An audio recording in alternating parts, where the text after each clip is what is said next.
I wasn't invited to my daughter's wedding I funded. Now my daughter's marriage has collapsed and I'm the one she's calling. I never imagined something like this would happen to me. But here we are. Kane, my 28-year-old daughter, declined to ask me to her wedding. Let that settle in for a moment. I was kicked out of a wedding that I was literally paying for.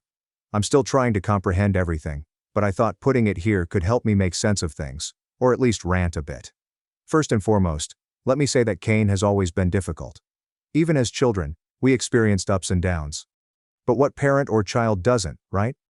Still, I never expected things would go to this point. Yes, we've had conflicts in the past, but nothing prepared me for this. Anyway, I will try to be as clear as possible. Kane has been with her fiancé Arthur for some years. They're not exactly wealthy, so when they started arranging the wedding, I offered to cover the costs.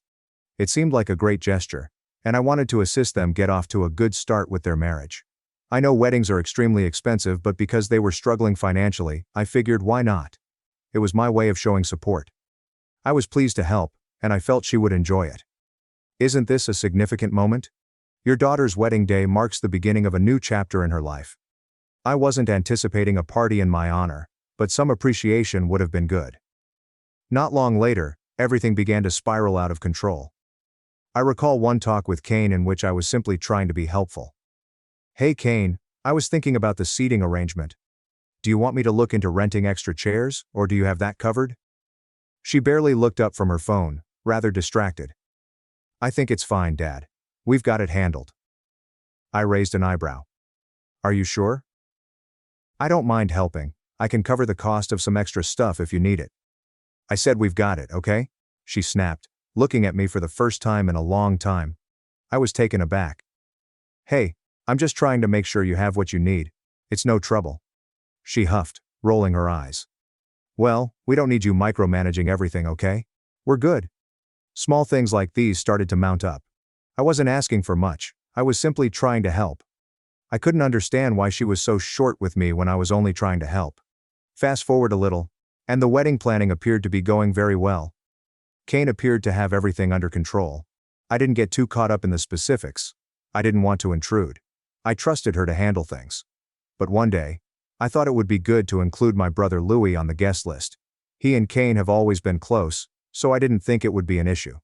Just one more person, correct? Not a big deal. When I called the wedding coordinator to see if they could include Louis, things became awkward. When I asked, the planner sounded slightly uneasy. They hesitated and then informed me that the guest list was already full. Full? How is this possible? This is a wedding, not a movie theater. You can always make place for one more, right? I pushed a little, believing I had misunderstood and made a mistake. Finally, after some back and forth, the planner forwarded me the guest list. And let me tell you, as I opened that list, my heart stopped for a moment. I was not on it. Neither was Liliana, my wife.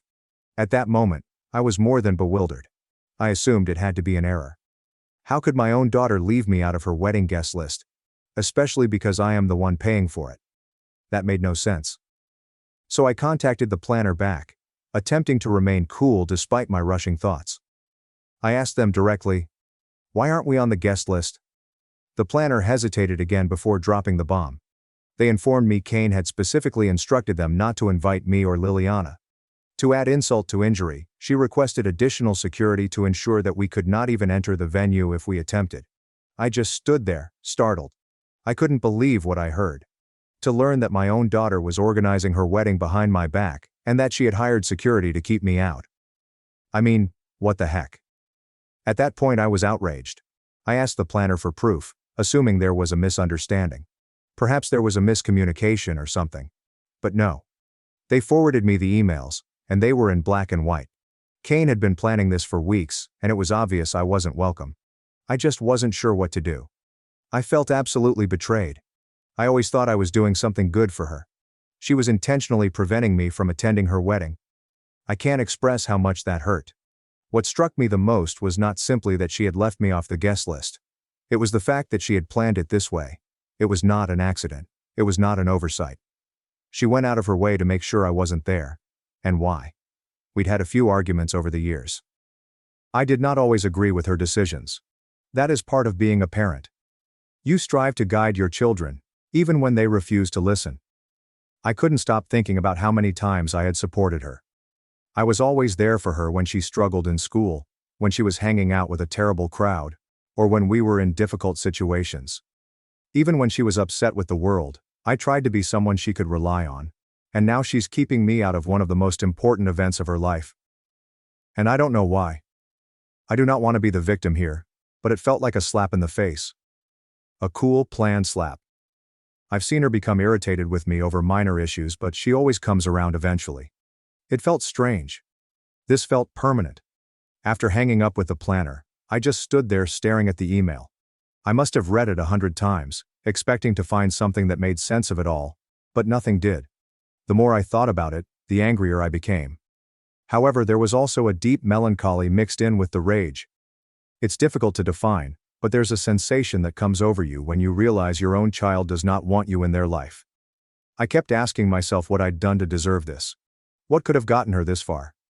Sure, we've had our arguments, but I never imagined it would come to this, blocking me from her wedding and making sure I couldn't even attend if I wanted to. It was as if she were punishing me. But for what? I wish I could say that this section of the story had a magnificent finale, but it does not. I was left stunned, puzzled, and heartbroken. I wasn't sure what my next step would be, but one thing was certain. It wasn't just about the wedding anymore. It was something far deeper, and I didn't know how to cure it. Well, after obtaining the guest list and not seeing my name anywhere, I was furious. I couldn't simply sit on that information and do nothing. How was I meant to pretend as if everything was fine after learning that my own daughter had refused to let me attend her wedding? I felt I needed to confront Kane and find out what was going on. I couldn't let it go without having some answers. So I tried to call her. No response. I tried again. It went directly to voicemail. That was how things went all day. I got it. She's preoccupied with wedding preparations and such. But I was anxious for clarity at that point. I wasn't sure if I was angry or wounded, but I needed to talk to her. I left her a voicemail, asking her to call me back. Nothing, only silence. The silence was driving me insane. After a day or two of no response, I had reached my limit. If she didn't come to me, I'd go to her. So I got into my car and proceeded to her apartment. She did not live far from me. To be honest, I had no idea what I was going to say. I knew I needed to talk to her in person. I thought she might be able to explain it. Perhaps we can speak it out. Or maybe I was foolish, expecting her to have a reasonable explanation for everything. I was pumped up with adrenaline when I arrived at her apartment. My thoughts were full of things I wanted to say, but I had no idea what to anticipate. I knocked on the door, and after what seemed like a lifetime, Kane answered. She stared at me as if she expected this confrontation and wasn't surprised I was there. That made me extra upset, but I tried to remain composed. There was no need to go crazy from the start, right? We remained there for a bit, and then she simply inquired, "What do you want, Dad?" As if I were an unexpected visitor. I informed her right away. "I want to know why my name isn't on the guest list. Why the hell did you block me from your wedding?" She sighed, rolled her eyes and remarked, "I knew you'd find out eventually." That infuriated me even more. I asked her again, trying to keep my voice steady, but it was shaking by this time. "Why, Kane? Why would you do this?" She said, "I saved you the trouble of having to show up." She stated it nonchalantly, like if the whole incident was no great deal. I was standing there, about to burst, and she was acting as if it were any other Wednesday afternoon. "I'll send you the pictures if I have time," she said with an apathetic shrug. That was when I lost it. I couldn't hold back any longer. "What the hell is wrong with you?" I exclaimed. I was shaking, full of wrath and disappointment. Is this how she treated me after everything I had done for her? I didn't get it. How could a daughter refuse to allow her own father to attend her wedding and then act as if nothing happened? But it did not end there. She still had more to say, and none of it was positive. She began reciting all the reasons why she believed I deserved to be left off the guest list. She claimed I was never on her side, that I was always against her, and that I flaunted Liliana, my wife and her stepmother, in front of her. She even brought up topics from years ago, which I believed we had gone over. She mentioned moments when she needed me to stick up for her but I didn't, such as when she got into a fight with her cousin, or when she was having problems at school. I am not going to lie. Sometimes I couldn't defend her. She wasn't always correct, and I wasn't going to defend her when she was clearly incorrect. I tried explaining it to her, But she didn't listen. She was sure that I had been against her for years, that I had abandoned her, and that the entire wedding was her method of getting back at me. She even mentioned stuff from her younger years, such as the time she was caught with medications. Yes, she went through difficult times, but I was there for her. I supported her through it all, even when it was difficult. I didn't abandon her when she needed aid. I attempted to guide her, get her the assistance she required, and keep her on the correct course. But clearly, none of this mattered. In her mind, I had failed her in all the ways that mattered. Standing there, listening to her vent all of her rage, I realized how deep her animosity was. It wasn't only about the wedding. I had no idea she was hiding years of pent-up frustration. And the way she was flinging it all at me now, as if it was my fault she was so twisted up, was simply too much. At some point, I began to cry. I hadn't even planned it. It's just happened. I practically begged her. What did I do that was so terrible, Kane? Why are you treating me like this? I hoped, deep down, that she would show some guilt or empathy, that she would soften even little. But no. She stayed cold. You were never on my side, she said. You always cared more about your new life with Liliana. You didn't care about me. That hit me like a blow in the stomach. I attempted to convey to her that I'd always cared about her, and that I loved her above all else. However, she was persuaded that I had prioritized my new family over her. I wasn't sure what to say. I was simply standing in her doorway, trying to figure out how we got to this point. She did not want me at her wedding. Apparently, she did not want me in her life, and nothing I said would change that. It felt as if we were speaking two different languages. Every time I tried to explain myself, she would bring up something else, as if she had kept track of all the times I had let her down over the years. She eventually admitted that I had just brought negativity into her life. And then she said, I had to leave. I was not welcomed at the wedding or in her life. If I can't accept it, that's too bad. I walked out of there, defeated. I didn't know what else to do. My own daughter didn't want me at her wedding, and no matter how hard I tried to understand why, it all came down to this bitterness she'd been harboring for years. I felt lost, heartbroken, and more bewildered than ever. After leaving Kane's place that day, I was a wreck. I wasn't sure what to do or where to go from there. The entire confrontation felt pointless, and everything she said kept replaying in my thoughts. I tried to hold it together, but I was absolutely taken aback by her rage toward me. I knew we weren't very close, but learning that she thought so little of me hurt. A few days later, I still hadn't heard from her.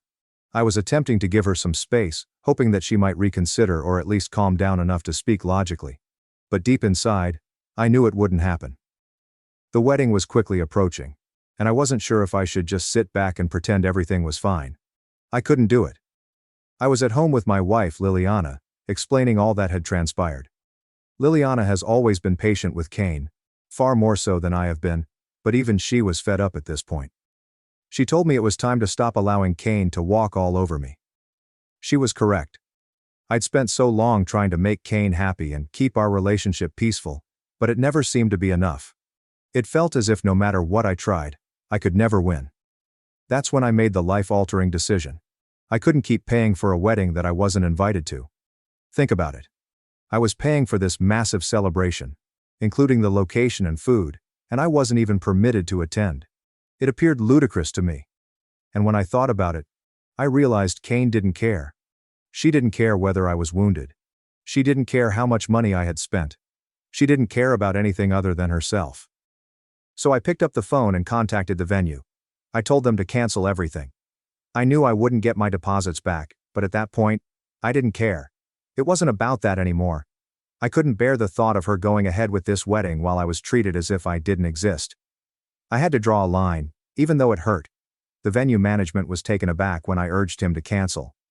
I suppose it isn't every day that someone cancels a wedding, especially so close to the date. But I did not hesitate. I urged him to tell the caterers, decorators, and everyone. She paid the wedding planner. I know some will accuse me of being petty, that I should have simply let her have her wedding and dealt with the consequences afterward. But here's the thing. It wasn't all about the wedding. It was about respect. I was her father, yet she treated me as if I didn't matter. I wasn't going to stand there and let her use me. I was not going to be her doormat longer. After making the call, I sat down with Liliana, and we discussed it. She fully backed my decision. She said something that I'll never forget. If she doesn't respect you enough to invite you to her wedding, she doesn't deserve your money. And she was correct. For years I had sacrificed everything for Kane, always attempting to be the greater person and always giving in. But it was enough. The following day, things really began to unravel. The wedding planner called, frantic, saying they couldn't get into the site to begin setting things. Apparently, the venue staff had already begun tearing everything down. When Kane found out, I can only imagine her reaction. I wasn't there to see it, but a friend described it as complete chaos. Guests were bewildered, vendors arrived with nowhere to set up, and no one knew what was going on. Kane tried contacting me, but I didn't answer. I wasn't in the mood for another screaming match, and I didn't owe her any more explanations. She made her decision, and now she had to face the consequences. I knew she would be furious, but after everything she had put me through, I didn't mind. Let her work things out. That following night, she arrived at my residence. I wasn't very surprised. Kane isn't the type to let go. But I was not going to have another face-to-face confrontation with her. I needed space. Therefore I had already altered the gate code so she couldn't walk in. I wasn't hiding or anything, but I wasn't going to let her come in and yell at me. I'd had enough with her words. She hammered on the gate for a long time, yelling at me to come out. I sat inside and listened without replying. There was nothing more to say. She'd made it clear where we stood, and this was my way of saying I wasn't going to keep letting her take advantage of me. Finally, she gave up and departed. But I knew it was not over. Later I spoke with my parents, and they weren't pleased with how I handled everything. They would remark things like, "You can't be so hard on your own daughter. Parents should never abandon their children, no matter what." I understood where they were coming from, but they didn't see what I'd endured over the years.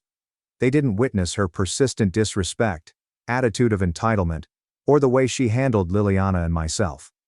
They thought I was being overly harsh, but I was not going to change my views. I was not going to tolerate Kane's actions any longer. The entire situation left me with mixed feelings. On the one hand, I knew I had done the right thing by advocating for myself. But on the other side, she was my daughter. No matter how badly she damaged me, I still felt a sense of remorse in the back of my mind. I kept wondering, had I gone too far? Should I have just let her have her wedding and dealt with everything afterwards? But then I remembered how she looked me in the eyes and said she didn't want me there. That was the moment I realized I couldn't continue sacrificing myself for her. So, that's how it ended up. Kane's wedding plans were in tatters, and I wondered whether there was ever a hope of reconciliation. But at the end of the day, I needed to protect myself. I needed to keep my peace, even if it meant losing my kid in the process. And I honestly don't regret it. I expected some blowback from the wedding cancellation, but I had no idea how rapidly everything would crumble. The wedding planner called me in utter distress the day after I canceled the venue. He began off politely, attempting to explain the problem, but it was clear he was losing control. The venue had already begun shutting down operations, and the caterers and decorators were unable to enter. Apparently, when they arrived at the venue that morning, security showed them the cancellation email I had sent, and that's when everything broke apart. He was calling to see if there was any way to save the situation, but I was done being polite. I opened up to him. "I'm not paying for anything. The wedding can go to hell. As far as I'm concerned, it doesn't exist anymore." He sputtered, attempting to reason with me, but I refused to budge. I'd made my decision, and I wasn't going to be pushed, simply because everyone else was losing their heads. He kept talking about how the suppliers needed to be paid, and how there was still time to remedy things if I just paid the remaining bills. I broke him off and said, "That's not my problem anymore. You'll have to talk to Kane about it." I then hung up. Part of me felt sorry for him. He was simply doing his job.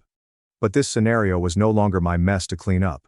Kane had made it clear that she did not want me involved, so I am giving her precisely what she requested.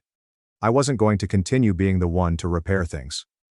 What happened next, I didn't find out till later. But allegedly, when Kane got to the location and discovered that everything had been canceled, she completely lost it. I mean, a complete meltdown. According to what I've heard, she arrived expecting to find everything set up and ready to go, but instead found the space empty. No tables, decorations, caterers, or anything. Just a barred gate, and a perplexed security guard told her she couldn't enter. She tried to phone me again, but I had already blocked her number. I wasn't going to cope with another scream match. I suppose she assumed I was bluffing or that I would back down at the last minute. However, When she understood I was serious, things quickly escalated. When security told her she couldn't enter, she exploded. According to what I've been told, she began shrieking at the security officers, demanding to be let in, even threatening to sue the venue, which, let's be honest, was not going to get her anywhere. She attempted to push her way in once, which prompted the guards to call the cops. If Arthur, her fiancé, hadn't arrived just in time, I'm sure she'd have been jailed for trespassing. He was able to calm her down just before things went fully out of control. But by then, the harm had been done. Her ideal day was officially shattered. While all of the pandemonium was unfolding at the venue, I was at home, waiting for the inevitable knock on the door. I knew Kane wouldn't let anything like this go, and she showed up later that evening. She was knocking on the fence and shouting for me to come out, but I remained inside. I'd already concluded there was no use in engaging in another dispute. We had said everything there was to say. I could hear her yelling, telling me that I had ruined everything and was being selfish. Part of me wanted to go out and talk to her, explaining why I did what I did. But another part of me knew it wouldn't do anything. Kane had made up her mind about me a long time ago, and nothing I said would change it. So I stayed inside and let her vent, till she finally gave up and left. After she departed, I sat down with Liliana and we discussed what had happened. Liliana, as usual, was supportive. She continued telling me that I had done the right thing and that it was time I stood up for myself. But I couldn't help feeling conflicted.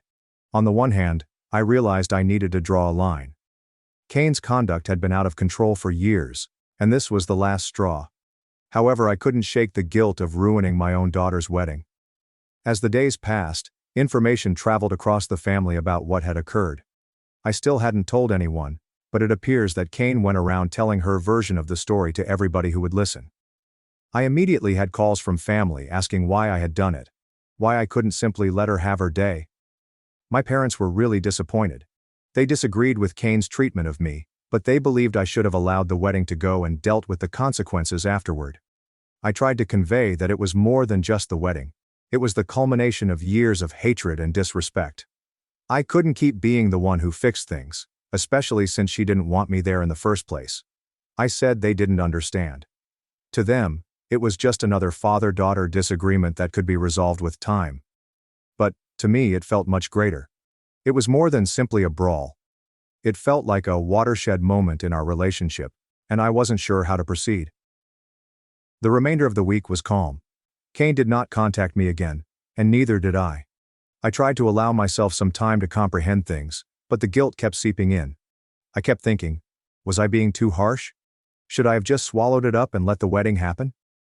I told Liliana about it again, and she reminded me of all the times Kane had walked all over me, and how I had given in just to keep the peace. She was correct. I spent years bending over backwards to keep Kane happy. And where did it lead me? She was left out of her wedding, one of the most important times of her life. There comes a time when you have had enough. I recall the way she looked at me in that last confrontation, cold and dismissive. And I knew I couldn't argue with her. This wasn't a minor argument. It was the culmination of years of bottled-up rage and hatred, and it was evident she was not going to back down. So that's how everything went down during the wedding. It wasn't pretty, and it was certainly not easy. But at the end of the day, I had to stand my ground. Even though I felt awful, I realized I couldn't keep allowing myself to be walked over. The fallout was messy but necessary. A few months later, I got a call from an unknown number. It was Arthur, Kane's husband. I immediately tightened up, fearing that anything had happened to her. He assured me that she was all right, but that she preferred to see me in person. I was startled. I asked him why, but he said he'd explain when we met. He said he was in town, and that if I had time, we could meet for dinner. I consented, secretly hoping it was a meeting to reconcile Kane and myself. I assumed she wanted to see me but was too ashamed to confront me, so Arthur served as an intermediary. I went with a lot of optimism. After all, I am her father. To my disappointment, Arthur was alone. When I asked about Kane, he stated he didn't know. My heart fell and I inquired about what had happened to her and whether she was all right. He informed me that they were separated. He then revealed that Kane was abusive in their marriage and suffered from severe rage issues. That she tossed and smashed objects about the house, even during minor fights. Arthur put up with it for as long as he could, but when it became too much, he parted from her. He informed me Kane had a psychological problem, and was always blaming others for whatever inconvenience she experienced. She was continuously fighting with him because they had to relocate to a distant place, when better career chances became available for Arthur. That change has no negative consequences for Cain. She found a job with a comparable wage in the same city. Nonetheless, she was unhappy about leaving her homeland. And that was only one thing. Cain was often furious with Arthur, and battled him regularly. He mentioned another reason he wanted to visit me in person. He wished to apologize. He told me that he observed Cain's violence to me, Liliana, and even my parents, but did not act because Cain had turned him against us. He claimed he brought suffering on himself by ignoring all warning indications. I replied that it wasn't his fault, but Cain's. Maybe I'm also to blame for not knowing how to better raise her. I also apologized to him for what he had gone through while with her. Arthur asked me for one final favor. He added that Cain was saddened by the separation and begged him to return to her, but he had ceased loving her due to the abuse he had endured. He wished her the best. He asked if I could reach out to her and help her through these difficult times. She literally has no friends because she lost them all thanks to her temper, he told me. She doesn't have any real or permanent friends in her life. He asked me to take her to therapy or anything like that.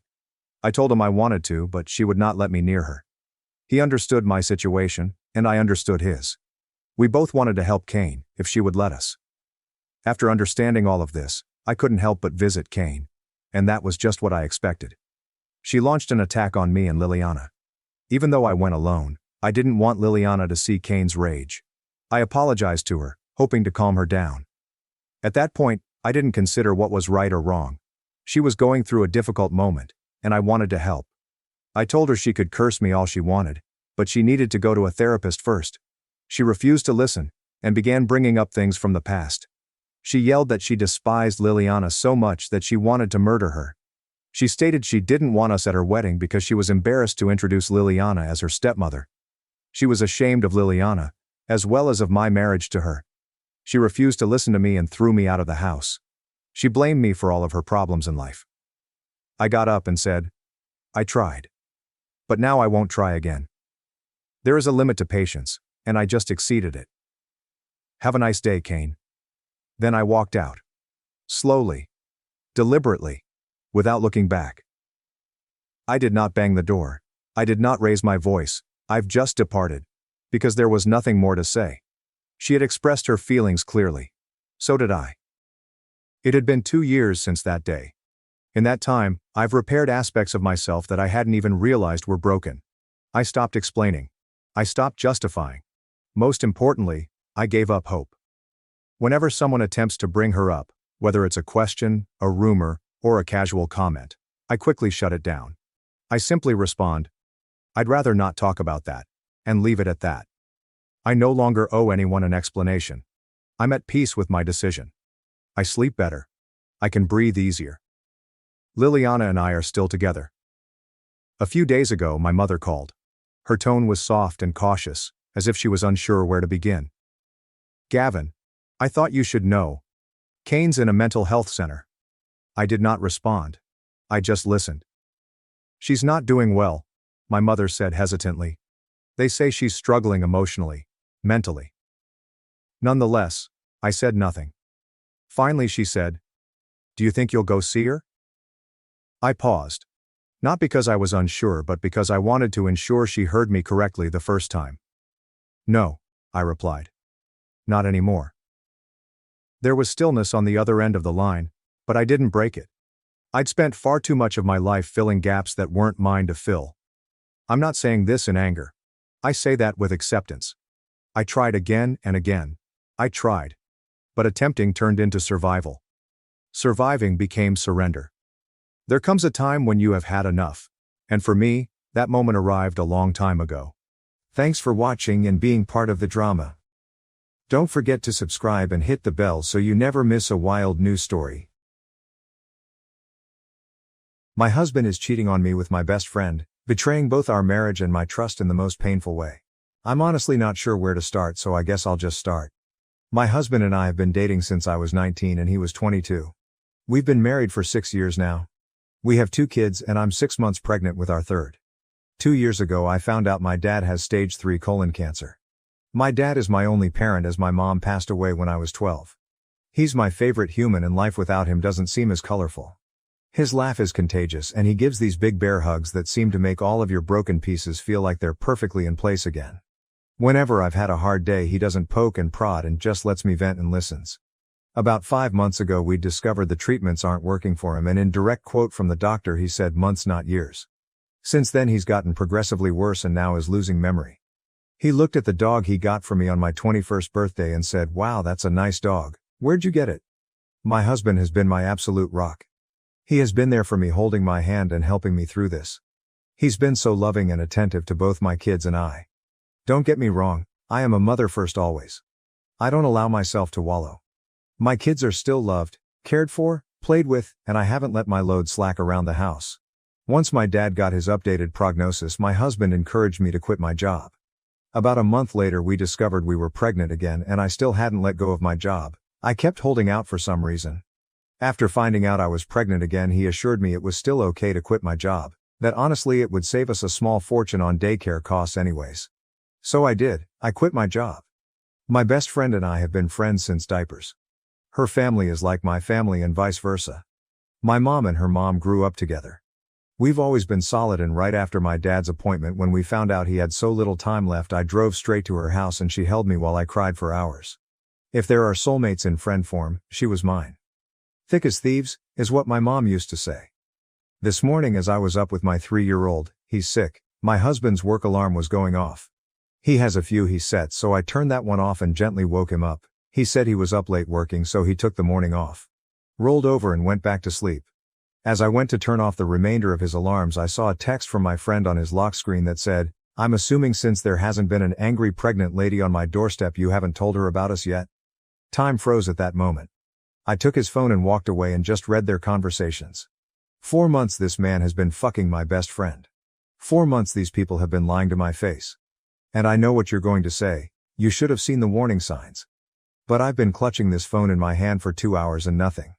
He has been so loving and attentive to me, but he always has been. So kind and gentle. There have been no late night work nights except for once in a blue moon, there has been no lingering touches between them or even glances. They act as they have since the day I first introduced them. How sick is it that she calls him her brother but she screws him? I know so many people get a moment of clarity in situations like this but I have none. Aside from being sad about my dad, I haven't changed. I'm still a loving wife and mother. I still doted on him and my children. I talk to him about how he is doing and how his day is every freaking day. I haven't allowed the ground to swallow me whole. I know what I have to do now, but I just don't want to. I'm about to lose my family and my support system in one blow. I'll confront him tomorrow. Today I just need this last 24 hours of peace. As for her, I won't give her the satisfaction of a response. I don't care why she did it. She did it and it's done. I was always the friend who cleaned up her messes. After today I will cut her out of my life like she never mattered at all. This has to be the hardest storm I'll ever weather, but damn it I know it'll sail through it. If not for me, for my children. Update 1. A small update about everything going on since my kids are now in bed for the night. I spent the morning gathering everything I could and making a checklist. I sat in my office for the better part of the morning telling my husband that I was preparing things for my dad. Not a total lie. I did have to get him sorted with hospice today. My boss would be happy to have me back, however my lawyer said pump the brakes on that idea for the time being. However my old boss did tell me that whenever I'm ready, the door is open and to just give her a call. He does not have access to my inheritance from my father, nor my mother. My lawyer assured me that. I didn't mention her in the post but my mother-in-law is an absolute angel. I love and adore her so much and she's always been a shoulder to lean on. After he had gone to work for the afternoon I asked my now ex-best friend's mom and my mother-in-law to meet me at my dad's house. My kids were outside playing with my now ex-BFF's older brother. I just handed them the screenshots, saving them from the unsavory pictures and sex tape though I did tell them it existed. To say they were furious was an understatement, and they are on my side completely. Angie, my now ex-BFF's mom, is ready to cut contact with her daughter completely. She kept repeating how sorry she was. We hugged and cried together. My mother-in-law told me she couldn't believe she raised a spineless terrible human. That no matter what happens I will always have her and as far as she's concerned she doesn't have a son, only a daughter. After an in-person meeting with my lawyer we went over finances, logistics, and everything you could think of. She has all of the proof and she's out for blood. With this post now on TikTok, I don't want him to find out by an app because one look at the story and he'd know it was about him. With permission from my lawyer. My ex-BFF, her mom and dad, my soon-to-be ex and his parents will be having a get-together tomorrow. By the time they're sitting down and showing them everything and that I know. My dad, my kids and my ex-BFF's brother, he's coming to help me juggle the kids, and my dad, being big and pregnant doesn't help with mobility, will be at my dad's cabin a few hours away enjoying time and space. I know a lot of people were hoping for me to get revenge or do psychological warfare, but honestly after my kids went to bed I took a shower and just broke. I don't have the strength or energy to dish anything out. I just want out. Pretending like everything was okay today was too exhausting and I just don't want to do it. Once he finds out tomorrow I'll update with the aftermath, as I'm sure it will be huge. As for now, thank you all so much for your kindness, warmth and support. Truly. Your words have helped give me the strength to keep my head above water. I appreciate every single last one of you for everything. Update 2. For my typing's sake, I'm going to give everyone fake names, so for context, mother-in-law and father-in-law, Ruth and Joe ex-best friend forever parents. Angie and Bob ex-best friend forever. Jess soon-to-be ex-Tyler. Ex-best friends forever brother, Jake. And I'll just refer to my dad as Dad. I have a few things I want to get through, so I'll just summarize as best as I can, and if you have any questions I'll answer in the comments. To get this out of the way because to me it feels important. Yesterday I scheduled a same-day appointment with my obstetrician gynecologist and got tested for just about every STD/STI out there. I got the results back and they were all negative. There's a few that take up to 2 weeks to get the results back for, so I'll be waiting on those. When I met with my lawyer I bought everything on my end financially wise, including the wills from both my dad and my mom, and I managed to get my hands on his financial documents. He stores his in his office in a locked box. I also brought over everything we had set up financially for my children. While I'm not totally sure if it's everything, I'm pretty confident I got most of it. My lawyer was happy I managed to get my hands on that much. Ruth even handed over her will to me from both her and Bob to ensure I was taken care of in the divorce. My lawyer understands I am wanting a divorce immediately. However, she wants to make sure she is thorough and isn't missing any key info. So hopefully I'll have actual divorce papers to give him in about 30 days. I'm not rushing her though, I'm letting the professional do her job. Now for the sit down. I asked Angie and Ruth to describe everything in detail on what happened. Angie, the revenge seeker that she is, forced them to sit through a slideshow she put together of all of the texts. I know a lot of you were concerned about one of them telling them sooner than later, but they were so secretive they didn't even tell their significant others about what was happening. Once the slideshow ended, Tyler tried lunging for Jess and Joe actually had to force him to sit down. Tyler was shouting profanities at Jess and telling her she will regret this. Jess started crying and begging her parents for forgiveness. Bob looked his daughter in the eye and told her he will never forgive her for this. Blood or not, she is no daughter of his. He didn't raise his daughter to be this person. Jess was always a daddy's girl, so I think that cut her pretty deep. Jess is in the middle of a divorce herself and her parents were giving her money for her lawyer and they told her she is cut off from them both financially and physically. Tyler's dad was irate. According to Ruth, he looked like he was holding back on throttling him. From there Tyler went straight home. I know because we have a Ring doorbell camera along with a few cameras in the house for our kids to keep an eye on them when we aren't right next to them. Tyler came home and saw that most of mine and the kids' stuff was gone and he lost it. Started yelling and throwing things. The house is now trashed with a few holes in the walls for decoration. When he didn't find us there, he went to my dad's. While I did spend most of the day, he was at work packing and moving things into my dad's house. We were already at his cabin. Tyler took a baseball bat to my dad's door trying, and failing, to break it down. My dad's neighbor actually called the cops on him and he was arrested. His parents refused to bail him out. I had an appointment with my therapist today. I've had one for a year now since I was struggling with my dad, and it felt good to just cry it out and let everything out about how I was feeling. It was very helpful and she gave me a few tools to work through my emotions with this one. I felt very grounded and empowered leaving my session today. I'm also planning on setting up my children with a therapist when we get back from the cabin to figure out the best way to deal with telling them. I know people said I shouldn't, but I will be telling them, just in an age-appropriate way. I don't want there to be secrets and lies between us. I've always been as open and honest as I can with them, again in the most kid-appropriate way. Just because they're small humans, they're still humans and still deserve the truth. I had a handful of comments telling me I should stay and every man cheats. I should work things out because most of our marriage was good. I refuse to believe all men cheat. My parents were married for 20 years, and after my mom passed, my dad never moved on. I watched my dad love my mom for 12 of those years and cherish her. I will not accept anything less than that kind of love. He never cheated, nor did she. While I'm not sure when I'll be ready to move on, falling in love is the absolute last thing on my mind at the moment. I refuse to let Tyler win and destroy love for me completely. I will move on from this. Jess started blowing up my phone demanding I fix this situation and immediately blaming me. My lawyer told me to not block texts just in case they spill out additional info I was missing. She was playing the poor me card very hard. The thing is though, I never influenced Angie and Bob to cut contact with their daughter. They made that choice on their own. She actually started blaming me for stealing the love of her life. I introduced them when Tyler and I started dating, so not sure where that came from, and that Tyler is only with me for the kids. Honestly, I knew she was just trying to hurt me at that point. I didn't give her the satisfaction of responding though. Between her and Tyler I have about 200 missed calls. Tyler went from begging and pleading me to forgive him. Like I said, I didn't have divorce papers to hand him, so he's stuck in this unknown gray area. I also asked Angie and Ruth to not say anything about the divorce to him yet. Purely just for my satisfaction, honestly. I know it's slightly petty, but keeping him in that gray area of not knowing is my small revenge to him. To threatening to call the cops on me for kidnapping, telling me Jess wasn't the only one, bingo, just what I was looking for, to telling me I'm a stuck-up bitch, to threatening me, to back to begging me for forgiveness. Honestly, it was just a whiplash reading those texts. I'd be lying if I said that those texts didn't hurt me and terrify me all at once, but I refuse to let them break me. As for both of them together, I don't think he's going to stay with her. I think he blames her for blowing up our marriage, honestly. Who knows though, they deserve each other.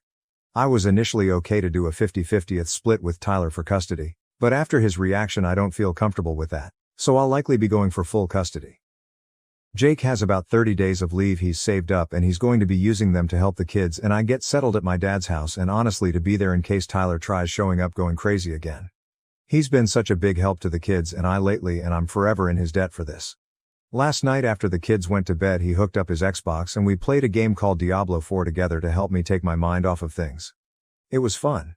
However, he did sort of confess that he's always had feelings for me somewhere in the midst of things, but also told me to not say or do anything back.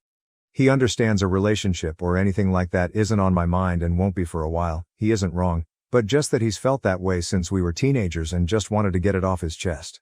Thank you again. Seriously, your comments, your support, your messages, all of it has been one giant breath of fresh air. Just knowing I have a whole online community willing to go to bat for me has kept me treading water these last couple days. Your comments have popped in my head when I felt like just giving up on leaving him because it's so hard, and gave me so many great points and helpful advice. I know I deserve more and I can't accept his actions. And to the people who commented relating to my situation, my heart goes out to you all. This pain is awful and I hate that so many of you can relate, but your stories have resonated deep within me.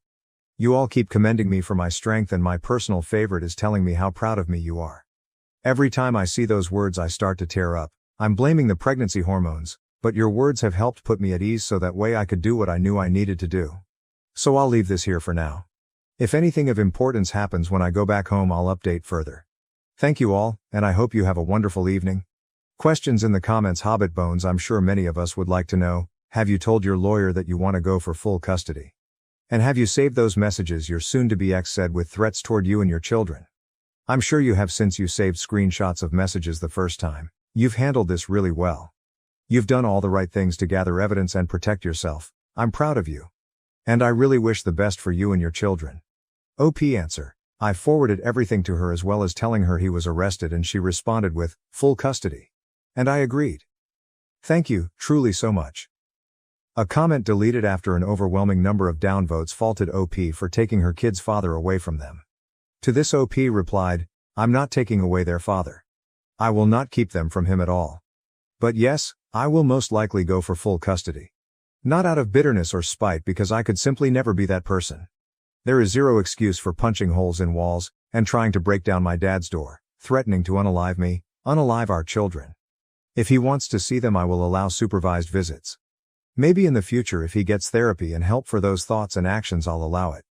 For now, my mind is made up. You may see it as running away, but I see it as taking space to comprehend what has happened to my life and allow myself breathing room. My entire future I had carved out for myself and my children has exploded right in front of my face. That deserves breathing room. And yes, I allowed others to confront what they did to me, simply because I don't have the mental capacity. My focus is on my kids and my dad, everything else is background noise. Honestly, even if I did confront them myself, my in-laws and ex-friends' parents would have had their own confrontation regardless. I am fully aware I will have to face the music one day. However, today is not that day and I plan on enjoying that for the time being. People doubted if OP's story was true as the break between updates was quite short, with comments like, "All this in 1.5 days." To which OP replied, "My doctor's appointment took an hour at max, most OBs do same-day appointments for urgent reasons. I just moved clothing, some toys and any of my important things to my dad's, which is 15 minutes away from my home with help from quite a few people. To be honest, it wasn't even a lot of stuff to move anyways. It all fit in the bed of my father-in-law's pickup. I was lucky that a lawyer had a same-day opening spot and gathered documents that are all stored in one spot because I keep them organized. I already have weekly virtual therapy sessions, which just so happened to be today, which was an hour. All I did was give my in-laws and ex-BFF's parents the screenshots and saw them for about 2 hours before I headed home. Which I usually spend time with my dad in the evenings, so he was fully aware of where I was, but I asked him to stay home and start dinner instead of coming and drive to a cabin.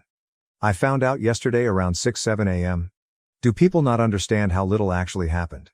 Jess, I was hoping it wasn't you when I saw this on TikTok, but obviously it is you, Kirsten. I told you to break up with him. I told you Tobias was in love with me. You refused to listen. I told you my husband left me because he was cheating, but it was because Toby told me we could run away together and we could be together. You ruined everything and now he won't speak to me. You need to clean your mess up instead of posting on socials being a pathetic POS. You're unbelievable. Did you think I wouldn't see this and find out? I hope you miscarry. Technical_pumpkin_65s, also somebody in OP's life, reply to Jess? Are you serious, Jade? Apparently Jess's real name. Coming here and playing the victim, you disgusting fake human being. Not only that, but you expose yourself by telling the real names. Now everyone will know it's you and your entourage. You are so jealous and have a huge obsession with Kirsten that you ruined your own life after all the mess you created. It's obvious Toby never loved you but just wanted to use you for his pleasure. There is nothing more easier to manipulate than a jealous freak who has an obsession with him. If he really wanted to run away with you, he would have done it a long time ago, but he lied to your face with the one big excuse ever, "I stay for the kids." Ha ha ha, you are the clown. Well, **** here, not victim. That's why even your own parents cut you out from their lives too. You are such a shame as a woman, but also as a human being. You pretend to befriend and betray not only her but your family and your own husband. Can't wait to hear what will happen to you when more people will know around you. You will finally receive the treatment you deserve, especially after wishing her to lose her baby. Karma will do his job now. OP's reply to Jess: you told me to break up with him when I was 19 and you were engaged to another man. You never said why. You never said anything about him, because if you did I never would have been married and you would have been cut out sooner. Also, no, I put fake names in the post to protect your identities, but if you want to blast yourself to the public, that's your choice, not mine. Update 3. Hi everyone. I know a lot of people are still asking for an update. Not much has happened, but here are the things that have happened. Tyler discovered the post and asked me if I was seeking a divorce. I said I was. He apologized for losing his cool. Asked if there was any hope for reconciliation. I said no. We did have a conversation about the kids, and he'll be allowed to see them with supervision, to which he agreed to. I had another meeting with my lawyer. Nothing of major importance happened. Nothing, and I mean absolutely nothing, has happened with Jake. He didn't take back his confession, but as I said, it's on the back burner for a long while. My kids' health and well-being take priority over all else. My dad's health is on a steady decline. He's now in the hospital with no release date in the immediate future. Please send over thoughts and well wishes his way. My kids are adjusting well. We have a therapy appointment for them scheduled next week to help them. My oldest has more questions than the rest, but I'm trying to save any big conversations for the therapy appointment, so I know I'm conveying the answers in a meaningful and the least harmful way. Also, my oldest made tryouts for the traveling soccer league. Yay. Oh, and the baby is doing great. Things have calmed down a lot. Truly. I feel like I have a better grip on things. I've been putting most of my focus on my dad and kids to keep myself busy. Thanks you friends for the love, support, and for checking in. New update. Hey everyone. I'm still getting daily messages and comments for an update, so here is what could possibly be my final one. My dad passed away about a week after my last update. I knew it was coming, but it still feels like a gut punch. Thank you to everyone who kept him in your thoughts. Truly. My marriage has officially ended. Once Tyler, I believe that's the fake name I assigned to him, please don't call me out if it's not, it's been a while. Discovered just how serious I was about leaving him, he became compliant and was willing to give me everything I asked for in the divorce. So my lawyer opted for a dissolution versus divorce. The process is a lot quicker and goes smoothly. As of right now I have full custody while he works out his anger management and whatnot with therapy. I'm not sure if I'll ever trust him again with the kids, but I'm also in therapy, as are my kids. I'm not making any decisions at all right now when it comes to that. He gets supervised visits at a facility where there is an army of staff and security and someone is there at all times. That's once a week, and he does get video calls twice a week. The kids are adjusting pretty well. There are days when I think it affects them more, but they've suffered some big losses, so it's to be expected. I did decide to give the baby my dad's first name though. It just felt right. But the baby is doing so very well and is thriving despite the amount of stress I've had going on. I'm managing as best as I can with everything going on. I miss my dad like crazy and I'm still trying to figure out how to exist in a world where he doesn't. The grief still is so very heavy. I'm still mourning my marriage as well. I don't regret leaving him, but it still hurts me deeply. However, I'm picking up the pieces and making my life whole without him. My mother-in-law, well, ex-mill now I guess. I don't know, it still feels weird. And Angie helped me out so much. They've really allowed me to lean on them in these moments. Whether it be taking the kids for a little while or cooking dinner for us when I don't have the energy. I truly am so lucky to have them. And finally, to what you all have been waiting to hear about, Jake.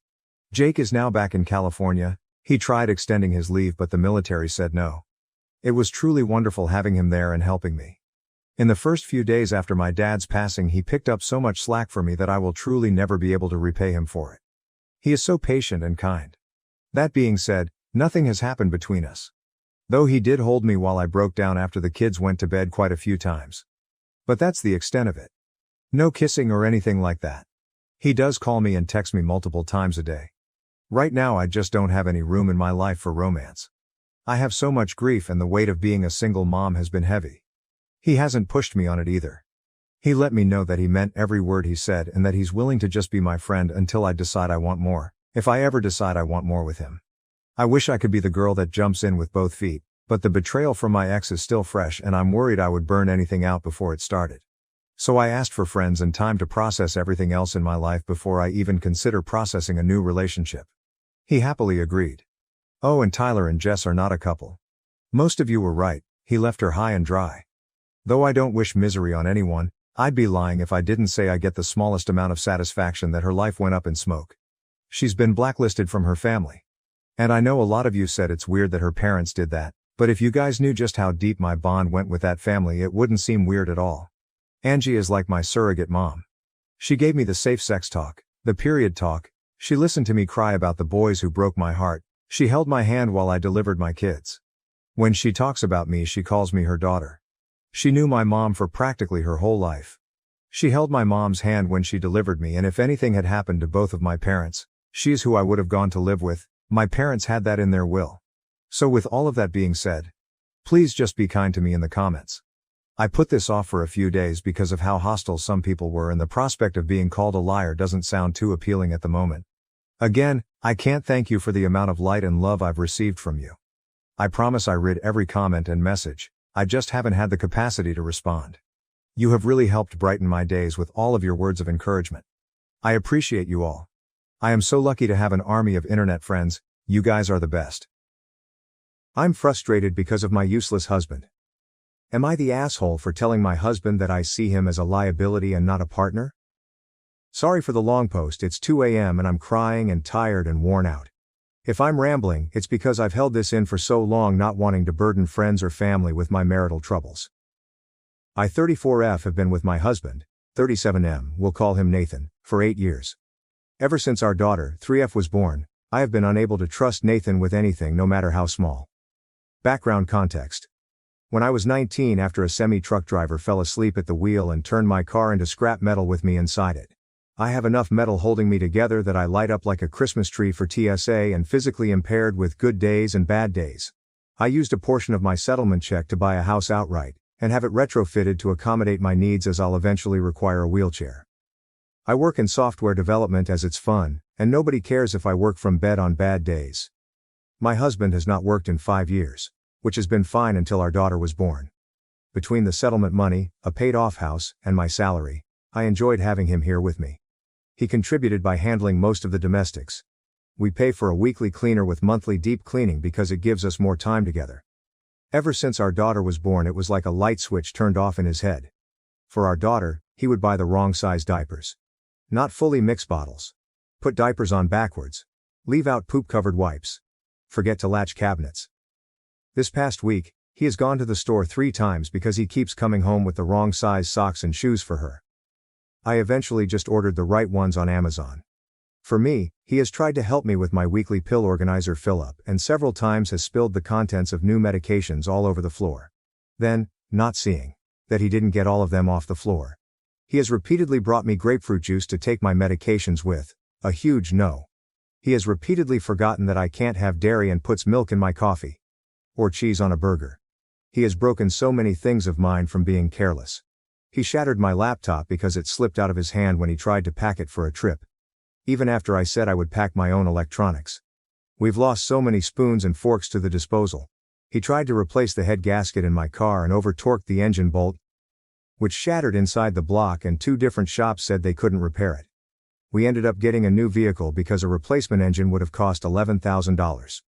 A week later, he crashed the new car into the garage door because he thought he'd pressed the brakes, not accelerator. He wanted to do TikTok and streaming as a hobby. I supported him initially, but I quickly noticed a pattern. Anything regarding our daughter or me, he was sloppy and careless.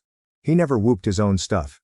He would build entire sets to stream or make videos with, leave the garage and leave his brain in the garage. It came to a head 4 nights ago. He streamed himself building a new set piece. 9 hours straight. Meanwhile I worked. Clocked out early, to pick up our daughter from summer camp, cooked and fed both of us, got her ready for bed. He came out to help put her to bed. I let him know that I needed to get some work done and would be in my office. And I asked him to take the trash out. He says he will. 2 hours later, I left my office and the house felt really warm. He'd taken the trash out, but left our front door partially open. And was back in the garage with his game volume really loud. I panicked since our daughter was able to get out of bed and thankfully she was sound asleep. But she could have easily toddled right out of the house and he wouldn't have noticed. Then I noticed a stovetop burner was on.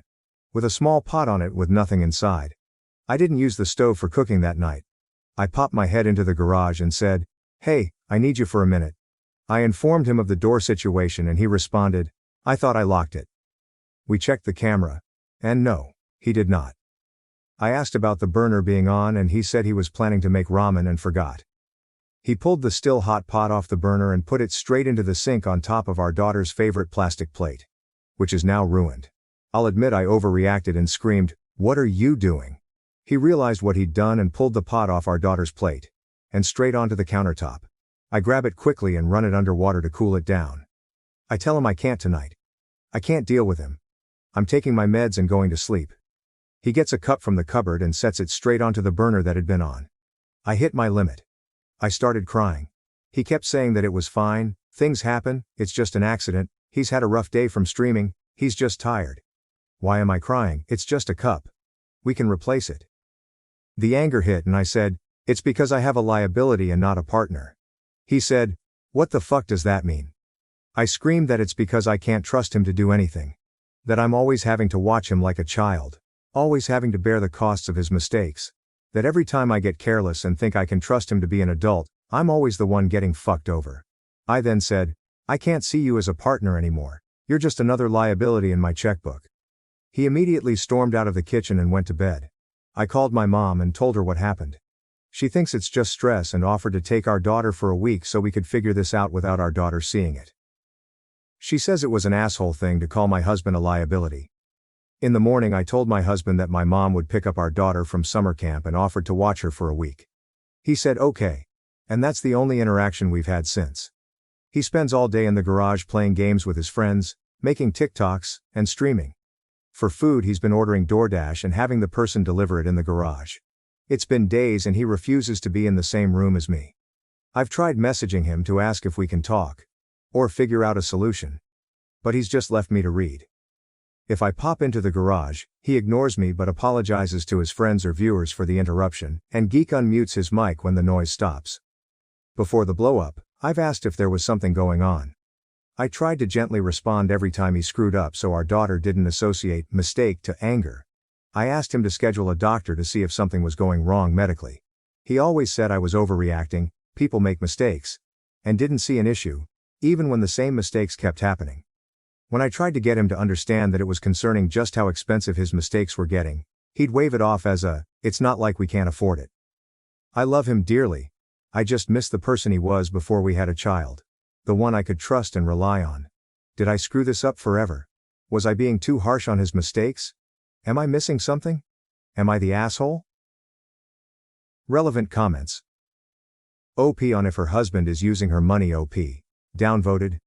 We do have a shared account for household expenses and bills, but he is using his own money as far as I can see. When he became a stay-at-home husband, I didn't want him to ever feel like he was financially trapped or abused. Also, the thought of my husband having to ask for money, permission to buy things for himself, or not being able to buy gifts discreetly felt ick to me.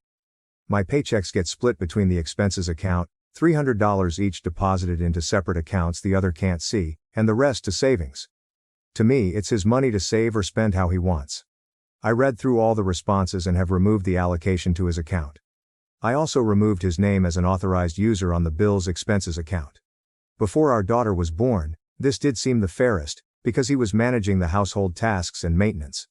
But I understand everyone's frustration at me since the arrangement is no longer fair or equitable. I can't cancel his card because my name isn't on that account at all, but I have put a stop to this Fridays and all future deposits. OP on if her husband contributed to anything before their daughter's birth and afterwards. OP.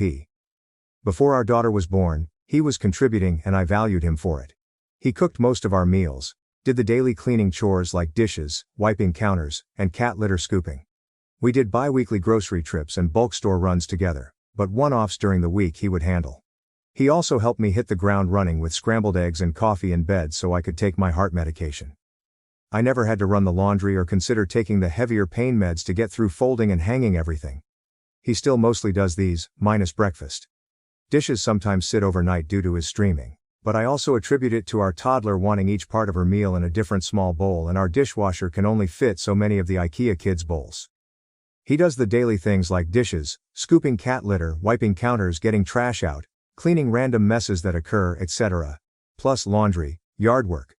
We pay for a weekly cleaner so we don't run into the issue of deferred cleaning. We're neglecting the house for a few days. Illness, doctor visits, family visiting, local outings, etc. doesn't ever turn into a, there's too much to catch up on, OMG, where do I start, freeze. I've always struggled with that in the past. And the monthly deep cleaner because it's honestly just really nice having a professional come in. Our monthly deep cleaner is also a professional organizer, which has been a tremendous help with the transition from infant to toddler organization of clothing and toys. OP on her husband's qualities. OP. He's incredibly creative and we used to have so much fun working on projects together. He's a modern-day MacGyver. Give him a roll of duct tape, 2 pennies, some foam, cardboard and paint, and he can build beautiful set pieces that could be mistaken for props on Broadway. He learned how to make a mini forge from a flower pot and a makeshift lathe. He practiced until he made the ring he proposed with. Complete with my favorite gemstone, blue opal. His smile is infectious and he tells the best of horrible puns and jokes. He took cooking classes to learn how to make my favorite dishes, and made his own note card recipe book. He doesn't hesitate to belt out everything from Aqua to Backstreet Boys, Broadway show tunes, Nightwish, and everything in between. Off-key but as if the rest of the world isn't there. Play a Michael Jackson song and he's on the dance floor by the end of the first note. When I gave birth to our daughter, I didn't have hospital food as my first meal. He'd worked out an arrangement with the owner of my favorite restaurant. No matter what time of day or night, as soon as I went into labor, he would message the restaurant owner who would prepare my usual faves and personally deliver the meal to the hospital. I had no idea until it arrived and the smell hit my nose. I cried so many happy tears into my food. I love frogs. He used to take a photo of every frog he'd find in our yard. He designed and vacuum formed a sign for our house that features both of our favorite animals and says "Welcome home." If he was out, he'd send me photos of, or come home with, cute frog-themed things. On my bad pain days where I mostly rot in bed, he would bring me meals. On a wooden tray he made. It converts from a carry tray to a bed tray. He got the idea from hospital food trays. He helps me get my socks and shoes on when I just can't quite do it myself. He learned how to do a few styles of updos and how to curl and flatten hair to help me feel pretty. On days where I hate the broken body I have, he'll put my hair up and it brightens my day. That's the person I fell in love with. And so deeply missed. Some days he's that person. But more frequently now, he's not. Update. Sorry for not being so responsive. Thank you to everyone who gave feedback and suggestions and all of the messages. It's been a week. Before I get into the update, I'm going to answer some repeated questions. Skip ahead 8 paragraphs for the actual update. Why does my husband not work? He can easily find employment, but we both agreed that the pay was never worth the toxic environment of his field, unless he wanted to start his own business, which he did not. He worked in home repair and renovation. It was gross how his co-workers spoke of and treated women, female customers and co-workers alike. He saw many female co-workers be sexually harassed into quitting. He hated how gross it made him feel when sales and adjusters would take advantage of women. Yes, selling inferior and unnecessary services at a premium is a thing. If he said anything, his hours would get cut until he left. He left one job on the first day because his boss left a screaming voicemail for not selling a refrigerant service to a young black couple who didn't even need refrigerant. Yes, he's got documentation and reported multiple employers to the state labor board. And checked back. Nothing was ever done to our knowledge. He's also tried a factory job in a warehouse since leaving the trades. Both heavily penalized him for needing scheduled time off for my medical needs. There's no worker protection here for any of that until FMLA, unpaid, which takes a year to be eligible for. Yes. It is a privilege to walk away from a paying job with your middle fingers held high. I have done the same many times, but I'm happy where I'm at right now because it's the opposite of toxic. I'm thriving, and our company has a no penalty, unlimited paid sick medical leave policy that is strictly enforced at all levels of management. Any lead who penalizes people for taking leave gets sacked. A unicorn of a company. Add in a child and short of finding another unicorn employer who won't penalize him for needing time off for me or our daughter, such as when daycare closed for a week due to an RSV outbreak, puts him out of the workforce until either I stop working or our child old enough to not need consistent monitoring. Last reason for this dynamic is that although I'm disabled, my job pays almost double the highest salary he's ever had. With no reduction in pay for needing time off. It doesn't make financial sense for us to switch who the working partner is. 2.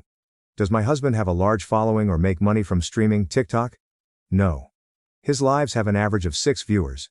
And his Twitch has 3 followers. When we did our taxes, he didn't get a 1099 and he showed me that he'd got all of $6 from TikTok live gifts. Nothing from Twitch. His viewer counts are about the same as at the end of last year. 3. Why do we still have a weekly housekeeper and have our daughter in summer camp and part-time daycare? I hate the dynamic of one spouse working a single job for 40 hours a week while the other juggles simultaneous domestic duties, child rearing, care, enrichment, socialization, and essentially being on call 24/7. I would not want those expectations of me and couldn't fathom putting all of it on someone I love and cherish. If my husband did all of the activities and field trips that daycare did, his evenings and weekends would be taken up by domestic duties that I would physically struggle with assisting. The weekly housekeeper helps prevent deferred cleaning paralysis, where small missed things pile up into unwieldy monster tasks and struggling with where to start. The monthly deep clean and organization has been a world of self-care as we navigated to having an infant and the transition from infant to toddler. Edited to add, our daughter started at the part-time daycare when she turned 3. Before then my partner was the primary caretaker, which made the weekly housekeeping that much more helpful in not letting things fall to disarray. 4. The allowance thing. Yes. I wanted a dynamic where my husband had his own money even if he was not working a paying job. Maybe I've been on social media too long, but I've read so many stories of non-working spouses, albeit mostly women, being financially abused or unable to leave marriages because they did not have access to money they could save up in private. Should I have stopped it sooner when our dynamic became too unbalanced? Yes. I own that. 5. As for what happens if when we divorce, the house and settlement balance is in a trust completely separated, and as far as my lawyer can tell, out of his reach. Alimony would be up for a judge to decide, but between my documentation, that his licenses or certs aren't expired, plus my continual medical costs, there's a good chance of not being obligated. Hopefully that answers most or all of the background-related questions. On to the update. Friday I finished work to the smell of food being cooked. My husband was plating dinner on the table when I left my office. He said he wanted to talk over dinner. Some people had given me a heads up that my story was on multiple TikToks, and I'm grateful because it meant being prepared for the possibility he would see it. I have feelings about my post being used for content on the very platform my child and I have been neglected for. Not good ones. He did see one. He asked if it was me and I told him the truth. Yes, I wrote it. Yes, that's how I feel. And yes, I read the comments on Reddit. And no, I won't delete or change how I write about him just because I know he can see it. I don't know how to describe his reaction, but he said he'd spent the last day reflecting on just how bad it could be, for so many medical diagnosis suggestions to be given as reason and justification. He did say that he's not ADHD. His mom was addicted to opioids and Ritalin when he was a kid, and she tried to get numerous doctors to have him diagnosed with ADHD. She had him believing he was, so he also sought out 2 opinions once he was an adult. He didn't learn about her addiction until his mid-20s. He did seek therapy once he was aware that his mom was trying to use him for pills. He said he was willing to see a psychiatrist one more time, but he doesn't think he's ADHD or autistic at all. He does think he might be depressed though. If not depressed, he will ask about some of the other medical suggestions if it will ease my worry or rule out a major problem. He did sound genuine in this, but something he said is sticking with me. He said it jokingly and apologized as soon as he saw the hurt in my eyes. That everyone saying there's something wrong in his brain must be onto something, since he chose to love and marry someone medically fragile, knowing our life together would be anything but normal. He did also admit that the night he'd left the door open, the pot on, ruined our child's favorite dish, and a cup, he'd drunk a little too much on his stream, and would monitor that more closely. He said the last few nights, he had been filling his wine bottle with grape juice so it looked like he was a jolly drinking Viking, but was actually sober. He said he would keep doing that. After dinner we went out and he surprised me by seeing the new Deadpool movie. We didn't go to our normal theater because he looked up what each theater had for limited edition popcorn buckets. I now have the baby Deadpool one that holds popcorn and a drink. We spent the next day going over the extent of how our family dynamic changed for the worse. How the little things have added up. How I see change as a part of an apology. If you verbally apologize but repeatedly do the same thing, the apology words are worthless to me. And that he didn't recognize just how frequently he was making the same similar oopsies. Sunday. We spent time talking over short and long terms. What needs to change immediately? Him scheduling his own doctor appointments. Timelines for expectations. He agreed that replacing or fixing things he caused will no longer come out of our expense account. He will pay it from his allowance account. Which we talked about. I did turn deposits back on, but only for $50 per paycheck. He suggested we keep it that way until he's paid back the cost of repairing the garage and car from earlier this year. He said it will take him far longer to undo the cost of destroying the engine to my last vehicle, but that he's going to step up and find ways to make it right. Yes. I see the red flags. Love bombing. Not knowing how frequently despite repeated talks. Thinking verbal apologies are the final step in apologizing, and not understanding that repeatedly doing the same problem thing is the same as never apologizing. And yes, I know he will read this. Do I actually think this is resolved, and we will come out of this as a perfect married couple who stays together until one of us croaks? Not really. Full offense to husband, for now. Is it a potential resolution? Maybe. But my husband is fully aware that he has a lot to make up for, a lot to fix, and a tight schedule to make it happen. And that the lesson for our daughter, later in life, is either going to be, taking real accountability can steer a wayward ship back to course. Taking accountability is the right thing to do, even if you don't get the results you wanted. Or, love alone isn't enough. TLDR. Wow, this sucks. I suck for letting it get this far. My husband sucks for what he's put us through. Life owes me a dinner date if it's gonna F me so hard. But there's a potential path forward that doesn't involve divorce. But may involve divorce. Edit to add. He finally read the post, so please read between the lines to what I'm actually saying. Last 4 words of the previous 4 paragraphs if it's not obvious. Relevant comments. Comment 1. There is some truth to his joke. Given his ability to work has been impacted due to your medical needs, neither of you seem very keen on being a partner, and given your take on alimony and money in general, I hope he looks out for his own financial interests.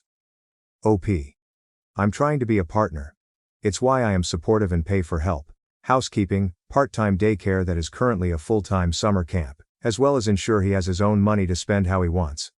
There is truth that my medical needs impact his ability to work, which would hurt him for alimony because he wouldn't need a unicorn job with unpenalized PTO if we aren't together. Would I still help him land semi-softly on his feet? Most likely. A judge, from what I've been told, would be less likely to obligate it. OP on needing to grow a spine and have her talks with her husband to improve things. OP. I wish I could grow a spine and replace the one being held together with duct tape, screws, rust, and vibes. I'm well aware that he's 99.9% likely in a panic, and the next month if that is going to be a refreshing, but temporary, change. Sorry people wrongly dogpiled you previously, but you are quite mistaken here for assuming I want to verify that my husband is indeed choosing to suck, is proof that I intend to continue living like this. Bunchful. Your 2 posts have a much larger following after a week that he does on all of his streaming junk combined. I have a very hard time believing he couldn't keep a job because of how toxic his work environment was. But that's just me. OP. Look, I wasn't gonna say it. But you're not wrong. The toxic work environments part is sadly very true. I've seen the evidence he collected and submitted to the labor board. At least before everything went sideways, things were really nice with him as a house husband. I'm sad he squandered it. I'll be financially able to retire in just a few years barring my career field suddenly tanking salaries though. I lied about my baby daddy. Now he knows I'm pregnant and wants answers. Should I reveal the truth or continue my plan to raise the baby alone?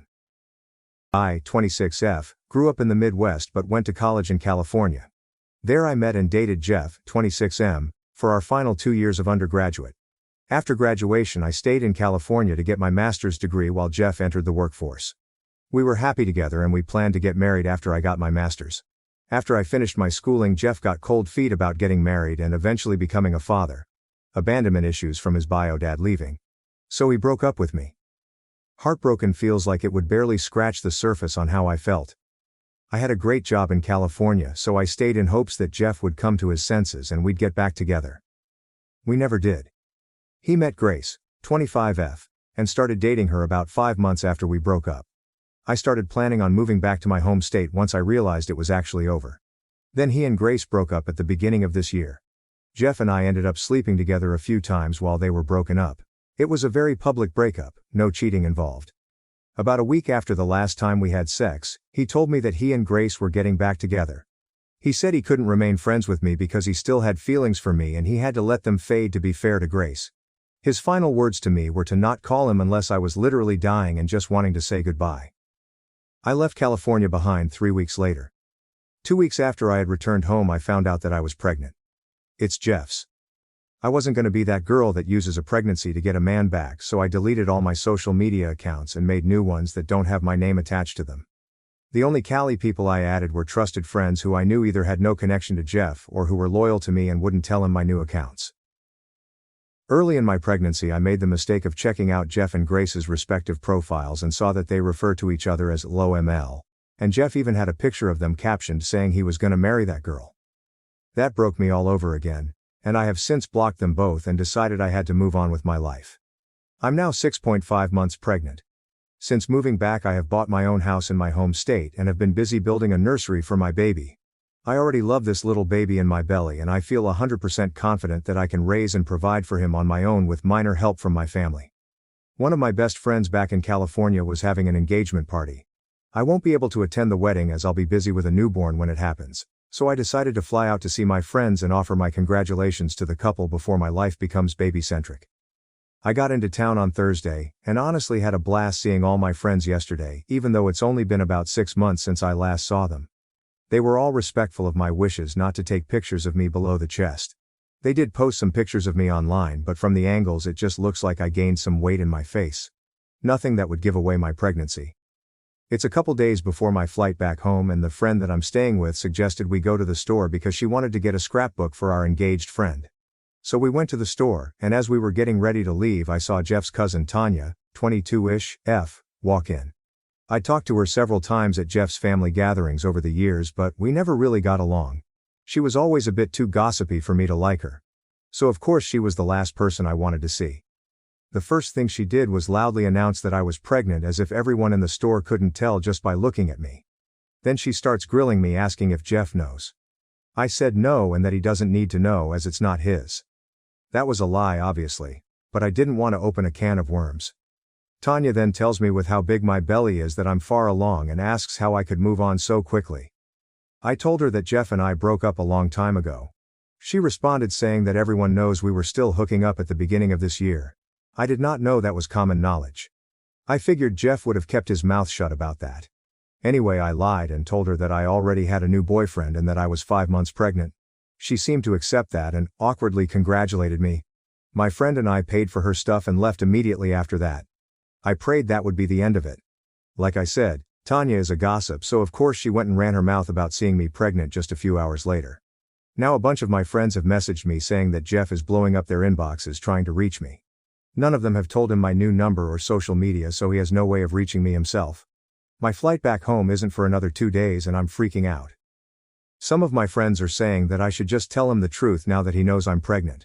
I still say I can get by pretending it's someone else's and that I'm not far enough along for it to be his. I honestly just want to ignore him and go back home. However, I'm having some doubts that that's the right choice and there isn't a consensus on what to do, so I'm turning to internet strangers. TLDR. I got pregnant by my ex. Moved away, planning to raise the child myself.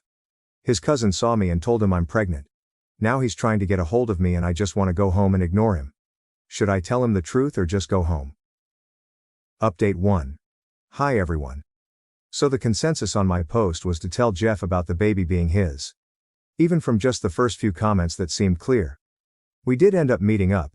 It wasn't particularly interesting or dramatic, but if anyone cares, here's what happened. He got a hold of the friend I was staying with on Instagram. I wanted to just talk to him on the phone, but he insisted we talk in person ASAP. In retrospect, I should have just waited until the next day, but I kind of just wanted to get it over with, and it seemed like he did too. TBH, I thought he was going to tell me that he wanted nothing to do with the kid, because I didn't see any other reason why he wanted to talk in person right that second. Keep in mind it was almost 10 at night at the time. So my friend and I went to his parents' house where he was waiting. His parents always treated me like family, so I guess I felt comfortable being there, even though we probably should have met at a neutral location. When we got there, Jeff's mom answered the door. She hugged me and I could tell she wanted to touch my stomach, but she restrained herself and didn't even ask, thankfully. I always liked her. We made awkward small talk as she led me to the living room. It was clear that they had just had a party, as it was still messy with a bunch of drinking cups lying around and confetti on the floor. On the couch was Jeff and Grace holding each other's hands. I was surprised that I honestly felt nothing for him at first. His stepdad offered me a seat, but I chose to stand. I wasn't planning on being there long anyway. Jeff started off saying that I might be able to fool Tanya, but he knows there's no way I would have ever met a new guy and gotten pregnant that fast. So he asked why I didn't tell him. I told him the truth, that the last time we spoke he told me not to contact him unless I was literally dying. And I'm not dying. He told me that he was trying to be respectful to Grace and that obviously this would have been an exception. Grace chimed in to tell me that I ruined her proposal. I found out later, third-hand info, but knowing Tanya I believe it, that the party at his parents' house was for him to propose to Grace in front of all their friends and families. Tanya waited until after the proposal, and when people were giving speeches, she told Jeff she was so glad he got away from me and wasn't going to be stuck raising my baby. Then all hell broke loose at the party apparently. I had no idea that happened at the time, or I honestly would not have went to see him at all. But hearing that he proposed was when it hurt. He broke up with me because he was scared of marriage and kids, but he dated her not even half as long as we did and she got a ring. I put on a brave face. Or at least I think I did. And acted like it didn't bother me, but it absolutely did. His mom told Grace that it's not my fault and now wasn't the time for that. Then Jeff told me that, obviously I can't move now. I told him that I already did, and I was only in California for the weekend. He countered saying that I have to move back. I told him no, I'm not doing that. He said, well, I can't just leave. At that point I got frustrated and told him that I left months ago. My job is in my home state. I bought a house. All my doctor's appointments have been there. I established residency there a long time ago. California isn't my home anymore and hasn't been for half a year now. So then he got frustrated and got up to approach me asking if he's just supposed to send a paycheck once a month and saying this wasn't how it was supposed to happen. I don't really know what he meant by that second part, because he just found out I was pregnant a few hours before, but I assumed he was taking about his life plans. I forced myself to calm down and try to be empathetic. I told him that if he was worried about this screwing up his plans for the future, that he had nothing to worry about. I don't want or need anything from him. I've planned everything out, from finances to childcare when I return to work to even setting up my baby's college fund. It's all taken care of already. He didn't really say anything. I didn't know if he was thinking or just relieved that I had it all handled. I told him he can still get married to Grace and have his own family someday. I promised I wouldn't bother or blame him for anything. My baby will be loved and cared for. Jeff got teary-eyed and told me that I know how he feels about this. He was referring to when he broke up with me and said that he didn't want to be a dad because he didn't think he'd be a good one. He also has abandonment issues from his bio dad walking out on him, his siblings, and his mom when he was 6. I told Jeff that he's not him. His bio dad. That he's better than him and always will be. His mom started crying at this point, I guess from seeing how his dad's abandonment still affects him to this day. I promised Jeff that I wouldn't let my baby think that Jeff was a deadbeat. I'd be honest that we just weren't meant to be together, and we live thousands of miles apart. He told me that he can't just not be in his kid's life and that I don't understand what it could do to them. He asked if we could please just figure something out together. I asked him what he realistically expected would be a solution. Because I'm not moving back to California, and I highly doubt he and Grace wanted to pack their bags and move that far away from their own families and friends. I said, I'm not going to be sending my kid on a plane every few months either because that's too much.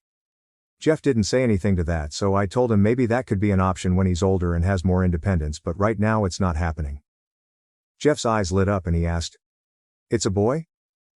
I'd been careful not to reveal the gender up until then, but I messed up there. I nodded and he nervously asked if he could feel the baby. Before I could even respond, Grace let out this loud wail and stormed off to the kitchen. Jeff apologized to me and then went to go comfort her. His mom excused herself as well as she was still crying. So she left and her husband followed her. That left me and my friend awkwardly standing alone in the living room.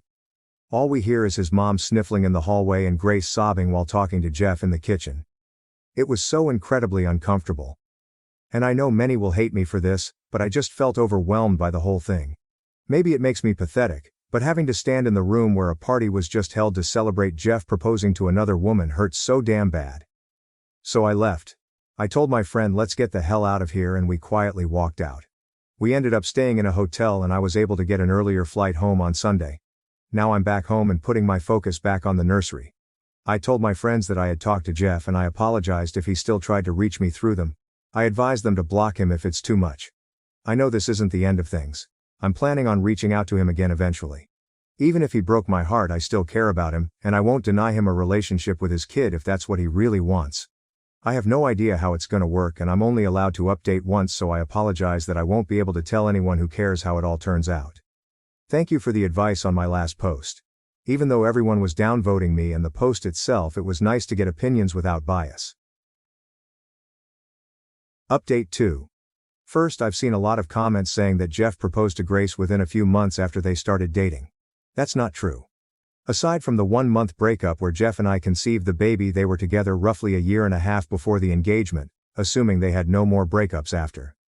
IDK their full history, nor do I care to. Second, I feel like people were being a bit harsh on Jeff. I can honestly say he is not an abusive or controlling person. The man never so much as raised his voice at me in the 4 years we dated. He was a bit overbearing by demanding that I had to stay in California because that's where he is, but he just found out about the baby and was panicking that I'd disappear and he wouldn't be able to contact me. Which, to be fair, that's exactly what I did, so I get it. I had a million thoughts, some wildly ridiculous when I think about it now, running through my own head when I found out too. Third, he wasn't juggling Grace and I at the same time like people think. She broke up with him. They both thought for good at the time. He and I started having sex again, but it wasn't like we were in a sequel of the lovey-dovey honeymoon phase. It was a weird and confusing time. We weren't talking about getting back together. I already had a start date for my new job back home and my move was scheduled. He didn't know any of that. I was still in love with him, of course, and I hoped he'd tell me he wanted to get back together and I would have stayed. But he didn't. Finding out he was getting back with Grace hurt, but I can't say I felt used for sex. I don't think either of us knew what the hell we were doing by sleeping together again in the first place. Jeff is a simple man overall. I promise he's not some supervillain taking advantage of women and playing with their emotions. I'm not making excuses for him. I wish it were that easy to say that he's a dirtbag, and you should give me all your sympathy. In reality, I know who Jeff is as a person. Anyone who read my posts knows him as just a collection of bad and/or questionable choices he made. If you summarize anyone up to just the bad shit they've done, of course they'd come off as an unlikable person. Jeff's not evil or manipulative. He's just got some stuff he probably should have worked through years ago, and admittedly, I never thought his issues were that prevalent until we broke up. Plus, I'm positive that Grace knew we slept together while they were broken up. There's no way that was a shock to her.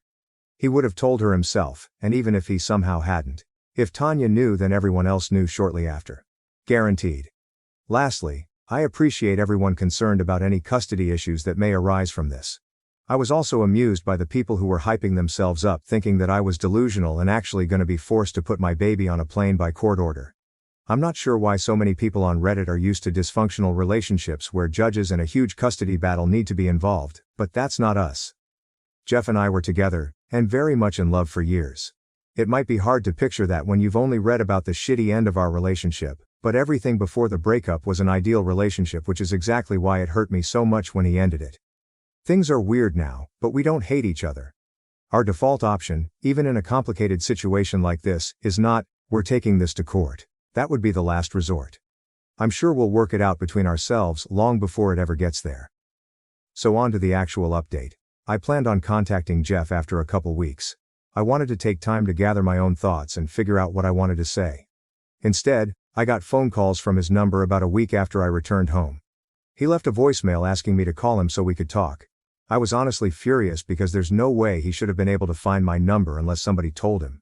It might not seem like it's a big deal, but to me I saw it as somebody who betrayed my trust in them. I texted him asking how he got my number.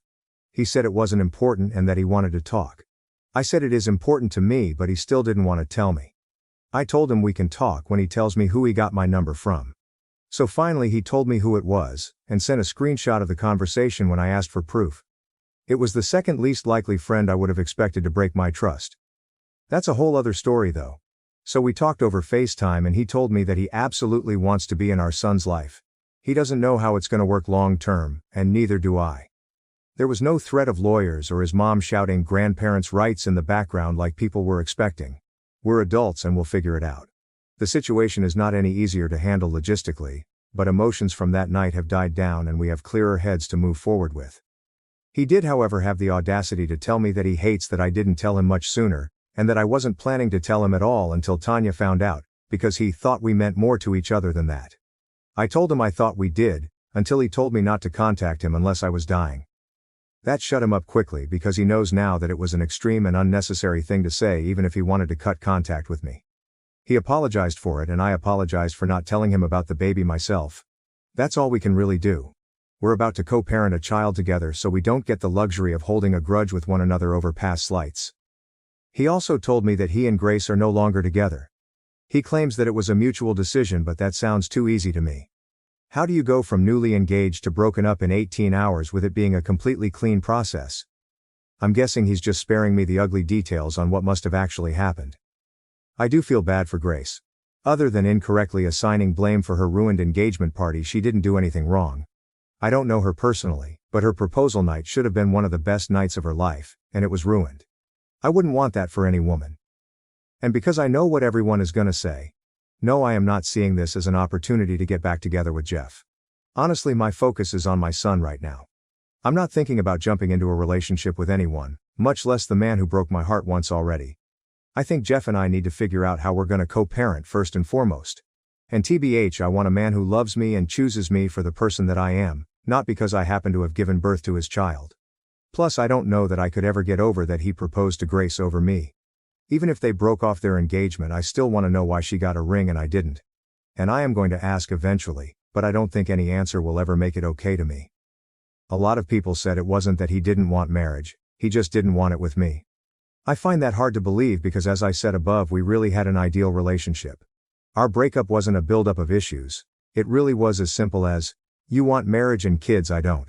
Which I think most would agree is just the natural end of a relationship. If it really is as simple as I just wasn't the one, then I want him to look me in the eyes and tell me that himself. Jeff is a terrible liar even when he's lying for a good reason, like a special surprise. He fidgets his fingers and can't maintain eye contact when he's lying. So if he looks me in the eyes and tells me his reason for why he chose to marry her and not me, I'll know if he's being honest. Jeff also told me that his mom wanted to send me stuff for the baby, so he asked for my address. I declined. I'm positive that there are no nefarious reasons and she's just excited and wants to help. This will be her first grandchild. However, I still felt a little uncomfortable giving them my home address. He's been texting me every day and calls me every night to say goodnight. Sometimes he wants to talk to the baby.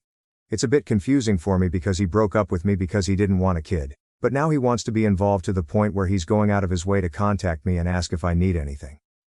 It's strange, and I don't really understand how his brain works, but like I said in my last post, I won't deny him a relationship with his kid if he wants one. Jeff wants to visit me in person to talk properly, but I told him I'm not sure if that's necessary right now. He asked to come last weekend and I said no. Then he asked again about possibly coming this weekend, but I told him I can't, because I'm having my baby shower on Saturday. He wants to come. I'm not sure if that's a great idea. I'm not worried that he would say or do anything bad, and we're getting along over text VC. I can tell that he just wants to be involved, but part of me feels like it's sort of IDK, playing house almost? I guess it wouldn't be a big deal if I made it clear he would be here as a friend and the father of the baby, but not as anything more. My parents don't think it's a good idea, but I know that's just because they don't like Jeff, ever since he broke up with me. My sister, who is more level-headed, says that it could be a show of good faith that I'm serious about having a healthy co-parenting relationship, and it'll probably be easier to build that foundation now before the baby comes. My brothers don't care either way, but they say they're ready to beat up Jeff if he does or says anything stupid. He won't, but I love my brothers for always looking out for me. I'm not sure what I'm going to decide, but I know Jeff needs an answer soon so he can book a flight and a hotel room if I do say yes. I'm open to suggestions. Update 3. Hi everyone. I've been requested to give an update on the baby shower and whether or not I let Jeff attend. This post is rather lengthy as it covers a whole weekend, so I'm including a TLDR at the bottom. So I did end up allowing Jeff to come to my baby shower. When he called me the Monday night before my Saturday baby shower, I brought it up. I told him he could come if he agreed to 3 rules. We are not together. Don't touch me, hug me, or put your hands on my stomach unless I say it's okay. I agreed that we needed to have a serious talk. However, it only takes place after the baby shower. I'd see if there's an awkward vibe because we have things we want to get out. We ignore it until after the baby shower. You stay in a hotel. I wasn't housing anyone. I needed my home to be my own place to return to if things got too overwhelming. Unsurprisingly, he was fine with all of those conditions and was just happy that he could come. I also told him he was free to invite his mother if she wanted to attend. He was relieved because she did mention wanting to come with him if he came. Everything was settled until the next day when he called to ask me if his brother and sister could come too. His stepdad had a prior commitment and wouldn't be able to attend. I shouldn't have been surprised Jeff asked about his siblings though. His family is really close-knit. They show up for each other and everything. I've never had any issues with anyone in his family. I always got along with his parents and siblings, especially his sister. I said it was fine. I didn't really care as long as they understood that I was the guest of honor at my baby shower and not a hostess, so I wouldn't be checking in with them the entire time. His sister also messaged me privately to ask if I was really okay with them all coming and that she and their younger brother could stay home if I didn't want them all there. It was totally unnecessary because I already said yes, but I really appreciated that she did that. Their flight got in on Friday afternoon. My parents decided to host a dinner for Jeff's family. They don't like Jeff anymore, but they felt that since he and I are now tied together for the next 18 years minimum, our families should be acquainted at least. When they got to my parents' house, the greetings were as awkward as expected. Jeff leaned down to my stomach and said hi to the baby. The baby kicked, and when I told Jeff, he got excited, so I offered to let him feel. I figured he should be able to have that moment. His mom was ecstatic that the baby was kicking, saying that he already knows his daddy's voice. She was so happy that I didn't have the heart to tell her that the baby had already been kicking for the past half hour before they got there. Dinner was fine. It was mostly talking about the baby shower. But we did also go around the table and everyone suggested names. I have to admit I'm a bit bummed about the naming. I was happy that I had sole decision power when it was just me, but now I have to get Jeff's approval too, which sucks. Some of the names he suggested were awful tbh. The day of the baby shower was long, but it went perfectly. Luckily Tanya was over 2,000 miles away, so she couldn't ruin the event. It was relatively big as my family has always done co-ed baby showers. We even had some games specifically for the men in attendance. I felt a little bit bad about Jeff just being a guest, so we tried to include him last minute by letting him give the guys the rules for the bottle chugging game. It was tea, not beer of course. And we added a last-minute best dad joke competition that he got to decide the winner on. We also took some pictures together. As I said in my last post, I didn't want to play house with him, but honestly I was having such a great time that I didn't even mind that both sides of the family suggested pictures. More importantly, He asked for my consent before putting his arm around me and touching my stomach for the pictures, which was such a relief that he was respecting the boundaries I gave him before he came. After the baby shower ended, I invited Jeff's family to my house. I mentioned not wanting to give my address to him in my last post. Some people misunderstood that as me trying to stay hidden forever. Obviously he was going to know my address once the baby came. I think what those people failed to realize is that it was all happening so fast. Jeff got my number one day, and the next day he was asking for my address on his mom's behalf to send baby stuff. It was a lot and far too soon. But since everything was going great, I didn't mind so much inviting them to see my house. His mom cried when she saw the nursery. Then I started crying with her cause I'm a hormonal mess some days. The nursery is basically finished.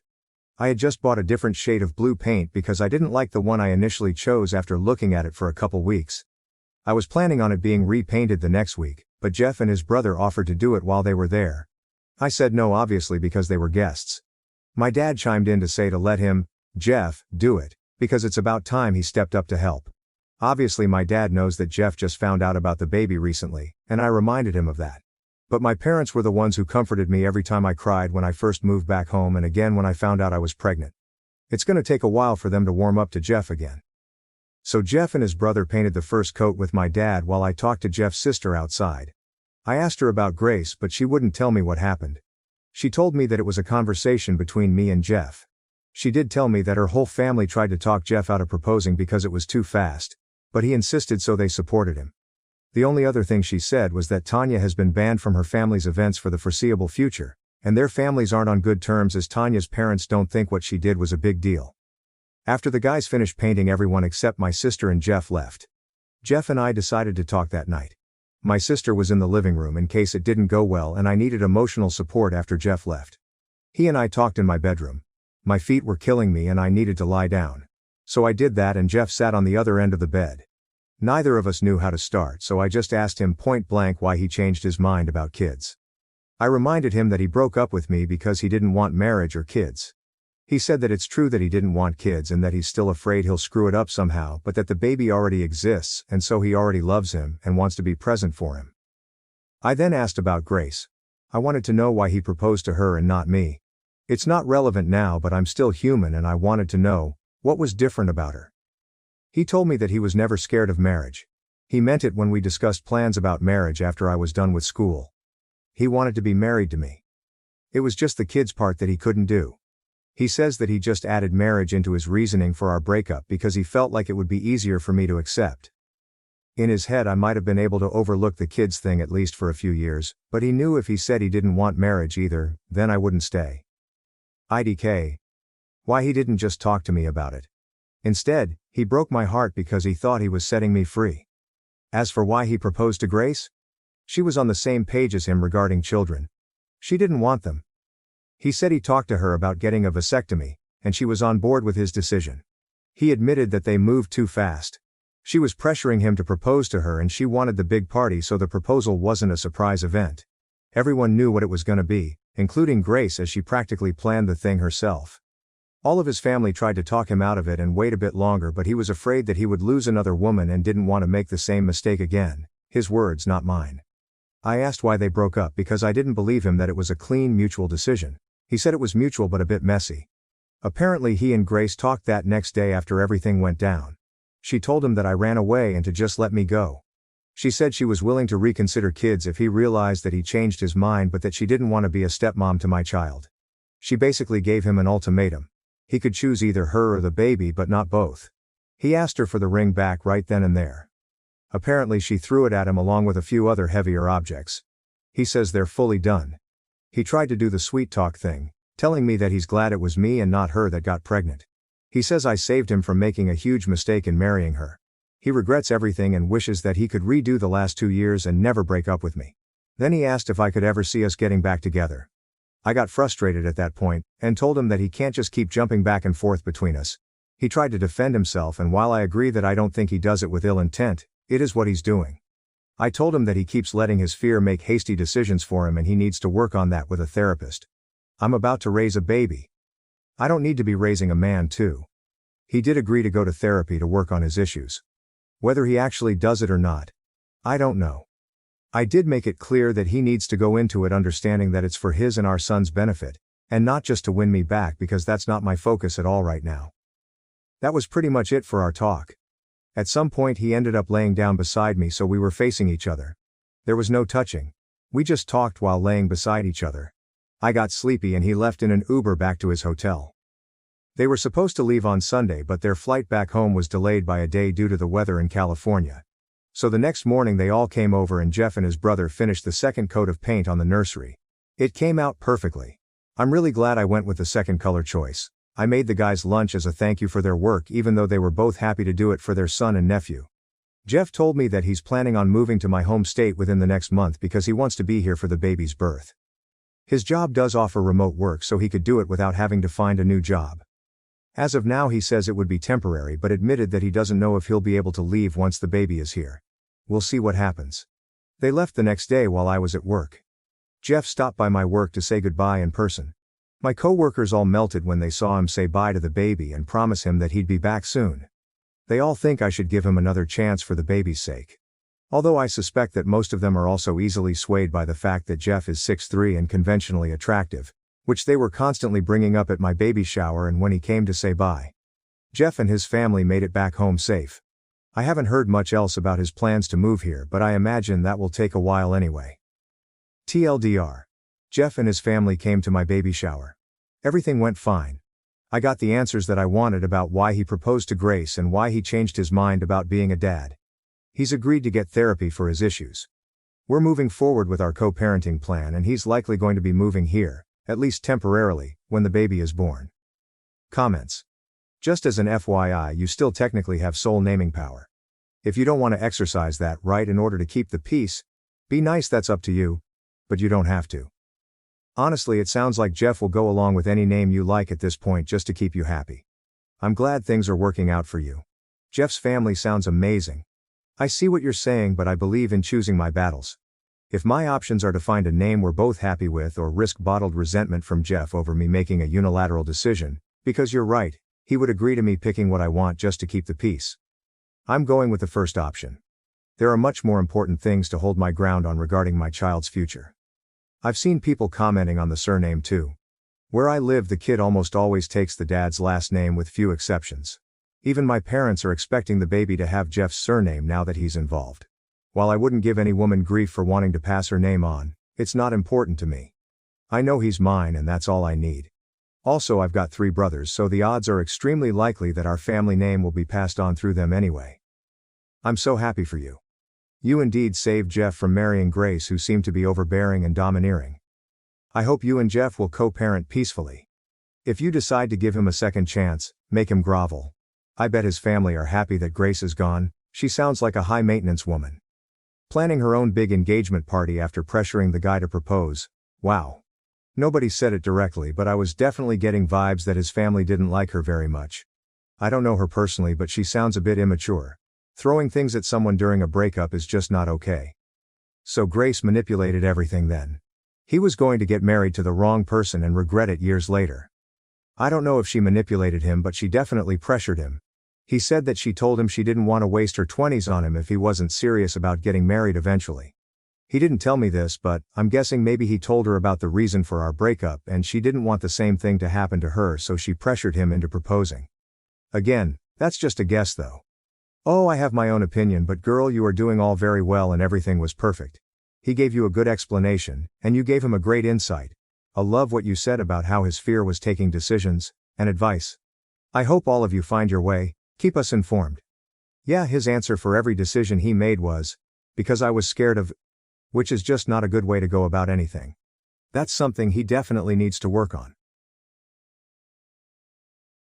I had a baby as a result of an affair and now his wife is reaching out to me. I'm so stupid. I, female 26, had an affair with a married man, male 42 a few years ago.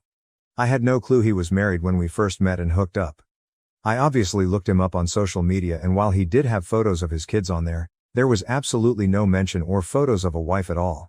I found out that he was married about a month after we first got together, but he told me it was just a marriage on paper and that they basically lived separate lives and agreed to remain married for practical purposes until the kids were older.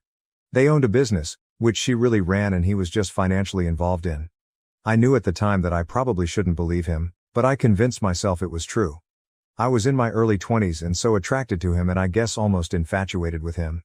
He made me feel so good. I know now that I should have ended it immediately, but I didn't realize what I was getting myself into. I was addicted to all of the attention he gave me, the great sex, the places he'd take me.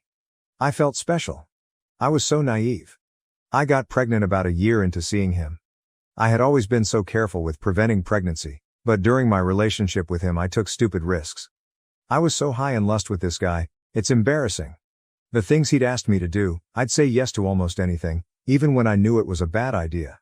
I was in love with him, or I thought I was. I hadn't intentionally wanted to get pregnant.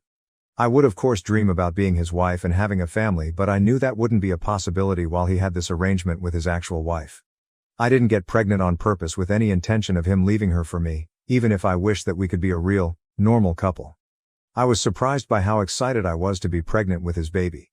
I wanted that baby once I found out I was pregnant. The thought of carrying this baby of the man I loved was so special to me, but I knew he probably wouldn't feel the same.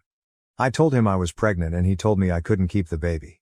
I expected his reaction, but I was devastated and it hurt me to my core that he didn't feel the same way I did.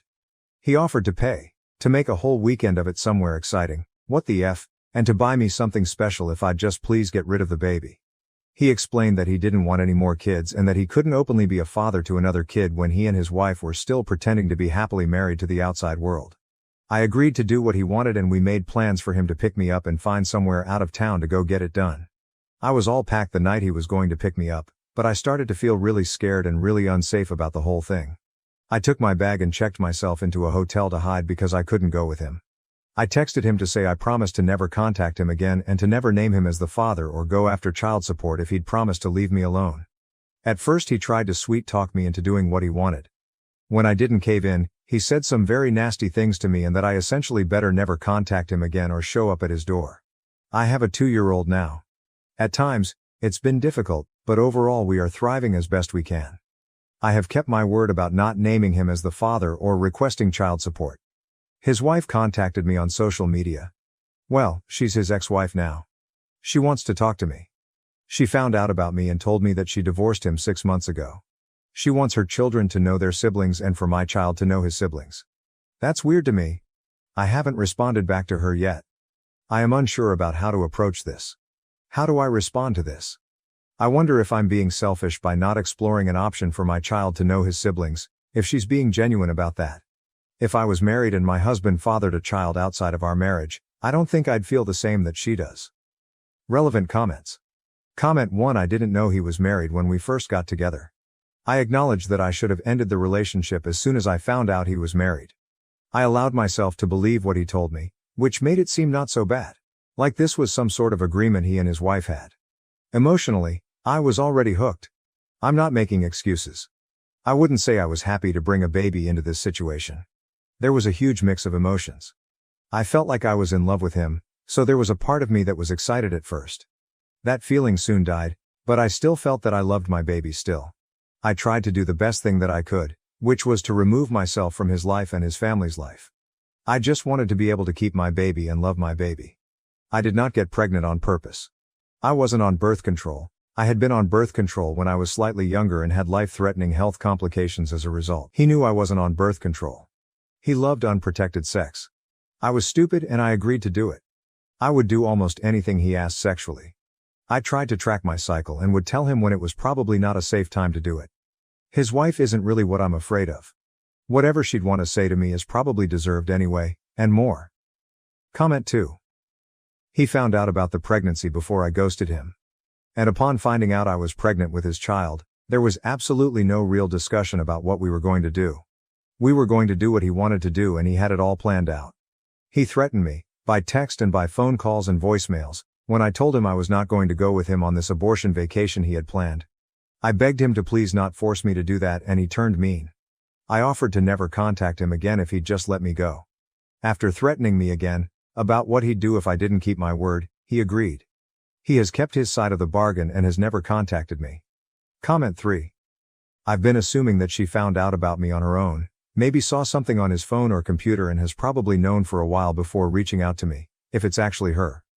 I get what some people are saying about siblings and such, but that man is not my child's dad. He is the dad of his older kids, but he's not the dad of my kid. I'm still young and I hope to have more children one day, and those children would be my son's siblings. I hope to find a man who loves me and my son and with whom I can have a legitimate relationship. I haven't been with another man since I ended things with this guy. I actually just went on 2 dates for the first time very recently. I'm not desperate to find a man right now, but I hope to find real love one day.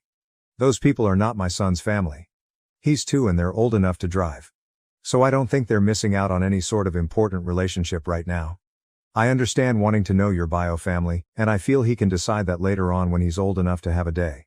Depending on where we are in our lives at the time, he might not feel a need to know those people. I don't plan to lie to my son about his conception, but I don't think we need to involve ourselves with the man's ex-wife and teenage children at this time. Update 1. I made a post 3 weeks ago and things have only gotten stranger. I had an affair with a married man a few years ago. I regret it and I will never do anything like that ever again. I knew it was wrong from the very beginning, but he captivated me. I was naive. I allowed myself to believe when he told me they were pretty much just married on paper for the sake of their kids. I got pregnant and while he tried to talk me into getting an abortion, I ultimately decided to keep the baby. I have a 2-year-old little boy now. I promised this man that I wouldn't expose our affair and I wouldn't formally identify him as the father or request child support. I did that because he was becoming very nasty about the whole thing and I felt like due to the mess that I had created and the way I felt by the end of it, a clean break with no involvement with him would be the best thing for everyone. I moved back to where my family is, hundreds of miles from where he and his family live. About a month ago his ex-wife reached out to me via social media, claiming they had been divorced for 6 months and that she wanted our children to be able to know each other. Now their kids are teenagers, so I didn't really think they'd want anything to do with the toddler and the woman their father was having an affair with. It seemed odd to me. After posting here, I sort of decided that I wouldn't respond to her. I'd just ignore it. She just sent me one message, so it wasn't as if she was badgering me about talking to me or meeting me. On Friday night, I decided to message her. I don't really know why. I think it was really just for my sake so I could have the chance to apologize to her. I told her that I would be more comfortable speaking with her face to face since I couldn't trust that it was really her. She said she understood. I was too nervous to meet her in person, but we did a video chat. I didn't know what to expect, if this was all a ploy just to unleash her fury on me or what. I mean, I deserve that. She wouldn't be wrong to feel that way. It was really her. She told me she discovered our affair when she found communications between the two of us, after our relationship had ended. She told me I'm one of many women he had affairs with over the years and she knew about somebody even before he met me, but she didn't divorce him at the time. Finding out about my child was the final straw for her.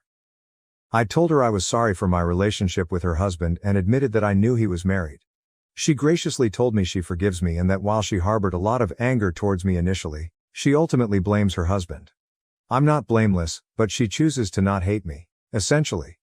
She said she couldn't have said this 6 months ago or a year ago when she first found out about me, but she has moved past that. She still has anger toward him, in addition to many other emotions surrounding him. She started pouring out her heart to me about their 20-plus year marriage and life together and it was very awkward because what do I even say? Her kids know about me and my son. She says they're very mad at their father. Somehow I don't think they're mad about the fact that he's not involved with my son's life. And why would they be mad about that? I would hate myself if I were them. I told her that with my son being so little right now, I don't really feel comfortable with him meeting her kids or being involved with their family. I feel unsure about it and it's just not something I feel needs to happen right now. Then she told me her ex-husband was in a bad accident 2 months ago. He's fine now, still not allowed to return to all his normal activities just yet, but will be fine. He is probably the most physically active person I've ever met, barely ever seems to sit down. So he must be terribly annoying to be around if he's not allowed to go all the time. She told me he wants to meet my son. Apparently she moved back in with him temporarily when he first came home from the hospital. She said the accident really shook him up and he has been expressing a lot of regret about my son, not being involved, not providing for him. So now it's like was everything she said just a lie and he somehow got her to reach out to me on his behalf. And she actually did it?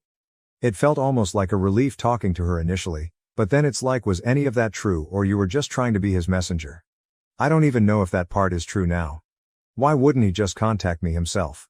I'm just feeling so uneasy about the whole thing now. Relevant comments. Comment 1 I don't believe I have to involve his teenage children in my son's life. Maybe when my son is old enough to decide if he wants that. He is not named on the birth certificate and I do not receive child support from him.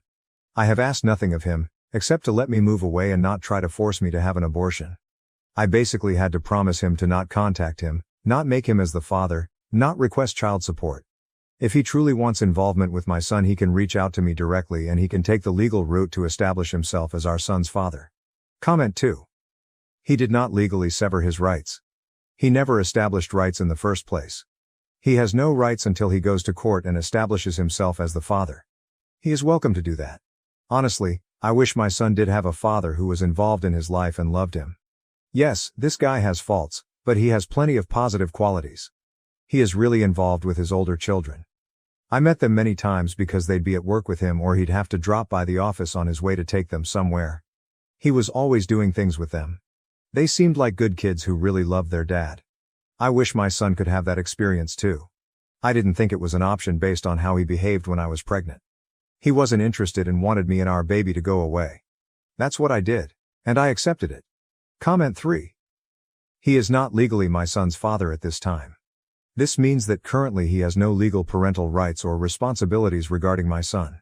I cannot stop him from taking the legal steps to establish paternity if he wishes to do so. He will always be my son's biological father. I can't change that fact. Regardless of whether or not he ever legally establishes paternity, my son will likely be curious about his biological father and who knows, maybe they will establish a relationship one day regardless of legal paternity. There is no way to say if I will meet a man who may want to adopt my son one day, thus becoming his legal father. It's something that I think would be nice, but nothing that I'm intent on doing. By choice, I've only been on 2 dates since my son was born, and that was only within the year 2024. I realize that it will not be as simple as signing a piece of paper. Update 2. I posted about this a few months ago. To summarize very quickly, when I was fresh out of college I had an affair with a married man and father. I became pregnant. He wanted me to get an abortion. He had arranged to take me away on a vacation, to get an abortion. I wasn't really sure what I wanted to do, but I agreed to go along with what we wanted. At the last minute, when he was on his way to come pick me up, I told him I couldn't go through with the abortion. I just really didn't feel comfortable about his plan and how he was orchestrating everything. It scared me. I realized at that time how deep I had gone with this mistake, how screwed up the whole relationship was. He was really mad. He threatened me, said a lot of nasty things to me. I told him if he just left me alone and let me have my baby, then I'd leave him alone and wouldn't name him as the father or seek child support. I moved back home. I was living in a different state when I met him. I kept my word and I didn't name him as the father or seek to establish paternity. I have never sought child support. My child is 2 now. A few months ago his wife contacted me via social media. At first she made it seem like she wanted my child to have the opportunity to know his siblings. It was sort of weird since the siblings are teenagers. She said she had divorced him 6 months prior. I agreed to talk to her virtually, not in person. I felt that I owed it to her to apologize for what I had done. I do feel bad about it. But at the end of the conversation I told her that I didn't feel it was the appropriate time to connect my son with her kids. He's a toddler and in their teens, plus I had promised her husband to stay out of his life. That's when she told me that he was recently in a bad accident and she had been helping to take care of him. Supposedly he was going to be fine and was fairly recovered at that point, but she said he had expressed interest to meet our child. So she was basically his messenger. I have not been in contact with her since then. I deleted my social media. I don't know why, but the whole thing just really made me uncomfortable. Since I last posted here. Then I received a handwritten letter from him. In it, he expressed how he wanted to get to know our son, he wants to be a father to our son, he wants to provide financially for him, he'd like us to come visit him. He asked me to sign a paternity affidavit. I refused to do so. I know he is my son's father, but I'm not going to make this that easy for him. After the things he said to me and threatened me with, he at least has to work for this. At that point, my parents felt that we needed to meet with a lawyer. All communication from me has gone through a lawyer. I have never responded to him personally, directly. Now I have a court order for paternity. I have to present my son to have a specimen taken tomorrow. I already know what it's going to say. It's not that I don't want my son to have a dad in his life. It's just, the whole situation is a mess. And he lives a few states away from me. I don't know what to do. I can't really do anything. He's doing things legally. Next, I'm sure he'll petition for some form of custody or visitation. He's not married anymore, supposedly. But he's a lot more established than I am. He has considerably more financial resources. I also know he has all sorts of connections where he lives. Luckily they don't hold as much weight here in my state, but it's still so scary to me. I'm a bad mom. I brought my son into this world knowing it was a messy situation. I just got so comfortable with it just being the two of us, and now I don't want to give that up. Relevant comments OP on if the father would be moving closer to her and her son now that he's divorced from his ex-wife. OP answer, to touch on just a few things. I don't think he'll move away from where he lives. He has way too much established there. He's in his early 40s. I don't know how this supposed accident, if that even really happened, has affected him, but he was incredibly physically active when I knew him. He only slept like 4 hours a night, took a 20-minute power nap daily, and rarely ever sat down. He was also highly involved in his children's lives. I'd even say overprotective, like a helicopter dad instead of the typical helicopter mom. Careless_welder_4048, how did he have time to cheat? OP answer, he only slept a few hours a night and moved at about 1,000,000 miles a minute. Everyone joked about it. Somehow he always had time to get up at 5 a.m., go surfing, do some work, take his kids to school, do some work, take his power nap, get coffee, pick his kids up after school and take them wakeboarding or some other sort of thing like that, do some more work, be at his kids' basketball game and so on and so forth. He literally never ever stopped. I was just another thing to help fill out his calendar to prevent him from getting bored. OP on the father's relationship with his ex-wife and their children. OP answer. I also don't think he and his wife had much of a relationship, although it wasn't quite as he described it to me. They lived in the same house, but I believe they lived pretty separate lives. He bought her a business to give her something to do and keep her busy. She was there most of the time. They didn't even go to their kids' activities together. He was always the one going. So I think that freed up time too. I don't think they liked being around each other, so she was happy to have him out of the house. She admitted to me that I wasn't the first affair he had, and she knew about most of the time we were together. Another update on how stupid I am, or I had a baby as a result of an affair and now his wife is reaching out to me. I won't rehash the whole thing here. My previous posts are on my profile. I got pregnant from an affair with a married guy. He wanted me to have an abortion. I decided I didn't want one. He turned mean. I promised to not name him as the father, legally, or to pursue any sort of child support. I moved away from where he and his family were located. I'm about 12 hours away from him now, back where my family is from. I haven't reached out to him in over 3 years since. His ex-wife reached out to me out of the blue via social media, initially claiming she wanted to connect with me so that our kids could know each other. When I politely declined for the time being, as her kids are teenagers and my son is a toddler and we live states apart, she revealed she was really reaching out on behalf of her ex-husband, who had supposedly had a change of heart about being involved in our child's life after nearly dying in an accident. I did not engage with her any further after that. It all made me feel very uncomfortable. Later, I received a letter from him in the mail. He asked to be involved with our son, to provide for him, etc. It still felt weird. I mean, he turned really mean and didn't want anything to do with me or our baby and hadn't made any attempt to contact me in years, and I was not hiding. His wife was obviously able to find me on social media, and you can find my address online. I felt like if he was serious, he'd take the steps to establish paternity legally. And that's what he did. Around 1.5 months ago we were ordered to submit DNA samples for a paternity test. It took around 5 weeks to find out what I already knew it'd say. But now things are stalled for another several weeks for the next step in the court process. I haven't talked to him at all during this whole thing. I didn't respond directly to his letter. I do have a lawyer and everything is basically going through him now. Then without any warning, he just showed up at my home last weekend. Just knocked on the door like it was nothing. Basically, this is his son and he doesn't want to wait another 6 weeks for the court to inevitably order us into some sort of custody mediation anyway. His words, "Why can't I just talk to him?" I told him he made me uncomfortable and him just showing up at my house really made me uncomfortable. Honestly, I don't know what made me so uncomfortable. The fact that he showed up unannounced like that, or the fact that I instantly felt the same attraction to him that I had when I was with him and I didn't want to feel that at all. In some weird way part of me felt happy to see him and then another part of me was disgusted that I was happy. He said he doesn't understand why we can't just talk about this. He's not trying to take my son away from me. He just wants to be involved in his life and to help provide for him like he should have been all along. He's sorry he wasn't there when he was born.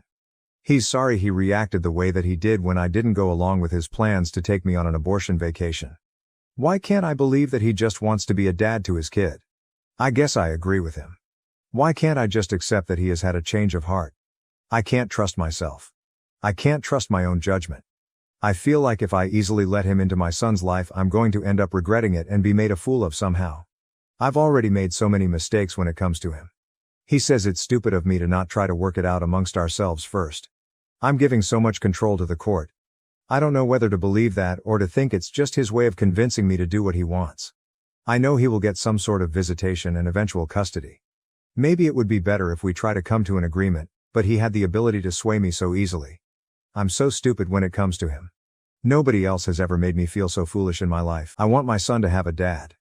I admit it's probably selfish of me to want to keep him away. I just keep imagining having to spend weeks or months apart from my child while he's living with his dad 12 hours away, and I can't stand the thought of it. I'm just feeling sad, stupid, and defeated. Relevant comments. OP on if the father is actually divorced from his wife. OP answer, I checked the county records and they did actually get divorced. Mammoth_Might 8171. At this point you need to trust your lawyer. Hopefully he is a good one. Make sure that your lawyer has all the facts, including how poorly he treated you when he found out you were pregnant. Do not communicate any more with your ex, especially since you know that you're incapable of making good decisions when he is involved. You may need to prepare yourself mentally that your ex is eventually going to play a role in your kid's life, as much as that sucks. Hopefully you can go after him for back child support. OP answer. My lawyer has any and all information that I possibly had to share. I am already preparing myself that he will likely have a role in my child's life. I mean, the change will be difficult for me and I honestly don't want anything to change. But I'm trying to focus on any shred of positive outcome this could have for my son. He deserves a dad. I wish it wasn't in this situation. I wish I had given him 2 loving parents in a stable relationship, the ideal. I wish I had at least given him a father who didn't live states away. I feel bad that my son has 2 lying cheaters for parents. I truly do feel so embarrassed about our behavior in a new way I did before, ever since my son was born. Other than that whole thing and the fact that he's apparently had affairs with multiple women according to his ex-wife, he actually seems like a good dad to his teenage kids. He was always very involved with them. I guess I'm just trying to cling to whatever positive things I can think of. He can also provide a lot more financially than I currently can. That's scary for me because I'm already turning it into some sort of competition between us in my head. Several points for him, none for me. Plus my son is also very shy. He doesn't do well if me or one of my parents isn't there with him. I'm just now getting him involved in more activities with other kids and safe, trusted adults, but he still just clings to me. My heart breaks when I think of him meeting a strange man he doesn't know and me not being there. I want to be there. Plus I think that's how things normally go for him, and to be perfectly honest that's how I used to be for him too. Just go along with what he wants. He was obviously expecting me when he showed up in person. He genuinely seemed surprised I didn't cave into his request right on the spot. The previous version of me probably would have. OP on how the father managed to find her address. OP answer. He sent me a letter in the mail previously. I googled myself and my address came up easily. Admittedly, I made no effort to hide myself after moving away. I didn't think I needed to. He had no interest in being involved with our baby and I promised to never contact him again. So I thought that was the end of it. His ex-wife told me he was in a bad accident when I talked to her. It's not too surprising based on his hobbies. He lives at like 200 miles per minute. According to her, she had to move back into their house to take care of him while he recovered. When he showed up here, he didn't look like somebody who had been in a life-threatening accident not too terribly long ago. He told me he's fully recovered and although he'll probably have back issues the rest of his life, he's perfectly fine. OP on having a visitation plan with the father for her son. OP answer. My lawyer says that other than creating a graduated visitation plan based on the fact that my son doesn't know this man, the fact that he hasn't been involved in his child's life for the last 3 years won't mean much to the court. Their ultimate goal is for a child to have 2 parents. I screwed myself over by not naming him as the father at birth or trying to establish paternity in any way. Had I done that and he fought it, neglected to pay court-ordered child support, etc., then we could have a better case as far as abandonment goes. He is putting in the effort to establish paternity now, is willing to pay child support, so he says, and is presumably going to tell the court he wants to see his kid, and this is going to reflect positively for him, despite not being involved for 3 years. New update. Since everyone got mad at me for posting a recap of my situation in my previous posts, I won't even go there. If you're interested in the backstory, you can read my previous posts. All I will say is that I have a 3-year-old son who was conceived in an affair I had with a married man. After initially making me promise to not contact him, to not name him as the father, and to not request child support, my child's father has been pursuing involvement in our son's life over the last several months. He lives states away, and most recently he showed up at my house to try to convince me to work things out directly with him. Since the last time I posted, we've recently had a mediation session and he's met our son twice. At this time, he will have supervised visitation, with me present. Because he lives states away, he is required to come here to see our son. It will not be on a weekly basis due to the travel. He will see him during 2 weeks of the month, 2 times each week, for a total of 4 visits a month plus 2 video calls a month. This will last for 6 months. The next step will be for him to continue that schedule, but to have unsupervised visitation during which he cannot remove him from the area, for another 6 months. After a year, we agreed to have another mediation session to determine next steps, with the goal, his goal, of being able to have my son at his home for short overnights. I'm not even ready to discuss that. He's already suggesting I can come for the first few times. I don't like the sound of it at all. We also have the option to request another mediation before 1 year, and something tells me he's going to pull that. I also have an order for child support. While he is in agreement with paying child support, it will have to work through the court system before becoming official and for me to start getting the regular payment. He wrote me a large check in the meantime. I was hesitant to accept it. Not that I don't think my son deserves it, but now I'm just always worried I'll say or do the wrong thing legally, completely unknowingly, and shoot myself in the foot. Like, am I obligating myself and my son to anything by accepting this check? Can he somehow spin this against me? Of course he was not in favor of the 6-month plan, and while he does understand that my son should not just go off with a stranger upon first meeting him, he wishes we could speed it along a little more, but 6 months was what we were able to agree on. He wanted to fly us both to where he lives so he could spend a week or 2 getting to know our son, but I don't feel that's appropriate at this time. Perhaps in a few months, or around the holidays, depending on how things are going. It would be too much too soon. The initial 2 meetings went pretty much just as I thought they would. My son is extremely shy. He wanted to hide behind me most of the time. Then when he would venture out from behind me, as soon as his dad would say anything to him, he would scurry back behind me and just stare at his dad blankly without saying anything. He came out of his shell a little bit, however he has still not said a single word to his dad. He just pretends like his dad isn't there and only talks to me. I will say that his dad is being patient and understanding as far as that goes. If he's frustrated, he's not showing it. He did suggest that maybe our son needs to get out more, go to daycare more of even preschool instead of spending so much time with me and my parents. He's very delighted with how much our son looks like him and how much he favors him over me. The one thing that did bother me is that I already told him I wanted to be very careful and mindful of how we informed our son, this little barely 3-year-old boy, that this man complete stranger is his dad. He said sure, yeah. Then at the first meeting he introduced himself as dad. Since then I've been trying to help my son understand. Like, you know how your grandpa is my daddy, this guy is your daddy. It's so surreal to me that any of this is happening. I feel like I'm waiting for the other shoe to drop. I'm waiting for something to blow up in my face. Now it's just working on accepting our new reality. All of this change is hard and confusing for my son, and it's hard for me. Unless he really fucks up, I'm looking at eventually shared times with my son, spending school breaks and holidays at his dad's house, hours and hours away in another state. It won't happen tomorrow, but it will happen in the most likely reality. I just hope he stays committed. If he can be a good dad to my child, then my child deserves that, no matter how sad sharing him makes me. If he breaks my son's heart, that'll be another story, and I won't accept that so readily. Relevant comments. OP on the times when her son has to go visit his father and what the courts are deciding on. OP answer, they haven't ordered him to visit his father in his state, but eventually, that will probably happen. Talking elementary school age. Worldly Promise 675. I hope it all works out as well as it can given the circumstances.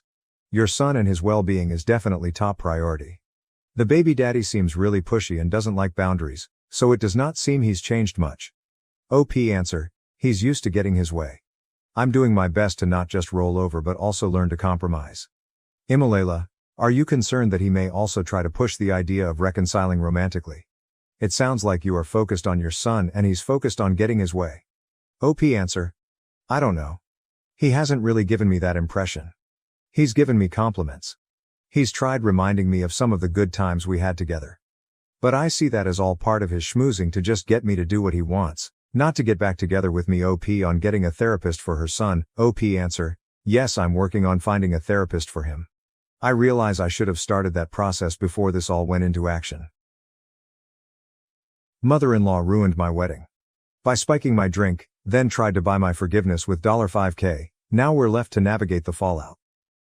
My mother-in-law secretly spiked my drink at my wedding, causing me to faint and ruin the reception. Now she's trying to buy my forgiveness with $5,000 because my husband has made his decision. Hi everyone, I'm Rachel, 27F, and I just got married a week ago to my wonderful husband Jaden, 32M. The wedding felt like something straight out of a telenovela. This whole journey began 2 years ago at a local coffee shop. I was a regular there, always needing my morning caffeine fix to start the day. One day, I noticed a tall guy with kind eyes standing in line behind me. He seemed nice, but to be honest, I wasn't really paying much attention. All I could think about was getting my hands on a latte. Later that same week, I bumped into him again, and this time, we ended up chatting while waiting for our coffees. We talked about everything. Our favorite books, weird childhood stories, and even our mutual love for that cozy little coffee shop. We laughed a lot, and for the first time that day I felt truly awake. Looking back, I realized that I was quick to judge at first. Perhaps because I was so absorbed in my routine or because Jaden wasn't the kind of guy I typically gravitated toward. But that day, something shifted in me. There was a genuine kindness in him, a warmth in his smile that I couldn't ignore. We exchanged numbers, and that very night, Jaden texted me, asking if I wanted to grab dinner sometime. We ended up going to this tiny Italian place hidden away on a side street. The food was incredible, but the best part was our conversation. We talked for hours, and it felt effortless. We discovered we had a surprising amount in common, a love for old movies, a secret passion for karaoke, even though neither of us is very good, and a shared obsession with tacos. Over the next few weeks, we started seeing more and more of each other. We went on hikes, explored museums, and even tried, and failed, to take a pottery class together. The more time I spent with Jaden, the more I realized how special he was. He was funny, intelligent, supportive, and always knew how to make me smile. He pushed me to be a better person and made me feel like I could be completely myself around him. Then, on our second anniversary, Jaden surprised me with the most incredible proposal. We were on a weekend getaway to a charming cabin in the mountains. It was snowing softly outside, and we were cuddled up by the fireplace when Jaden got down on one knee and pulled out a ring. I don't even remember exactly what he said because all I could focus on was the love shining in his eyes. Of course, I said yes. As soon as we got back from our cabin trip, I dove into planning the wedding with so much excitement. But this is where things took an unexpected turn. After Jaden and I got engaged, I met his mom, Maria, 57, for the first time. She lived a bit out of town, so we hadn't had the chance to meet before. At first, Maria was incredibly sweet to me. She talked about how thrilled she was to finally have a daughter-in-law. Jaden was her only child, and she mentioned that she had always wanted more children. So having me join the family felt like a big deal to her, almost like gaining another child. She even hugged me warmly and said she couldn't wait to get to know me better. However, things began to change rather quickly. That weekend, Maria came to stay with us to help with some wedding planning and to spend more time together. Initially, I was thrilled, thinking we'd bond and grow closer. But as the weekend progressed, her attitude shifted in a way that made me uncomfortable. The first passive-aggressive remark came during breakfast on Saturday morning. I had made a batch of my favorite pancakes, and while Jaden was outside enjoying his coffee, Maria looked at me with a smile and said, "Oh, I guess you don't worry too much about carbs, huh?" I laughed it off at the moment, assuming it was just a casual comment, but it stung a bit. Later that day, as we were flipping through some wedding dress magazines, Maria pointed at a model and remarked, "This dress is stunning, but it's meant for someone with a very specific figure. Not everyone can pull it off." She glanced at me as she said it, and it felt like a subtle dig, suggesting she didn't think I could wear something like that. I just nodded and tried to brush it off, but the comment lingered, making me feel self-conscious. The remarks kept coming. When we were out shopping for some decorations, she casually mentioned, "You know, my friend's daughter lost 20 pounds for her wedding. She looked so stunning. Have you thought about doing something like that?" I was taken aback and didn't really know how to respond. I mumbled something about being content with my body as it is, but it left me feeling judged, as if she thought I should be trying to lose weight for the wedding. The next morning, while she was looking through my kitchen cupboards, she commented, "Oh, you have a lot of snacks here. I'd try to keep my house a bit more on the healthy side. You don't want to gain weight before the wedding, do you?" I couldn't believe she was still harping on about my weight, and it was beginning to really hurt my feelings. It felt like she was picking on me, even though she always had a smile on her face and spoke in a seemingly kind tone. What struck me as odd was that Maria never made those comments in front of Jaden. It was as if she had a switch she could flip on and off. When Jaden was around, she was all smiles and sweet words, but the moment he stepped out or was in another room, she'd start making those passive-aggressive remarks. I felt like I was living in two different worlds, one where I was accepted and loved, and another where I was constantly judged and criticized. Initially, I didn't think it was necessary to bring this issue up with Jaden. After all, it was his mom, and I didn't want to create any tension between us, especially since we had just gotten engaged and were in such a blissful place. I kept telling myself that it was just a minor inconvenience, something I could handle. Besides, I'm not exactly thin. I have curves, and I'm proud of my body. I've worked hard to feel confident in my own skin. Maria's remarks were more annoying than anything else. It felt like she was trying to undermine my confidence, but I was determined not to let her get to me. However, Maria started coming over more frequently. It felt like she was around every weekend, and it was beginning to drive me a little crazy. I worked from Monday to Friday and only had the weekends to focus on wedding planning. But every time I turned around, there was Maria, offering to help or just hanging around. It was tough to concentrate on wedding preparations with her constantly there, making little comments and acting like she knew better than I did. One weekend, she called to say she'd be coming over again. I felt a knot of anxiety in my stomach because I really needed some time alone to plan without her input. So I told her I was going to be busy and wouldn't be at home. She asked what I was up to, and before I could stop myself, I blurted out that I was going to look at wedding dresses. I think I just wanted her to know that I had important things to do. To my surprise, she got really excited and said she'd love to come along. I didn't know how to say no without sounding rude, so I reluctantly agreed. The next thing I knew, she was at my door, beaming and eager to help me find the perfect dress. I tried to smile back, but inside, I was dreading how this shopping trip would unfold. We visited a few bridal shops, and from the moment we stepped inside, Maria was in full mom mode, suggesting dresses that didn't appeal to me and making comments about how certain styles wouldn't flatter my figure. It was utterly draining. I felt like I couldn't even breathe without her casting judgment. When I tried on a dress that I genuinely loved, she remarked, "It's nice, but don't you think it's a bit snug around the waist? Maybe something more flowy would suit you better." I was crushed because I adored that dress, but her words made me second-guess myself. By the end of the day, I hadn't found a dress, and I was feeling pretty low. Thankfully, Maria went back to her place, and I finally had a moment of peace. For the next few days, she kept texting me, asking when I would be looking for dresses again. I just kept saying that I didn't know when I'd have the time. I was determined not to tell her when I planned to go shopping, but my plan unraveled when Jaden mentioned to his mom that I'd be going dress shopping the next day. So she called me, asking what time she should come over. I found myself at a crossroads. Maria had already made so many remarks about my body that I dreaded the idea of her tagging along. I knew that if I took her with me to the bridal shop, she would ruin the day with more comments and judgments, so I decided to come up with an excuse. I told her that the bridal shop had a rule allowing only 2 people to accompany me, and my mom and maid of honor were already on their way. I realize now that it was a pretty lame excuse, but at that moment I couldn't think of anything else. Maria quickly pointed out how ridiculous my explanation was and said, "What kind of bridal shop only allows 2 people? That's just silly." I fumbled for a response and said, "I know it's weird, but that's what they told me." I was sweating bullets because I knew how flimsy my lie sounded. I hurriedly told her I had to go and ended the call before she could ask any more questions. As soon as I hung up, a huge wave of guilt washed over me. I hated lying, especially to Jaden's mom, but I just couldn't face another day of her making me feel bad about myself. I decided to focus on the positive and remind myself that this day was supposed to be fun and exciting. My mom and maid of honor picked me up and we headed to the bridal shop. I did my best to shake off the lingering guilt and just enjoy the moment, and in the end, I found a dress that I absolutely loved. After that, Maria didn't call, text, or even visit our house.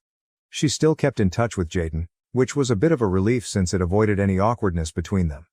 I sent her a picture of me in the wedding dress, hoping to share some of my excitement with her. She responded with just a thumbs up emoji and nothing else. I wasn't sure how to interpret that, but I decided not to overthink it. With so much to do as the wedding approached, I didn't have time to dwell on her reaction. As the wedding day drew nearer, I became increasingly busy with all the preparations. Honestly, I didn't reach out to Maria again.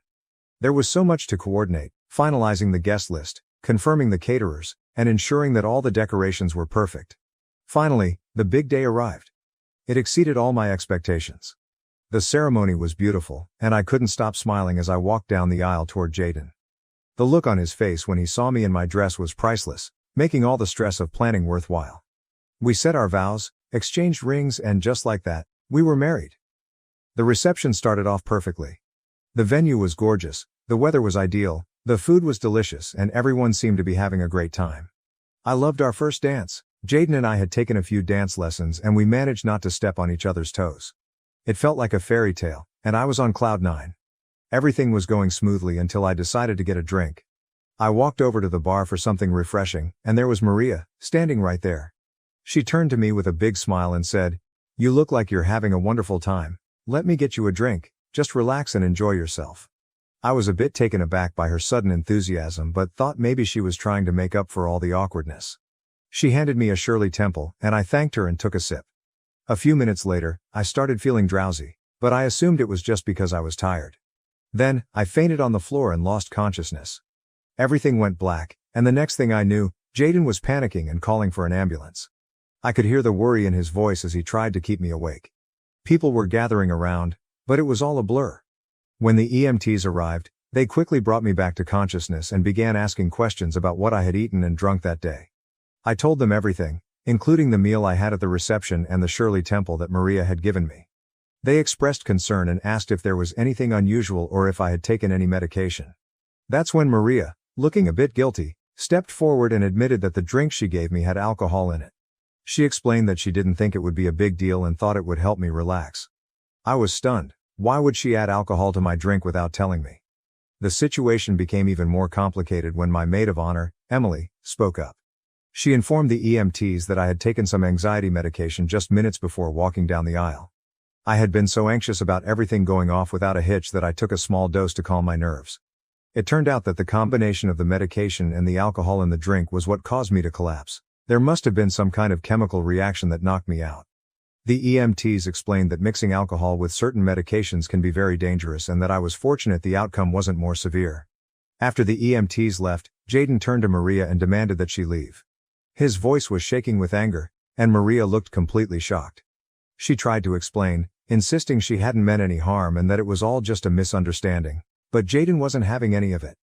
He shouted at her to leave the reception immediately. I had never seen him so furious, and it broke my heart to witness his anger towards his mom on what was supposed to be a joyful day. With all the chaos, I wasn't feeling well, and the mood at the reception took a nosedive. Guests started to feel uncomfortable, and the joyous atmosphere we had worked so hard to create just vanished. People began leaving one by one, and before we knew it, the reception ended early. It was devastating to see everyone leave so soon, and I felt like the day I had been dreaming of for so long had been ruined. Jaden and I went back to our hotel room, and I was left trying to process everything that had happened. I felt numb, exhausted, and overwhelmed with sadness. This day was supposed to be one of the happiest of my life, but instead, it had turned into a nightmare because of a careless prank. I couldn't believe that Maria's actions had destroyed our special day. Maria kept texting and calling both me and Jaden, but neither of us responded.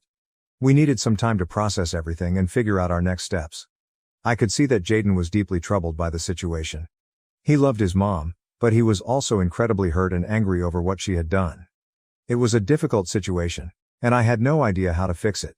When we finally returned home, I tried to put the whole incident behind me and focus on starting our new life together, but it wasn't easy. Every time I thought about our wedding day, I felt a pang of sorrow. I kept replaying the events in my mind, wondering how things could have turned out differently if Maria hadn't pulled that prank. It felt like a dark cloud hanging over what should have been a beautiful memory. Thankfully, we soon left for our honeymoon, and it was such a relief to escape all the drama and stress. Jaden and I had an amazing time exploring new places and creating beautiful memories together. It was the perfect getaway, and for those 2 weeks, I felt like everything was back to normal. We laughed, relaxed, and enjoyed each other's company without a care in the world. When we returned home, reality hit us hard. The moment we pulled into the driveway, there was Maria, standing at the door. My heart sank, and a wave of anxiety washed over me. I had anticipated this confrontation, but I wasn't prepared for it to happen as soon as we got back. What made it worse was that she didn't offer an apology. Instead, she kept insisting that it wasn't her fault and that it was all just a prank. She tried to justify her actions, saying things like, "I didn't think it would hurt you." and I just wanted to lighten the mood. It was infuriating to watch her refuse to take responsibility for what she had done. I couldn't believe she was trying to downplay the whole incident as if it were just a harmless joke. Jaden couldn't hold back any longer. He snapped and told her that enough was enough. He said she had crossed a line and needed to own up to her actions.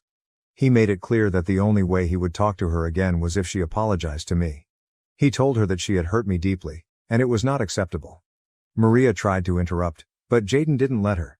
He went on to say that from now on, they would only be seeing each other during holidays. No more random weekend visits, no unnecessary calls.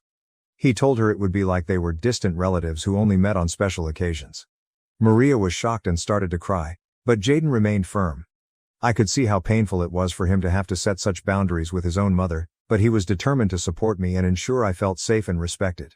Yesterday, while I was at work, I got a call from Maria.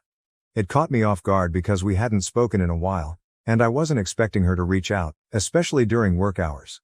She told me she was outside my office and wanted to meet. I was surprised and didn't want her coming inside and causing any unnecessary drama, so I agreed to meet her outside to avoid a scene. We sat down at a small cafe across the street, and I could tell she was really upset. As soon as we began talking, she broke down in tears. It was awkward because people around us started to stare. She told me she couldn't believe what Jaden was doing. He wasn't answering her calls or responding to her messages. She was distraught and begged me to talk to him on her behalf, saying she just wanted things to go back to the way they were before. I want to point out that, up until this moment, Maria still hadn't apologized to me for what happened at the wedding. It was as if she was in complete denial about the impact of her actions. I told her that instead of coming to my office and causing a scene, she should be thinking about how her actions had affected both me and Jaden. I explained that she had ruined my wedding day, and it wasn't fair to expect me to just brush that aside and talk to Jaden for her. She tried to defend herself, saying she didn't mean any harm and was sorry I reacted the way I did.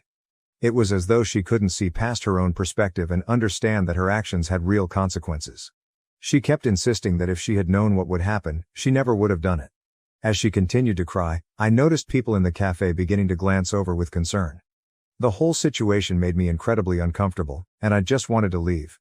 I told her that I would see what I could do, but I didn't make any promises. Up until now, I still haven't talked to Jaden about it because I'm not sure if I'm ready to forgive Maria. After all, she only apologized after I prompted her to do so. My mom thinks I should just let it go and forgive my mother-in-law, but I'm not entirely sure. What do you all think? I'd really appreciate your advice. Update 1. Hi everyone, thank you so much for your comments and suggestions. It really means a lot to have a space where I can share my story and receive support. Maria's constant texts and calls were starting to wear me down. So I decided it was time to have another conversation with Jaden and figure out how we could move forward. I told Jaden that Maria had come to my office and apologized to me. It wasn't entirely true. Her apology wasn't exactly what I needed, but I felt like it was time to start mending things, even if just a little. I told him that I had forgiven her, which was mostly true, because I wanted to move past this mess and focus on our future. Jaden looked at me with concern and asked if I was really sure.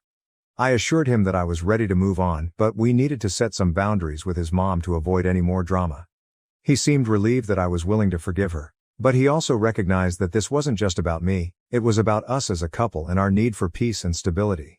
After our talk, Jaden texted Maria, letting her know that he was glad she had apologized to me and that we were ready to try and move forward. However, he also made it clear that the boundaries we set before still stood: no more dropping by unannounced, no more constant calls, and no more overstepping her limits. He told her that we needed some space to focus on our own lives. Maria responded almost right away, saying that she was sorry for everything and that she just wanted to be a part of our lives. She promised to respect our boundaries and give us the space we needed. I still have mixed feelings about the whole situation. On one hand, I'm glad that Maria seems to be taking our boundaries seriously, but on the other, I still feel a bit uneasy because I know that one slip-up could bring all the drama back. I'm trying to focus on the positive and remind myself that we are making progress, even if it's slow. Some of you have asked about my anxiety, and I want to thank you for your concern. I don't feel comfortable going into too much detail, but I do want to clarify that my anxiety wasn't about Jaden or our relationship. I knew he was the one for me from the moment things got serious between us.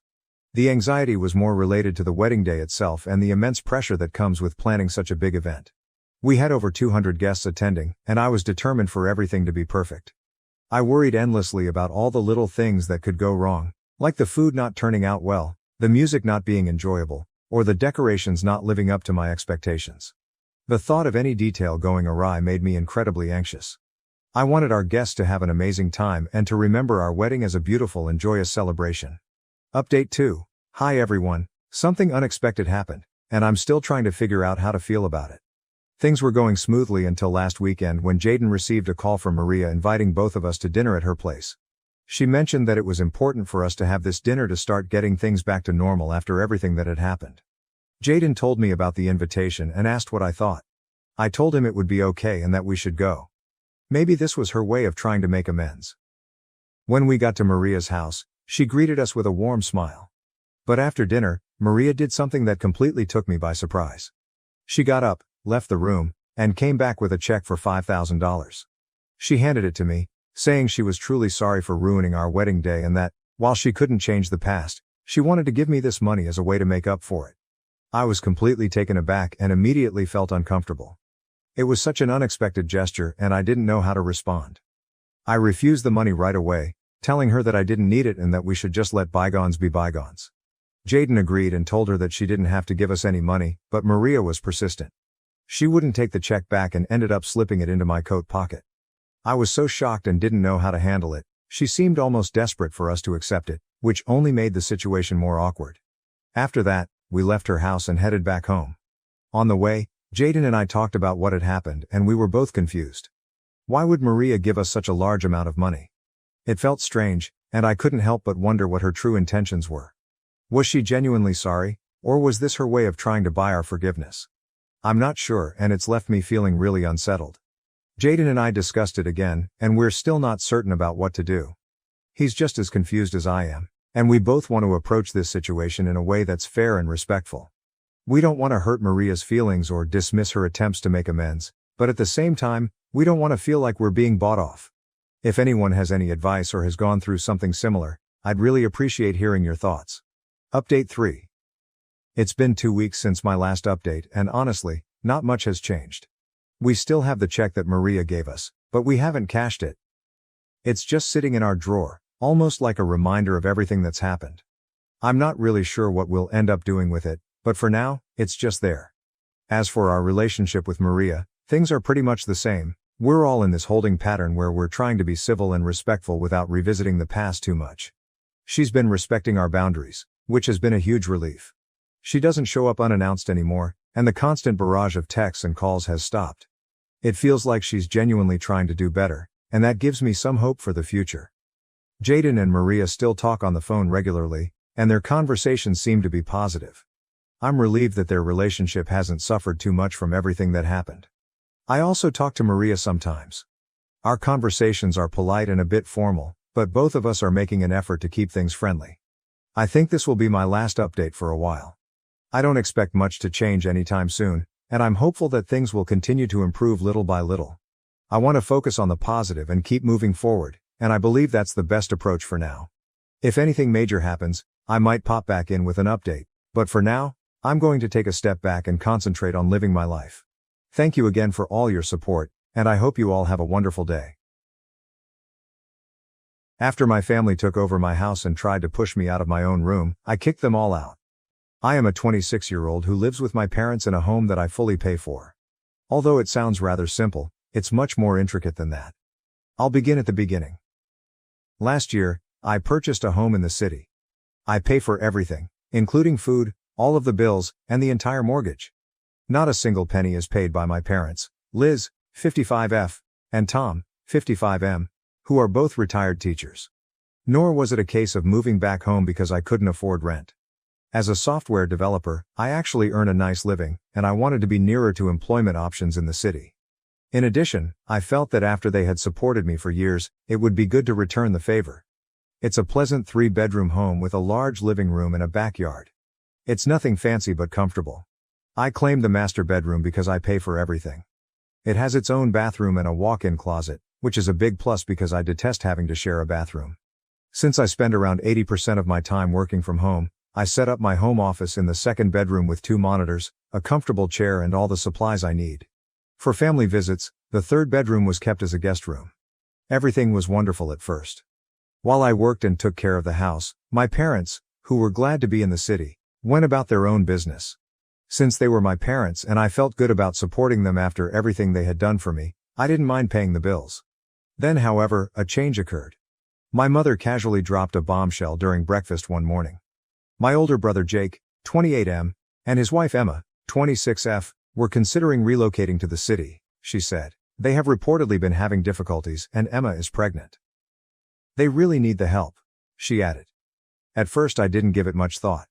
I thought that if Jake and Emma relocated, they would find a tiny apartment close by, but they have a history of jumping from one horrible circumstance to another. Things took a turn for which I was unprepared at that point. A few days later, my mother sat me down and, in her most innocent voice, informed me that Jake and Emma had been invited to remain with us, albeit only temporarily, until they were able to get back on their feet. They didn't ask if I was comfortable with this though. Oh no, they informed me after inviting them. Jake and Emma arrived with their luggage in hand, obviously intending to remain for the duration, while I was still processing the entire situation. The deal is this. As soon as Jake and Emma moved in, it was obvious they had no intention of leaving. I'm already anxious about the additional costs I'll have to pay. Now that I have 2 more people to support without anyone asking how I feel, I'm paying for everything, groceries, utilities, the mortgage, etc. Although I like my brother, Jake isn't the most responsible person. He always gets himself in a predicament where everyone else has to save him. Emma seems decent enough, but I don't like her entitled attitude, which makes me feel like everyone should take care of her because she's expecting. Almost instantly, the tension began to rise. Emma began making these innocuous-sounding remarks a few days after they moved home, but they are really bothersome. For example, "This place is so big, it must be hard for you to clean it all by yourself." Or, "When the baby stuff arrives, we're going to need a lot of space." At first, I didn't give it much thought. However, things became more heated one evening. Emma and Jake drew me away and said they needed a conversation. I hoped they would give financial assistance or perhaps apologize for the additional strain they were placing on me. However, no. "So we've been thinking it would make more sense if we took the master bedroom," explains Emma in a relaxed tone. Jake interrupted. "Yeah, the baby's going to need a lot of stuff, and your room has the walk-in closet and private bathroom." And I blinked, thinking I could have misheard. Let me remind you, these 2 were sitting here recommending that I give up my own room for them and their unborn child, even though I pay the mortgage and everything else. I was suddenly struck with boldness. I said, "Why don't you just take the guest room?" While maintaining my composure. "It's quite large." Emma looked at me as if I had just made a ridiculous suggestion. "There isn't a walk-in closet in that room," she stated. "The infant will require room." I was finished. I refused to give up my room. "You can either locate another place to stay or use the guest room." Jake was somewhat taken aback. As if he was surprised that I wasn't simply giving in. However, Emma was blatantly insulted. I realized then that things weren't going to work out. Things quickly started to go south. I observed Jake and Emma become quite at ease over the course of the following few days. Their belongings were all over the place, with baby magazines strewn on the dining table and shoes kicked off by the couch. Emma even began discussing the crib's location as if she had already made up her mind that they would remain in the master bedroom. I had to attend a meeting in the office one day. For the remainder of the night, the house was strangely quiet. Nobody tried to quarrel with me or knock on my door. They must have realized at last that I was no longer playing around. They didn't deserve to reside in my home if they didn't respect me. That night, I slept better than I had in weeks. First update. I was hoping for a dramatic outburst, or for everyone to finally take me seriously once I handed out the eviction papers. Rather, there was an uncomfortable silence in the home. Due in part to my inability to fall asleep, I woke up earlier than usual the following morning. I was waiting for a certain event. Perhaps my parents would try to persuade me, or Jake might knock on my door and insist that I change my decision. However, none of that took place. The house was deserted when I woke up and entered the kitchen. No parents, no Emma, and no Jake. I even wondered, wishful thinking I suppose, if they packed up and departed in the middle of the night. I waited for someone to say something, anything at all, while I sat at the table and made my coffee. I had no desire to engage in small talk or repeat my explanation.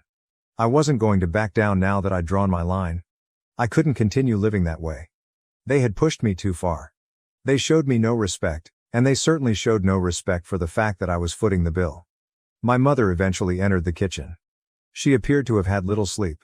She simply got a cup of coffee and sat across from me without saying anything at first. It was strange that neither of us knew how to respond to the awkward silence. The stillness was finally broken by her. She spoke softly and wearily. "Honey, I know things have gotten out of hand." I just stared at my coffee and waited for her to continue without saying anything. Even though I knew she would have to apologize in some way, I wasn't going to let her get away with it. She went on, her voice shaking slightly. "I didn't realize how bad things had gotten between you and your brother. I guess I didn't see how unfair it was to you. We were just trying to help them." I was surprised by that. At least not this quickly. I didn't think she would confess. I briefly believed that perhaps she was finally realizing that I wasn't the bad guy in this scenario. However, I was still unable to get over my irritation with all that had transpired. With a stronger tone than I meant, I responded, "You didn't just ignore what I wanted. You always took his side, as if you thought I would give in and let them have whatever they wanted." She stared down at her coffee for a few seconds before speaking. "I understand," she muttered. "However, we reasoned that you've always been the more resilient one. He has never had it easy, Jake." She always used that as an excuse. Jake required more help, he wasn't strong, and he had struggled more. Since I was the one with my life together, it seemed as though they didn't believe I had any boundaries. "You also believe that I've had it easy?" With my rage seething just below the surface, I asked. "This residence was purchased by me. The mortgage is paid by me. The groceries are paid for by me. Do you really believe that I can continue carrying you all indefinitely?" She nodded and groaned. "You're correct. We couldn't have asked for anything more from you. However, Jake, the baby, is on the way." I interrupted her. "The baby is not the point of this. You guys haven't shown me any respect, and this is about that." She looked tired as she sighed once again. "We believed we were acting appropriately," she ultimately stated. "Emma and Jake don't have much. And who is to blame for that?" I fired back. "I didn't request that they move in. None of this was requested of me. You can't keep saving them by putting me in a bad position. They need to learn how to live their own lives." She seemed to finally comprehend, or at least attempt to, as she nodded. She said, "We'll figure something out," in a softer tone. "But don't push us away, please. Not in this manner." I tried to relax and sat back. Since they were my parents, I didn't want to expel them. However, I also couldn't continue to live this way. They would have to leave if things didn't change. I said, as quietly as possible, "I don't want to push you out. However, things must change. I can't continue to be treated like I don't belong in my own home." She simply nodded silently without arguing. "All right," she said. "We'll find a solution." She then walked out of the kitchen, leaving me to think alone once more. At least it seemed like they were beginning to take me seriously. Even though I wasn't sure if anything would actually change. When Jake eventually arrived later that afternoon, he appeared to have been holding his rage all day. He simply dropped down across from me in the living room, wearing the same angry look he had worn ever since I delivered him the eviction notice, without saying hello or anything else. I also remained silent and focused solely on my phone. "So this is how things will be?" At last, he spat, his voice dripping with resentment. "Are you really going to expel us?" I hardly raised my gaze. "I gave you a day. I'm going to contact the police if you're still here tomorrow." Jake snorted and shook his head as if I were the villain. "We are related. You don't treat your family like this." I reclined back in my chair and placed my phone down. "Yes, family members also don't take advantage of one another. Do you really think you can just take over my house after weeks of freeloading without doing anything?" "Jake, I'm not your backup plan." After that, he didn't say much. For a minute, he sat there, obviously wanting to dispute, but he ran out of things to say. He understood I wasn't bluffing because I had outlined my criteria. Jake stood up, mumbling to himself, and went off again after a few more uncomfortable moments of stillness. Jake was typical, always fleeing when he didn't get his way. Almost too peacefully, the remainder of the day went by. Even though I had no idea what Jake and Emma would do, I wasn't going to change my mind. They had more than enough time to work things out, yet all they had done was snoop me. Everything would be decided in the following 24 hours. Second update, I got up early once more on the morning of their eviction deadline. I was aware that today would either be the day Jake and Emma moved out or compelled me to file a lawsuit. Oddly enough, I no longer felt angry. I didn't even feel nervous. The only thing left to do was to follow through on what I had already recognized had to happen. The home was still eerily quiet when I woke up and went into the kitchen. Almost like the quiet before a storm, it felt different. Even though the refrigerator was still very empty from Jake and Emma's most recent grocery run, I prepared myself some breakfast. I was able to pull together enough money for a good supper, And as I ate, I couldn't help but reflect on how quickly things had gotten out of hand. It was all right only a few months ago. I was doing well with my parents. Life was wonderful, I was working, and I was paying my expenses. Everything went haywire when Jake and Emma arrived. When individuals begin to feel entitled to things they didn't earn, it's amazing how quickly things can shift. I heard footsteps in the corridor a few hours later. After entering the kitchen and getting a cup of coffee, my dad took a seat at the table across from me. At first, he sipped his coffee and gazed out the window without saying anything. I couldn't tell whether he was upset with me or simply unsure of how to respond. The silence was finally broken by him. He muttered, "Jake and Emma are leaving today." I took a while to reply. Although I felt awful about it, I knew that this was the proper thing to do. I couldn't continue to allow them to exploit me, and if it meant they had to go, then so be it. With a quiet voice, my dad remarked, "They have nowhere to go. Until they work things out, they will be staying at a hotel for a while." Mid-bite, I paused and turned to face him. I did experience some guilt, but I pushed it away right immediately. They hadn't done anything to help themselves, even though I had given them plenty of time to get their act together. I said in a firm voice, "I gave them a chance. They gave me no other option." My father did not quarrel. He simply nodded and took another sip of his coffee, without attempting to guilt-trip me as I had assumed he would. I believe he eventually realized that this time, I wasn't going to back down. We couldn't return to the way things were after everything that had transpired. Jake and Emma began packing their belongings at lunchtime. I spent the majority of it in my room because I didn't want to argue with anyone else or hear more passive-aggressive remarks. However, I knew something was going to happen when I heard Jake's voice growing louder from down the corridor after a time. Jake did really knock on my door. He was standing there with the same irate expression he had had since the beginning of this whole situation when I opened it. "Are you really going to allow this to occur?" His voice was stern as he inquired. "You're simply going to dismiss us in this manner?" I leaned against the doorframe with my arms crossed. "I gave you a day. You were aware of what had to occur." Jake clenched his jaw, obviously attempting to control his rage. "Dude, we're family. You don't treat your family like this." I inhaled deeply while attempting to maintain my composure. "Families do not exploit one another. I won't throw you out without cause. For weeks, you have been wasting your time here without making any contributions. I've been covering everything, including the groceries and the mortgage. And you attempted to evict me from my own home and seize my room instead of showing gratitude. I will not allow that to occur." For a few seconds Jake remained silent. He was obviously furious, but he had nothing more to dispute about. Even though he didn't want to acknowledge it, he knew I was correct. "That's it then?" At last he muttered in a quiet voice. "You're simply dismissing us." I answered, "I'm giving you the same option I gave you yesterday. You have two options. Either move somewhere else or respect my personal space by remaining in the guest room. However, you're going to leave if you're unable to accomplish it." Jake gave me one last look, then turned and left without saying anything else. I took a deep breath and shut the door.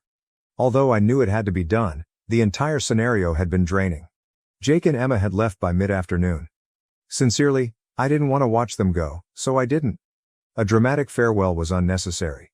Without a word to me, they packed up their belongings, put them in their car and drove away. After they left, the house was calmer and less tense. For the remainder of the day I didn't hear much from my parents. They were probably still assimilating everything that had transpired. Despite her outward signs of distress, my mother remained silent. Perhaps she now understood that Jake and Emma had pushed me too far, and this was the outcome, and that I wasn't the cause of it all. My mother knocked on my door that night. She entered, took a seat on my bed's edge and gazed at the floor for a long time. She was clearly struggling to find the proper words.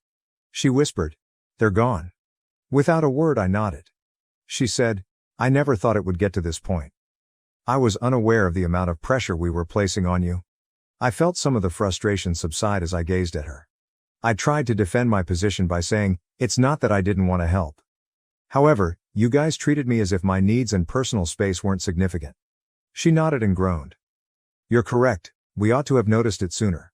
For several minutes, neither of us really knew what to say next, so we sat in silence. Although I could tell she was upset, at least she now appeared to get my point. After a while I broke the stillness and said, "I don't want you and Dad to leave. But I can't continue living this way if things don't change." She stood up slowly and nodded once more. "We'll work it out," she said. "I promise, things will be different." I experienced an odd mixture of relief and fatigue as she walked out of the room.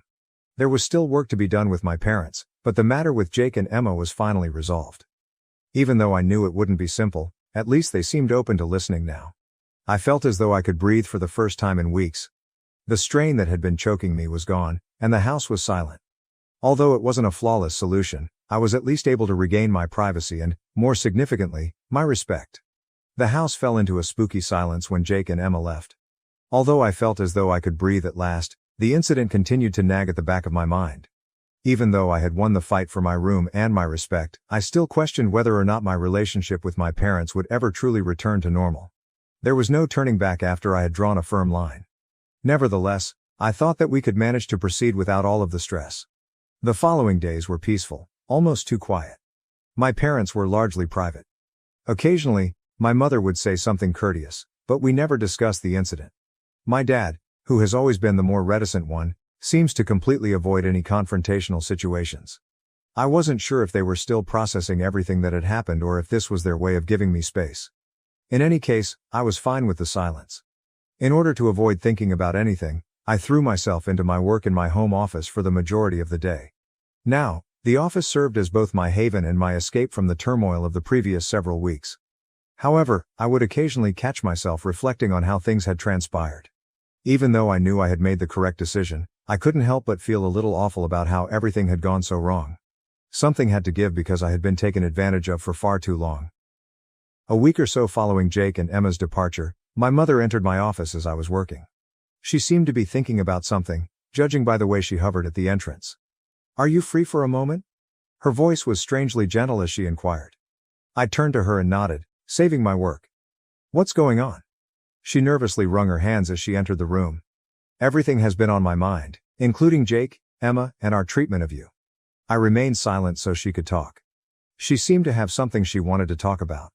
Her voice cracked slightly as she said, "I just wanted to say that we didn't mean to make you feel like you didn't matter. We believed that we were assisting Jake, but now I realize that we were overburdening you. We took advantage of the fact that you have done more for us than we could have ever dreamed for. I apologize." I was taken by surprise by the apology. Although I had anticipated some sort of recognition soon, it was more painful for me to hear her express it so bluntly. Her honesty was evident in her eyes, and for the first time in a long time, I had the impression that she genuinely knew how I was feeling. I tried to speak steadily as I said, "Thank you, Mom." However, it was more than simply the house or the money. Respect was at issue. I had the impression that none of you respected me or the work I was doing to keep things going. Although I didn't mind assisting, I couldn't continue to live like this. She wiped a tear from the corner of her eye and nodded. "You're correct.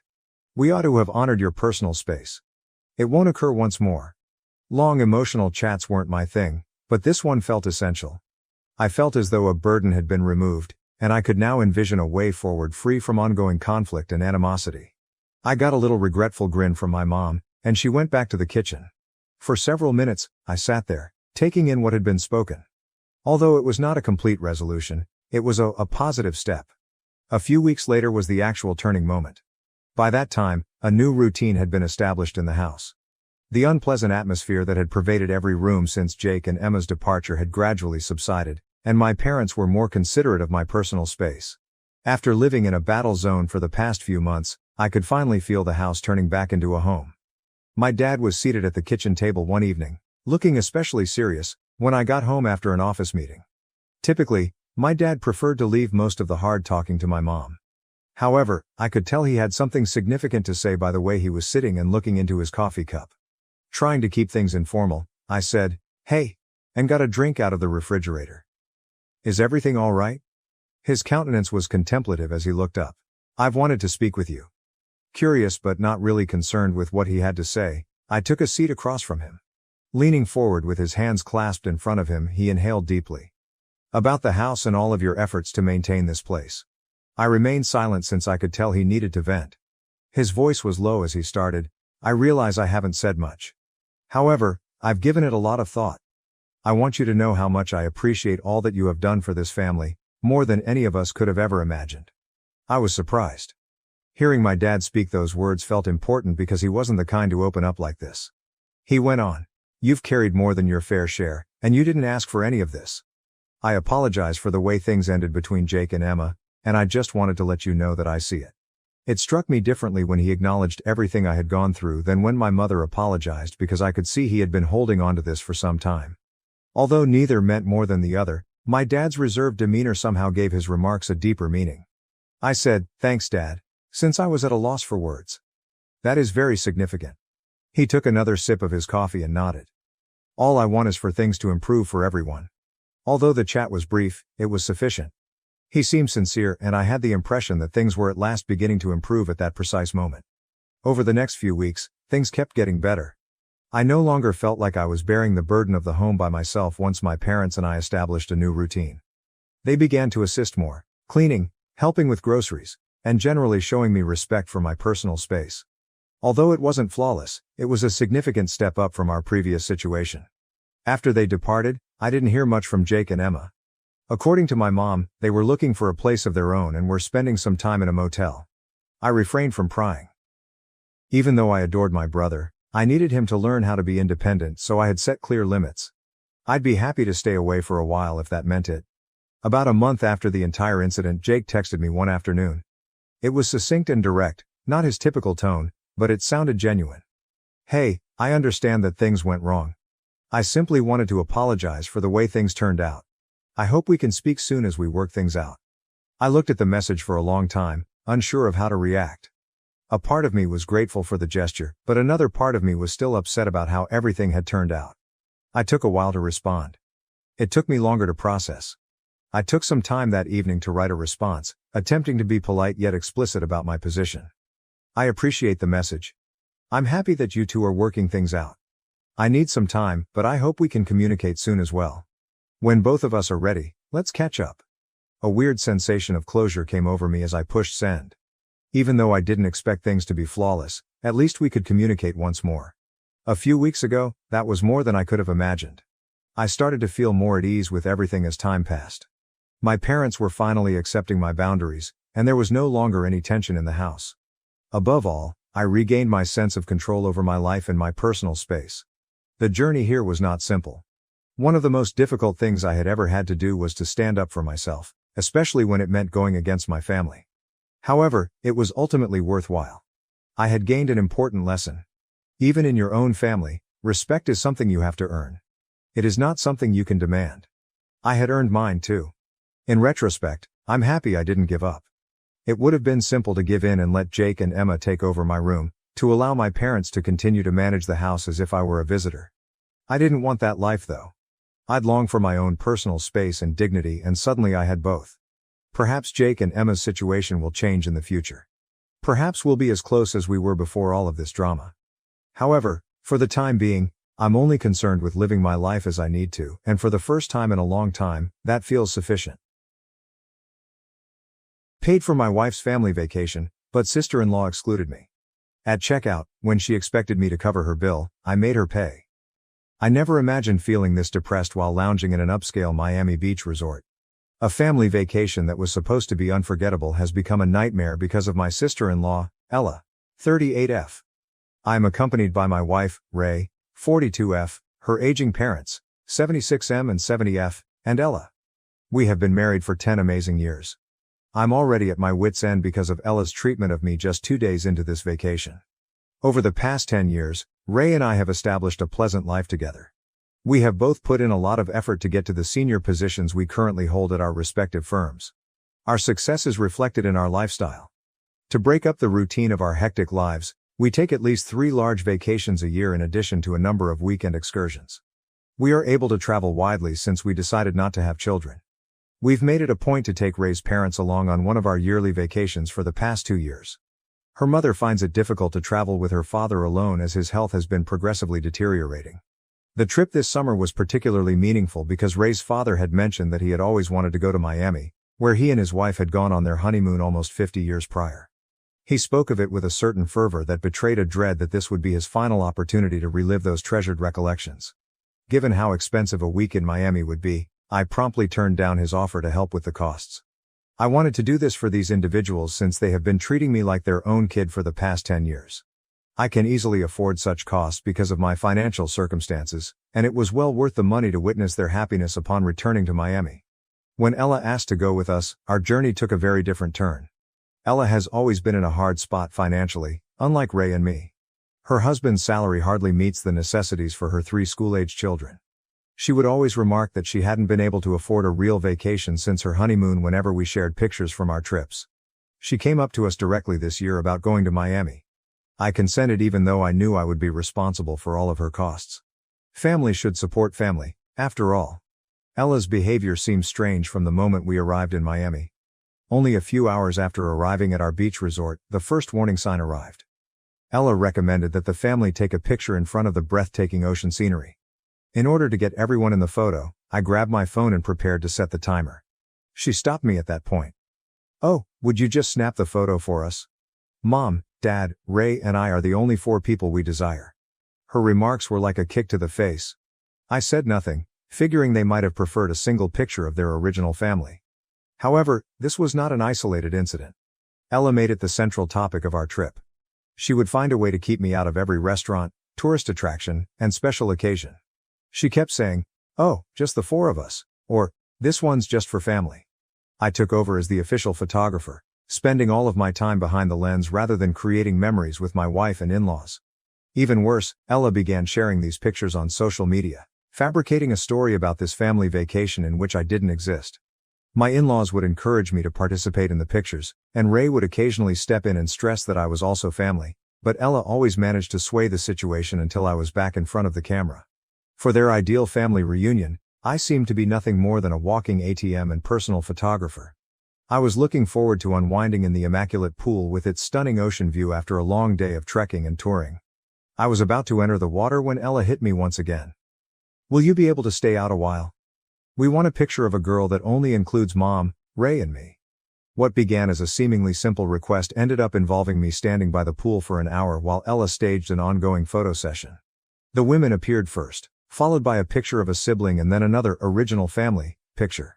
Every time I attempted to join them, she would come up with a new combination that conveniently left me out. If my presence was such a hassle, I couldn't help but wonder why she had bothered to come on this vacation. The following day's boat ride incident was far more obvious. When we got to the tourist destination, they provided calm boat rides along the shore.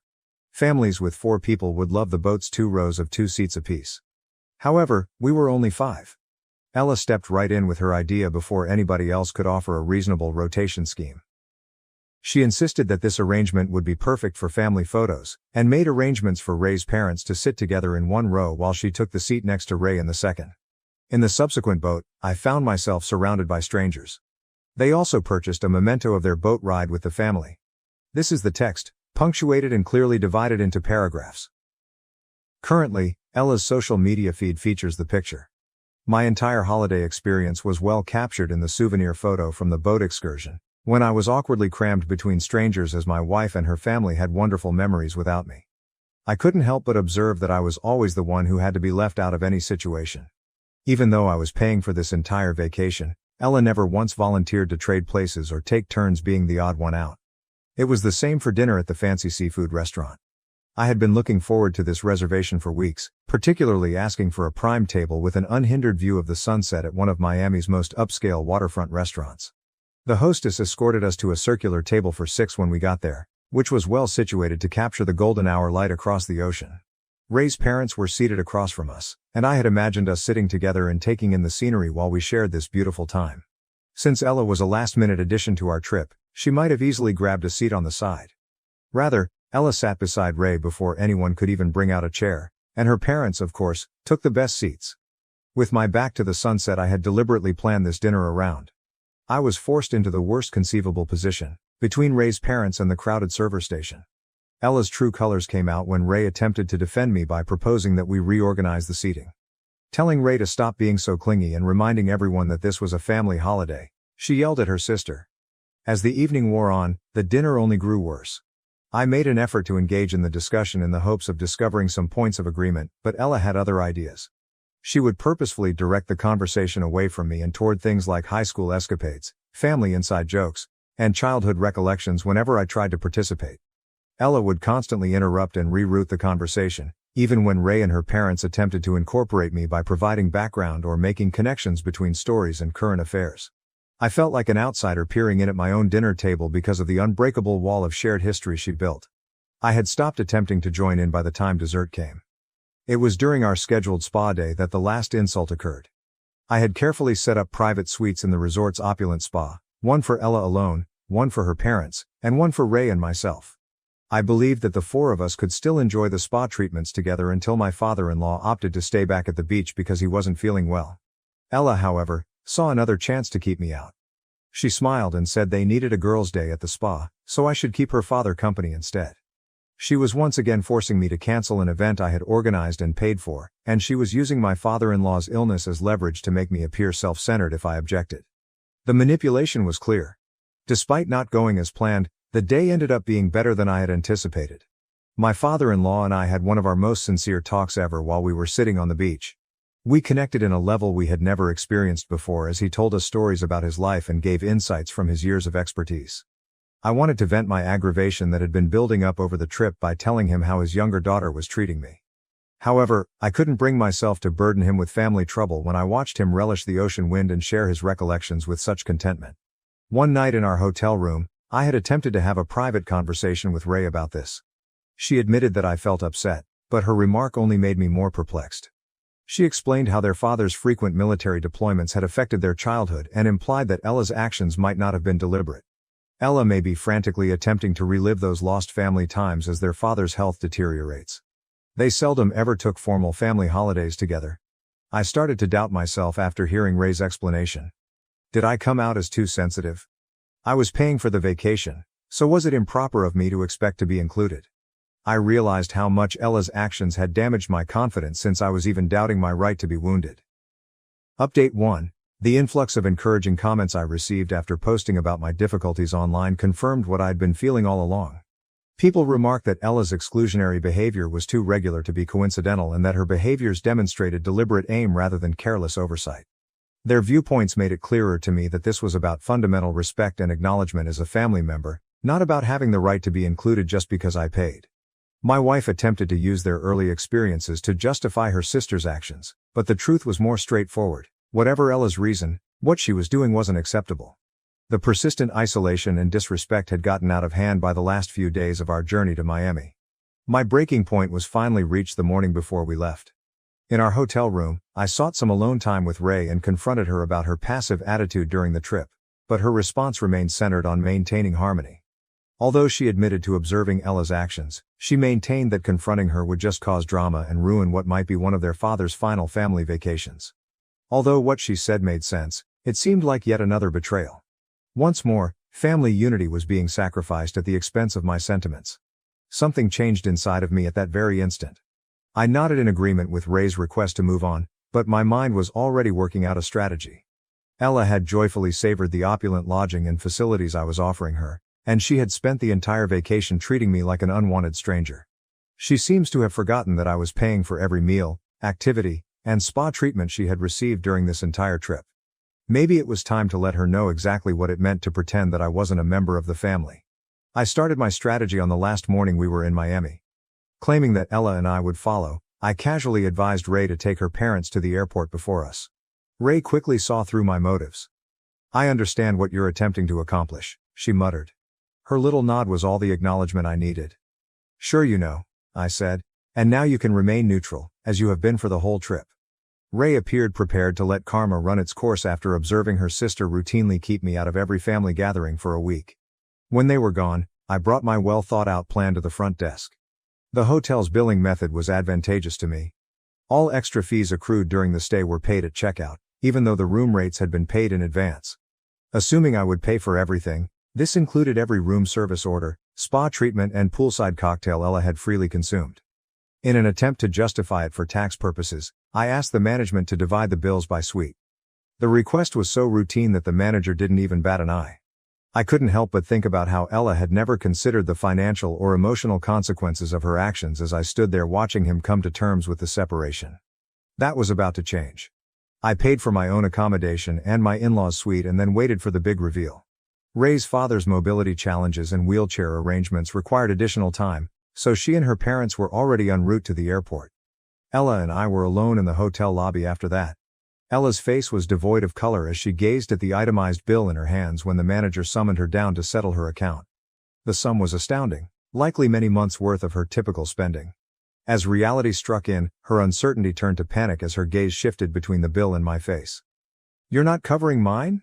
Then I remained calm. "I've already paid for my family. You can cover for yourself."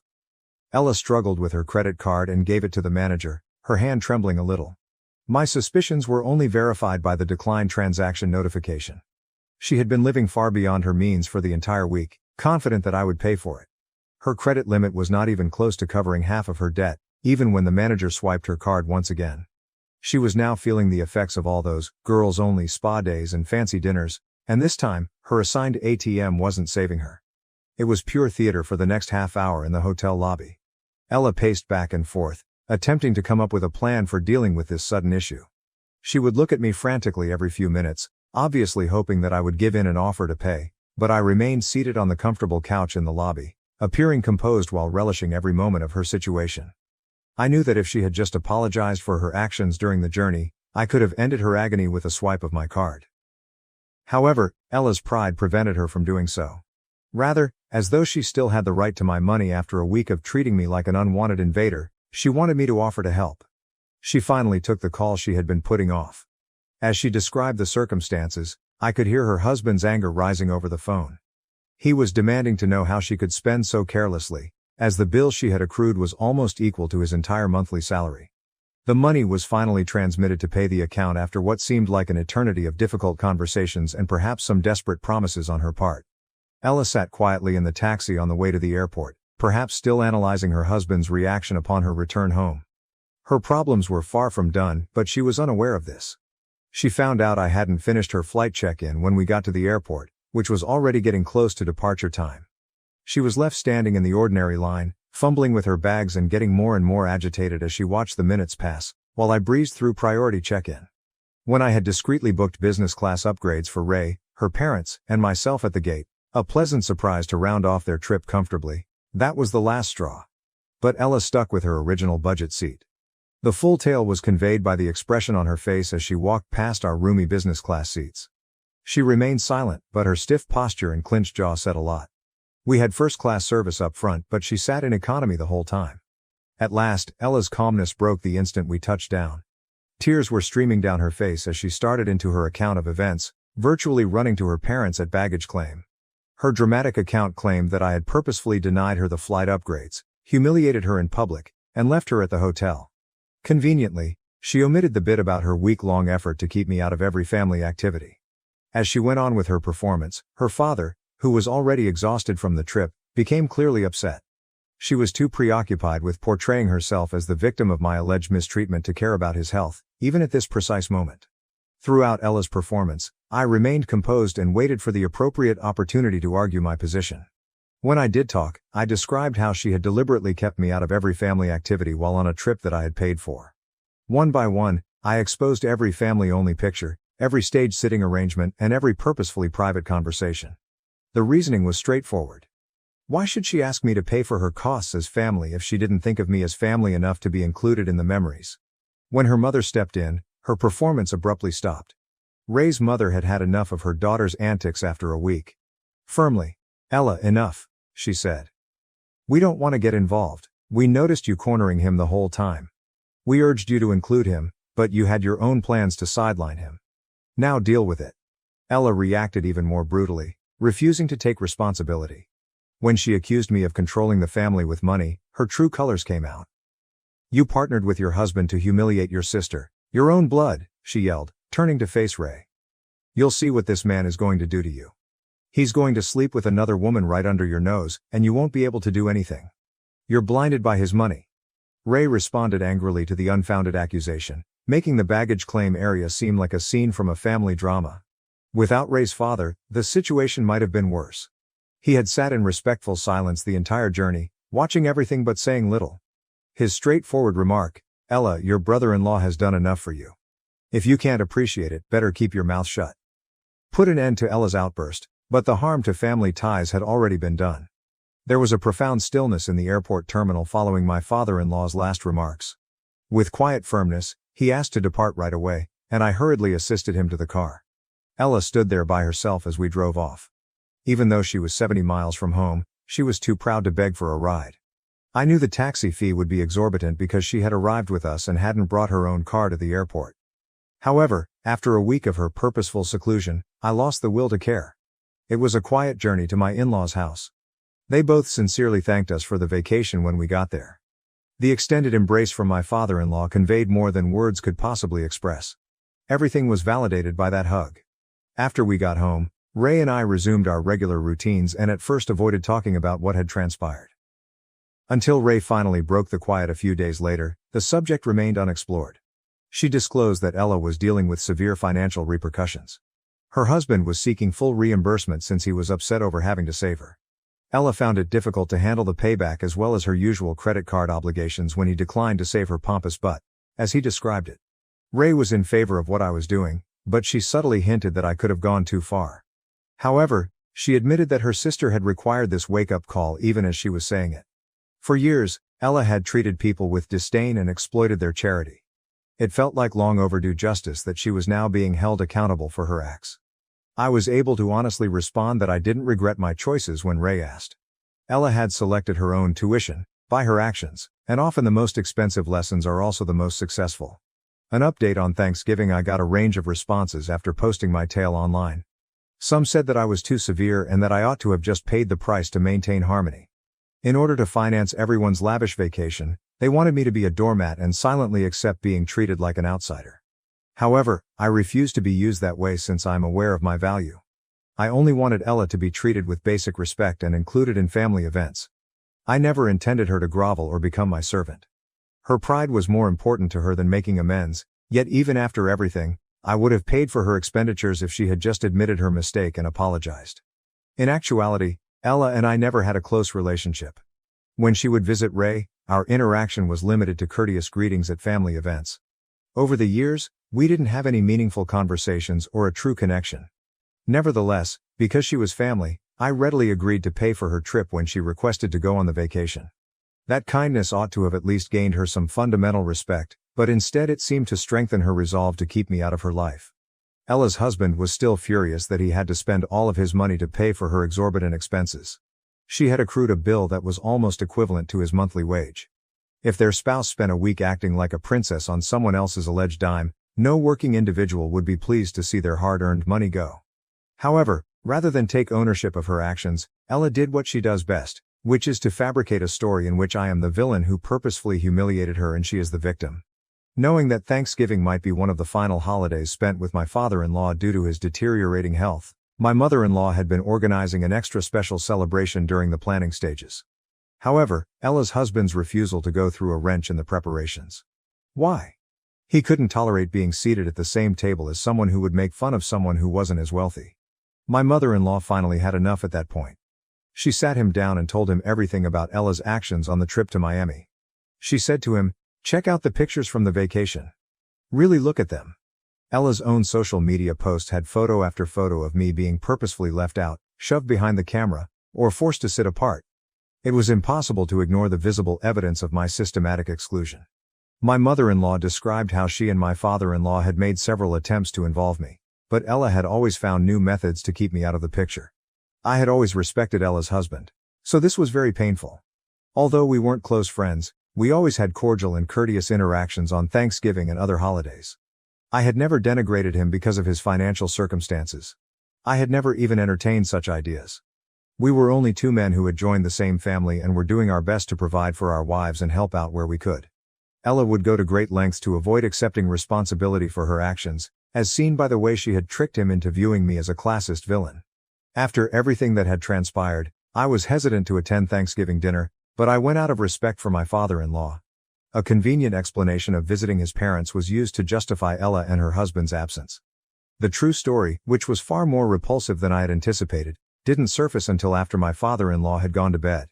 It seemed that a significant argument in Ella's marriage had been sparked by the Miami incident.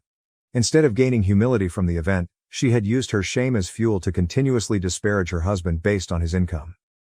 Even though she only worked 20 hours a week as a part-time employee, she started pressuring him to take on a second job on top of his full-time job. He accepted the reasonable requirement that he take a break from childcare and domestic chores in exchange for looking for more work. This concession infuriated Ella. Ella's husband had sobbed while telling her everything, according to my mother-in-law. It was astounding how much was expected of him. While she had a relaxed schedule, Ella wanted him to work well over 40 hours a week and still handle his fair share of household duties. It seems that the entitled attitude that had been so noticeable during our trip to Miami was only the beginning. After spending a week accruing debt she was unable to pay, the woman was now criticizing her diligent husband for not giving her a more opulent lifestyle. Ella's mother-in-law had done everything she could to help her see the light. She tried to convince Ella that her demands were unrealistic, supported her son-in-law, and gave advice to her daughter. However, it appeared that Ella had become dangerously aroused by the taste of luxury during our journey to Miami. Once claiming to be happy with modest family holidays, the woman was suddenly consumed with leading a life she hadn't earned. The situation got so bad that my mother-in-law had to give a firm order at last.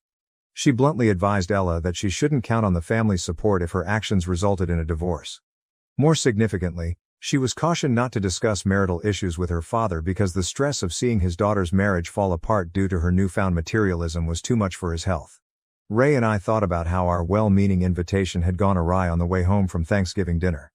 There's no turning back once you taste the luxury of a private island. I recalled a remark I'd seen on display at the resort. Once you experience the luxury of a private island, you'd never set foot on a public one. This also applied to someone who had entered business class after years of economy. Her spouse was now suffering because we had unintentionally allowed Ella to see a way of life she couldn't support. I felt bad about the whole thing, not because I forced her to pay her own expenses, but because I exposed her to a lifestyle that had so thoroughly distorted her viewpoint. She momentarily had luxury, but now her husband, a kind man who worked hard to support his family, was being punished for not being able to sustain it. All I could do was hope she would change her mind before ruining her marriage to live a lifestyle she couldn't afford. I was uninvited from a wedding, left humiliated in the rain, while my boyfriend stayed at the event. Am I overreacting? Original post. Today, my 24M partner and I, 24F, let's call him Eric, were invited to the wedding of one of his oldest friends from school. We received our save the date months ago, and the invite was addressed to Eric and Vicky. Our invite stated we were invited for the whole shebang, the service, the breakfast and the evening reception. Our RSVP required both of our dietary requirements for the breakfast, which we replied to ages ago. I thought this was pretty awesome and generous of the bride and groom, as I had never met either of them and Eric was only close with the bride, so it was a very nice gesture. The wedding is a few hours away from where we live and since neither of us drive, I booked train tickets in advance which came to about £60 each return and an Airbnb, which worked out at £90 between us. We don't earn a lot so this is quite a big spend to justify. However, since they had invited us to the whole wedding we thought it would be rude not to go. The bride also specified colors we should wear, so I bought a new outfit since I didn't have anything formal that would be suitable. Not the end of the world, but with Christmas coming up it was a bit difficult and I had to be really frugal all through November to make it work. Total spend was probably double what I would spend monthly on fun stuff like going out for dinner or drinks or new clothes. We got to the service and it was beautiful, the bride looked lovely and it was very emotional. I get nervous at weddings, couldn't say why, and so I hadn't eaten beforehand, figuring the 4-course breakfast would fill me up nicely. After the ceremony, we went straight into the venue to have drinks and sit down at tables.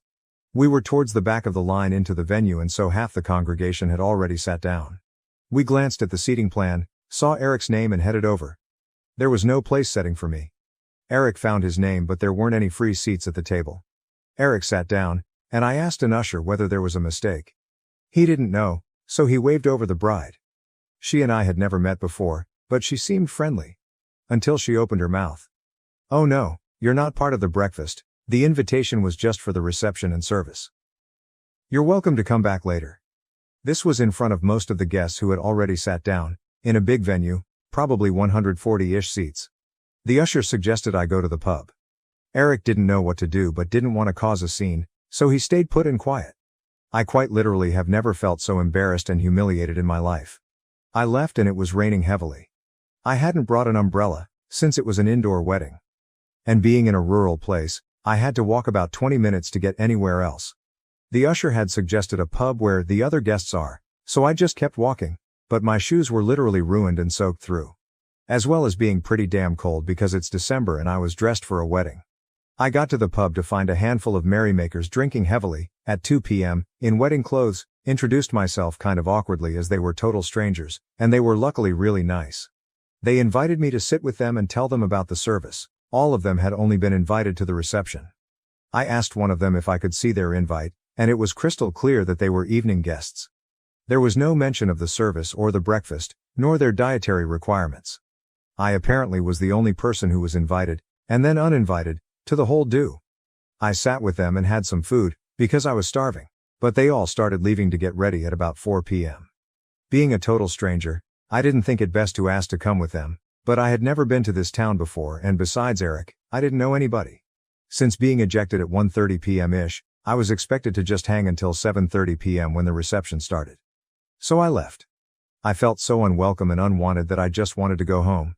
The evening will start in about half an hour, without me, but I just can't bring myself to attend knowing that half the guests watched me being asked to leave by the bride herself. I traded in my train ticket, which was a return for tomorrow, and now I'm traveling back alone. I texted Eric to tell him, but he didn't respond. I've been holding back tears since I was ejected, 6 hours ago, and I feel completely torn.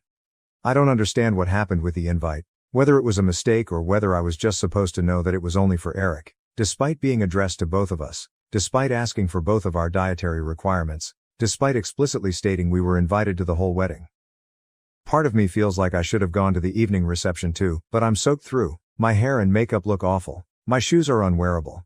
I am barefoot on a really gross floor right now, and I'm freezing. I look like a mess and I feel so stupid. Did I mess up here?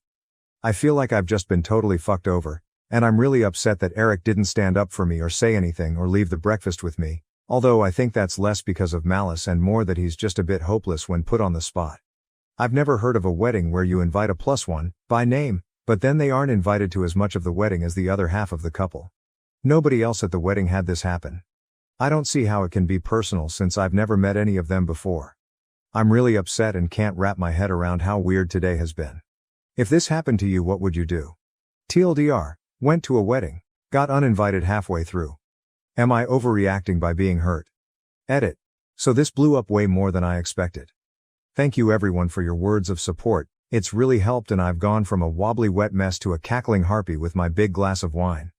You guys don't hold back on your opinions and I kinda love it. It's nearly bedtime here, Eric stayed at the party and presumably is still there. I came home and felt a lot better knowing how shitty a situation this was.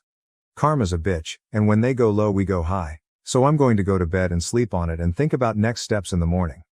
A lot of people think I should dump Eric, whereas that had never crossed my mind. I was mostly pissed off with the bride and the MOH who may have been involved too, I don't know. Eric will be coming home sometime tomorrow, and we're going to talk. I want to hear his piece because he's been drinking since lunchtime. He might just be a dum-dum rather than a full-blown asshole. Either way, no wind-up sudden decisions right now. I will try to come back and update as and when anything else happens. Thanks everyone. 3 relevant comments. Plain truthiness. The person who messed up was the bride, which is an utter word I don't use but she is, and Eric, who is appalling. I absolutely cannot believe that he didn't walk out with you. What the hell was he thinking? Did he used to date the bride or the bride's sister? Oopie. Funny you say that. The maid of honor is his ex. Although we were not aware until we saw her name in the wedding booklet at the ceremony that she would even be there.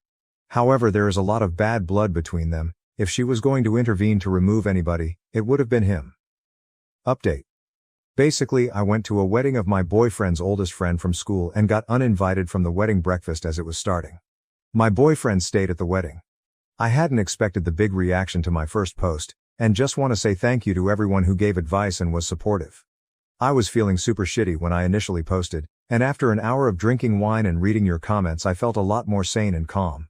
I wanted to clarify a few things that people were confused about or that weren't clear in my first post. I'm in the UK and our weddings are different to the way weddings are held in the US.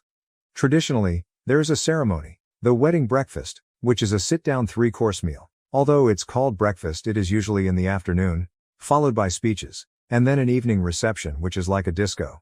It's not uncommon for people to invite only relatives and close friends to the ceremony and breakfast, then invite lots of evening guests for the reception. However, it is uncommon to invite somebody to the ceremony and reception, but not the breakfast, as then they are kind of left to entertain themselves somewhere for 6 hours. Having talked to friends and coworkers since last weekend, what happened to me was a serious no-no in terms of etiquette. Me and Eric have been together for nearly a year and a half, we live together, and we have a pretty strong relationship. He had no past romantic connections with the bride, I'll call her Marie, which some people were asking about. They went to school together from the age of 4, 10, and remained in touch as pen pals, Facebook friends since then. They rarely see each other in person, and the wedding was the first time he would see her in about 2 years. There was zero phone signal at the venue. We noticed this when we arrived for the ceremony and were a little annoyed as the wedding had a hashtag which we couldn't exactly tweet about with no signal. This is important later. We didn't know this until we arrived at the wedding, but the maid of honor, Helen, was Eric's ex-girlfriend. They were together for 3 years, and she cheated on him and dumped him. They have a lot of bad blood and do not have any contact with each other. Okay, so on to the update. After leaving the ceremony, I got straight on the train and went back to my hometown. I was on the train when I wrote my first post. When I got home, I told my parents everything and they weren't particularly impressed, and like most of the posters here, they were perplexed that Eric hadn't come with me. My mum gave me a big hug, ran me a bath and poured me a glass of wine, and I just tried to relax and forget about my day from hell. I still hadn't heard from Eric, but texted him to let him know I was home safe and would see him tomorrow. Eric texted me back at about 9 p.m., asking me what I meant by home or the Airbnb that we had booked nearby to the venue. I clarified, and he said, "Okay, I'll see you tomorrow. Love you so much, X." Didn't really know what to make of it since the whole day had just been such a massive fuck up. So I finished my wine, watched a Disney movie and went to bed. The next morning, given I still hadn't really heard from Eric at all, I assumed he would be getting in at about midday, so I got up early and started wrapping Christmas presents. At 8 a.m. I heard a key in the door and what do you know, it's Eric, still in his crease suit, with red eyes and looking like death. He wasn't really making sense, so I made him have a shower and warm up, made coffee and decided to talk once he was looking human again. We sat down together and pieced together his side of the story. Basically, once I had left, Eric was absolutely livid with Marie. He had frozen like a deer in headlights when she was asking me to go and was kicking himself that he hadn't done the right thing. About 10 minutes after I left, Marie turned around and said, "Oh, actually, a few people haven't turned up. Get Vicky to come back, we have space for her now." And Eric had tried to call me. Because there was no phone signal anywhere near the venue, he couldn't get through, and Marie pretty much immediately said, "Oh well, never mind, she didn't want to be here anyway." Which obviously was a pile of crap, and made Eric feel rubbish. The meal was a very formal, sit-down affair, so he just kind of grinned and bore it, assuming I would be coming back in the evening. Eric was the only person mentioned in the speeches, by Marie's father, who wasn't a family member, and apparently it was clear to everyone how disappointed he was that I wasn't there to share it with him. When I texted him at about 6 p.m. to let him know I was going home, he never received it. He was only able to text me at 9 p.m. by hiking down the road for 5 minutes to find a signal. All the while his ex Helen was being sickly sweet, asking where I was, why didn't I want to come and enjoy the party, was I shy? Apparently with quite the evil glint in her eye, like she had got exactly what she'd wanted. Neither of us knew she was the MOH until we got there, and given their bad relationship, Eric was pretty pissed off that Marie had failed to mention she had such a prominent role in the wedding. Whether Helen was behind the seating error, I don't know, but if she was, then Marie was just as bad in enabling it to happen. So Eric stayed at the wedding, miserably, and went back to the Airbnb afterwards alone. He barely slept, feeling angry at Marie and Helen for fucking with us and at himself for not sticking up for me, and left at 4:30 a.m. to get the first train home, hence why he was back at our place so early. He wasn't really apologetic to me at all, he didn't really seem to see how it was shitty for me. He more felt like he had been insulted by the situation and let down by his oldest friend. He is cutting off Marie and doesn't want anything else to do with her. So, yeah. That was Eric's take on the whole thing. To be honest, I was pretty pissed that in all of this, he hadn't really considered how I felt, or what it had been like for me getting thrown out of the wedding. While what he had gone through was pretty crummy, he at least had been warm, dry and well fed. The indignation of your girlfriend being removed from an event you're at isn't really as bad as being the girlfriend, getting soaked in the rain, feeling humiliated and all the rest. So we talked, and I laid out why I wasn't okay with what had happened and why his reaction wasn't okay. He can be a bit of a lemon sometimes, and this feels like one of those times. He didn't step up to the plate, he just let the world wash over him and acted as a bystander. I'm still hurt by his actions and he still hasn't really apologized properly. I don't know if he understands that he did wrong too. But this isn't a deal breaker for me. It's a heavy straw on the camel's back, but the camel is still standing. We have a really lovely Christmas coming up, and after a really long autumn of working hard, all I want is to go back to the happy place we were before this fuck up, and honestly I don't want to think about it. So, I know a lot of you guys are going to drag me over hot coals for this one, but we're still together.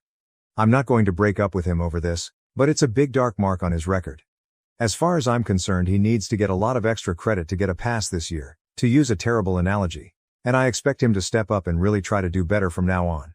It's not really an ultimatum, but I'm willing to put this behind us if he can prove to me that he's invested in trying harder in this relationship from now on.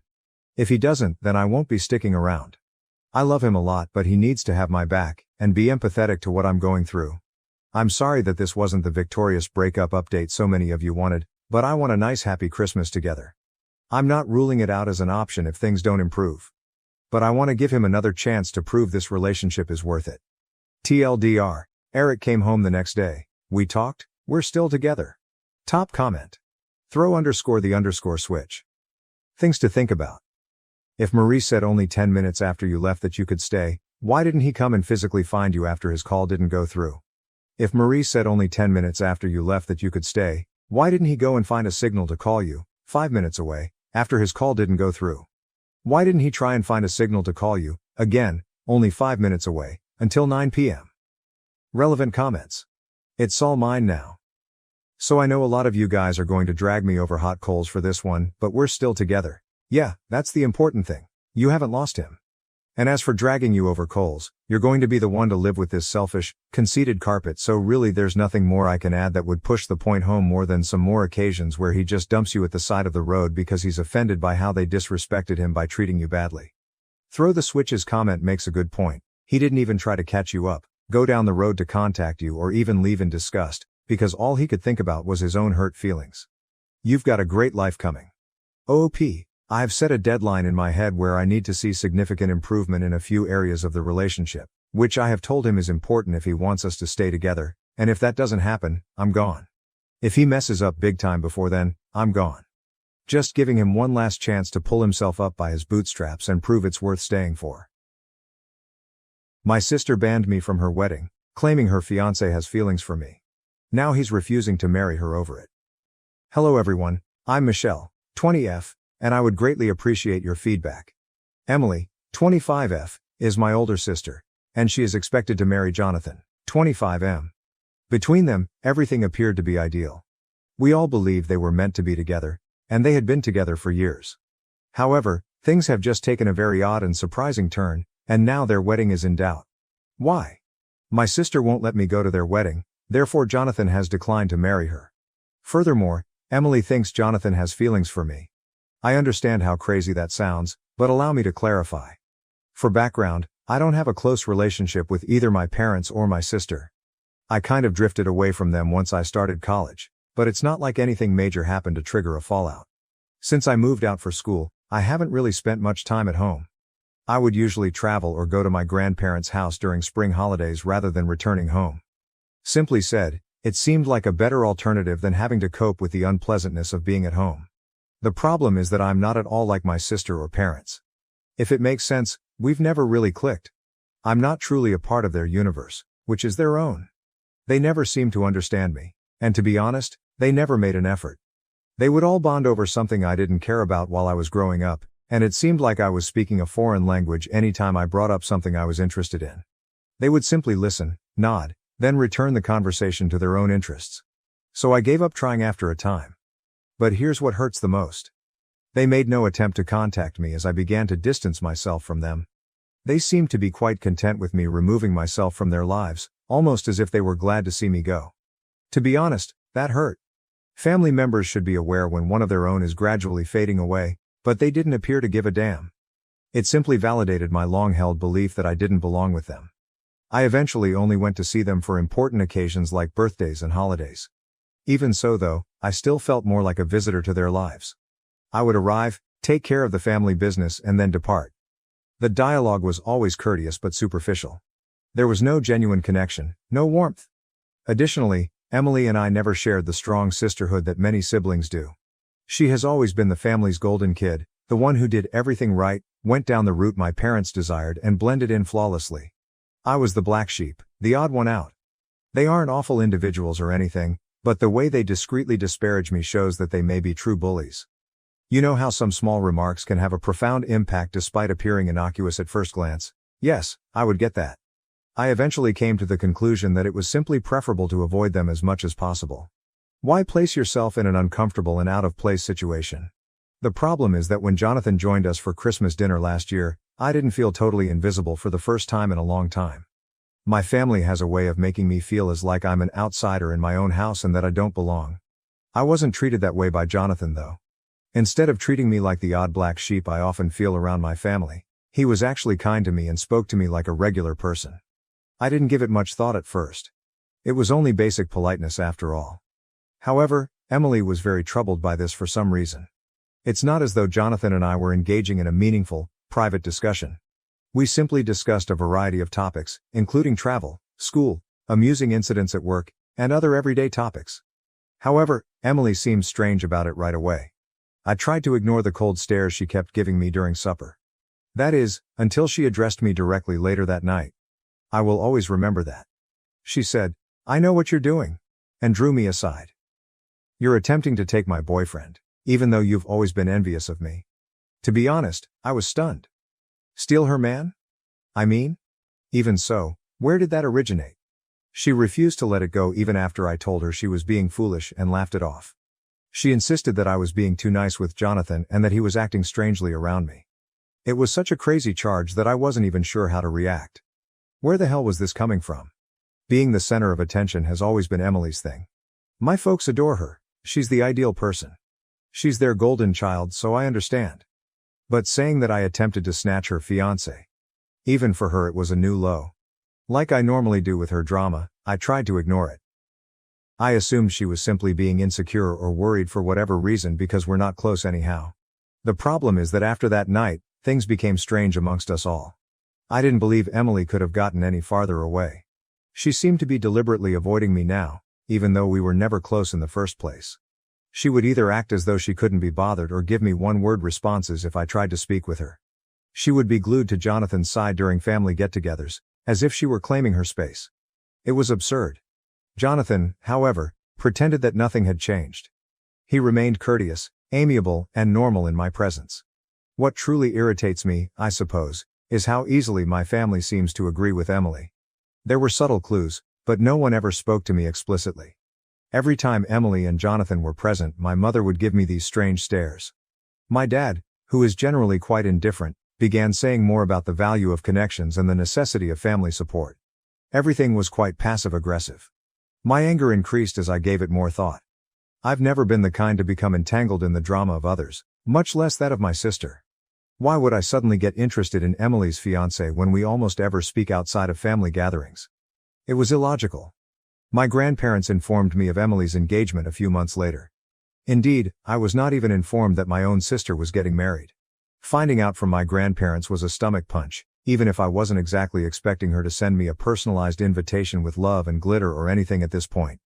You know, the kind that validates your preconceived notions about your family's lack of concern for you. I suppose I had been clinging to a sliver of hope that, despite the stress and distance, she would still think of me as having been a part of this significant occasion in her life. Hey, we're sisters, right? I thought. We may not be close, but I am still her family. That was obviously too much to ask for, though. When I learned about the engagement, I kept quiet to Emily. I initially assumed that she might have forgotten to tell me or that she was simply preoccupied with wedding preparations. For some reason, I was still giving her the benefit of the doubt. Even though I realized that sounds foolish. I assumed that she would ultimately give me a call or at the very least, send me a last-minute invitation. However, days stretched into weeks, and nothing happened. Crickets. Then I got an unexpected call from Emily. Since we hadn't actually spoken since that strange accusation over Christmas, I must admit that I was taken aback when her name appeared on my phone. I replied, attempting to sound informal, as if my own sister hadn't forgotten me entirely.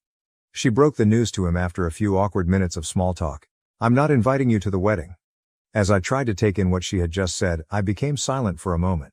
Even though I wasn't particularly eager to leave or anything, it still hurt to hear her say it aloud. When I asked her why, she gave me the most ridiculous explanation. "I don't want you there because Jonathan has feelings for you. It will simply be uncomfortable." I had to laugh, laughed aloud indeed. It was unbelievable to me that this was taking place. To begin with, Jonathan has no affection for me, and even if he did, I wouldn't have stood up during the ceremony to declare my unwavering love for him. I didn't even want to argue because it was all so absurd. I simply hung up after saying, "Have a great wedding and happy marriage."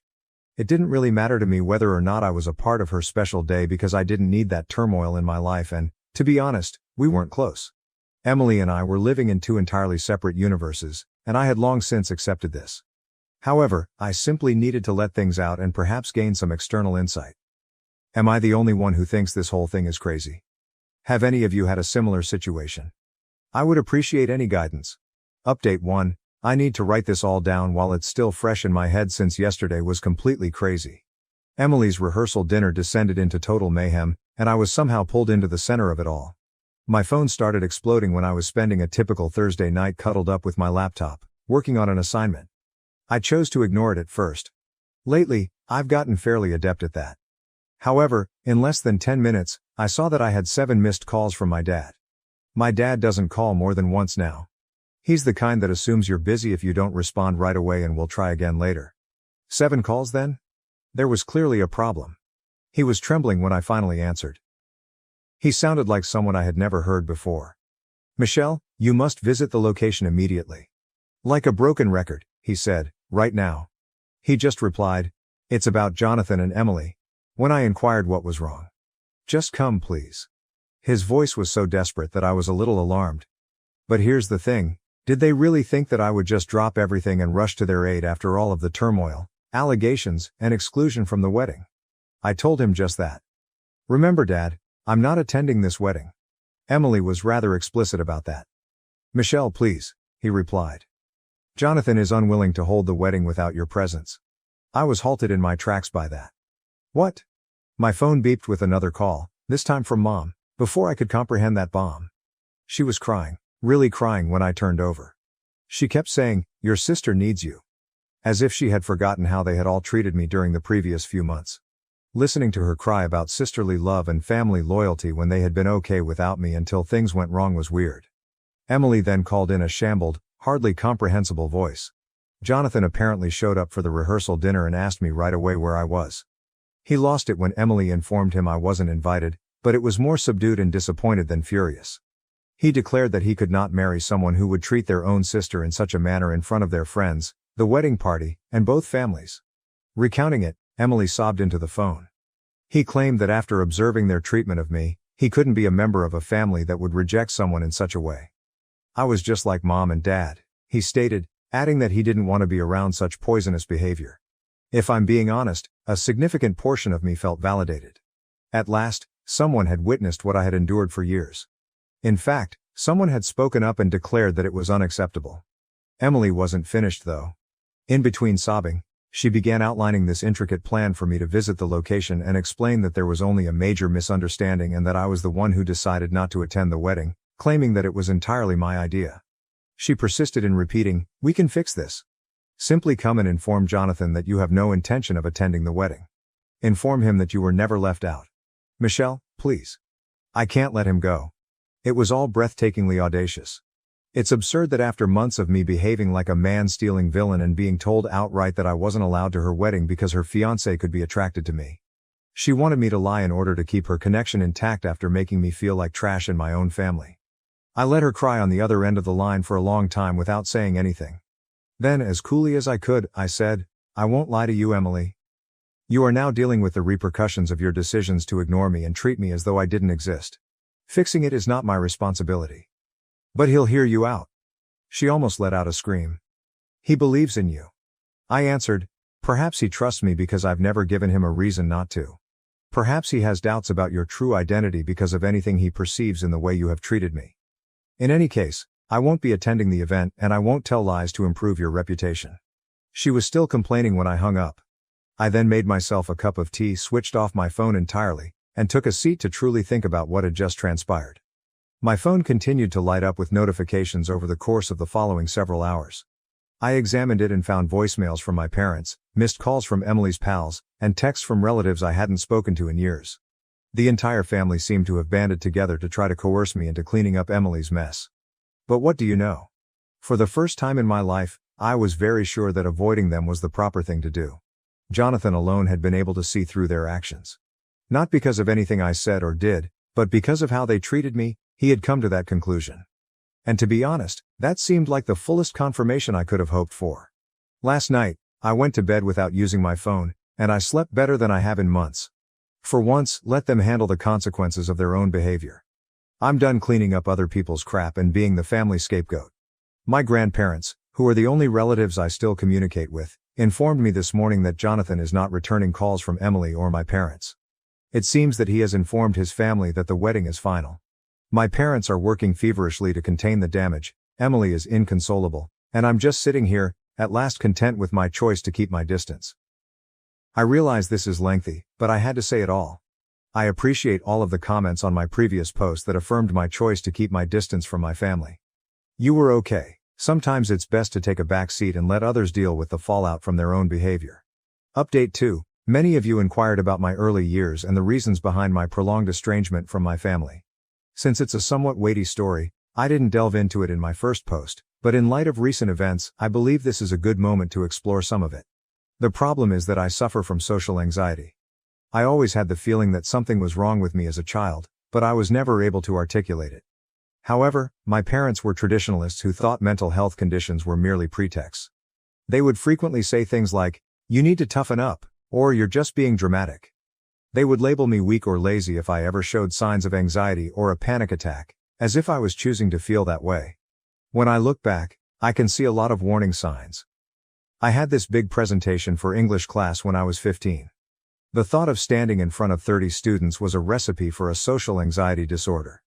I had trouble sleeping the night before, and I felt physically ill the morning of.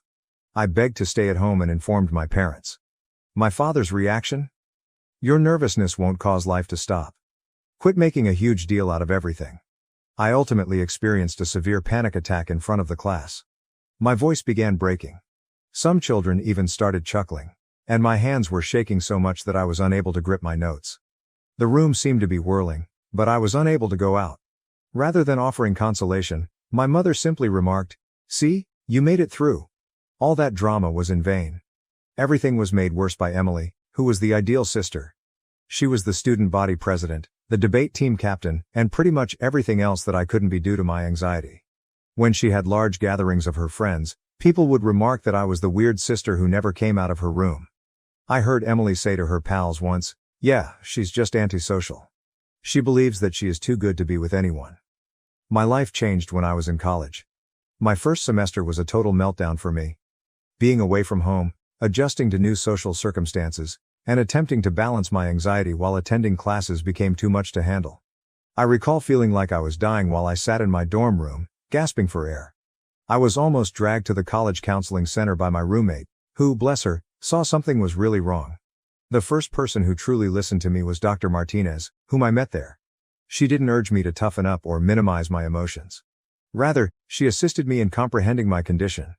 Dr. Martinez suggested seeing a psychiatrist for a proper diagnosis after a few sessions. It was like finally giving the monster I'd been battling my entire life a name when I received that diagnosis of social anxiety disorder. It wasn't seeking attention or being dramatic, as my family had always insisted. It was a legitimate ailment, and more significantly, it was treatable. The sessions of treatment opened my eyes. I learned from Dr. Martinez that my family's actions were not only unsupportive but also purposefully damaging. She gave me advice on setting limits, advocating for myself, and identifying harmful behaviors. At that point, I began to intentionally distance myself from my family. What really bothers me, though, is that my parents totally rejected my diagnosis when I tried to explain it to them. "These doctors are just trying to make money by labeling everything a disease," my mother genuinely said. "I was merely using big words to justify my antisocial behavior," Emily added, rolling her eyes. I made one final attempt to explain things to them last Thanksgiving, before all of this wedding turmoil began. I had prepared an entire speech on social anxiety, complete with research and figures. "Michelle, when are you going to stop making excuses and start living in the real world?" My dad interrupted me mid-sentence. I came to the realization that they would never change at that point. They would never make an effort to comprehend. They had an unchangeable perception of me as the challenging kid, the dramatic one, the problem. And what do you know? It was strangely liberating to realize that. It made it easier for me to cease looking for their understanding or acceptance. In retrospect, I can see how this tendency directly contributed to the wedding scenario, my parents' hasty acceptance of Emily's story without even challenging it, and Emily's rapid leap to believe I was stealing her fiancé. It's all a part of their long-held belief that I'm the one who causes difficulty and should be managed. Jonathan saw right through this. He observed how they handled me, how they minimized my emotions, and how they used me as the blame for everything. And he called it out for what it was. Poisonous conduct, in contrast to everyone else in my family's social circle who simply accepted their own version of reality. I suppose I'm attempting to convey that this wedding drama wasn't an isolated incident. The result of years of family dynamics in which I was consistently portrayed as the bad guy, the problem child, and the one who needed to be fixed. Perhaps that's why Jonathan's choice feels so righteous to me. Someone else finally noticed what I've been going through for years. Yes, that is the backstory that many of you requested. It clarifies why I'm not in a rush to make repairs right now. I've spent far too many years attempting to change how my family views me, to get their understanding, and to gain their acceptance. I finished that. Accepting that certain individuals, even members of your family, will never understand or accept you is sometimes the healthiest thing you can do. Update 3. A month has passed since everything went wrong, and I must now reveal the last portion of this tale. At least now I can say that what began as a wedding drama is really finished, even though it has grown into something I never could have predicted. Emily lost everything when her wedding was called off. My new phone number was somehow obtained by her, and she shared it with everyone she knew. I was suddenly inundated with hundreds of hateful comments from strangers, her acquaintances, and distant family members. Guilt-tripping and downright intimidation were among the threats. The vandalism followed. Classic Emily, who used to do this to girls she detested in high school, was the first to leave eggs in my car. She escalated when that failed to get the desired response. I can't even remember how many times I discovered my mailbox ruined, my car vandalized, or my apartment door covered in offensive notes. She cut all 4 of my car tires and left a threatening note in her distinctive handwriting, which was the last straw. My parents consciously chose to ignore Emily's actions during all of this. Girls will be girls, or you need to be more understanding of your sister's pain, was their standard response to every event. They dismissed it as Emily just wanting to talk, even after I showed them security camera footage of her attempting to break into my flat. However, I was ready because of this incredible Reddit community, especially those who suggested that I install security cameras and record everything. I learned from the attorney you suggested that this constituted criminal harassment and vandalism rather than just family drama. Using witness accounts, video evidence, photos, and hundreds of threatening messages, we created a solid case. Emily ultimately realized she had gone too far when my lawyer provided our evidence along with the cease and desist notice. Her attempted break-in was captured on security tape, which was especially damaging. She attempted to bargain through her own attorney, stating that if I dropped everything, she would cover the damages. However, I declined. This was about accountability and penalties, not money. The court case proceeded quickly and decisively. Emily was accused of attempting to break and enter, criminal harassment and vandalism. She was given a permanent restraining order, required therapy, and a 1-year suspended sentence. Given the deliberate nature of her conduct and the substantial evidence of her increasing behavior, the judge was especially severe. My parents' response to the decision was expected. For destroying your sister's life over a few pranks, they accused me of being callous. In fact, they advised me to just move away if I felt unsafe, after I told them that Emily had repeatedly harassed me, damaged my belongings, and attempted to break into my house. I never intended to speak with them again after that. An out-of-court settlement was reached in the civil litigation. In addition to the damages for emotional distress and lost wages, Emily had to pay for all the harm she had caused. Her campaign of harassment on social media has cost me a number of freelancing businesses. More significantly, the settlement included a non-contact clause that prohibits our parents from serving as middlemen or flying monkeys any longer. According to my lawyer, Emily and my parents' concerns about their reputations played a role in the speedy settlement. It turns out that their concern for the opinions of their country club pals is far greater than their concern for doing the right thing. Normal. Since then, I've relocated to a new apartment in a building that is secure and under constant observation. My social media accounts have been closed down. My contact information has been totally updated, and my clients have been incredibly understanding of the situation. Someone who heard about my situation and was impressed by my handling of it even extended an offer of employment to me. The most unexpected result of it all? For the first time in my life, I feel liberated. The expectations and criticisms of my family are not weighing on me. I am no longer the scapegoat. I'm just Michelle, creating my own life according to my own rules. I'm neither the dramatic nor the challenging child. My life was actually altered by the Reddit community, who helped me through everything. In court, your recommendations on documentation and security precautions were crucial. When I started to doubt myself, Your encouraging remarks kept me going, and your accounts of similar situations made me understand I wasn't alone. Remember that sharing DNA does not give someone the right to mistreat you if you're dealing with toxic family members. Walking away and letting them deal with the fallout from their actions is sometimes the healthiest course of action. It's about establishing limits and demanding respect, not about getting even. With therapy, my social anxiety is improving, but it's still there. It turns out that a lot of it was related to the continuous criticism and gaslighting I experienced as a child. Who would have thought that removing poisonous individuals might be such a successful treatment? I will no longer be updated now that this phase of my life is genuinely over. I'm concentrating on my education, profession, and creating a new network of chosen family members for support. I want to express my gratitude to everyone who supported me and followed my tale. You gave me the confidence to leave and the strength to advocate for myself. Living well is said to be the best kind of retaliation. The best closure, I would add, is knowing that you have finally advocated for yourself. I'm tired of being used as a scapegoat or victim by others. I've taken control of my life and will never look back. Reddit, thank you for everything and goodbye. A coworker asked me to be her man of honor. I said no and she went nuts. What did I miss? Original post. This happened yesterday and I'm still confused. Yesterday was my first day back to work after being off for 2 weeks. This is kinda important. One of my coworkers had gotten engaged the week before I left. When she announced at work, we all did the congratulations and were happy for her type of things. I thought it was over. So when I left for vacation last, I knew no plans had yet been made. Then yesterday when I went back to work, my boss Kim and best friend Laura said that coworker Claire was looking for me. I asked what was up and they weren't sure, but she was carrying a little gift bag. A few minutes later, Claire found me and asked how my vacation was. I was telling them about it and she cut me off and said she had a very important question to ask. She handed me a little gift bag and asked if I would be her best man of honor for her wedding. I thanked her and told her that typically this would traditionally go to a close female relationship. She responded that there was nothing traditional about her wedding, so it was good. I looked over at Laura and Kim, who were both trying to keep from laughing. I again thanked her and congratulated her and told her that I wasn't interested in being part of her wedding party and that I would be happier being a guest in the audience. I swear when I said this, it was when we watched her entire demeanor change and a switch flipped. She went off saying that I have to be at her wedding and that she doesn't understand why I would say no. I told her that we only knew each other for a short time and that I had no interest in trying to plan parties, dinners, and shopping trips.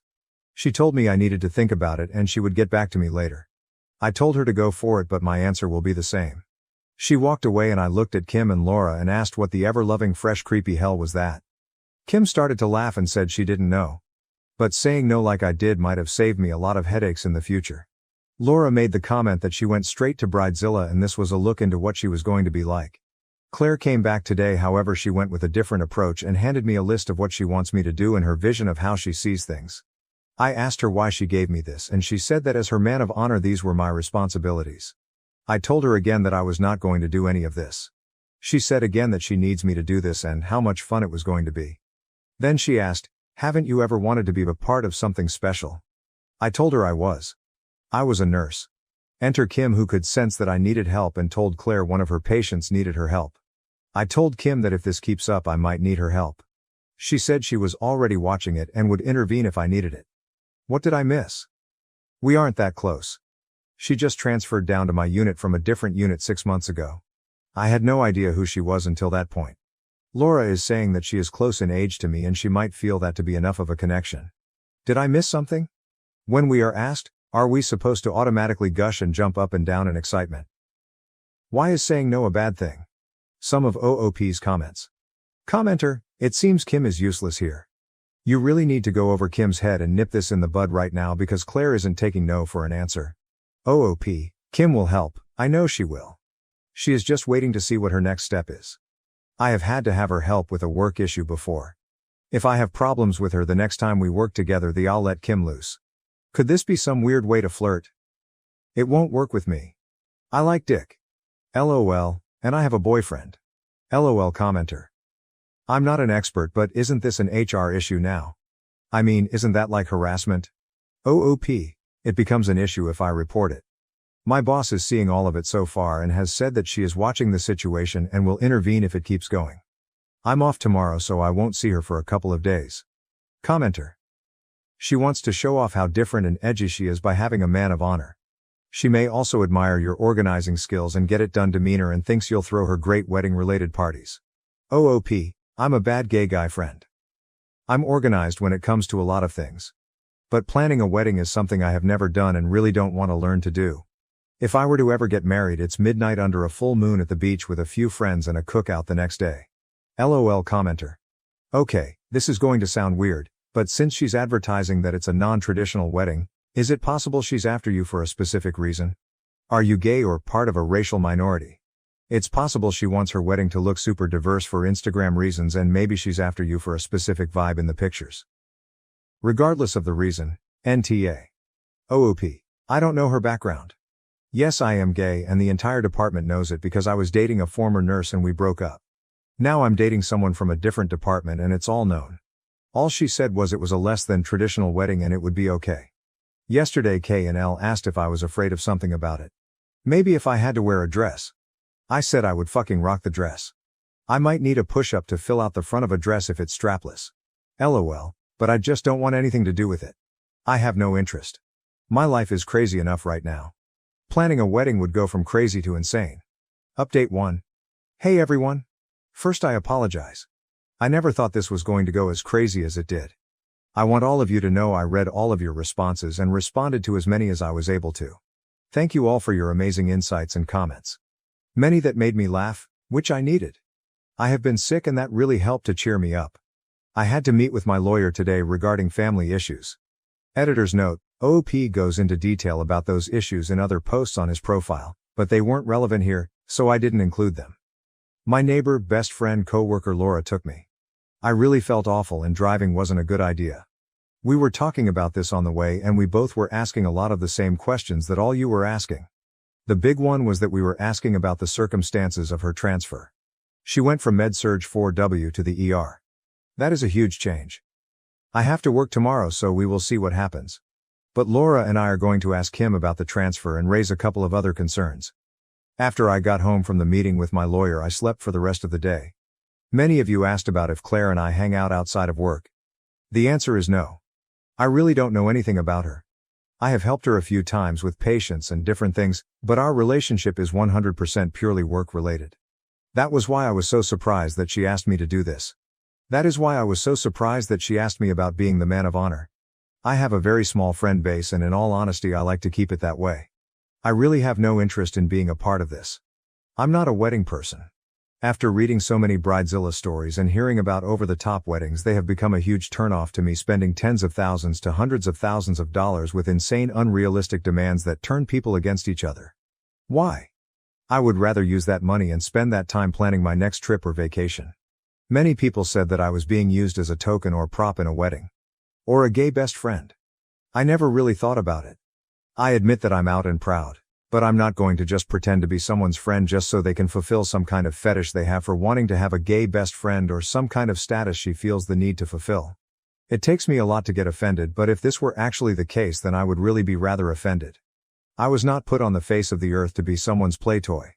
A lot of people have said that maybe she doesn't have a boyfriend. She does. She has brought him in before. If she has any insecurity, I don't understand it. She is attractive, smart, and knows her stuff. So I'm at a loss as to why she is acting like this. A lot of people say go to HR. I'm starting that process with my boss Kim. She is completely aware of the situation being with us when all this happens. She has told me that she is watching the situation and will jump in if I need her to. I trust her completely. While Kim and HR can control the situation from the hospital, they can't control the situation from a personal level if she were to maybe follow me home or a situation like that. So I think that covers it all. I wish I could say this is over. But most likely there is more to come. Please update me. Comments. Commenter. About that name. OOP's username. You're not just an RN, because there's nothing just about RNs, or other nurses. You folks, regardless of gender, do the medical heavy lifting, and when we can't get a straight, sorry, answer from the oh-so-busy MDs, the nurses provide the no-shit information. OOP, my name is kind of an ongoing running inside joke. I'm told at least once a day or so from a patient that I'm just a nurse. One day I heard it 3 times. I don't really take offense to this. And in a joking way I repeated what the patient said and my boss Kim jumped my case about. That's not the case at all. I love my job. It's a huge part of me and who I am. It's a part of my identity.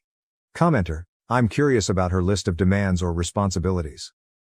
Like, did she really think you would change your mind now that you had all this BS work to do and money to spend? OP, it pretty much had me planning the whole thing. She wanted me to plan the bridal shower, the bachelorette party, coordinate dress shopping and fittings, make sure everyone was having fun with the whole thing. Just to name a few. Commenter, OP. What the ever-loving fresh creepy hell is this? LMAO oop. I had no idea what the ever-loving fresh creepy bell was from something. It's just something I have always said. Mini update in comments. Next day. I'll be posting an update in a day or two. Things came to a head today and it was pretty much just as everyone was saying. I need to take some time to understand everything that happened today. I also have a meeting scheduled Monday with the director of nursing at my hospital, which should bring closure. I hope so. Update post. This intro is going to be long, but I'm telling you about this for a reason, and later in this update, it will make sense. I'm hoping this will be done and that this will be the last of this whole situation. I was born into a family where I was referred to as an issue that needed to be dealt with. I lived in the shadows of my sister, who was the child my parents wanted. They wanted one child, which was a girl. That way dad had his daddy girl and mom had mommy little princess. Then I came along. Keep in mind that I'm 23, so back then my parents had options but chose to not use any of those options. So instead my parents raised my sister and I was raised by a nanny who even to this day is one of the biggest influences in my life, and I am so grateful for her. She helped me so much. I finally realized that all these years later that by being referred to as an issue that needed to be dealt with, that they stripped me of my humanity and individuality and self-worth as a person. I think that's why I have worked so hard to establish myself in my career and in my life. As a way to become a person again and not just be that issue that needed to be dealt with. This past Thursday things came to a head with the bridezilla known as Claire, and the truth came out. My best friend Laura has been sticking close to me when we worked together if Claire was to start something. We weren't sure if she was going to leave it alone or start up again. I was really hoping that it was done. But she had to try once again. I've been sick and I had a busy morning, so I really just wanted a few minutes to go to the bathroom, grab a quick snack and maybe breathe. Claire came up and had her list and asked if I had a few minutes to talk about the wedding planning. I looked at her and told her again that I was not interested in being part of her wedding and that I was not going to help in any way, and she needed to drop the subject and leave me alone. Again she went into the whole thing of how I was going to do this and how much fun it was going to be. Here we go with that line all of you loved the first time. Why in the ever-loving fresh creepy hell is it so important for me to be your man of honor? I'm not interested and I'm not doing it. It is as exactly as pretty much all of you told me it would be. She was just planning on using me as a token or a play toy. She took all of the fucked up gay stereotypes that are out in society and put them into one sentence. What modern liberal woman isn't going to have a gay bestie on her arm for special events? I felt everything in my stomach move and a wave of nausea came over me and I felt like I couldn't get to the bathroom fast enough. This pissed Laura off to no end. Laura is really kinda like the overprotective sister that I wish I would have had, and took Claire off to visit our boss Kim and laid it all out. Everything that was said. While I wasn't in on that conversation, Laura and Kim filled me in on what was said. Kim came to check on me and I was still hiding in the bathroom. She knocked on the door and asked if she could come in. I asked her for a bottle of water first. While I was waiting, I realized two things. I realized why I chose to not hang out with her and why I didn't like her. I couldn't figure out why I didn't like her, just that there was something that gave me the heebie-jeebies. But I realized that I didn't like her because she is a different version of my sister. While Claire is educated and employed, she doesn't care about other people and their feelings. She is like my sister in the sense that if she wants something bad enough, she will figure out how to get it. The second thing I realized was that she did exactly what my parents did to me. She completely dehumanized me and reduced me to an entity. Just kinda turned me into a token or a thing for her. I think the word that best describes it is I must be a play toy. What really gets me is that just like my sister, Claire doesn't think she did anything wrong and I'm being too sensitive and a delicate snowflake. The next day an emergency meeting was held at work and Claire is being suspended pending investigation and a new transfer is being looked into. Kim made the request for her to be terminated. The director of emergency nursing said this was a last resort, but she was going to be looking into options which could be sending her to a new hospital or facility. This didn't go over well with me. I asked what would happen if she did the exact same thing to someone different. She didn't really give me an answer. But she said she still needs to look into a few things and at this point she is suspended. Anyway. Here it is. I'm still pretty sick and had to work this weekend. If I can, I'll respond. I want to thank everyone for all the amazing support. I am going back to my lawyer to see if he can figure out how to send her a cease and desist letter to make sure she doesn't contact me. I'm heading to bed. Have a good night. Edit. I keep forgetting to thank my boyfriend. He has been with me on this but more in the background. First when we were laughing about it. But when everything Thursday happened he was there as well. Elle was able to get him away from his unit for a little bit for the OK boyfriend hug. He stayed the night with me a couple of nights as well, also helping with me being sick. So yeah. I'm very lucky to have such great support. OOP's comments.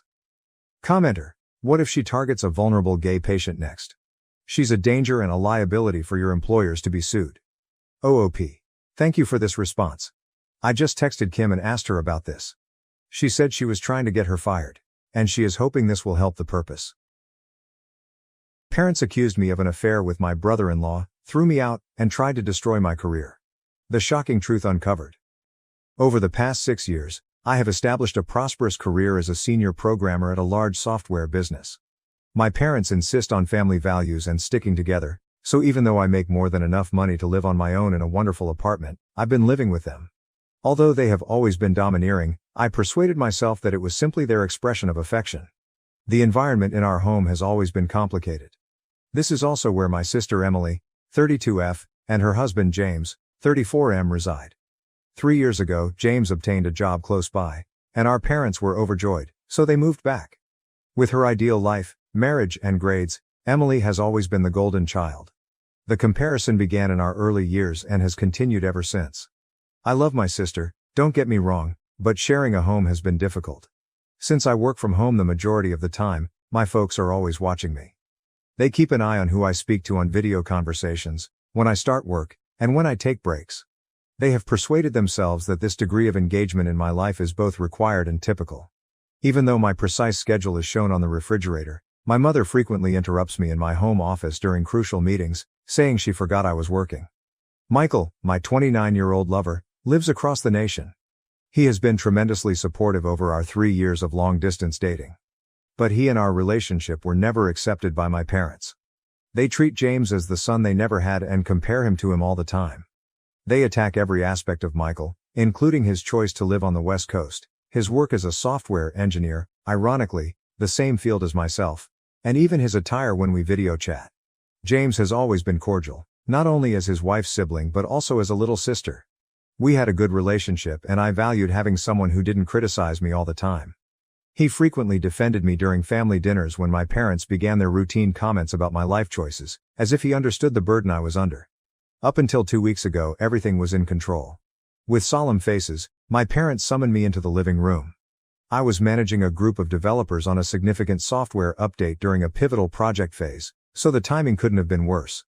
On my laptop, they said, they discovered offensive text that purportedly demonstrated my attempt to conduct an affair with James. I was caught completely off guard. The messages they displayed to me were obviously fake and completely out of context. Some appeared to be completely made up, while others were excerpts from business exchanges that had been altered to appear suggestive.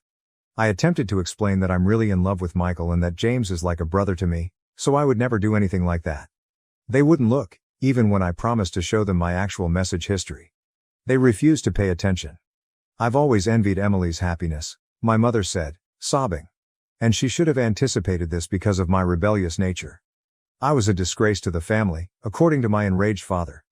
In the midst of the largest project of my career, they gave me a 24-hour notice to leave the house, a 24-hour notice to pack up my entire existence. I called my grandparents in tears and desperation. They have always been my refuge and our family's sane voice. They immediately believed me after I showed them the actual mails and gave them all the details. They took me in, provided me with housing, and helped me get through this ordeal.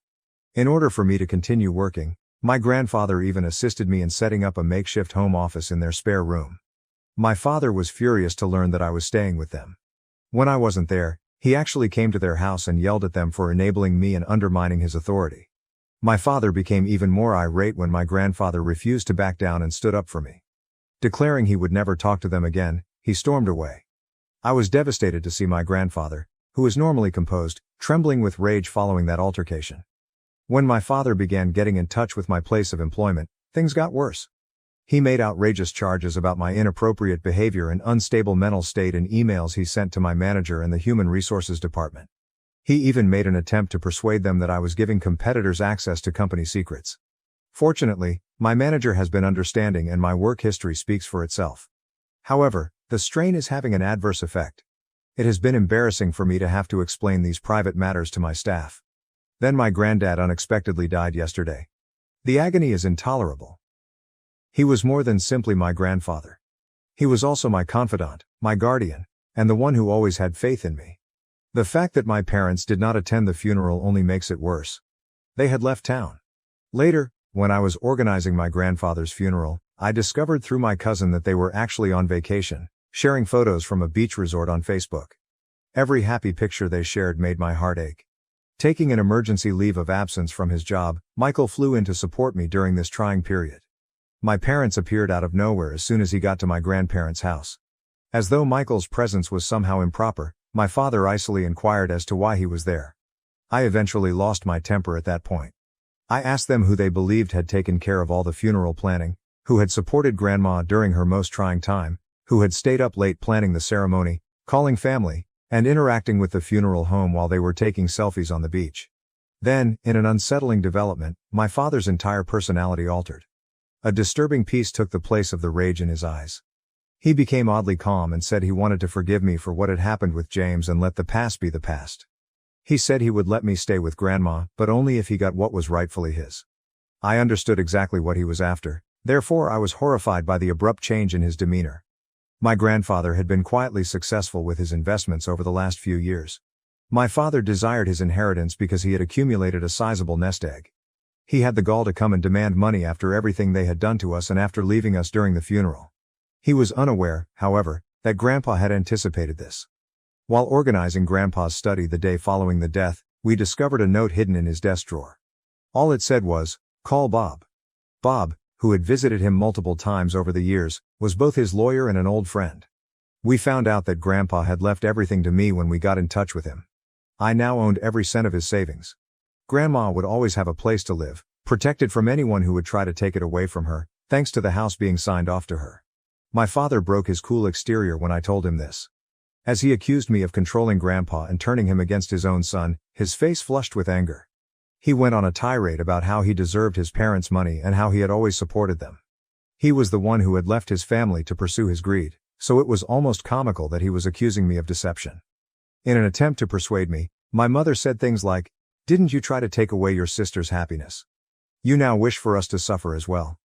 However, I refused to back down. Grandpa had made up his mind, and I was going to respect it.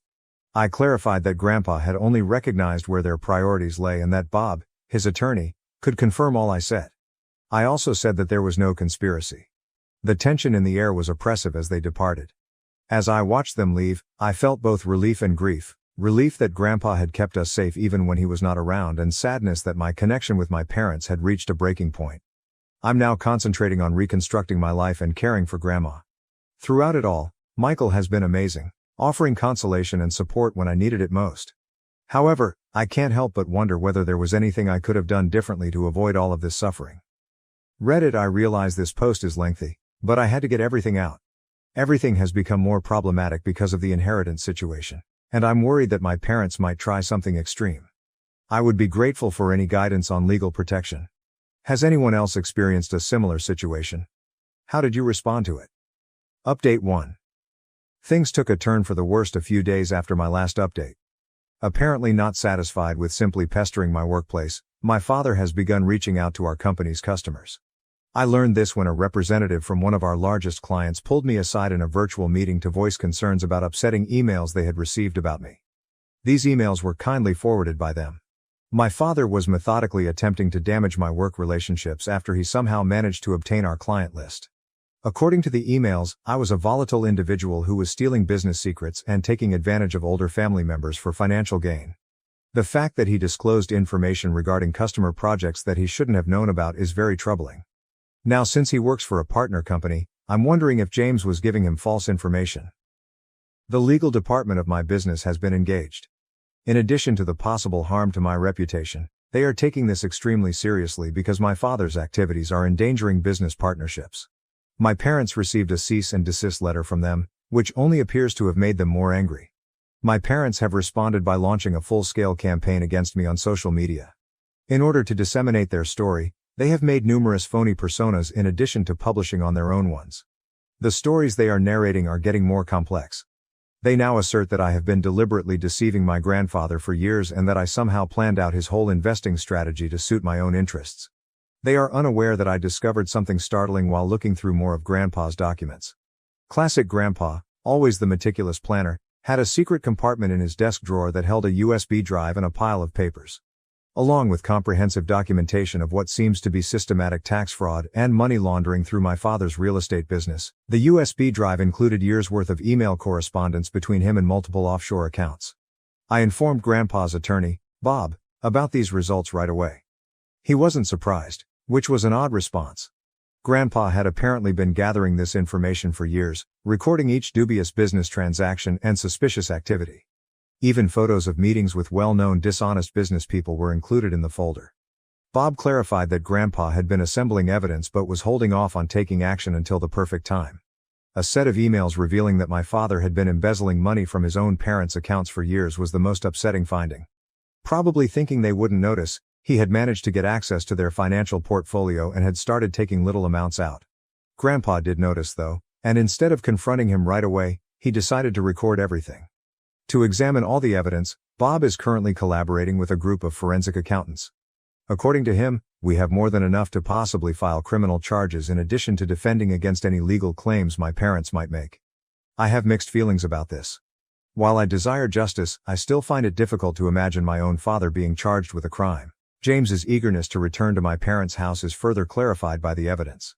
He and my father exchange a number of emails about business prospects that seem eerily similar to Ponzi scams.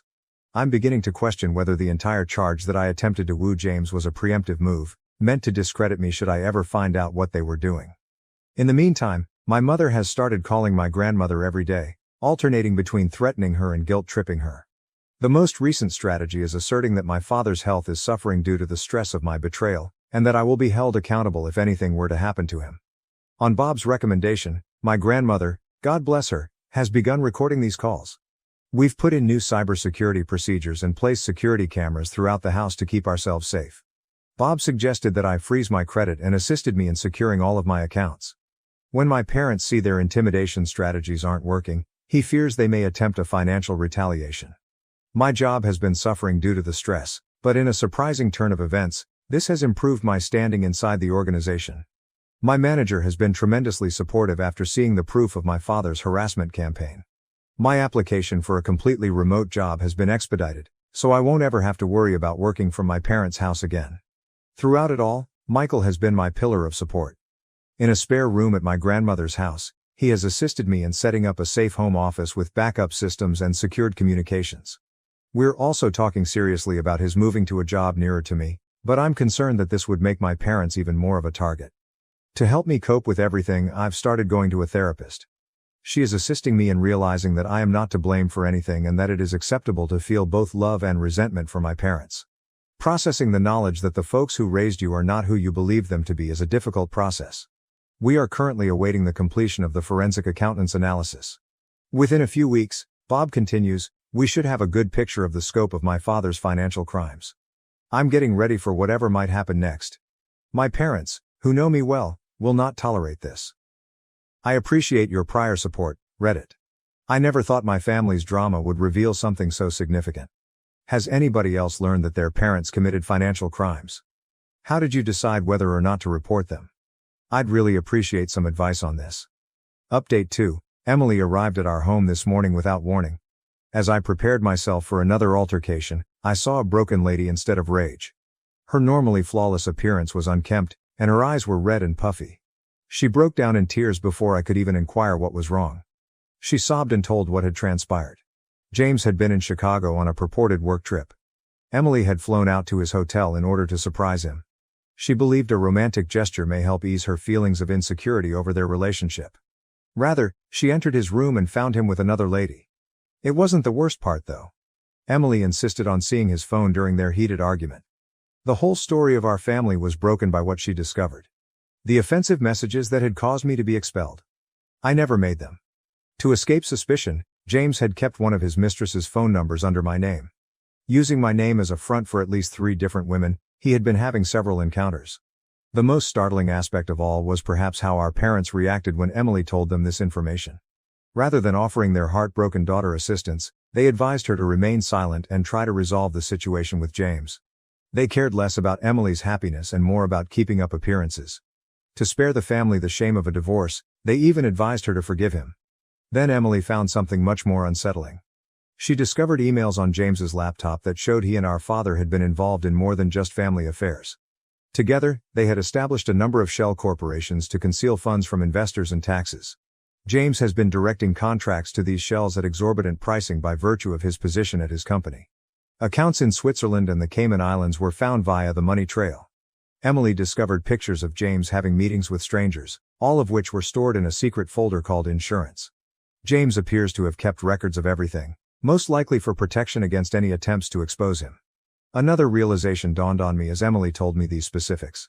Not only was the inheritance at the center of the recent harassment of my clients and workplace, but it was also a frantic attempt to discredit me before I might learn of their financial machinations. They thought I might eventually find their digital trail because I work in technology. My sister is currently residing at Grandma's house with us. She is working with Bob to document what she has discovered and has filed for divorce. In addition to harming James, the data she presented could have disastrous consequences for our father. She discovered certain transactions that were exactly in line with the documents Grandpa had been gathering. The irony of it all? For years, James had been living beyond his means, using the proceeds of these illicit operations to fund his numerous affairs. In addition to wanting to be near James's place of employment, they moved back in with our parents since they were having financial difficulties as a result of his extravagant spending on his covert life. Through all of this, Emily has shown incredible bravery. She has already discussed her findings with the FBI, who are especially curious about the financial fraud's global components. She has been informed by the investigators that this case may be worth millions of dollars. Our parents' approach has entirely altered. They are now attempting to argue that they were duped by James and were unaware of the true situation. However, the data points to a different conclusion. Documents we have discovered reveal that our father was the mastermind behind numerous of these plots, with James acting as the front man for his business. Emily is suffering from the stress of it all. For the first time in our adult lives, we have been spending evenings discussing things, and she has begun visiting her own therapist. She has repeatedly expressed regret for not trusting me and for allowing James and our parents to influence her. Since she was just as much a victim of their manipulation as I was, I have forgiven her. Grandma has been incredible during this entire ordeal. She said Emily needed the master bedroom more than anyone else at the moment, so she gave it to her. We've resumed having dinners as a family, just the 3 of us and Michael when he comes over. It's amazing how tragedy can unite people and forge new ties from the ashes of past ones. Our cooperation is complete, and the FBI inquiry is still going on. Our parents are still working to preserve their reputation in the neighborhood and have engaged pricey attorneys, but more people are discovering the truth every day. Our father's former business partners have begun to come out with their own accounts of dubious activities. Sometimes Reddit, the reality is more amazing than you might think. I'm finally with my sister again, and we're stronger together than we were before. We're getting ready for what is probably going to be a protracted court struggle, but at least we're doing it together as a family. A true family founded on support and truth rather than deceit and manipulation. Has anyone else experienced a similar situation where revealing a single family secret revealed a whole network of dishonesty? How did you handle the fallout? Update 3. The pace of progress has exceeded everyone's expectations.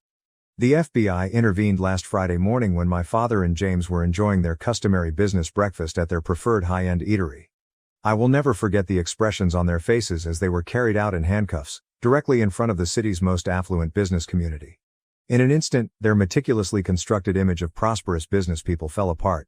Teams attacked their offices, our parents' home, and a number of storage units we were unaware existed as part of the coordinated raid that took place in numerous locations at once. They discovered proof of a 3-continent money laundering scheme, offshore account details, and decades worth of fake documents.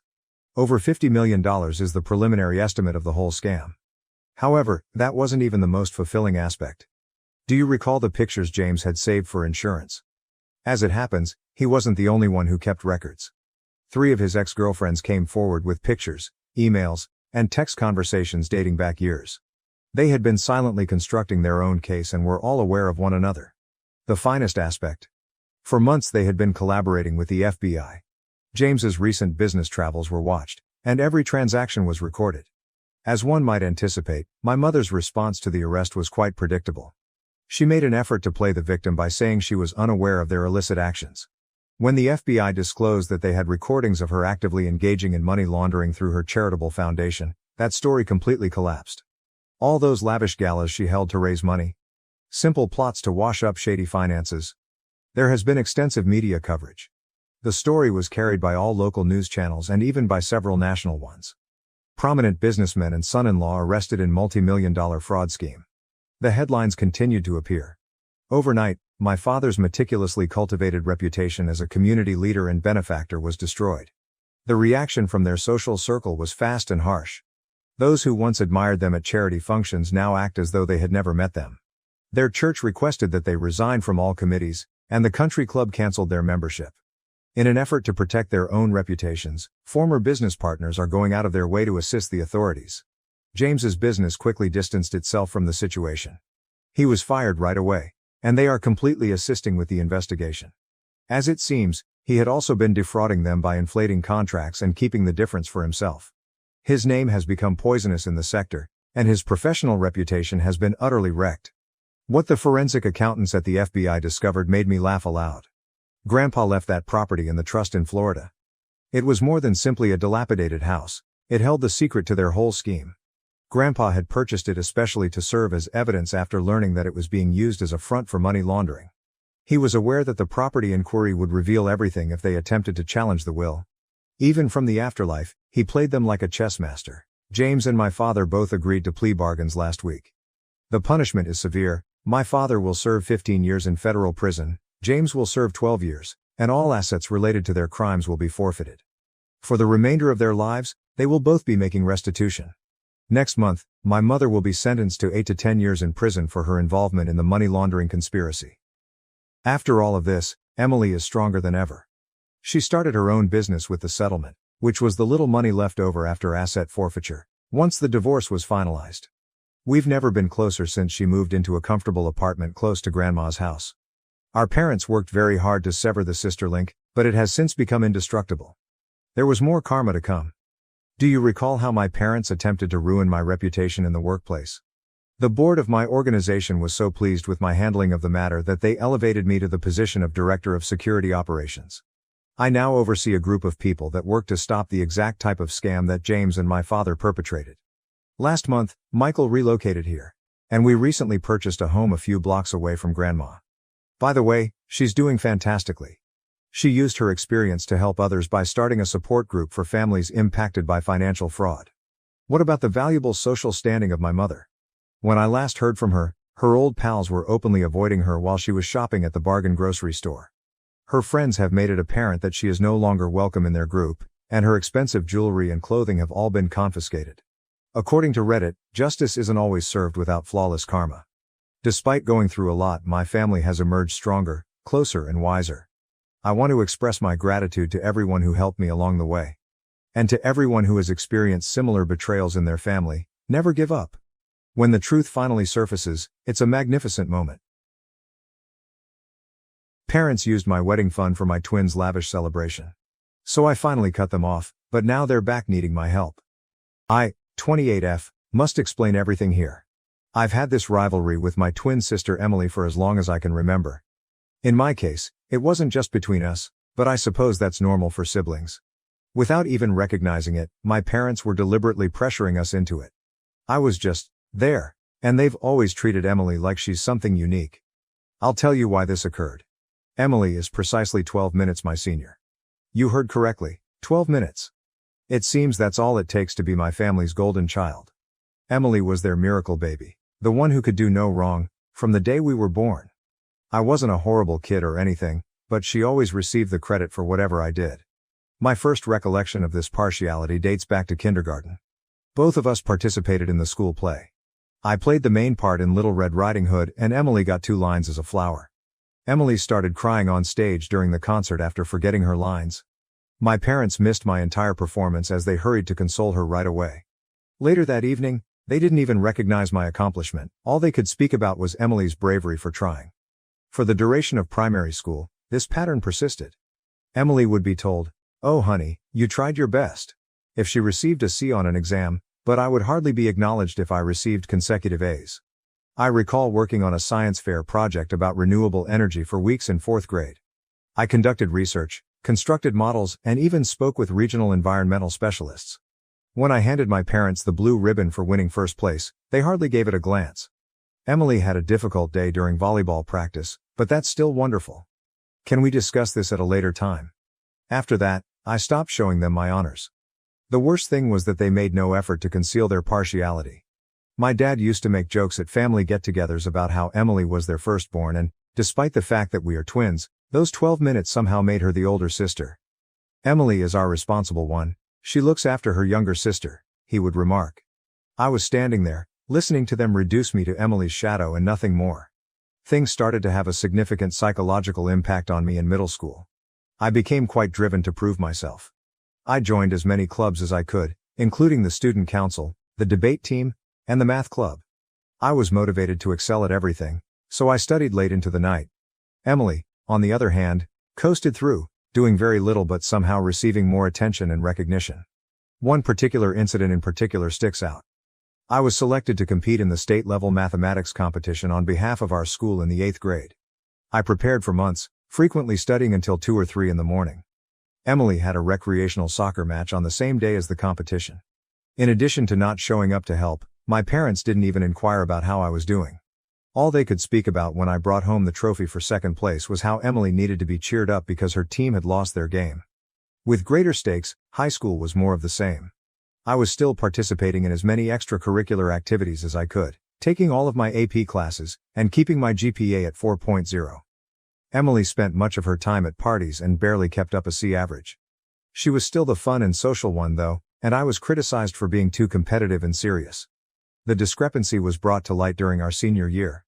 Because of my academic accomplishments, I was named valedictorian, accepted on a full scholarship to a top university, and even had an article in the local newspaper. Emily enrolled at community college after barely graduating. However, my parents bemoaned Emily's failure to get into her first choice school for the whole of our graduation celebration, which was meant to be for the two of us. In their address, they made no mention of my accomplishments. The pivotal moment occurred while attending college. I continued to keep perfect grades while working part-time to support myself while attending a prestigious institution to study computer science. I would return home from every break with the hope that something had changed and that perhaps my parents had begun to see my value.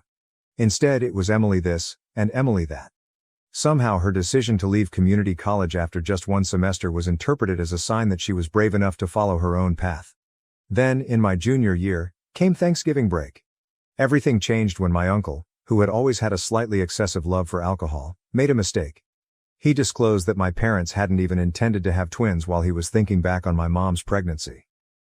They were devastated to learn they were expecting 2 children when they had only intended to have 1. My dad, being the docile person he is, simply shrugged and said, "We'll figure it out." My mom had been concerned about how they would manage 2 babies. However, their method of figuring it out was to basically choose a favorite and focus all of their energy on her, which was of course, Emily, their cherished firstborn. In their minds, those pivotal 12 minutes were the difference. After years of wondering why they didn't care about my accomplishments, everything suddenly fell into perspective when my uncle confessed this to me when we were seated at the dinner table. It all made perfect sense. I was the afterthought and the unexpected addition, not the child they had hoped for. Something in me altered after that realization. I gave up trying to please them. I put all of my attention into creating my own life instead. I gave my all to my coursework and internships, wanting to succeed for myself, not for them. I received several job offers from prestigious tech businesses by the time I graduated. I took a job at a promising startup as a software engineer, and after 3 years, I was promoted to senior developer.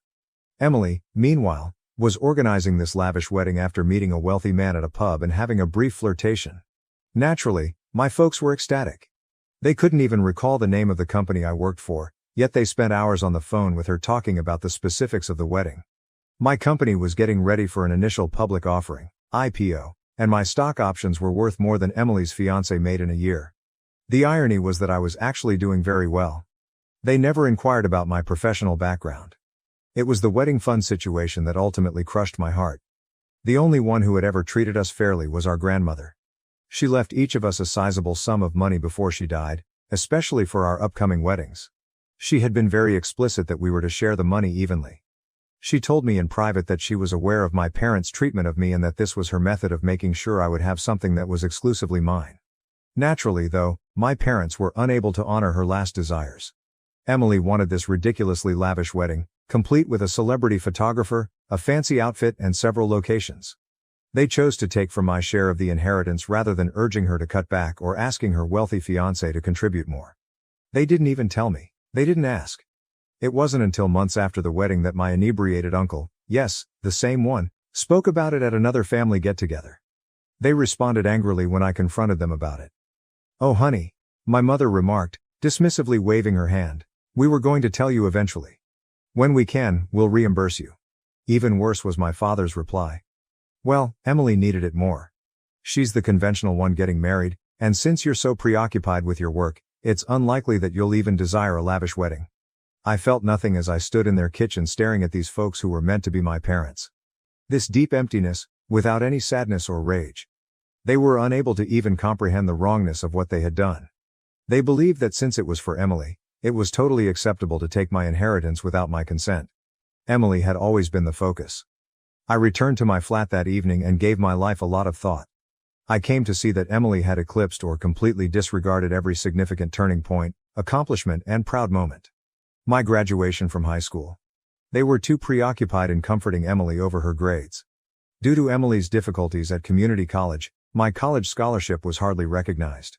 Emily was preparing for her wedding, so she disregarded my first promotion. I did something I should have done years ago when I opened my laptop. I emailed them and said, "I am aware of the wedding fund. I am aware that, without consulting me, you used my inheritance to pay for Emily's wedding. The way you've treated me throughout my life is more important than the money. You never made an effort to conceal the reality that I was never the daughter you desired. I'm done attempting to win your affection and acceptance. I'm over being the kid you didn't want. Do not get in touch with me again unless it is to repay my money, please." I felt a tremendous weight lift off my shoulders as I pushed send, banned their numbers, and deleted them from all social media. I didn't have to worry about trying to meet Emily's standards or gaining acceptance that I would never receive for the first time in my life. It has been a life-changing year. I gave my job and personal development my all attention. My stock options are now worth more than Emily's whole wedding expenses because our company's initial public offering, IPO, was a success. I started therapy to address my childhood trauma, purchased my own home in a desirable area of the city, and formed sincere friendships with individuals who genuinely respect me for who I am. Occasionally, Emily makes an effort to connect with distant family members or mutual friends. She will write things like, "Family should stick together," or "You're still my sister." But as she saw our parents discount my accomplishments throughout the years, where was this sense of family? When she joyfully received my inheritance for her wedding, where was that? She shared our parents' complicity in everything. Some relatives have attempted to place the blame on me by claiming that I'm being too severe, that blood is thicker than water, and other such things. However, these are the same individuals who silently observed my parents' years-long favoritism of Emily. They remained silent after seeing my treatment. They are no longer able to express an opinion. It's interesting because cutting them off has made me realize who my true family is. My therapist, who is helping me see that none of this was my fault. My coworkers, who applaud my accomplishments, and my college best friend, who assisted me in moving into my new home. The ones that genuinely care about me are these. I have been offered a role as team lead at the firm I work for, which recently launched a new office in a different state. I'm making a decision for the first time in my life without considering how it will compare to Emily or what my parents will say, and it's a great opportunity. It feels amazing to be living my life for myself. Am I the jerk for cutting them off entirely? Reddit? I often question whether I'm being overly dramatic, but every time I consider the possibility of getting back in touch with them, I reflect back on all the years I spent feeling inadequate, and I know I made the correct decision. It's going to get even more complicated now, though, and I need your honest thoughts on what I should do next. Update 1. 2 weeks ago, everything changed drastically. My phone began ringing with several calls from my uncle when I was in the middle of a team meeting. My initial reaction was to ignore it because family calls always indicate turmoil, but I decided to answer it because there was something unique about receiving several calls in quick succession. He began, trembling a little, "Hey, it's Uncle Greg." I knew right away that something was amiss. He is typically the type of guy that remains positive even in the face of adversity. I need to discuss your parents with you. I felt sick to my stomach. I knew this couldn't be good news because I hadn't heard from them in 2 years. What's happening? Trying to speak steadily, I asked. They were involved in an accident. A rather poor one. They are in the medical facility. He paused, and I heard him inhaling deeply. Their car was struck by a truck that ran a red light. Your dad is in critical condition, and your mom has several fractures. They have spent a few days in the hospital. Days. I said it again, raising my voice. And until now, no one had the idea to tell me.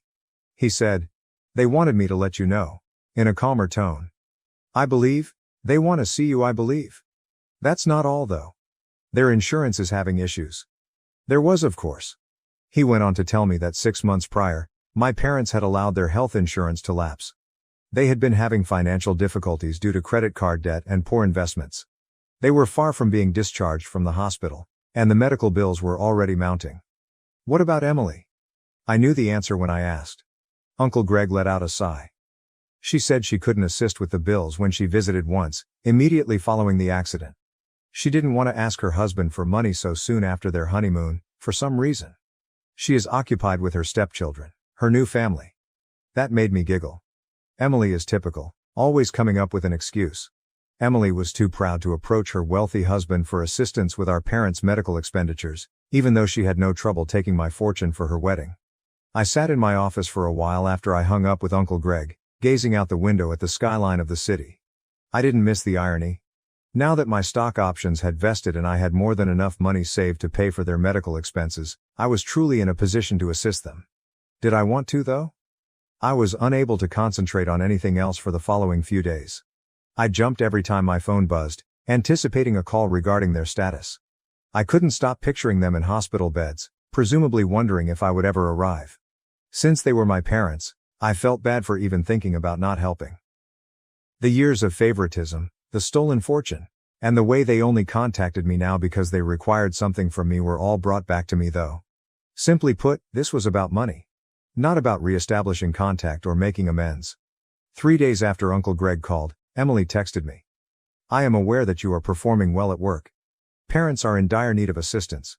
This is your opportunity to act morally. My opportunity to act morally? When she was using my inheritance to pay for her wedding, where was this moral compass? Where had she been all those years when she saw our parents brush off my accomplishments? My parents finally called themselves after a week of internal conflict. Although my mother's speech was weak and obviously influenced by painkillers, her deceptive methods remained same. As if the past 2 years of silence hadn't occurred, she began, "Sweetheart, we're in a really tough situation here. According to the specialists, the expenses might reach $200,000, not including rehabilitation. We acknowledge our shortcomings as parents, but..." I interrupted her. "No, you aren't, and you never will be. You haven't gotten in touch with me in 2 years, and the only reason is that you need money." My dad's voice said, "That's not fair." He was probably on speaker. "Your parents are us. Family supports family." That statement, "family helps family," set me off. Anger that had been bottled up for years came to the surface. "Family helps family." I said it again. When you used my inheritance to pay for Emily's wedding, where was that feeling? When you missed my college graduation, where were you? Where did you neglect every significant event in my life because you were too preoccupied with showing your admiration for Emily? After a brief period of silence, my mother began to cry. Those recognizable, cunning tears I had heard so many times when she wanted to make me feel bad. She said, "How can you be so cruel? The hospital is where we are. Your dad may require surgery. Will you truly desert us at this point?" I inhaled deeply before uttering the words I had been wishing to say for years. "Yes, in fact. Yes, I am. All my life you emotionally abandoned me. You just thought of me as Emily's shadow and your fallback option. Now that Emily is refusing to assist, you turn to me. No, I will no longer be your last option. Starting with, 'But we're family,' my father said." "No," I cut in. "We're not. Since you determined that Emily was the only child deserving of your love, we have not been family. I'm finished. Never get in touch with me again." After hanging up, I blocked their numbers once more. I then texted Emily one last time, saying, "They're also your parents. Try it yourself." The days that followed were extremely difficult. I would always have these moments where I would doubt my choice. Was I being too severe? Despite all, should I still assist them? But every time those thoughts surfaced, I was reminded of how they had treated me throughout my life and how they had only ever contacted me when they wanted something. Yesterday, Uncle Greg gave another call. He attempted to guilt trip me by claiming that my parents required physical therapy and surgery since their health was deteriorating. He said they might lose everything and that they were discussing remortgaging their home. The problem is that I have no responsibility for their financial difficulties. They made their decisions. They decided to give Emily preference. They decided to squander the money I left them. They decided to allow their insurance to expire. They are currently dealing with the fallout from their decisions. Some may accuse me of being heartless. Perhaps I am. But I've been striving to be good enough and win their love my entire life, and I'm done. I am no longer the fallback option. When Emily refuses to take charge, I'm done being the one who has to make all the repairs. For the first time in my life, I'm choosing myself, even though I realize this makes me seem callous. My mental well-being is more important to me than their guilt trips. My financial stability is more important to me than their shoddy preparation. Reddit, I know I previously questioned whether I was the jerk for cutting them off, but I need to know if I'm the jerk for not helping them pay their medical costs. This one even seems unclear to my therapist. While I feel bad about it, I also think that this is just another instance of them only wanting me around when they need me. And believe me, the narrative doesn't end here. The situation is going to become considerably more intricate. Update 2. My life took yet another drastic change 3 days ago. I was enjoying a peaceful evening at home after a very demanding workday during which we had completed preparations for the opening of our new office. My doorbell rang at precisely 8:07 p.m. when I was studying some project paperwork, enjoying a glass of pricey red wine, a minor luxury I now permit myself, and some classical music playing softly in the background. I hadn't ordered anything and most of my friends normally text before coming over, so I wasn't expecting anyone. I froze, staring through the peephole. Emily was standing there looking like the affluent trophy wife she had become, complete with a fashionable gown, flawless makeup, and a $15,000 Hermes Birkin purse in her hand. I was aware of the irony. That bag alone could have paid for a sizable amount of our parents' medical expenses. I briefly thought about acting as though I wasn't home, but throughout the previous few weeks, I had undergone a transformation. I was no longer the person who squirmed around Emily. She had intimidated me for too long, and I had allowed her to win. No more. I opened the door with my cool, controlled and slightly dismissive corporate boardroom demeanor. Leaning against the doorframe, I remarked, "Well, if it isn't my dear sister. What brings you to my humble abode?" Without waiting for an invitation, she swept by me and entered my apartment. Emily's usual behavior. Her gaze swept across my living area, taking in the original artwork on the walls, the contemporary furnishings, and the floor-to-ceiling windows that overlook the city.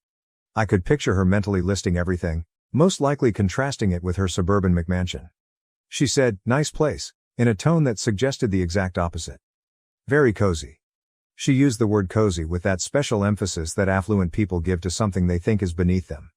"Stop wasting your time, Emily. Why have you come here?" She turned to me, adjusting her scarf, an anxious habit from childhood. "Mom and Dad are deteriorating. Mom's physical treatment isn't covered by their payment plan, and Dad needs emergency surgery for internal bleeding they missed at first. Unless they can provide proof of payment, the hospital threatens to suspend treatment. They are discussing selling the house." I saw her knuckles whiten as she gripped her fancy purse more tightly. Emily in her classic form. She was clearly preparing for something. And that's my problem because... I arched an eyebrow, purposefully imitating her patronizing tone from our early years. "Because you can help them," she said, her immaculate exterior beginning to falter. "I am aware that your business went public. I checked the pricing of the stocks. I conducted research. You've got the cash." That made me giggle.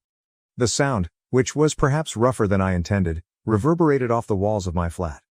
"Oh, you have been monitoring me? How intriguing. Before using my inheritance to pay for your wedding, did you do this much research? Or prior to your own refusal to assist them? In all this, where is your wealthy husband?" Emily's face turned red, another vivid memory from my early years. Her dramatic outbursts, which always ended with our parents comforting her, were always preceded by that flush when we were little. "That's different," she stammered as her poise continued to falter. "I now have a new family. I have obligations. Consider stepchildren. We each have our own financial plans, James and I. When a family situation arises, I can't just throw money at it." "Can't just what?" With a strong voice, I interrupted her. Can't you simply assist your parents, who have given you everything? Who paid for your wedding with my inheritance? Who prioritizes you the most? Who didn't attend my college graduation to assist you with your apartment move? Those parents. She waved her hand dismissively and said, "That's ancient history." But I saw that she stepped back. "This is roughly right now. You're being selfish, and they need help." Her use of the word selfish was the last straw. A lifetime of repressed rage and bitterness abruptly solidified into a chilly, unambiguous goal. I went silently to my home office, picked up my laptop and a few papers off my desk, and then went back to the living room. "Emily, would you like to discuss money? Let's have a conversation." I rotated the screen of my portfolio dashboard in her direction. "Look at these figures. My stock options are these. I'll explain it to you in words you can comprehend. This is more valuable than James, your husband, will be in 3 years. That home of which you're so proud. If I wanted to, I could pay cash for it tomorrow." As she gazed at the numbers, her face turned white instead of crimson.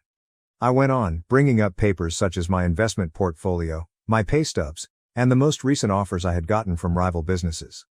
But you're a tech worker." For the first time I could recall, she stumbled, "You're just a programmer." Her voice was small. "Emily, I'm now a senior development director. I was making something for myself while you and your wealthy husband were playing home. I also did it without treading on anyone else, unlike you." I clicked firmly to shut down my laptop. Without using any of my resources, I could assist mom and dad by covering their medical expenses. "However, I won't." She murmured, "You're being cruel." But I could see that she realized that her younger sister had outwitted her. "No, it is terrible to stand by and do nothing while your sister is ignored her entire life. Without asking, cruel is stealing her inheritance. Cruel only shows up at her door when you're in need." I approached the door and pulled it open. "Are we finished here? Don't return?" Clutching her pricey purse like a shield, she stood there. She made one final attempt to say, "You'll regret this," but her voice lacked the assurance it usually possessed. "When they lose everything. My only regret is that I didn't cut you all off sooner. Emily, goodbye." I poured myself another glass of wine after she left, a $200 bottle I had been putting away for a special occasion, and this one felt like it, and then I went out to my balcony. In front of me, the city lights were a tapestry of freedom and opportunity. I felt totally free for the first time in my life. No more living in Emily's shadow, no more feeling guilty, no more looking for approval. My phone was inundated with notifications the following morning. Apparently, Emily had spent the night phoning every member of the family she could get through to tell them how I had changed, how prosperity had made me callous and uncaring, and how I was leaving the family when they needed me most. Uncle Greg wrote me a very long mail on karma and family responsibilities. In response, I shared a comprehensive folder with the family group chat. It included scanned copies of my inheritance documents, bank statements that revealed how my money was used for Emily's wedding, text messages from Emily stating that she would not assist with the medical bills despite her affluent lifestyle, and a breakdown of my current net worth that showed exactly how much I could contribute if I so desired. After that, the family conversation became very silent. Our cousin Angela was the only one to reply, "Holy, you actually did it, didn't you?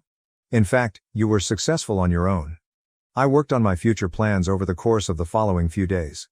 In another state, I accepted the promotion, which came with a bigger package of stock options and a substantial rise. The real estate agent believes my apartment will sell for a lot more than I'm asking for in this neighborhood, so I put it up for sale. I've already begun searching for real estate in my new city.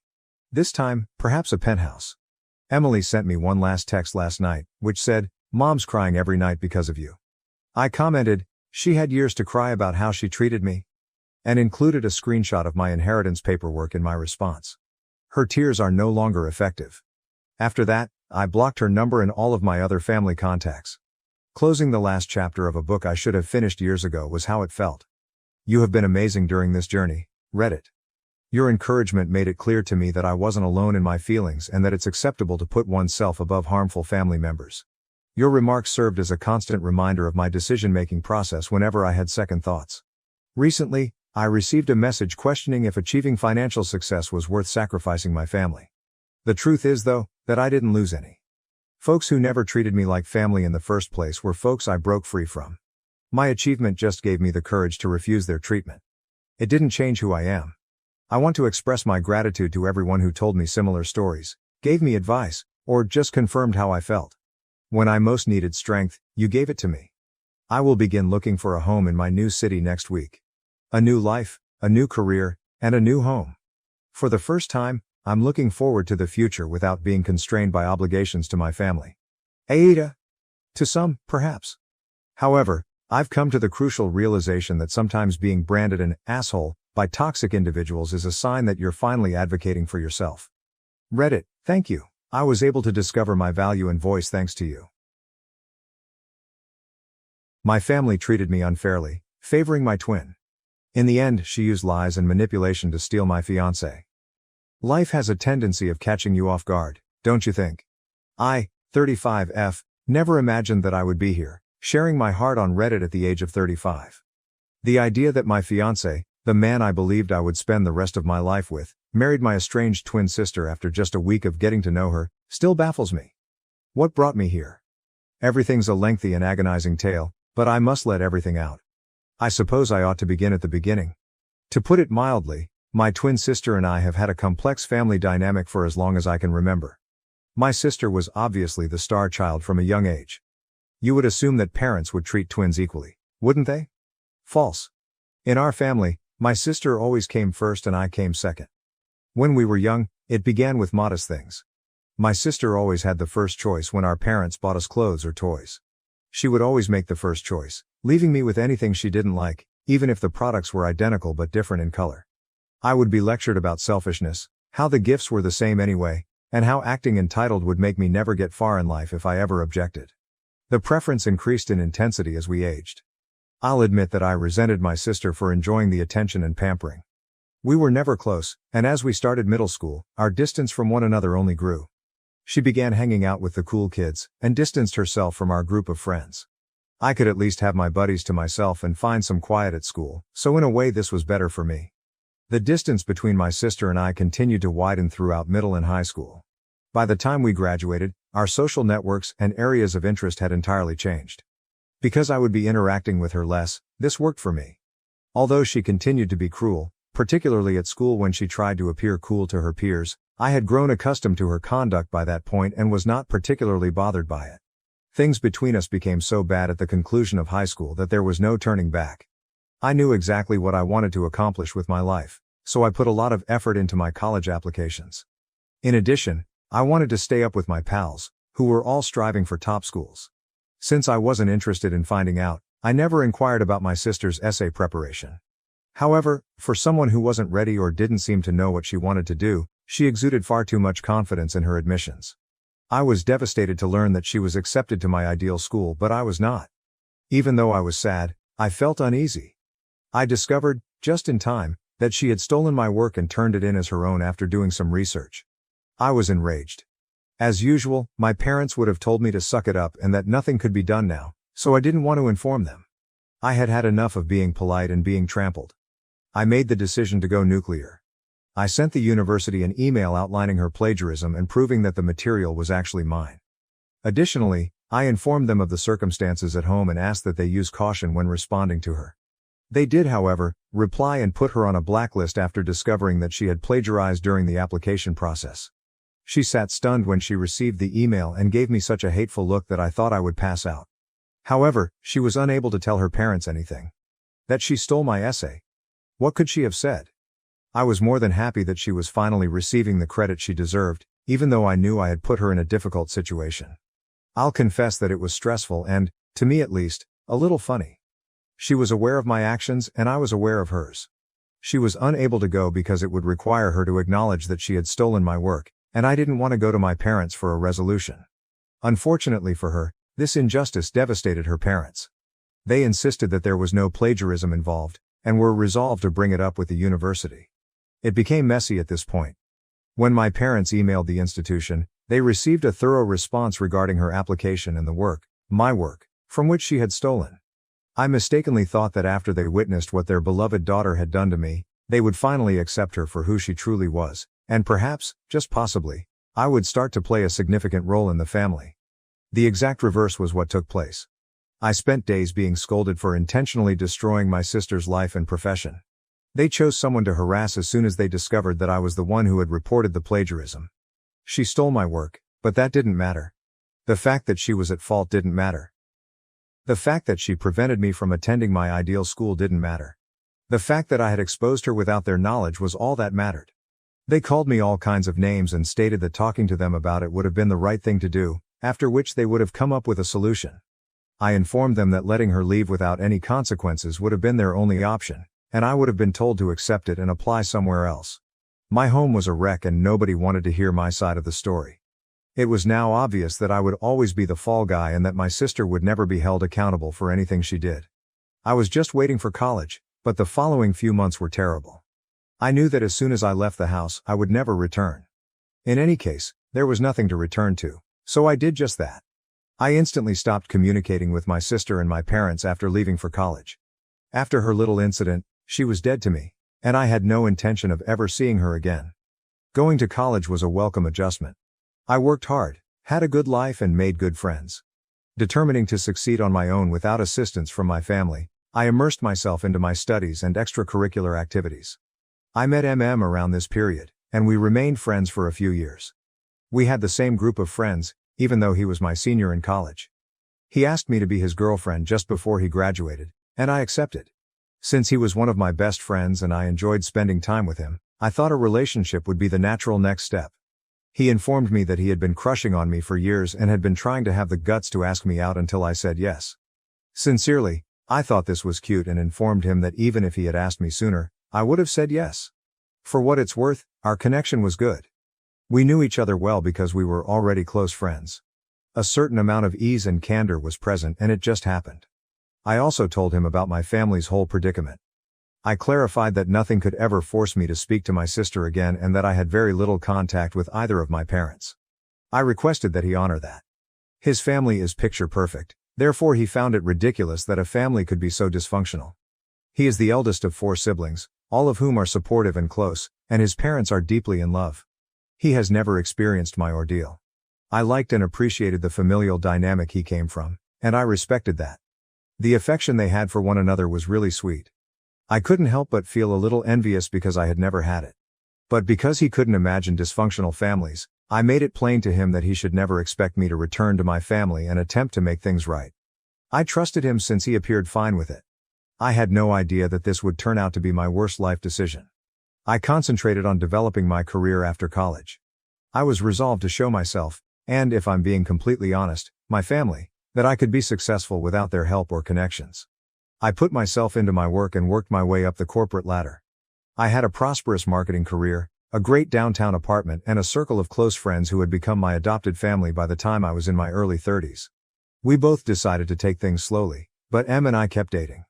Neither of us felt the need to rush into marriage because we were both focused on our careers. I felt like I had at last found someone who understood and supported me, and the arrangement was comfortable. Em proposed to me 2 years ago when I was 33. Yes, of course, I said. By that point we had been dating for about 8 years, and I was certain that he was the man I wanted to live my entire life with. His family welcomed me with wide arms when he first introduced me to them. Even though it wasn't biological, I felt like I had a family at last. I formed separate ties with each of his siblings, who were very hospitable, 2 sisters and 1 brother. Even before I married him, I felt like I was a member of the family. The next natural step was marriage, and I was quite content with my life and my relationship. Planning for the wedding, honeymoon, and other details took up the whole year prior to our planned wedding last year. It was a difficult period for our relationship as well as stressful since I recognized then that we had differences and that it would take work to overcome them. Nevertheless, we voluntarily persevered. While deciding on the guest list, we got into one of our most heated arguments. He wanted to invite a large number of people, including his immediate relatives, some uncles, aunts, his siblings' partners, and others, but I wanted a small, private wedding. However, I didn't have any family members I wanted to invite.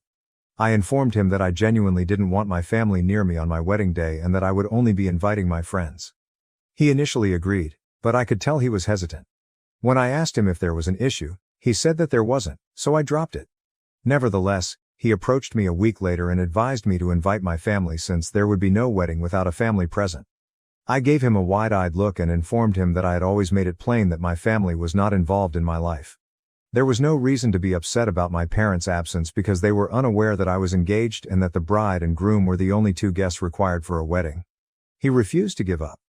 He said that any arguments I had with them could be put aside for a single day and that his intention was only to invite them to the wedding, not to establish a romantic relationship or extend forgiveness.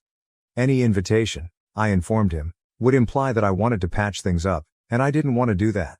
I should have left him there. Looking back, I could tell that he had chosen to hurl this at me even though he claimed to understand my reality and my upbringing, which I had always been open about. But in love, I was a fool.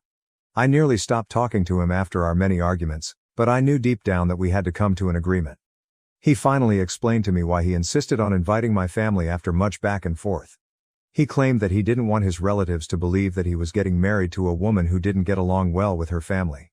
He believed that my parents' absence would reflect negatively on his family, which is highly traditional and has always lived by the family first motto. That was not what he wanted for me. I initially believed his way of thinking to be considerate and caring, but I soon came to see how flawed it was. Since his parents and siblings already knew that I didn't get along with mine, he was more concerned about the impression his family would get, particularly his extended family, than he was about the psychological effects on me. I should have seen that the show was more important to him than his wife. I paid the price for not doing so. I finally decided to phone my folks after much back and forth, but there was where I crossed the boundary. I informed him that while I would have them there, my sister and no other family members would be present. My family would not be permitted to speak, and there would be no father-daughter dance. He had to put himself in my shoes, and that was the only need for inviting them. Fortunately, he consented, and he was aware that he had little other option. Additionally, I cautioned him against reaching out to people on his own. I would only call and extend an invitation when I thought the time was appropriate. I knew they would make something up and convince my sister to go if I told them too soon, and I couldn't agree to that. To be honest, I also hoped that they might not be able to make it if I told them too late. In this manner, even though I would be technically correct, I would still get my way. I believe M had a suspicion, but even if he had, he remained silent. So that was that. 6 weeks before the wedding, I told my parents, and they assured me that the whole family will undoubtedly be present to support me on this wonderful day. I interrupted them immediately and informed them that my sister would not be attending my wedding in any way. I would take them out myself if they attempted to be cunning and brought her anyhow, even if just the two of them were invited. They attempted to object, claiming that it was the ideal moment for the family to get back together, that I should stop being a baby, that I had gotten my revenge, and that I should be content. Before the wedding, I informed them that this was the only way I would be contacting them. They were aware of the location and the time, and they could attend if they so desired. But I wouldn't think twice about taking the required action if they tried anything. I hung up the phone after that. I was completely mistaken to believe that was a strong enough warning to stop them from making any plans. I should have anticipated that my sister would show up there and cause chaos. She did create a mess, but it was far more extensive than I had anticipated. I need to get this off my chest, yet as I sit here typing this, I can feel the hurt and rage rising within me once more. What happened next was a betrayal so profound and agonizing that it rocked the foundations of the life I had worked so hard to create, and I needed to tell someone, anyone, what happened next. In my upcoming update, I'll continue this. I need some time to gather my thoughts because writing it all at once hurts too much. I appreciate you reading this far. I had no idea that I would be telling my tale in this way, but here we are. I would be grateful to hear your opinions and advice. Right now I feel completely lost. Update 1. A week has passed since my last post, and I'm still in shock about everything that transpired. We appreciate all of your encouraging messages and remarks. I never thought that strangers on the internet would be so generous. Where did I leave off then? Yes, the dreaded family invitation and the wedding planning. In case you're not convinced, things have gotten worse. My parents came into town via plane the week before the wedding. They asked if M and I could meet at their hotel so they could give me something. M persuaded me to go despite my reservations, suggesting that it might be a peace offering. He assured me that he would accompany me and that we would depart as soon as difficulty appeared. I felt sick to my stomach when we got to the motel. I sensed a problem as soon as we entered their room. My twin sister was seated on the bed, grinning smugly, and there she was. Just a few days before my wedding, my parents had ambushed us in the hopes of forcing a family reunion. I went cold. The old emotions of hurt, betrayal, and rage returned with a vengeance. M put his hand on my back when he could tell I was upset, but it didn't help much. With her arms extended as though the past 15 years of separation didn't matter, my mother took a stand. We thought it was time to move on from the past, she remarked, her voice brimming with fake tenderness. Your sister wants to talk to you about something. My sister got up and began what seemed like a prepared statement before I could respond. "I apologize for what happened with the college application, and I know I hurt you," she started. "I've regretted that ever since I was foolish and young." I gave a sour laugh. "Young and dim-witted?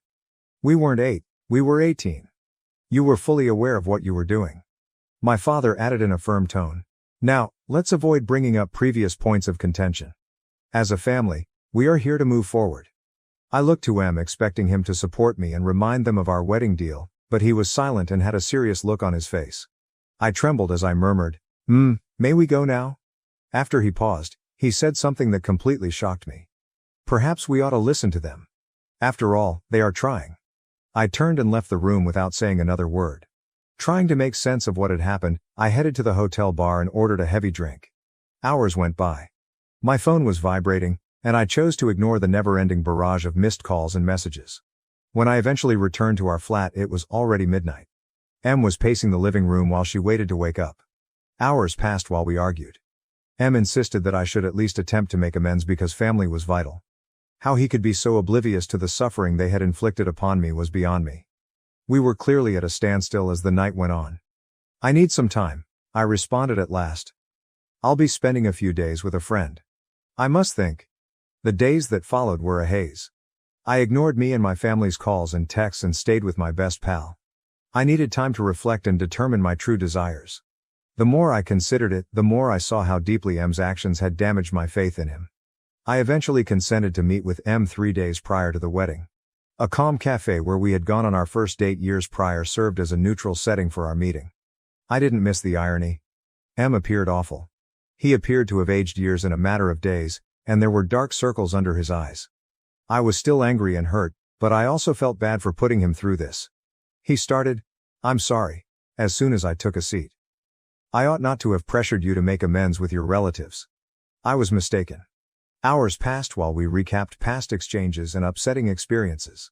Ultimately, we reached a decision that felt necessary but shattered my heart. M whispered, "I think we need to postpone the wedding. We clearly have some issues we need to work through." With a mixture of relief and regret, I nodded. "I think that's for the best." We came away from the cafe with a rough plan. We would separate for a month, avoid communication, and give our desires some serious thought.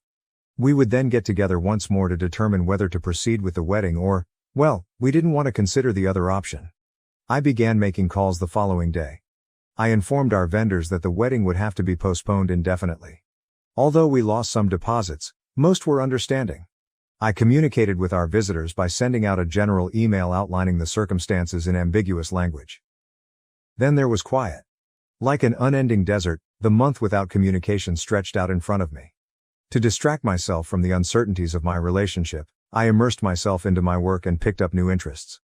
I initially incessantly checked my phone, half hoping, partly expecting to find a message from M. However, I noticed that I was checking less and less as the days stretched into weeks. During our connection, I began to rediscover aspects of myself that I had previously allowed to slip away. I started painting again, got back in touch with old acquaintances, and even went to the beach for a weekend by myself. I experienced a mixture of dread and excitement as the month's end drew near. Another part of me, which was getting stronger every day, questioned if perhaps this separation was for the best, but I still wanted to see him again to see if we could salvage what we had. I received a call from an unknown number the day before our scheduled meeting. I heard a voice I hadn't heard in years when I responded. The shaky voice of my sister. "Please, don't get married to Emu." Suddenly, my world began to shift on its axis once more. However, that is a tale for a future update. I apologize for leaving you waiting, but I need time to think about what transpired next. I appreciate everyone listening and helping me get through this nightmare. I will return soon with additional details about the story. Update 2. My previous update was almost 11 months ago. I'm sorry for the extended silence, but I needed time to take it all in. I appreciate your support and patience, everyone. My estranged sister had just given me a startling phone call urging me not to marry M when I left off. From there, however, things only became more difficult. I met M the following day as scheduled after that enigmatic call.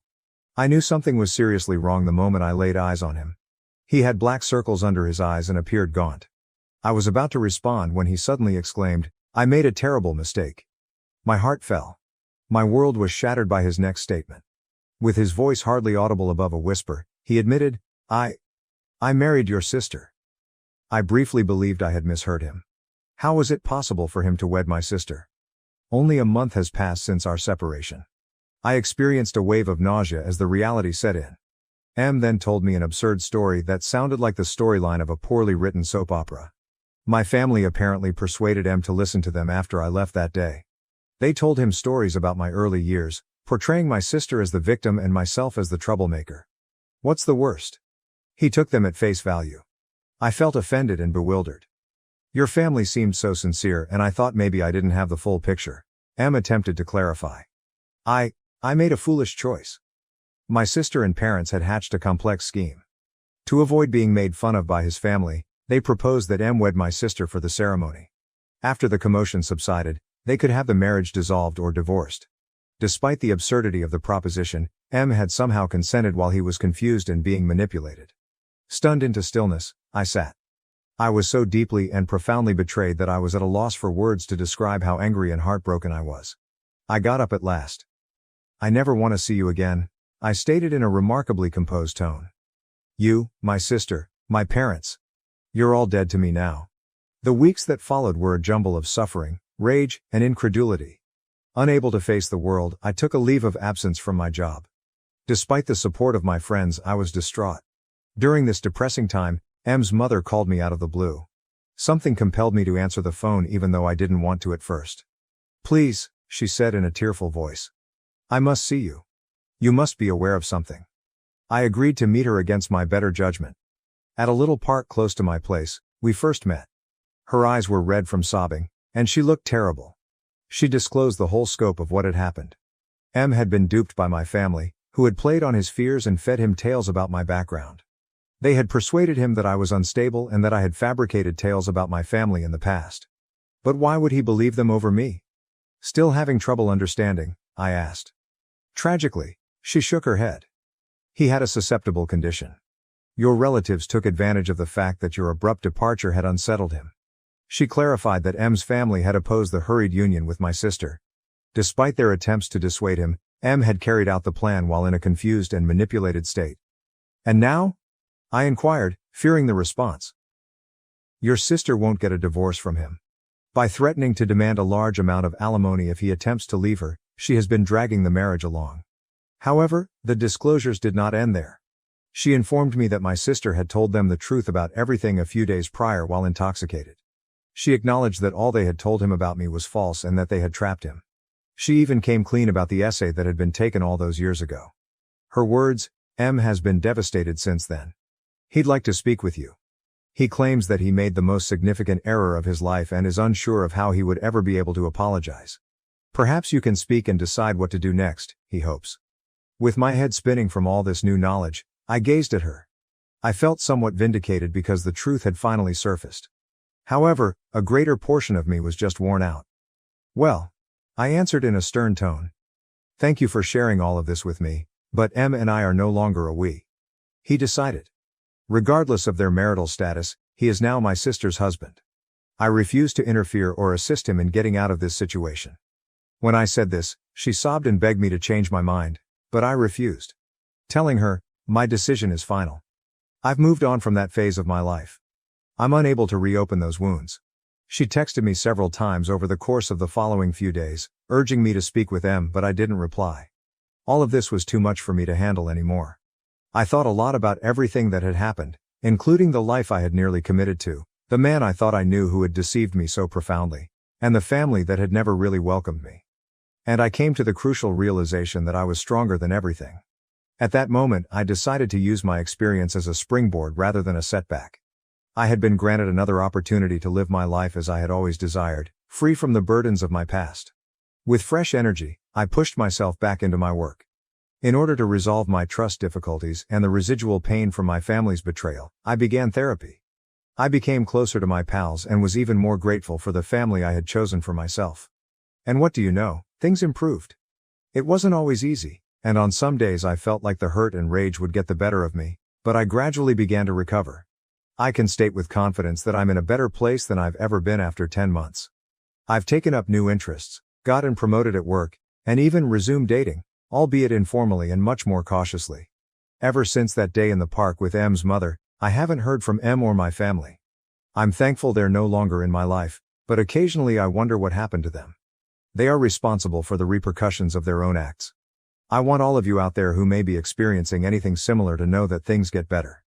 You are stronger than you realize, even though it may not feel like it right now. Never allow a friend, family member, or romantic partner to make you feel less valuable than you actually are. Once again, I want to thank everyone for their support along this trip. This is going to be my last update on the matter. This chapter of my life is coming to an end, and I'm looking forward to many more joyful ones. Cheers to fresh starts, selected families, and the inner strength we discover when we need it most. Revealing my brother's darkest secrets sparked an explosive Mother's Day confrontation, leading my family to cut ties with him. Years of repressed feelings and unresolved tensions exploded over the Mother's Day breakfast. For the sake of peace, our family continued to strive to maintain civility even though my brother Sam had always treated me badly. I was usually the silent one, wanting to be his buddy in spite of everything, and forgiving him for things I shouldn't have. For a long time I let him treat me whatever he pleased since I had no idea what a true sibling relationship should feel like when I was growing up. I've matured emotionally over the years and currently reside with my parents. I became resentful of Sam after realizing how poorly he had treated me, and I eventually stopped talking to him. Mother's Day followed. Sam and his fiancée Leah joined us for brunch. I went to help my mom even though I had a migraine because I was afraid Sam would abruptly cancel, as he frequently does. His only remarks were patronizing, but I hardly spoke to him. We went outdoors after lunch, and the heat was making my migraine worse. When I asked Sam to go, he became irate and told me that no one had requested me to come in the first place. The anxiety increased even after my mother swiftly defended me. I finally had enough. After years of frustration, I turned around and faced him. Sam had already acknowledged that he wasn't pleased with Leah, claiming that she made him miserable, but he was scared of being by himself, I reminded him. I practically reminded him of how he had wounded me. He once grabbed me by the neck and held me against a wall until I passed out when I attempted to stop him from driving while intoxicated. He has never shown regret for that night, the PTSD it created, or the grief he inflicted. Even the fact that he didn't come see me in the hospital following my injury or during my 3-month recuperation at home was disregarded by him. It was quite painful. His defense was feeble when he did reply. He asserted that my college residence was funded by our parents, as though that in some way excused his actions. They also covered him, I reminded him. Puffing up his chest, avoiding responsibility and challenging anyone to challenge him were all hallmarks of Sam. I made it plain that he was not a member of my family at that point and instructed him not to get in touch with me ever again. As they conversed, my dad gently led me back to the car. I had said everything I needed to say, so I didn't listen. My mom cut off Leah's attempt to clarify that Sam had denied me permission to stay with them due to their 2 enormous dogs. I never intended to bring my own dog Pebbles, but Sam had lied and said I did. Sam vowed that as long as I was around, he would never return to the house. Mom promptly put an end to my brother Sam's recent attempt to have my parents expel me. She said that it's entirely his fault and that I'm far higher on the family hierarchy than he is. Mom was first conflicted. As a mother, it was difficult for her to think about severing Sam's relationship even though she knew he was totally at fault. However, Mom acknowledged that she was incensed when I detailed all the horrible things he had done to me and other family members. Assuming that sibling arguments were common and that I was always the one who was fine, she even expressed regret for not disciplining him more when we were younger. Sam refused, saying he wasn't ready to deal with her yet. Even though she texted him that an apology would be greatly appreciated. My parents informed me that they would not go to Sam's wedding if I was not invited. They desired that he be held accountable for his deeds. To be honest, the idea behind the wedding is that I wouldn't attend even if I were invited. I revealed to Mom that Sam had actually embezzled almost $800 from Dad over the years, which was more than we initially believed. I also disclosed that he had harmed me physically and mentally by having sex in both my parents' and my beds. Despite all, Sam's success at work is solely due to Dad's efforts, and on Father's Day, he was unable to send a text. He became upset when Mom reminded him, saying it ruined his day. That really got us going. We became aware of how badly Sam had fouled things up as we vented. Both Sam and Leah, his fiancée, don't have many friends. She is angry that their grandmother won't give Leah's child all of her attention, so she doesn't talk to either her mother or her sister. Given that I enjoy organizing things, they most likely expected me to assist in planning their wedding, baby shower and other events. Now that Sam would make me dog sit without my consent, I don't know who will assist her. Years ago, Leah made offensive remarks regarding babysitting, saying that mom wouldn't want strangers watching her kids. This further strained her relationship with her mother. They probably thought I would act as the compassionate sister and offer assistance, but that isn't the case. Sam used to treat me like his therapist, but he didn't show any sympathy after my 14-year-old dog died. In the meantime, he revealed that he is afraid for the day she passes away since he wouldn't know what to do with one of his senior dogs. Well, he is no longer able to rely on me. Now that Leah is aware of Sam's actual feelings for her, I assume the engagement is tense. Leah is slowly coming to the realization that Sam has also lied to her about me. To be honest, I have no idea or interest in how it is going for them. Both of them are blocked. We even wager that Sam believes I'll give in and get him a present for his birthday without him having to say sorry. He will be rudely awakened. Dad was outraged and said, "I can't even trust my own family," after learning how much money Sam had stolen. For me, that was the tipping moment. I used to be amenable to apologizing and mending our friendship, but I'm done now. When Leah showed us the sonogram, I felt sick to my stomach. With the hope that Sam would change his mind, my family and I had dreaded the day when he would be married and have a child. In particular, Leah struggles to care for herself. Unfortunately, they both damaged their relationships with everyone who could have been of assistance to them. In light of everything that has transpired, my mom and I made an effort to make Dad's birthday last week extra special. Every year, Dad's place of employment hosts a family appreciation day at a nearby amusement park. Sam also works there, but unless we go together, he normally doesn't pay attention to these activities. On his birthday, Sam surprisingly texted Dad to ask if they wanted to do something over the weekend. Dad said Sam would see him closer to the date because he had been working on projects and was taking a week off around his birthday. Sam texted once again on Friday as the weekend drew near, wondering if they might get together. Dad had a little shift on Sunday, and Saturday was the day for family appreciation. Dad didn't want to go alone, so he told Sam they were busy, even though my mom had informed him he could go without her if he so desired. Even if they had been free, I sincerely hoped they wouldn't consent to meet him, so I was relieved when Mom told me about it. "Maybe we'll get back to him about his birthday around Christmas," Mom joked after reassuring me. Even though he lives only 10 minutes away, Sam is notoriously awful at commemorating occasions and providing gifts, and he frequently sends cards much after the customary time. For example, what did he anticipate happening? "After everything, I needed that laugh."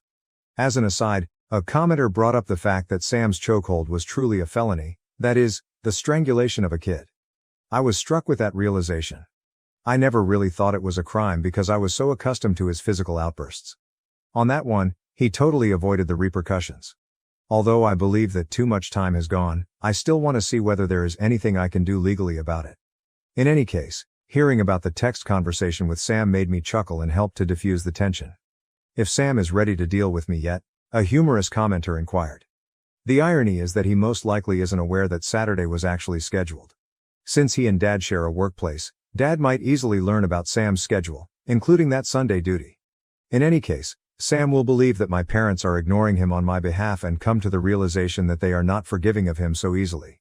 He might genuinely comprehend the repercussions for the first time. Recently, I had another unsettling thought. What does Sam's violent conduct signify for my future niece or nephew if it hasn't changed? Even after 15 years, the trauma still affects me. Sam has a history of losing control under pressure, getting lethargic, and drinking more. I'm also concerned for their child because Leah can hardly take care of herself. Sam probably wants me to be sympathetic and take on the role of caregiver. But even if I wanted to, I honestly don't know if I could handle that legally. Given how much time has gone by, anxiety makes me question whether the authorities would even consider me seriously.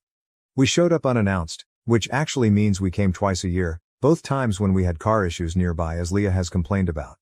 Her family, meanwhile, frequently visits without any problems. Leah isn't very important to any of us anyway. Not knowing if our dad would survive, she once pulled Sam and me from his hospital bed so we could go to her mom's weekly dinner. She used it as a weapon when Sam actually yelled at her on the way back, accusing him of not giving a damn about her family. Mom finally threw Sam out after he failed to discipline his dog after it hurt her, asking him to get his act together. Although I know my parents truly love me, I find it frustrating that they haven't held him accountable in the past. They were fostering children at the time to help pay for Sam's education tuition and to make ends meet, so they would have lost their license if they had reported him. By that point, Sam was only home during breaks, and fortunately, there were no other children there. Regarding childcare, I no longer have any sympathy for Sam or Leah. Before allowing them to abuse their child or, worse, if Sam ever throws his child on me without asking, I would contact CPS. I no longer consider them family. Let's move on to the next family matter, my brother's wedding. Because of his controlling mother-in-law, there were no children. At this point, Leo, my kid, won't interact with him in any way. My family has always been close-knit and has supported me in raising Leo. I am a 46-year-old single father. Leo's favorite person in the past was my brother Jack. Because Jack and Mary had flexible work hours when Leo was younger, they frequently took him to the zoo, aquarium, or even camping. As my son got older, he began to share my brother's passions for video games, photography, and music. Leo informed me he wanted to follow in his uncle's footsteps when he was 9 years old. All of this is to suggest that they were very close. My brother told me last year that he and Mary, his girlfriend, were getting married. When I questioned Jack and his girlfriend about it, they told me it was all Karen's idea, my stepsister's mother, because I knew they didn't think marriage was a good idea. Karen was paying for the wedding, so Jack and Mary didn't give a damn, so they let her organize everything, including the location, the food, the music, etc. Karen made the decision to organize a destination wedding in an upscale hotel. Last July my son and I received the invitation that was sent to us both. If I so desired, I even had a +1. I attempted to book our hotel stay as soon as the wedding website launched. Since the link wasn't working and I didn't want to take the chance of not getting a room, I had to call the hotel. The confirmation email stated room for 2 adults, but I didn't give it much thought because I thought the hotel personnel were having trouble communicating in English. At about the same time, I also purchased our airline tickets. Less than a month before the wedding, in January, my stepsister called me in tears. Karen had chosen the wrong location. It turns out that the resort was exclusively for adults and that children were not permitted. At the time, my kid was 13. They informed me that the entire resort was child-free, so Leo wouldn't even be permitted to attend the ceremony or reception when I asked if we might stay at another hotel. Disappointed, I promised my stepsister that I would discuss it with my kid. She insisted that she and Jack wanted to tell him face to face, even though I knew how thrilled he was about his uncle's wedding. To be honest, my son was heartbroken. When he was informed that he would not be allowed to go, he broke down in tears. He begged them to move the wedding and even offered to donate all of his savings. After half an hour, my brother became irate and told Leo that the day wasn't about him and that he was being self-centered. After a while, Leo apologized and retired to his room. My son ceased communicating with my brother after the wedding.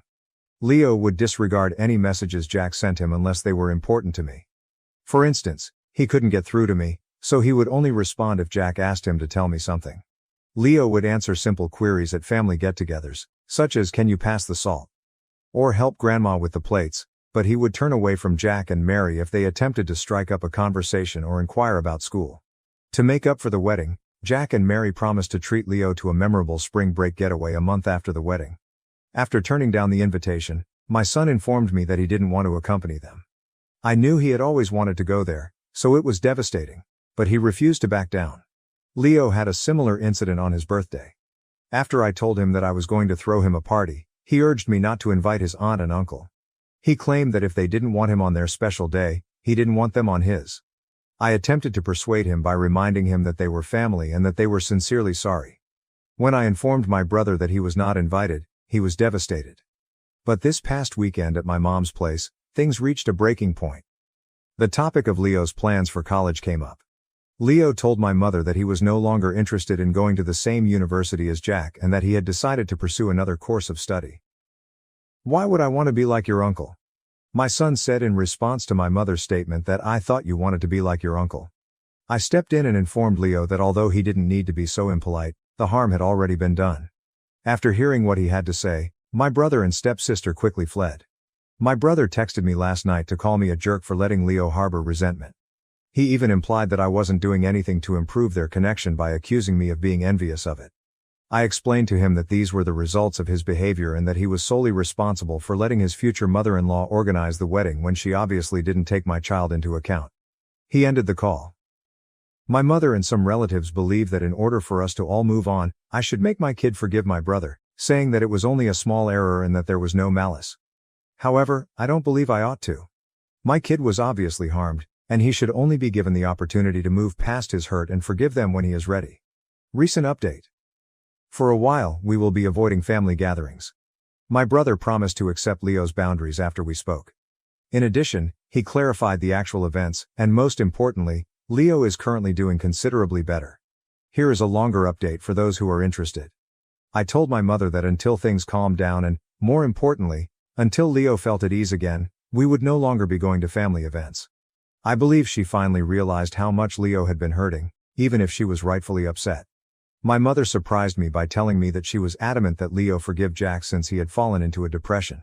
I clarified that pressuring Leo to forgive could end in driving him farther away.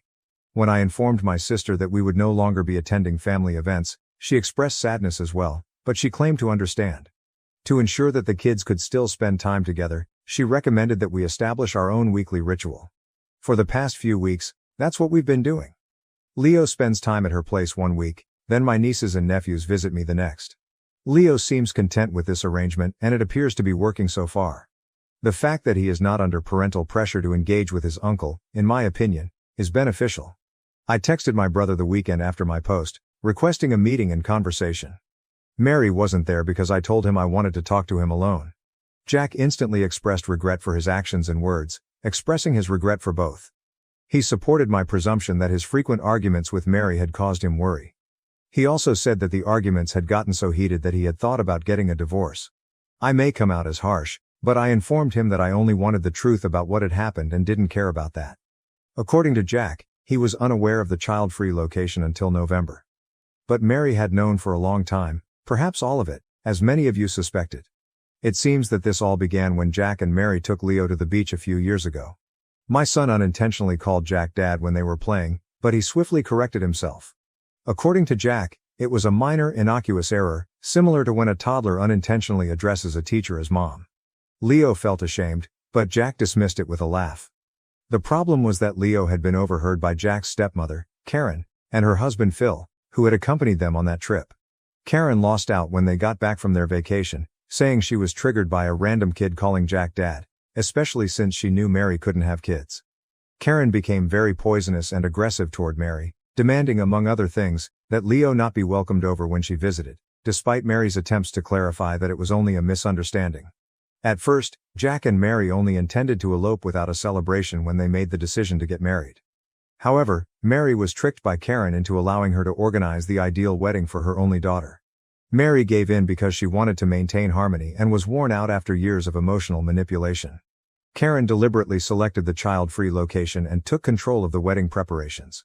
Mary found out after the place was reserved, but Karen played the victim when she attempted to protest. According to Mary, she tried to work out a deal with the resort, requesting an exception so the kids could stay at a separate hotel and yet attend the ceremony and reception, but the manager was adamant about the rules. Mary became more and more nervous as the wedding date drew near, and in November she told Jack the truth. My brother claims that Mary's emotional outburst was caused by her mother's persistent bullying and manipulation. And she felt terrible for allowing things to come to this point. Jack informed me that rather than excluding Leo and my sister's kids from the wedding, he would have intervened and called it off if he had known sooner. Canceling was not an option though, as many individuals had already reserved their hotel rooms and flights by that point. Ultimately, I informed my brother that none of this justified their actions, particularly Mary's. A woman in her 40s was arguing with a child. When all Leo wanted to do was offer the $2,000 he had saved so he could attend Jack's special day, she screamed at him and called him selfish. I told Jack that he had disappointed Leo, who admired him and thought of him as a hero. Jack had demonstrated to Leo that Jack valued him more than he did. I also informed him that I would be going low contact myself and that I would continue to support Leo's decision to stop communicating with him. I told Jack that he had already apologized enough when he begged for another chance to apologize to Leo. He had no choice except to wait and see if my kid would ever accept his apology. Despite his seeming sadness, Jack assured me that he would honor our requests and give us some space and time. Regarding my son, I expressed regret for not advocating for him earlier and for making him attend weekly family meetings. I informed him that he was free to choose how he wanted to manage that aspect of the family in the future. Although he was hesitant to stop going, I assured him that I would always be there for him and that I wouldn't be offended by his choice. Leo recommended that we spend more time together, just the two of us, rather than attending weekly family events, which pleased me. He suggested that we partake in some of the things he and my brother used to do. We attended a vintage car exhibition last week, and we're going to see *Wicked* the following week. It sounds like fun, But I'm not a theatrical person. I also expressed my concern that he had stopped doing the activities he loved and advised him not to give them up because he had a disagreement with a loved one. I clarified that he may still enjoy things alone or with a companion. He acknowledged that he had stopped doing such things out of spite for Jack, even though he truly wanted to. I chose to buy him some games that he had been looking forward to but had refunded following the altercation with my brother as an early Christmas present. Using his PC and my PS5, he even persuaded me to play one of his Final Fantasy games online. Since the last Final Fantasy the game I played was still in 2D. I'll admit that I have no idea what I'm doing, but he seems to like seeing me fail. We would appreciate any advice you may have. For my birthday, we ultimately agreed to travel to his ideal location. I was a little depressed that I wouldn't be celebrating my brother's birthday for the first time in nearly 50 years, but all that matters is that I had my son. Leo is less anxious and happier as a result of family matters. In relation to family, it appears that they are at last honoring our limits, which is a relief. All I can hope for is that my brother can improve his marriage. Even though I don't like what they did, I do want him to be content. My parents always favored my adopted sister, even pushing me to combine my store opening with her graduation. This time, I got my revenge. I'm a 24-year-old male who grew up in what appeared to be a normal suburban middle-class family, but my parents' actions have caused me chronic suffering all of my life. Their entire reputation in our neighborhood was based on the fact that they were these wonderful people who, in all honesty, loved their adoptive daughter even more than their biological son. Few people are fully aware of the impact this had on me. My adoptive sister Emma, who was 3 at the time, was brought home by my parents when I was 6. Everything in my life changed on that day. I was ecstatic when my parents sat me down in our living room and discussed the possibility of adopting a sibling. Most afternoons I waited for my parents to get home from work by playing games in our backyard by myself. The children in the area were either much older or younger than me, and I had no siblings with whom to play. It seemed like the ideal answer to have a sister with whom I could share my toys and hang out during those long days. It was just what I had hoped for when Emma initially came. During those peaceful afternoons at home, we played together, had snacks, and I at last had someone to chat to. But over time, little shifts in my family's dynamics continued to accumulate. Emma became the center of my parents' attention, and they made all of their decisions with her best interests in mind. If Emma wasn't in the mood, they would postpone weekend family activities, modify dinner arrangements to suit her tastes and rearrange their schedules so that they could attend all of Emma's school functions while missing mine. I began to feel marginalized in my own household, as if my parents were losing interest in me. There is more to this narrative than just sibling rivalry, even though I am aware that some may assume I'm just jealous. There was a noticeable difference between Emma's and my parents' approaches to childcare. My mom quit her 8-year accounting job to become a full-time mother within a week after Emma's arrival. In contrast to when I was born, Mom returned to work as soon as her maternity leave ended, putting me in the care of different people. I spent most of my time at my grandparents' little apartment or with whatever teenage babysitter they could afford that month because my parents were constantly worried about money back then and worked extra and weekend shifts. The babysitting situation was anything from perfect. Instead of truly watching me, these sitters, who were mostly high school students looking for additional money, often saw their position as an opportunity to hang out with their partners. As they sat in the living room, texting or chatting on their phones, I would spend hours by myself in my room. Sometimes, when they thought I was sleeping, their boyfriends would sneak in through the garage or climb through our rear window. My parents would terminate the present sitter after I repeatedly told them about these instances, then hire a new one who behaved similarly. During years, this cycle persisted, and I felt that no one genuinely cared about my welfare during the majority of my early years. I believed that everything would improve when Emma arrived. I took my responsibilities as a big brother seriously, even though I was only 6. I gave her access to all of my toys and even assisted her in learning the letters, as much as a 6-year-old could. It was good to have my mom at home all the time. I believed we would finally be able to do everything I saw other children doing with their mothers, such as going to the park or baking cookies. Rather, as the big brother, my mom expected me to be mature and self-sufficient while spending all of her time and energy on Emma, treating her like a princess. When my parents changed the plans for my birthday, things really started to get tricky. Emma's true birth date was unknown to the orphanage and she had been discovered abandoned at a shopping mall. After conducting a number of tests, including dental work, developmental evaluations, and physical examinations, the doctors determined that she was around 3 years old at the time of her discovery. My parents decided that Emma should share my birthday rather than keeping the date she was given at the orphanage or picking any other day of the year. They portrayed this concept as though it were a unique privilege for me. I began to notice small differences every year, but those early combined birthday celebrations were tolerable. Even though I continued to get gifts and eat some cake, Emma started to dominate the gatherings. Family, friends, and relatives would show up with twice as many presents for her, gushing about how wonderful it was that we celebrated together and hardly seeing me. Emma's backstory appeared to captivate everyone, who treated her more like a queen than a mere child.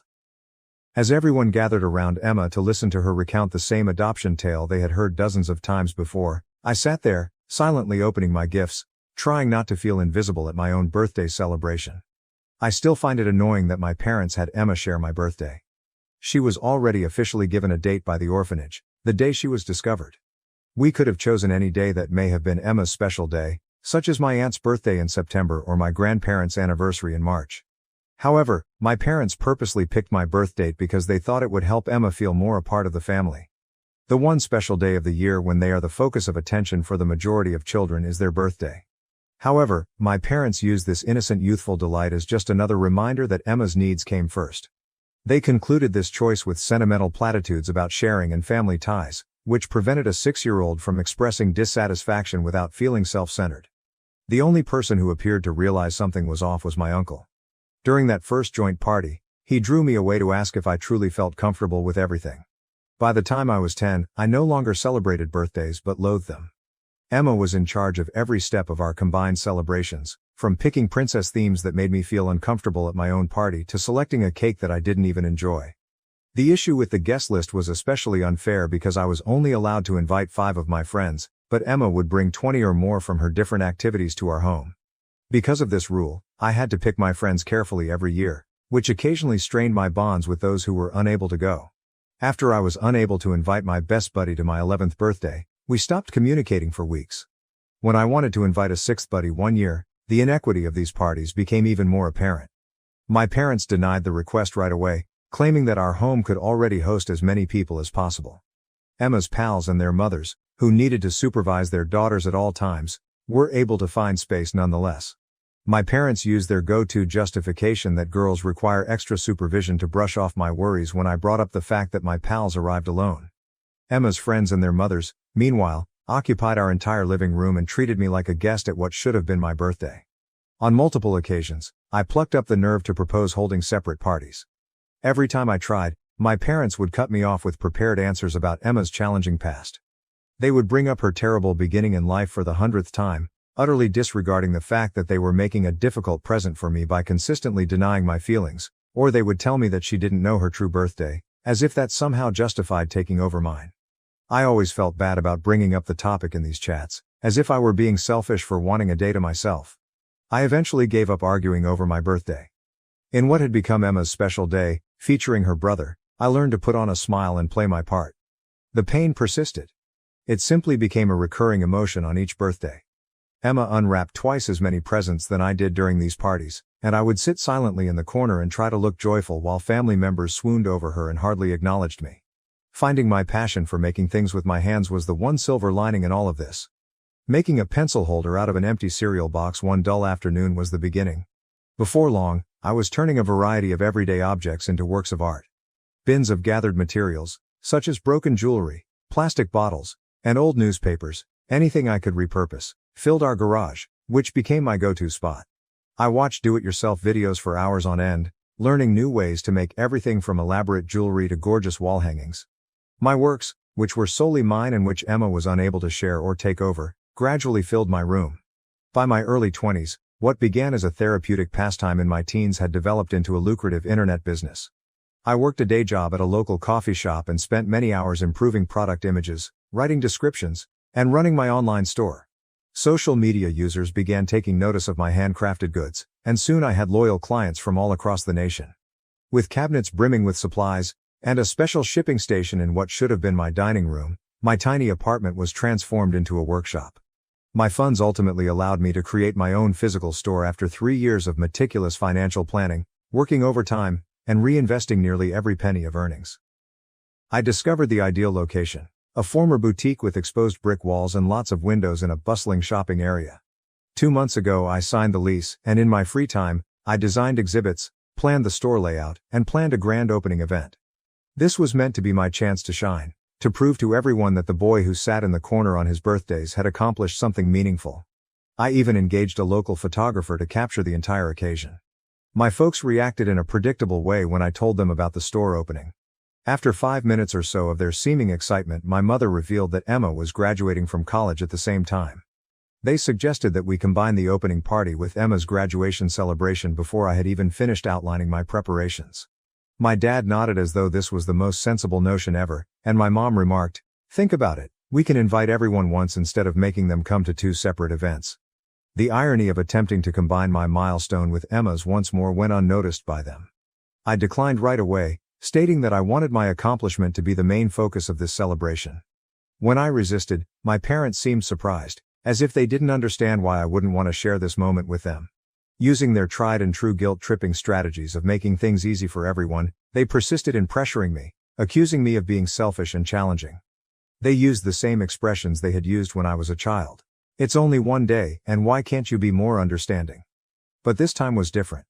I had worked alone for years to establish this business, staying up late to fulfill orders, interacting with challenging clients, and learning every aspect of business management by making mistakes. I firmly said that this event would exclusively be about the debut of my store. They were no longer successful in making me feel bad. My parents became irate and said they might not attend the opening at all when they saw that I wasn't going to back down. I told them that was their decision for the first time in my life. I was left feeling bewildered and frustrated by the entire event. Instead of being proud and encouraging, they were attempting to minimize my achievement by making it about Emma once more. Here I was, their kid, accomplishing something important all by myself. They didn't think I deserved a celebration of my own, even though I was an adult with my own company. I was no longer a 6-year-old who could be persuaded to share his wonderful day, but the same patterns from my early years were reoccurring. Regardless of who came to celebrate, I made the decision that my store opening would be my time alone. Update 1. I got hundreds of answers after venting my unhappiness online, but one message in particular truly resonated with me. My parents had unwittingly given me the ideal opportunity for retaliation, someone pointed out. The more I considered it, the more obvious it became. A college graduation would inevitably be eclipsed by the opening of my business, especially when I could give everyone first dibs on my merchandise. Directly beneficial things always pique people's curiosity more.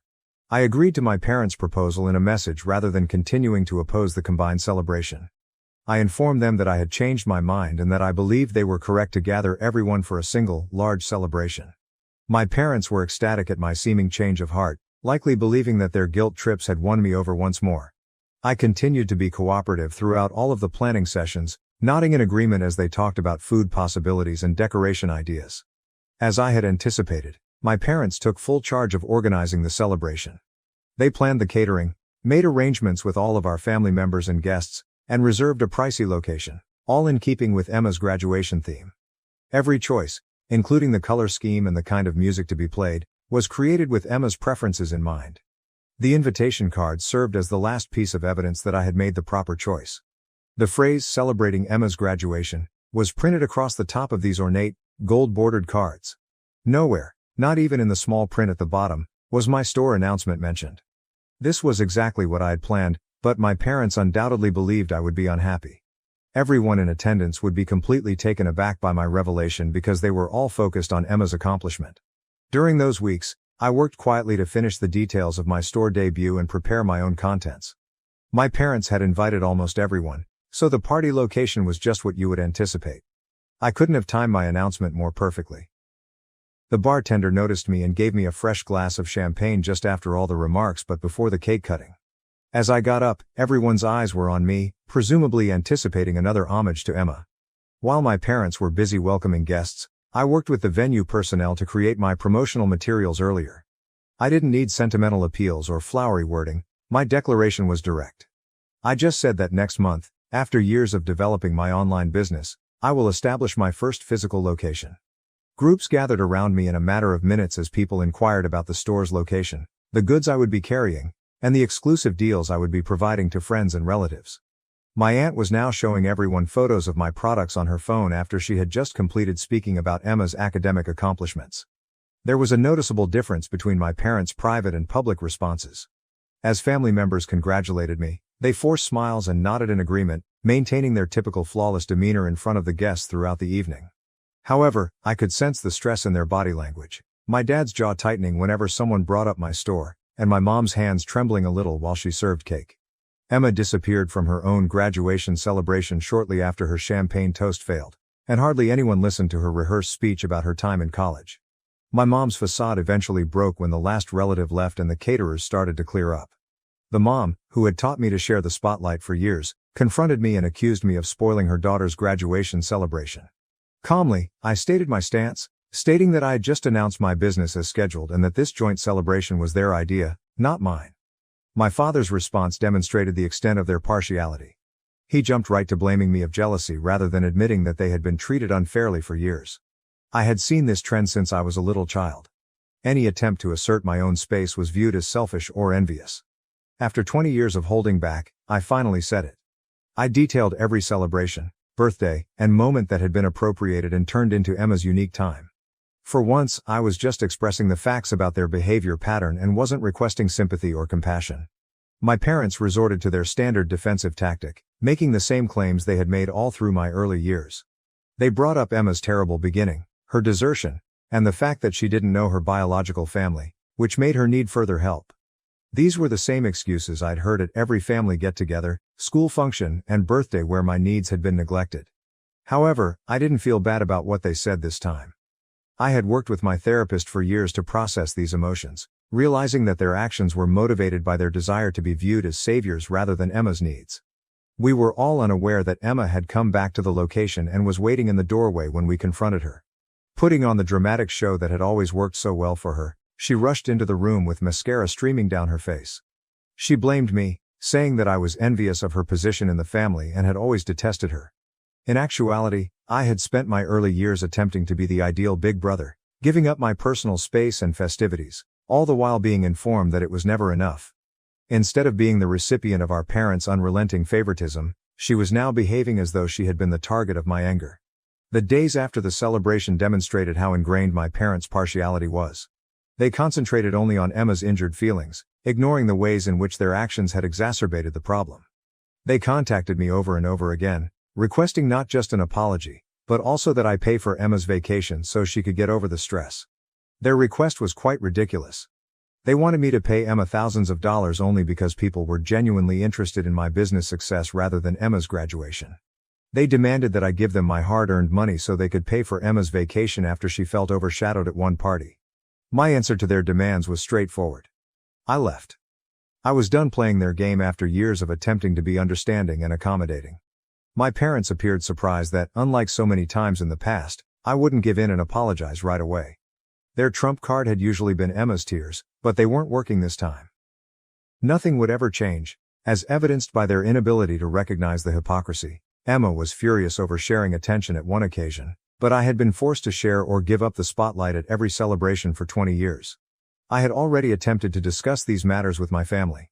I made several attempts to discuss my parents' partiality with them during my late teens and early 20s. I tried a variety of strategies, including polite conversations at family dinners, long emails outlining my emotions, and even suggested family therapy. The identical response was given to each attempt. Emma had a difficult start in life. This expression became their go-to justification for anything I said that hurt or irritated them. When I was 19, I sobbed as I talked about how lonely I felt at my own birthday parties during a particularly trying conversation. All my mother could do was remind me of Emma's desertion. I eventually came to terms with the fact that my parents couldn't see their own actions clearly after years of this habit. At the age of 21, I left their home and rented a modest apartment across town with the first earnings from my internet business. Our relationship has grown more surface level ever since.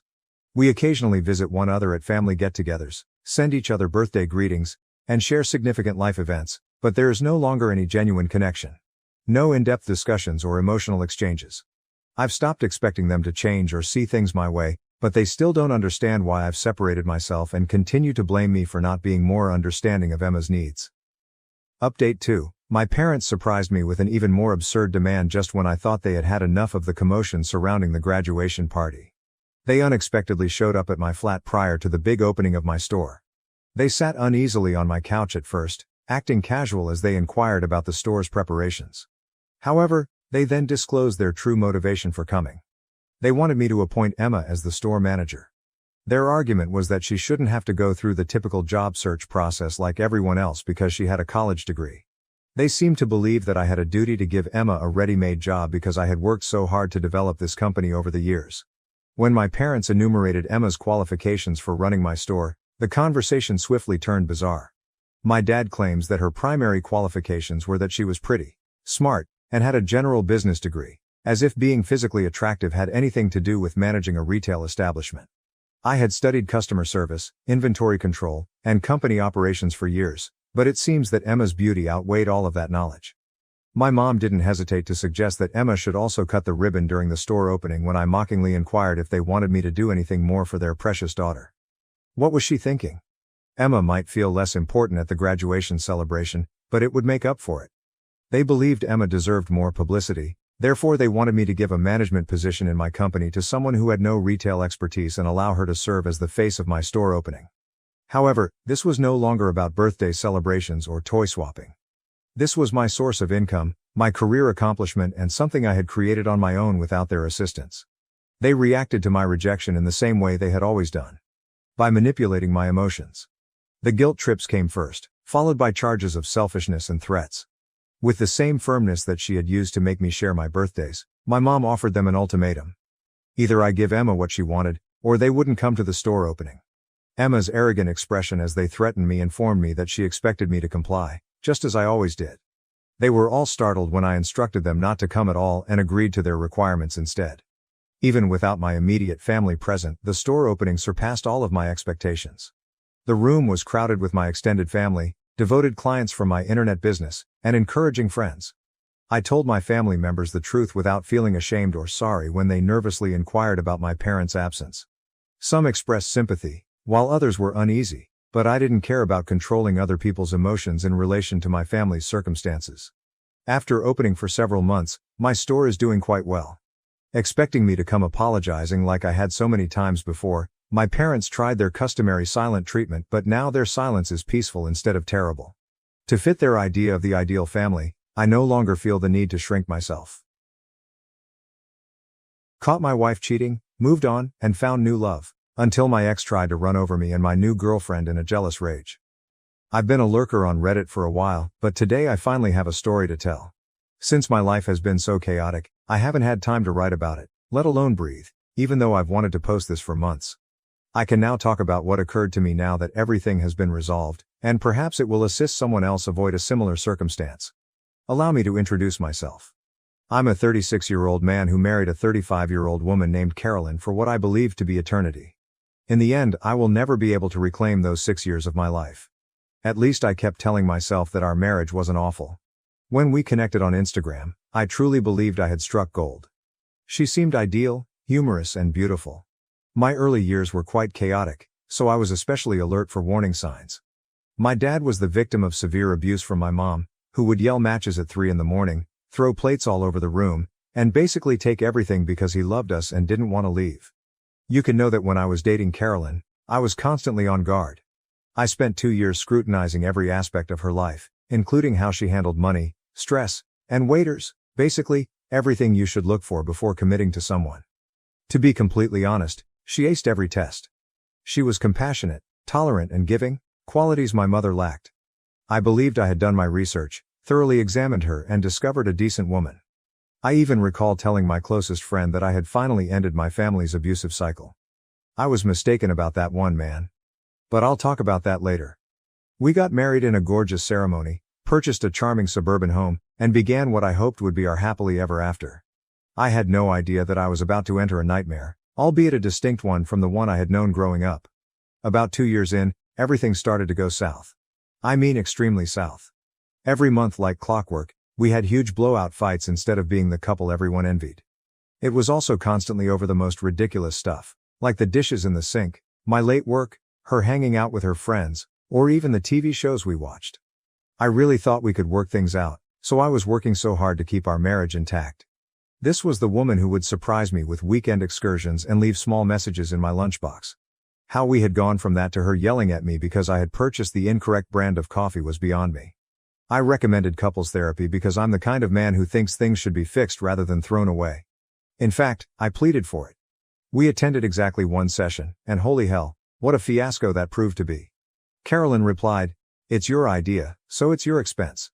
So I selected a really competent therapist who specialized in married couples, scheduled all the meetings, and even paid for it out of my own pocket. The therapist began highlighting some communication problems and raising the possibility that Carolyn wasn't managing conflict in a healthy way. She cried uncontrollably, said the therapist was assaulting her, and vowed never to return. I was attempting to make her look crazy, she continued, calling the therapist a quack. I later learned that her father had passed away just before our arguments became increasingly heated.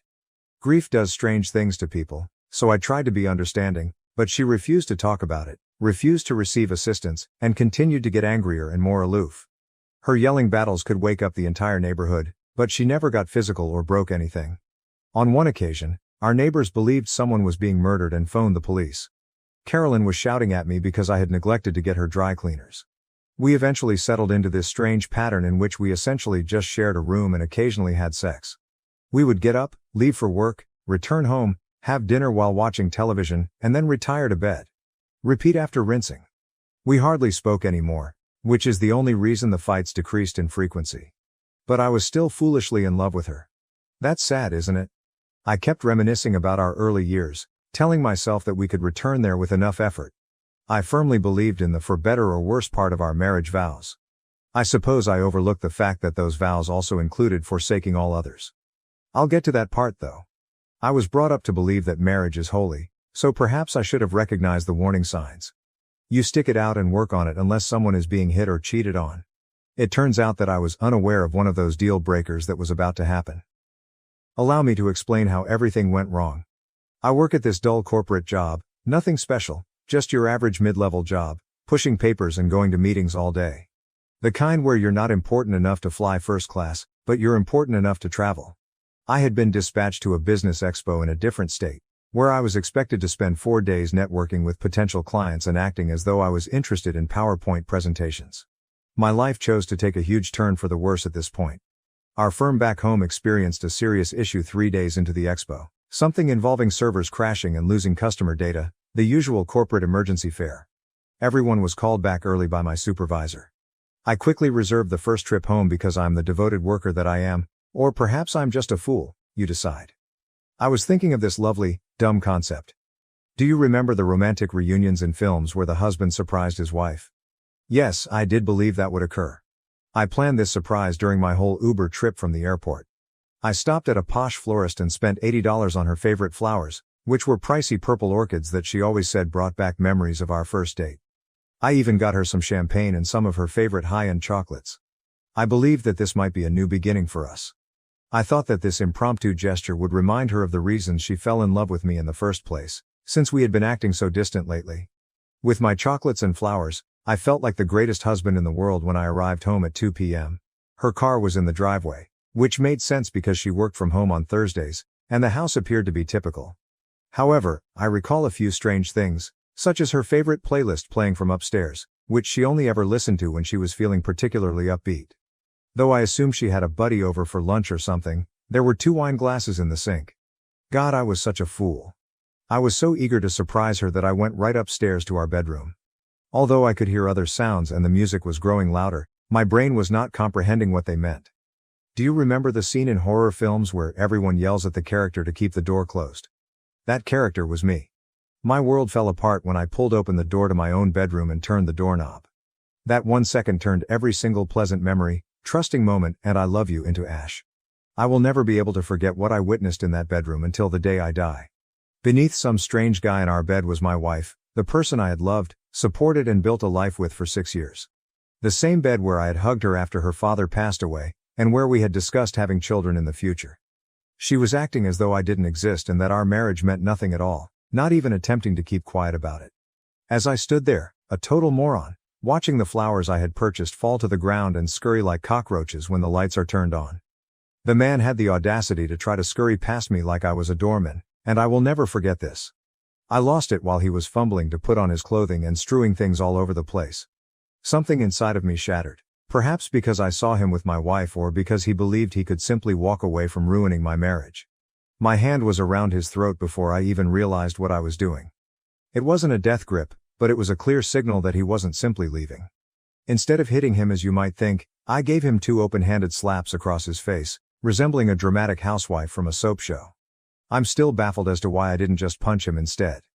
After I caught him with my wife, the man's expression quickly changed from one of fear to one of rage, as if he were truly going to try to fight me in my own home.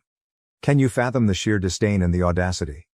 He probably fed him stories about being single or separated, so I'm willing to wager he was unaware that Carolyn was married. He most likely believed that I was some sort of insane ex-boyfriend.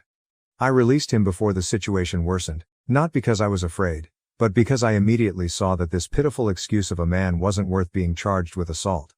It wasn't he who promised me anything. He didn't make a vow to love and care for me till the day we die. He was just another man who was unable to control himself. The true traitor was still in that bedroom, most likely considering how to deceive her way out of this situation. My entire body trembled as I turned back to Carolyn. The lady I had dedicated my entire life to for 6 years was there, fumbling with her bra as if it were a trivial annoyance. The purple orchids I had purchased were all over the floor, most likely crushed beneath the man's running feet. She said the mirror had better lighting, so I hung it up for her last Christmas, and I just stood there watching her get ready in it. She was also taking her sweet time, as if she hadn't just ruined our entire marriage. She was avoiding my gaze in the mirror, straightening her hair nonchalantly, and behaving as though she hadn't just ruined everything we had worked so hard to create. You want to know what this woman had the audacity to say to me after I literally caught her cheating? As if I were a door-to-door salesperson who had disturbed her day, she gave me this irritated look and asked, "Why are you even back?" Not a "I'm sorry, I can explain," or any of that nonsense about fundamental human decency. The fact that I came home early and caught her cheating, in our bed, in the house we bought together, the house where I paid the majority of the mortgage, actually annoyed her. Never in my life have I wanted to strike someone so much.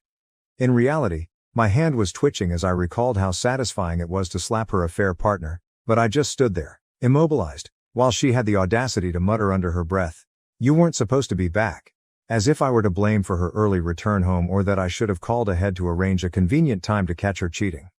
This woman's sheer outrageousness, 6 years of marriage, and this is what it meant to her. A small hiccup in her fun-filled afternoon. Do you realize what's truly broken? While all of this was going on, I could see our wedding picture on the nightstand. The same bedside table where she had placed the breakfast I had prepared for her the previous weekend. She had been telling me she was too tired for sex in the same room for the previous 3 months, but she obviously had plenty of energy for this stranger. Like a fool, I stood there thinking about all the late nights at work she had told me about, all the girls' nights out, and all the times she had mentioned going to see her mother. What was the duration of this? How many men had shared my bed with me? Carolyn was by no means finished talking, so I was about to find out.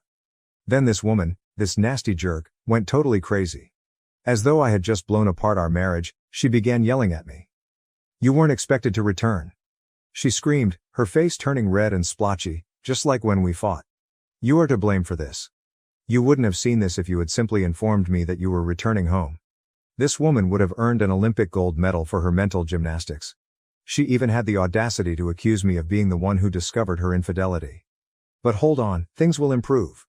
You declined my request for an open relationship," she screamed, as if it somehow justified her actions. Yes, 6 months prior, she had asked me once in a drunken chat, and I had declined since I was a monogamist. Apparently, that meant she should do it anyhow, in her deranged thinking. "I have necessities," she continued to rant, as if I were a monster for asking my wife to be obedient. She attempted to cheat on me *nicely*, which is really insane. "I tried to do things without hurting you." How thoughtful of her. Something broke inside of me. 6 years of devotion, trust and love were reduced to "I have needs." Every kiss, "I love you," and moment we spent together were all phony. My palm trembling with anger, I took 3 steps across the room. I lifted my fist and grabbed her by the collar of the shirt I had purchased for her birthday last month. She injured me, and I wanted to hurt her too. Anything that matched the agony ripping through my chest was what I wanted her to feel. However, I couldn't do it after seeing the dread in her eyes, real, authentic fear, despite the fact that she had just shattered everything I held dear and had shown me that our entire marriage was a sham. That's not me. I'm not going to be that man. I vowed never to put that expression on anyone's face, and my mom used to stare at my dad with the same terror. So with my hands still clenched but lowered, I moved back and released a go of her shirt. To let her feel even a small portion of my suffering, the dark side of me still wishes I'd given in to that anger. Not because she didn't deserve it, but because I deserved better than to become what I've always feared. I'm glad I didn't. There I was, standing in my own bedroom, looking at this stranger in my wife's face while surrounded by crushed purple flowers. This was how our 6-year marriage ended, with her accusing me of being the one who discovered her infidelity. Standing there now was the woman who used to kiss me goodbye every morning, accusing me of failing to phone ahead to arrange for my discovery of her affair. This woman changed identities faster than a TV station the moment I released her top. She was suddenly no longer afraid. No, in all of this, she was now the victim. Really, you were going to hit me? As I turned to leave, she yelled at my back. This is the precise reason I no longer love you. You're not a man at all. She continued to speak, yelling every possible abuse as she followed me down the corridor. After 6 years of marriage, she was attempting to make me the antagonist in this tale. It was very convenient for her to go from shivering in terror to yelling abuse at the man she had just accused of hitting her. I didn't realize she wanted me to strike her until I spoke with my friend later that evening. Do you think that's possible? In order to transform herself from the unfaithful wife into the mistreated husband, she wanted me to lose my cool and give her something she could use against me. She most likely had it all figured out. She would cry about her violent husband, run to the police with a battered face, and take half of my belongings and my monthly alimony payments. I was being lured into domestic violence by the same woman who used to bring me soup when I was ill. In a weird way, the manipulation was almost impressive. I needed to leave that house. It practically smelled of treachery throughout the entire area. In our bedroom, on our linens, and in the air, their colognes and fragrances were blended together. The aroma of another guy had contaminated the same bed where I had comforted her during panic attacks. I took my keys and money and went for a drive. I found myself at my friend Mark's house. I'm grateful for Mark. After glancing at my face, he pulled out the whiskey. Mark understood precisely what I was getting into because he had already been divorced. He said it like it was. I had to get a lawyer as soon as possible. Here's the worst part though. Carolyn was working part-time at a boutique, essentially pretending to have a profession, while I was earning 6 figures. That meant I might have to pay this dishonest woman alimony in my state. Every month the same lady who had just slept with another man might deplete my finances. That's the weird thing about the legal system, even if you are the one who is cheated on, you still have to pay for it. However, Mark, being the astute jerk that he is, pointed out that adultery might alter the alimony figures. Keep a record of everything, he advised. Every email, text message, and receipt. Anything that would show she was cheating on you. In this program, there is finally some good news. Perhaps I won't have to pay for her affair partner's dates after all. My mind was still racing. I had been a contented husband and father organizing a surprise for my wife just that morning. I was now sitting in my friend's living room, searching for divorce attorneys on Google while attempting to keep my stomach from turning up whenever I thought about what I had just entered. I had no intention of attempting to mend our relationship in any way. I could be foolish enough to purchase pricey flowers for a wife who cheats, but I'm not foolish enough to overlook it. My phone started exploding when I was sitting at Mark's apartment, trying to take it all in. Carolyn allegedly made the decision to try to tear me down via text messaging because she couldn't control me in person. And holy, the things this woman sent me are unbelievable. Just last week, this woman texted me "I love you," with adorable little heart emojis. She was now providing me in-depth analyses that contrasted her affair partner's manhood with mine. In fact, she took the effort to explicitly describe in writing how much more effective he was in bed than I was. How I could never please her the way he could. How she had spent years pretending to be with me. Like she was writing a Yelp review for a lousy restaurant, she gave me an entire stinking novel detailing all of my sexual shortcomings, along with performance assessments and size measurements. After I caught her cheating in our own bed, she even had the audacity to tell me that her boyfriend had ruined her for other men, as if I would want her back. The best thing though. She was furious that I had destroyed her good thing. Do you think that's possible? As if I should have given them solitude or something, she was upset with me for interfering with her affair. She accused me of being selfish since I had ruined her chance at true happiness by returning home early without telling her. This woman was performing mental acrobatics that would have pleased Olympic judges. I'm glad Mark was there because he told me right away to take screenshots of everything. He kept shouting, "Document, document, document." And he was absolutely correct. I saw those tiny message bubbles begin to go away, one by one, not even a minute after she had finished her big tirade about her fantastic affair partner and my alleged flaws. I suppose she finally understood that when your husband earns 3 times as much as you do and a divorce is imminent, it might not be the best idea to write down your admission of infidelity. She resorted to using the same old slurs after erasing all the proof of her affair. She called me all the names in the book, but she made sure to keep her afternoon actions out of the conversation. The speed at which she shifted from boasting about her affair to acting as though it never happened was actually rather astounding. It was like witnessing someone attempt to remove evidence from a murder scene as those texts vanished in real time. Unfortunately, she was unaware that I had screenshots of every single item. She may have erased the texts, but she was unable to erase the truth or the images of them that were now securely saved in the camera roll of my phone, ready to prove to a divorce judge why I shouldn't be required to pay this lady any alimony at all. That evening, Mark proved to be a wealth of information regarding divorce. He guided me through every step I needed to take, from gathering proof to protecting my financial accounts, in between shots of whiskey. That night, I hardly slept at all, just mentally reliving everything while I browsed through my phone's evaluations of divorce attorneys. The 2 weeks that followed were a haze of meetings with various lawyers. Some appeared to have barely passed the legal exam, while others sought retainers that were more expensive than my automobile. Finally, I came across Lucas, who didn't need me to sell a kidney to pay him and who seemed to genuinely care about my issue. Lucas really grinned when I showed him the screenshots of Carolyn's texting tantrum and the photos of the condition of our bedroom. Although he was pragmatic, he acknowledged that we had a strong case to reduce or possibly do away with alimony. He cautioned me that regardless of the reason for the dissolution of the marriage, judges in our state have a tendency to favor the lower-earning spouse. Nevertheless, he pledged to fight for me until the death. To be honest, the first positive development since this horror began was simply having someone knowledgeable and supportive in my corner. Serving Carolyn with divorce papers was the exciting part that followed. Are you curious about what this woman did? For 3 weeks, she avoided the server by altering her schedule, acting as though she wasn't home, and even having her mother inform the server that she had relocated to Florida. She had likely not exercised honestly for months when the server finally caught her leaving a yoga session. She took the entire 30 days permitted by law to reply, even at that point. A move of pure hatred. She was aware that I was paying Lucas by the hour, so she knew precisely what she was doing, dragging everything out as long as possible. And Carolyn became the queen of petty once the proceedings really got underway. She claimed she couldn't locate bank statements that I knew she had, forgot to bring necessary paperwork to meetings, was late for every appointment and insisted on thorough inventory of every item in the house, down to the last spoon. These absurd settlement offers kept coming in from her lawyer. In addition to wanting my 401k in the house, she also wanted alimony. This woman, whom I found cheating on, asked for half of my retirement funds, which was really outrageous. The most annoying aspect? She was still seeing her affair partner, and we had been apart for months by this time. Yes, mutual friends told me about that. She is trying to make my life as unpleasant as possible while living her best life. She would abruptly alter her mind or make new demands whenever we were on the verge of reaching an agreement. She seemed to take sick joy in seeing me squander money on legal bills. I could almost hear her giggling all the way to her boyfriend's bedroom whenever Lucas had to answer one of her absurd proposals. I attempted to re-enter the dating scene while Carolyn was working tirelessly to prolong the divorce and deplete my finances. I went through a phase of hooking up with random women from dating apps, which isn't my proudest moment.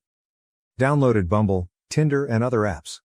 I tried to persuade myself that this was what it meant to move on by having a few one-night stands. However, each subsequent morning felt worse than the one before. Every pointless hookup served as a reminder to me of why I had declined Carolyn's proposal of an open relationship. That way of life simply wasn't for me. I've always been the kind of guy who wants to have a genuine connection, exchange inside jokes, and wake up next to the same person every morning. I felt empty inside from the whole casual sex situation, as if I were attempting to fill a hole with the wrong form. Other than job, divorce paperwork and failed hookups, I needed something to keep my mind busy. I used to read a lot, like stay up all night to complete a book, until Carolyn came along and life became hectic with 60-hour work weeks and monthly shouting bouts. I therefore chose to go to this small independent bookstore downtown one Saturday rather than browsing through dating apps or monitoring the emails of my lawyer. Cats napping in the windows, creaking wooden floorboards, and that wonderful old book smell, you know the kind. I felt totally disoriented as I stood in the sci-fi area because, obviously, the entire genre had changed while I was occupied with preserving my marriage. I'm referring to these big novels, series that were maybe 15 books long, and titles that I couldn't even pronounce. This woman next to me actually laughed. Not in a nasty way, just this gentle, delighted sound, which must have made me appear very pitiful, just staring at the shelves with this perplexed expression on my face. When I turned to face her, she simply smiled and asked if I needed assistance while holding this enormous book that might have been used as a weapon. I told her that I didn't know where to begin, but I was searching for some decent science fiction. The next thing I knew, she was teaching me the basics of contemporary science fiction while we sat in these comfortable seats in the corner. She was also quite enthusiastic about it. When she talked about her favorite novels, her eyes glowed, and she had the cute habit of tucking her hair behind her ear when she was thrilled about a series. A brief book recommendation evolved into a 2-hour discussion covering everything from contemporary space operas to classic Asimov. I told her about my old college faves, and she told me about a parallel universe series she enjoyed. For the first time in months, I had a meaningful conversation free of attorneys, divorce documents, and awkward Tinder pickup lines. I forgot all about Carolyn and the turmoil for those 2 hours. I was just a man discussing books with a stunning woman who genuinely seemed to be listening. I eventually plucked up the confidence to ask for her number after our spontaneous book club meeting. Something about her made me feel like a youngster again. Even though my hands were shaking as I put it in my phone. Pretty pitiful for a 36-year-old man. With her number, her recommendation for the 3 body problem and the first sincere smile I'd felt in months, I left that bookstore. It struck me how different our text exchange that evening seemed from all those pointless Tinder texts as I continued reading it again. Something genuine was there. I knew I had to disclose my ongoing divorce to her on our first actual date. I had mentally practiced this exchange a dozen times, anticipating her to flee when I brought up my insane soon-to-be ex-wife. However, Emma, yes, that is her name, simply took a drink of her wine and replied, "Thank you for being honest. At least you are addressing your baggage, which we all have." As simple as that. No criticism, strange glances, or awkward attempts to divert the conversation. She also made the joke that she wouldn't have to question whether a man she was dating was secretly married if he was going through a divorce. Emma was just the opposite of Carolyn. Emma would explain things gently during conflicts, while Carolyn would yell. Emma freely gave Carolyn the attention she demanded. She showed genuine interest in my work, recalled little details about topics I had brought up weeks prior, and never once made me feel guilty about going through a divorce. I felt heard and seen for the first time in years.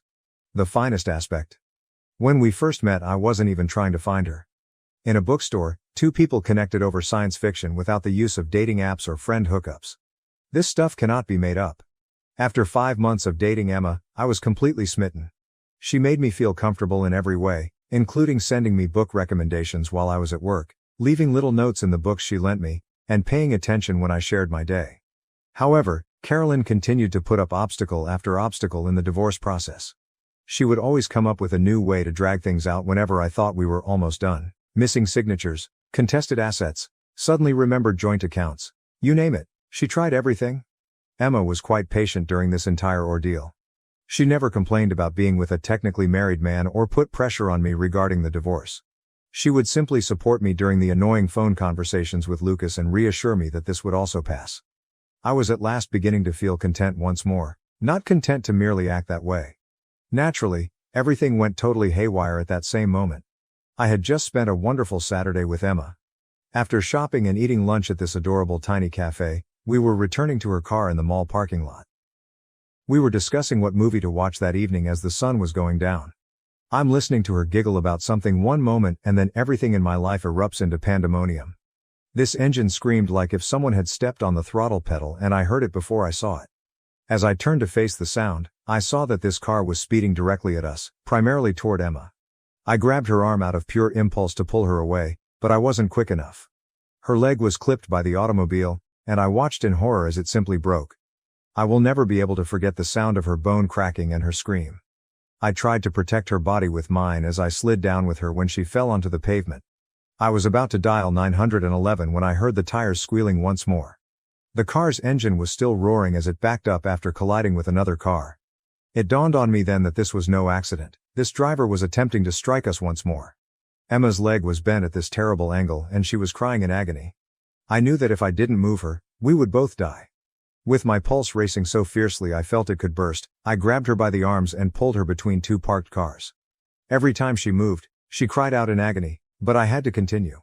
The car slammed into the cars we were hiding between as it charged forward once more. Every auto alarm in the area was activated by the crash's extreme violence. At this moment, people were yelling and racing toward us from all directions with their phones out. The entire parking lot was in disarray, with people shouting, car alarms going off, and Emma sobbing beside me. I swear to God that time stopped as the driver's door opened. Carolyn was there, getting out of the car as if she were going to a dinner party. She appeared just like she had when I last saw her at our lawyer's office, but now she had a crazy expression in her eyes that I had never seen before.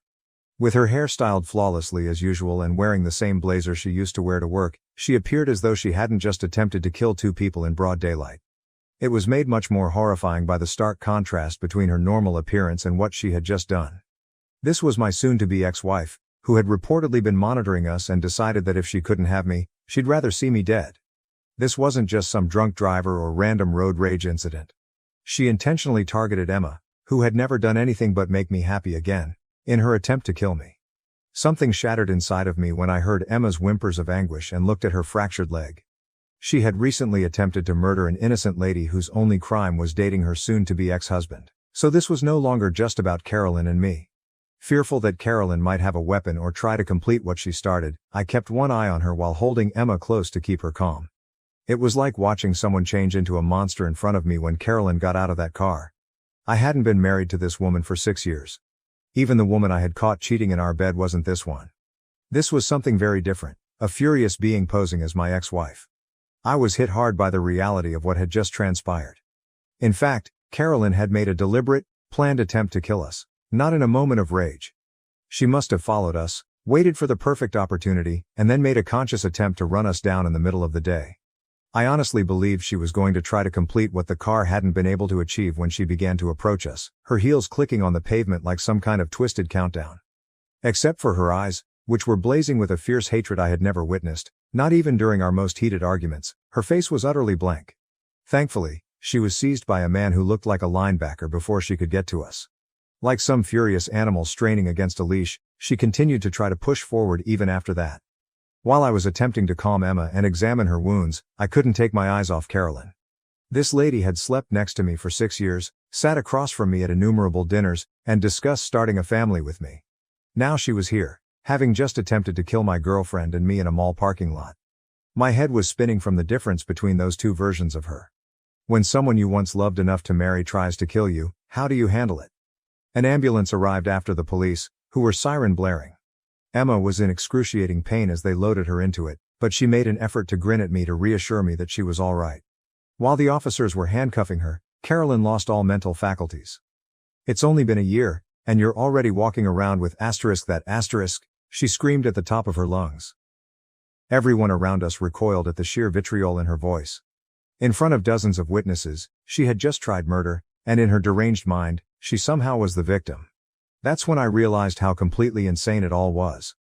I genuinely walked in on this woman cheating on me in our bed with a male stranger. She was the one who violated our marriage vows, accused me of being the one who caught her, and, out of spite, prolonged our divorce. She is currently being detained for attempted murder while yelling about betrayal. Olympic-level mental gymnastics were displayed. She was acting as though I was the terrible guy for moving on after she ruined our marriage by infidelity. I felt as though I was in a distorted parallel universe as I stood there in that crowded parking lot, witnessing my ex-wife being crammed into the back of a police car while still yelling profanities and having my girlfriend's blood on my hands from where I attempted to assist her. My wife, who used to make me breakfast on Sundays and send me adorable texts while I was at work, recently attempted to kill 2 people in cold blood. What's the most absurd aspect? She really seemed to think she had a right to do it, as though I was the bad guy in this tale because I caught her cheating. I kept expecting Emma to tell me it was over every time I went to see her in the hospital. Who could blame her after all? His insane soon-to-be ex-wife wants to use her as a hood ornament 5 months after they started dating. Most individuals don't sign up for that kind of baggage. Because she had the misfortune of dating me, she had to endure months of physical treatment and had her leg in this enormous cast. When I informed her who the driver was, I was unable to look her in the eye. Instead, I just gazed at the hospital floor, waiting for the inevitable, "I can't do this anymore" reaction. "Well, at least we know she'll have plenty of time to work on her road rage in prison," Emma replied, just reaching for my hand. In fact, she joked about it. This woman was attempting to comfort me while she lay in a hospital bed with pins in her leg due to my ex-wife's attempted murder. She gave me a weird look when I asked her if she was certain she wanted to stay with me after everything. "Do you really believe that I will allow her to win? I'm going to walk again absolutely fine, and she's going to prison. I think I'm going to win this one." The office of the district attorney was obsessed with this case. It turns out that the entire event was captured in stunning high definition by many security cameras. The video was terrifying. Carolyn's automobile was the first to circle the parking lot, resembling a shark searching for food. She then parked and watched us for a bit. This, according to the DA, was important because it demonstrated premeditation.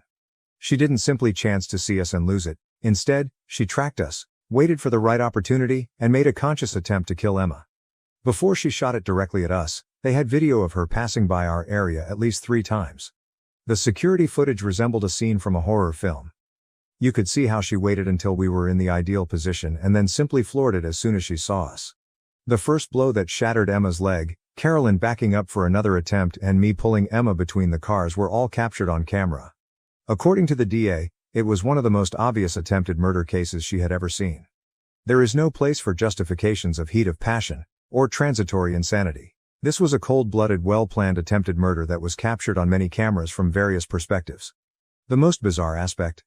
Before attempting to kill us, she can be seen on the video inspecting her makeup in the rear-view mirror.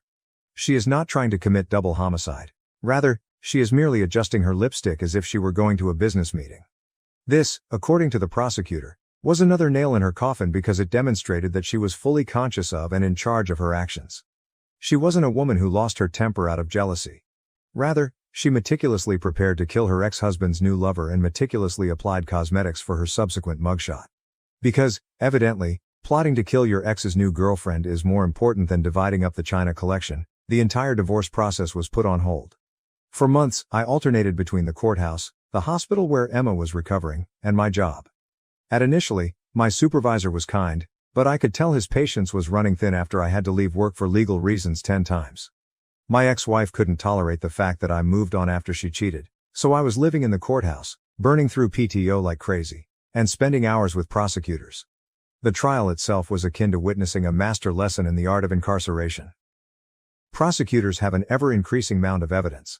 First, there were the security cameras, which showed Carolyn attempting to assassinate Emma from 6 distinct perspectives. The parade of witnesses followed, and it appeared like everyone in the parking lot had stayed to testify. This wasn't an accident, according to the stories of the soccer mom who witnessed the entire incident while carrying groceries, the teenager who captured it all on his phone, and the retired police officer who seized Carolyn before she could complete her task. This was an open-air murder attempt. Even though Emma's leg was still in a cast, she looked amazing on the stand. Without crying, she recounted her experience of seeing the automobile approaching, the agony of her leg breaking, and the fear of knowing Carolyn was returning for another attempt. I also had to testify, telling the jury about the threatening texts, the divorce drama, and how I discovered Carolyn cheating. Carolyn sat there the entire time, wiping tissues at her eyes and attempting to look regretful. The jurors saw through it all. The verdict found it guilty on all counts, including reckless endangerment, aggravated assault with a deadly weapon, and attempted murder. However, things became frustrating when the 12-year sentence was announced. She only has that. She was sentenced to 12 years for premeditated attempted murder, but if she behaved well, she may be released much sooner.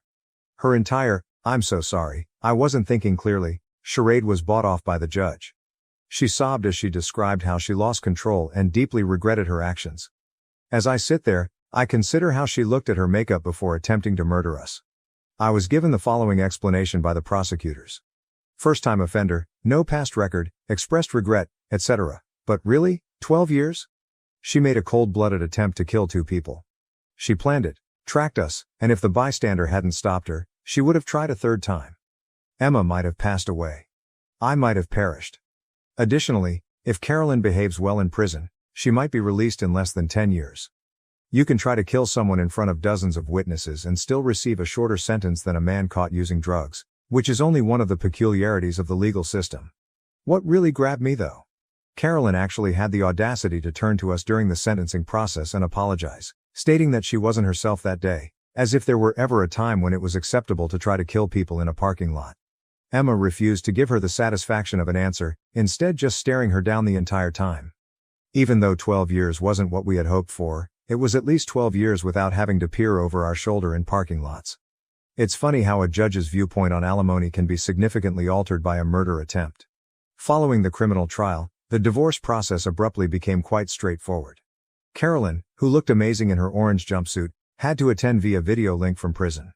The judge quickly put an end to her lawyer's attempt to fight for part of my assets. It turns out that judges don't feel too sorry for spouses who attempt to kill their former partner's new companions. The court isn't in the business of rewarding attempted murderers with alimony, the judge actually stated, and I quote this. She received exactly everything she had before the marriage, her personal belongings, her clothing, and her jail commissary account. Her lawyer's expression was priceless as the judge turned down each and every one of their demands. No claim to the house, no alimony, no portion of my 401k, nothing. She ultimately played herself after spending months dragging out the divorce, making absurd requests, and postponing appointments. She may have gotten anything in the divorce if she hadn't tried to make Emma a speed bump. Rather, she received divorce papers that essentially stated, "You get nothing," and a prison cell. However, I was unable to remain in that flat. Too many memories of that guy walking in on her. They were always there when I walked through the bedroom door. Emma and I discovered this fantastic location nearer to the city center. In fact, it's far nicer than my last apartment, has a great view of the city and, most importantly, the bedroom isn't haunted by the ghost of my cheating ex-wife. Emma is now completely recovered. It's hardly noticeable that her leg was ever fractured. She quips that since it permanently got rid of my psychotic ex, getting struck by a car was completely worth it. Dark humor, but whatever gets you through nearly getting killed is better, isn't it? I occasionally question whether I could have prevented all of this. Perhaps when she began picking fights over nothing, I should have recognized the warning signs. When she declined to continue couples therapy, perhaps I should have fled. To be honest though, insanity doesn't always raise a giant red signal. Sometimes it goes unnoticed until it tries to kill your lover in a parking lot. I can say I'm truly happy now, at least. Since we met through science fiction books and are currently living our own wild story with a happy conclusion, Emma and I are discussing getting married next spring. Carolyn will undoubtedly go eventually, but that is the purpose of restraining orders.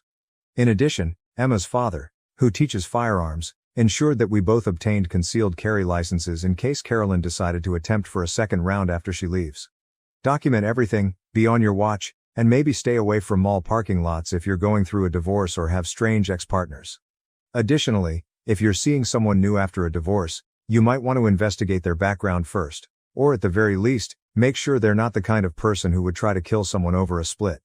Reddit, I appreciate you reading my bizarre tale. I'm interested in reading all of your comments, particularly the ones about cars. I guess your ex-wife really drove that relationship into the ground, is Emma's personal favorite. Oh, and I still go to the bookshop with Emma. No, we no longer park in that shopping center. My parents forged medical records to force me into surrogacy for my sister. I refused, they called me selfish and pressured my family to push me. I never imagined that I would be writing this post, but following last week's events, I need a different viewpoint. My parents abruptly contacted me after 13 years of little communication, stating that they needed to talk about something significant. Greg, 43M, my husband, was concerned that something odd might be happening, but neither of us could have foreseen what would happen. Emily, 44F, my older sister, has always been the family's golden child. As a child, it was obvious that she was everything my parents could have ever hoped for. Intelligent, athletic, attractive, and seemingly flawless. She was frequently praised by them, who referred to her as their perfect princess or golden apple. 2 years after Emily's death, I was an unexpected surprise. In my parents' perspective, being unexpected wasn't my only sin. I was born prematurely and had a severe cardiac issue that had numerous operations and ongoing care during my early years. Even though my grandparents paid for the majority of the medical bills that insurance did not, my parents never let me forget how much of a financial burden I was. We could have taken that vacation if we didn't have all these medical bills. Or Emily's college fund would be bigger if we didn't have to deal with your hospital stays, are examples of the passive-aggressive remarks they would make. Their treatment of us was a sharp and terrible contrast. My accomplishments were hardly recognized, but Emily's little victories were honored with parties and gifts. In high school, I recall winning a writing contest at the state level. Emily had a regular soccer practice that day, so my parents were unable to attend the award ceremony. The everyday small things that truly brought home to them how different we were from them weren't simply the significant events either. Emily was well aware of her status as a golden kid and made the most of it. Knowing that our parents would never support me, she would frequently bully me. When I was 12, I was shoved down the stairs by her after I unintentionally touched her science project. For weeks I had a huge bruise on my back. My mother's reaction? You should be more careful around Emily's things. That was it, Just another reminder that I was less valuable than her possessions, with no care for my hurt or retribution for Emily. My only way out was to go to school, but even that was difficult. I struggled to stay up because I missed a lot of classes due to my health problems. While I was fighting to maintain mediocre grades in between medical stays, Emily was achieving straight A's and dominating in sports. The analogies persisted. Why aren't you more like Emily? Emily never struggles with her assignments. Emily doesn't cause us this much anxiety. I had figured out how to blend in as much as possible by the time I got to high school. That was simpler. Emily already had a ton of friends, was headed to a prominent institution, and was leading the ideal life my parents had always desired for their kids. In the meantime, all I was doing was surviving each day without feeling like a total failure. Going to college was the true turning point in my life. In order to move as far away from home as possible, I pleaded with my grandparents. They were the only ones who ever truly stood by me, and they understood, having seen the dynamic unfold for years. I selected a university that was several states away, and they assisted me with tuition and other costs. I met Greg when I was a college student. He was patient, compassionate, and truly interested in me as a person rather than as a weaker sibling, which set him apart from everyone else I had ever met. I felt appreciated and acknowledged for who I was for the first time in my life. After graduation, we were married, and I believed that I could finally be able to achieve the family life I had always desired. Emily and my parents hardly noticed my wedding. They didn't send a card, they didn't come. I wasn't shocked, but it stung. I was embraced by Greg's family, and his mother even assisted me in choosing my wedding gown, something I had always dreamed of doing with my own mother. We made the decision to try for a child a few years into our marriage. Because of my cardiac condition, my doctors told me that getting pregnant would be quite dangerous, but we still wanted to try. The pregnancy was really challenging. Despite my many hospital stays and near-death experience during delivery, I barely survived and our son was born healthy. The physicians were very clear, I may die from another pregnancy. It was just too much for my heart to bear again. With our small family, Greg and I were happy. Away from my poisonous family, we had each other, our lovely boy, and a tranquil existence. My only communication with Emily and my parents was through sporadic phone calls and holiday cards. The separation was restorative. Then came last week.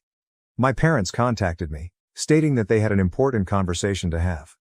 I agreed to see them at their home against my better judgment. Greg accompanied me to provide assistance. They handed me an envelope and seated us down in their living room, the same space where they had repeatedly mocked and disregarded me during my early years. There was a letter inside, but it was a surrogacy agreement, not just any letter. Emily has been having infertility issues, so they wanted me to be her surrogate. They had already conferred with physicians and attorneys, prepared all the necessary documentation, and were presenting it to me as though it were final. As though I had no say in the matter. I was taken aback. They were aware of my cardiac condition. They were aware that I had almost passed away when giving birth to my own baby. They were aware that I could die from another pregnancy. However, they didn't care about all of it, they just cared about providing Emily with what she desired. My mother started crying as I attempted to explain that I was physically unable of doing it and that physicians had specifically advised against getting pregnant again. She cried, "How can you be so selfish? Emily has always wanted to be a mother, this is her only chance." My father added that after everything the family had done for me, I owed them something. What had they done for me? What specifically had they done to make me feel unworthy for the rest of my life? My grandparents paid the medical costs they loved to hang over my head. Greg and his family provided me with the emotional support I required. My parents' sole constant behavior was to tell me that I would never be good enough to be Emily. With my mother's charge of selfishness still echoing in my ears, I sobbed as I left their home. Greg was incensed not only at their request but also at the way they totally disregarded the possibility that I might die. He advises me to stop communicating with them as they have shown beyond a reasonable doubt that they are indifferent to my welfare. I know in my heart that he is correct. This suggestion is cruel in addition to being unkind. As usual, they want me to sacrifice my life and maybe leave my son motherless in order to give Emily what she wants. However, I also feel guilty about it. Perhaps I'm being self-centered. Perhaps I do owe them. Perhaps this is my opportunity to finally show them how valuable I am. Even though I am aware that these thoughts are harmful, they continue to race through my mind. Since that day, I have not returned any of their calls or messages. Emily has begun contacting me as well, with false statements like, "Family helps family," and, "I would do this for you if the situation were reversed." Should it be a little bit out of her way, she wouldn't even offer to drive me to school. My son is on my mind all the time. If something were to happen to me while I was pregnant, he would be the one who would suffer the most. He needs his mother and is innocent in all of this family drama. How can they expect me to risk leaving my child an orphan in order to satisfy Emily's demands? Am I being self-centered? I've been told throughout my life that I'm bad for prioritizing my own needs. However, this is now about my son, my husband, and my life, not just about me. But I'm being tormented by guilt. I need a different viewpoint. Is it incorrect of me to decline to serve as my sister's surrogate? Should I put myself in danger to fulfill her desires? How can I handle the manipulation and guilt? Update 1. A week has passed since my last post, and things have gotten far worse than I anticipated. My family's calls and messages haven't stopped vibrating on my phone. Emily has been sending texts that manipulate emotions non-stop. This is my final opportunity to have my own child, and I've always wanted to be a mother. Remember how I always looked out for you when we were kids? She even dared to ask. That one almost made me laugh. She must remember our early years quite differently than I do. She sent a particularly nasty email yesterday, saying, "Mom was right about you. You always thought about yourself." I suppose that almost dying while pregnant is merely a pretext for not assisting me. It was a powerful blow. Instead of treating my near-death experience as a valid medical issue, they are exploiting it as proof of my selfishness. Even worse are my parents. I'm ruining Emily's sole chance at happiness. Mom has been telling any relative who will listen over the phone. She is portraying me as this cold-blooded monster who refuses to assist her dying sister. However, Emily is not dying. She is simply unable to conceive naturally. They're behaving as though Emily's wish to have a biological kid is more significant than my actual risk of dying. This morning, Dad sent me a message that truly went too far. "You've always been a letdown, but this is a new low. This is your way of repaying us for giving you life. By denying your sister the experience of being a mother." I wanted to reply that they didn't really give me life. My grandparents were the ones who covered the cost of the medical treatment that kept me alive, and they almost lost it due to carelessness several times when I was a toddler. Greg is enraged. I dissuaded him from driving to their house and confronting them. Even though I would have loved to watch him reprimand them, I informed him, they're not worth it. Rather, we engaged in a lengthy discussion about our future. Greg reminded me, this isn't just about you anymore. It has to do with our son. He might lose his mother as a result of what they're requesting. Nobody has the authority to force you to take that risk. Of course, he is correct. I feel no remorse for turning Emily down when I see our son. He needs his mom to be well and living. We have made the decision to act decisively. Let's start by blocking all of their numbers, including Emily's, Mom's, Dad's, and even the flying monkeys they called after me. My grandparents are the lone exception, and they have always been accepting and encouraging. Second, we're investigating legal safeguards. Greg fears they may try something desperate because of their antagonistic behavior. Next week, we're meeting with a lawyer to go over our choices. I will always be perplexed by their claim to be family and their utter disregard for my life. However, I'm over my guilt. I will no longer allow them to control me. A mother who would put her life in danger to appease individuals who have never truly shown her love is not worthy of my son. Thank you to everyone who left a remark on my previous post. You made it clear to me that I'm being a responsible mother and defending my family, not being selfish.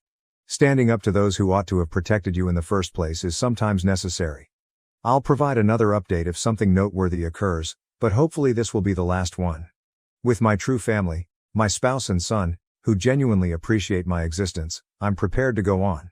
Update 2. I've blocked everyone for 2 weeks now.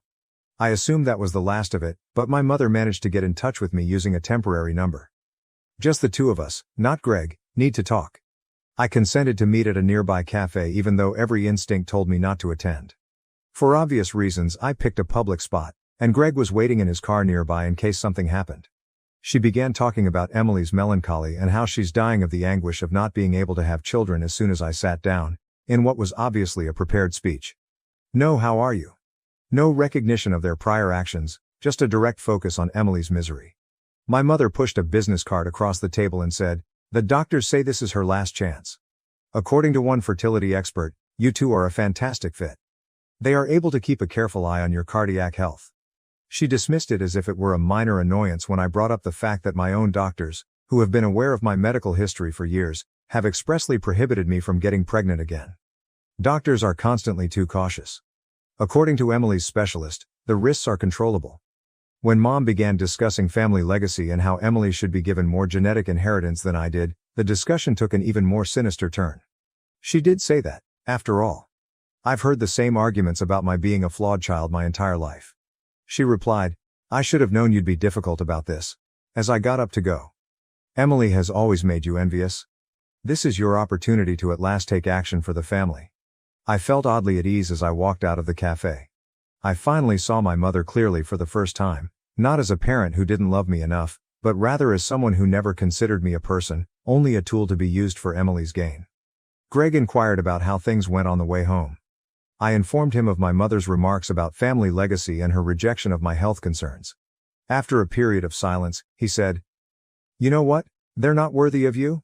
They have never done so. He is correct. They are unworthy of me, my forgiveness, or another opportunity to harm me. I've given my mother one last message. I won't put myself in danger or leave my child an orphan because of Emily's wishes. We will not be talking about it again. Don't get in touch with me again. Tomorrow, I'm going to change my number. Sometimes quitting the game completely is the only way to win. Update 3. My father began sending increasingly threatening messages from various phones a week after the cafe incident involving my mother. I was particularly drawn to the most recent one. Your mother is devastated. Emily is in pieces. You have given us no other option, even if we didn't want to do this. There are repercussions for actions. My grandmother's voice was tremulous when she called. I heard your parents conversing with an attorney. They're looking for legal means to compel you to do this. They may use laws pertaining to family obligations and medical rights. Although they made reference to court orders and medical evaluations, I'm not entirely sure what they have planned. Evidently, they have persuaded themselves that they may be able to contest my own doctor's opinion because Emily's fertility specialist claims the risks are tolerable. They're even considering attempting to demonstrate that my reluctance isn't due to valid medical concerns, but rather to illogical family resentment. Additionally, my grandmother disclosed that Emily's 46-year-old husband is genuinely opposed to their plan. He believes that risking someone's life for this is crazy, but Emily and my parents have essentially cut him off from the conversation. That family at least has one sensible member. I called my doctor's office right away and asked them to implement additional security measures to lock down my medical records. I then got in touch with 3 different family law businesses. The first 2 expressed sympathy but stated that they would have to look into this peculiar circumstance. But the third one was just what we needed. When the lawyer heard the whole scenario, she became enraged. They cannot legally compel you to serve as a surrogate. It would be considered reproductive coercion and would not be tolerated by any court. However, we must take the initiative. She is assisting us with creating cease and desist letters and preparing the necessary papers for a restraining order. Additionally, we are recording every message, phone, and contact attempt. According to the attorney, if we require legal protection in the future, we must establish a distinct pattern of harassment. The majority of our legal expenditures are covered by Greg's company's excellent legal insurance plan. Even if it didn't, I would sell my car if I had to, he stated. Last night, he informed me, your safety is worth everything we have. The most bizarre aspect of it all is that they still act as though they are the victims and that I am the one who is acting irrationally. As if compelling someone to put their life in danger is some sort of admirable sacrifice, my mother reportedly informed my grandma that sometimes love means making difficult choices for the family. I'm exhausted, so exhausted. But I'm no longer scared. Let them play their games and try their legal threats. Truth, the law, and real medical proof are all on my side. Above all, I am supported by individuals who sincerely care about my life and welfare. Update 4. The legal threats began 2 weeks ago, and now my whole extended family is involved in this nightmare. During their recent family get-together, which I was obviously not invited to, my aunt from Texas called yesterday and sobbed about having to see Emily endure yet another unsuccessful IVF effort. The most unsettling aspect? The story has been entirely altered by my parents. My cousins claim that they're telling everyone that I'm just using my heart ailment as an excuse because it has significantly improved. They've even implied that I'm declining because I want to see Emily suffer because I'm envious of her success. The cryptic Facebook postings that my mother's sisters have begun sharing about selfish family members and the value of sacrifice for family were what truly caught me off surprise. Everyone in the family is aware of who they are referring to, even though they aren't specifically addressing me. I've received messages from some distant relatives I haven't seen since I was a child expressing their disappointment with my decisions. My cousin Sarah, 39F, is the one bright spot in all of this. She personally contacted me to express her anger with everyone's actions. She wrote, "I recall how they treated you as a child. They're being crazy. Don't let them guilt you into this." At the next family get-together, she even volunteered to talk about her personal encounters with my parents' partiality. These flying monkeys are unaware that last night Emily's husband spoke with Greg in secret. He fears that because of all this harassment, Emily and my parents will end up in legal hot water.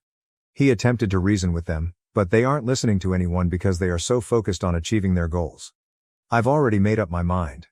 I wrote a mass email to my entire extended family last night that had only the medical facts about my heart problem, along with a statement from my cardiologist on the risks of getting pregnant again, without any drama or accusations. I concluded it by saying that my lawyer would handle any further harassment and that I would no longer discuss surrogacy.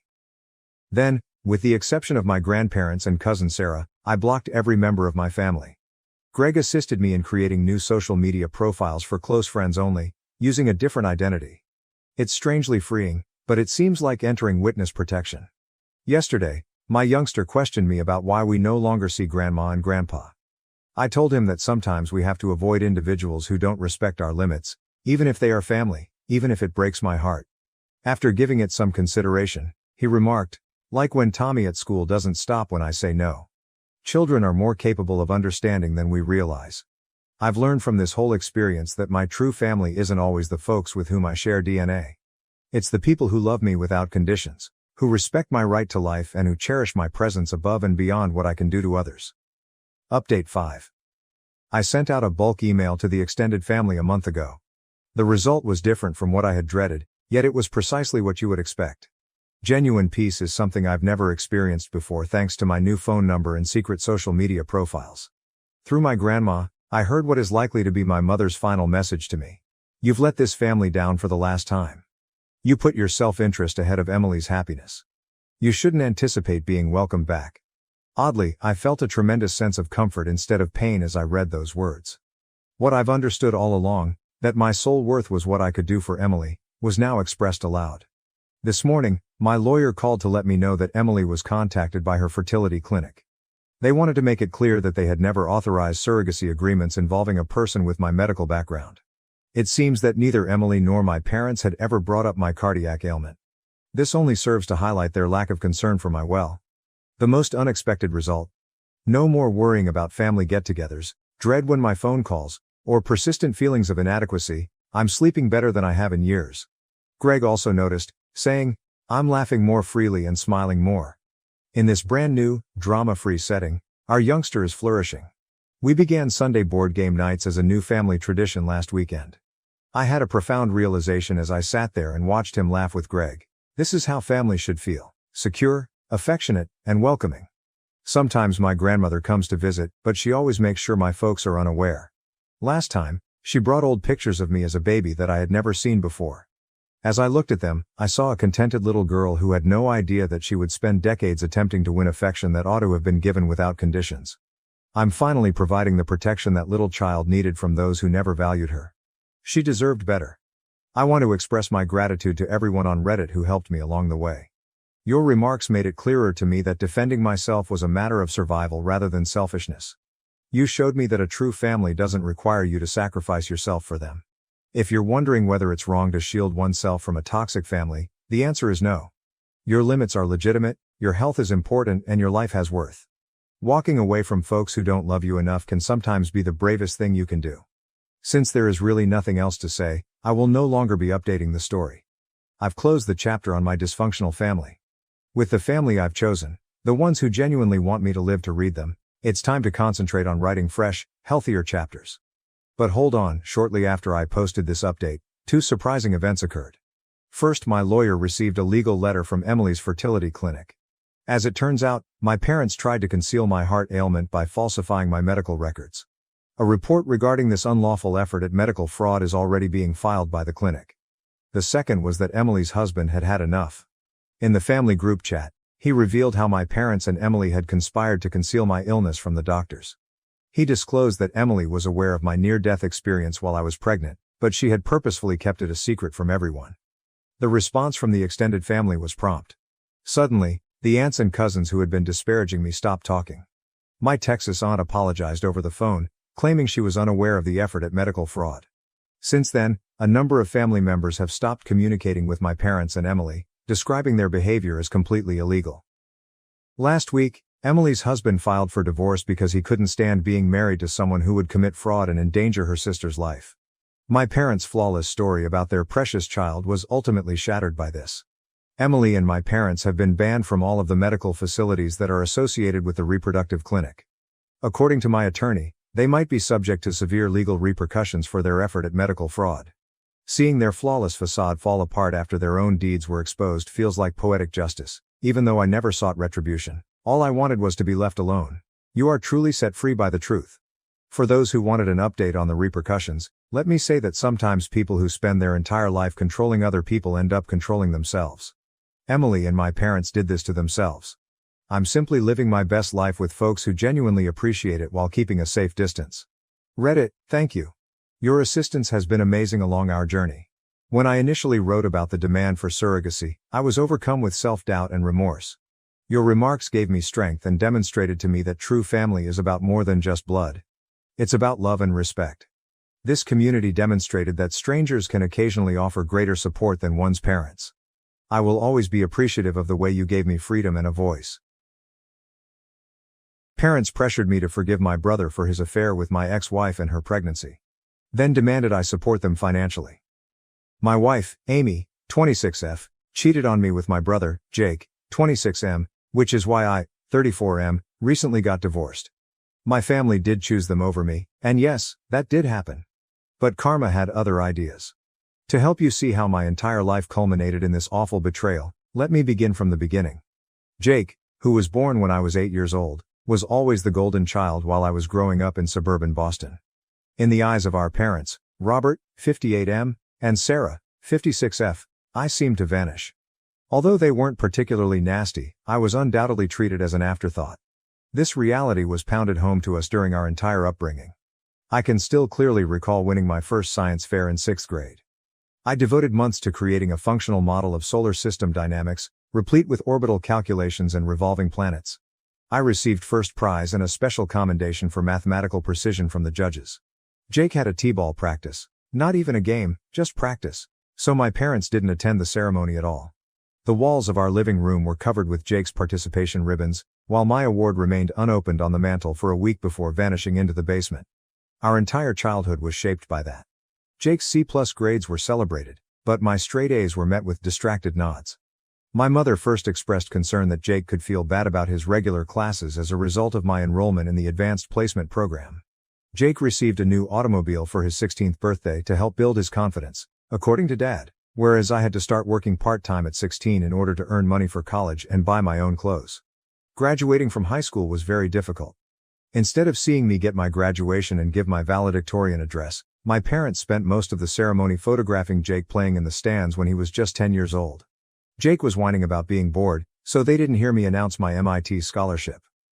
A celebration dinner for Jake's early baseball season was transformed into a party. Because Jake seems a little down about all your achievements, Mom even encouraged me to tone down my presentation of my college intentions. I scarcely noticed that I had been accepted to MIT on a partial scholarship because Jake had recently made the junior baseball team. That's nice, honey, but did you hear Jake might make a starting pitcher next season? Mom said, I recall. I came to the realization that nothing I ever did would be sufficient at that point. I served as the practice child, the test subject for Jake, their actual parenting endeavor. With my scholarship, the money I saved from 3 part-time jobs, and the resolve to never look back, I set out for MIT at the age of 18. Jake had a summer league game the day I moved into my dorm, so my parents left early. They didn't even assist me with unpacking. Those were life-changing college years. I was evaluated entirely on my own merits for the first time. Upon discovering my aptitude for software architecture, I immersed myself in computer science and finished with honors. Several IT organizations were interested in my distributed systems optimization undergraduate thesis, and by the time I graduated I had received 5 job offers. A part of me still hoped that things may improve, so I picked a promising company in Boston. In part because it was near home. I was in charge of my own development team within 2 years, and by the 5th year, I was the youngest senior developer in the company's history. My folks were too busy assisting Jake with his 3rd college major change to really understand what I did for a job. 4 years ago at a tiny coffee shop close to my workplace, the real turning point in my life occurred. Amy and I met there. While completing her teaching degree, she was working as a barista. She somehow managed to recall each regular's order as well as a personal characteristic. She acknowledged that she had been writing encouraging notes on my coffee cups for weeks before she eventually consented to go out with me. I hadn't even noticed because I had been so focused on my task. 6 hours were spent on our first date. We discussed everything, including our families, anxieties, and dreams. She seems to genuinely get my family's problems. When I informed her about my early years, she responded, "They're blind. They have no idea what they were missing." I felt like I was being seen for the first time. The following year seemed unreal. We prepared extravagant meals together, spent weekends discovering Boston's hidden bookstores, and went trekking in New Hampshire. She pushed me to go for a big promotion at work, helped me get ready for the interviews, and celebrated my success more than anybody else. She shed joyful tears when I asked her to marry me after 14 months, saying she had been hoping I would. At the time, I believed our wedding was tiny and ideal. When my family arrived, they talked about Jake's new job opportunity in California for the whole of the reception.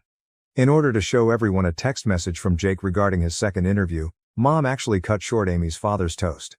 In hindsight, I should have recognized it as a warning flag, but Amy dismissed it with a laugh, stating that she thought their commitment to Jake was sweet.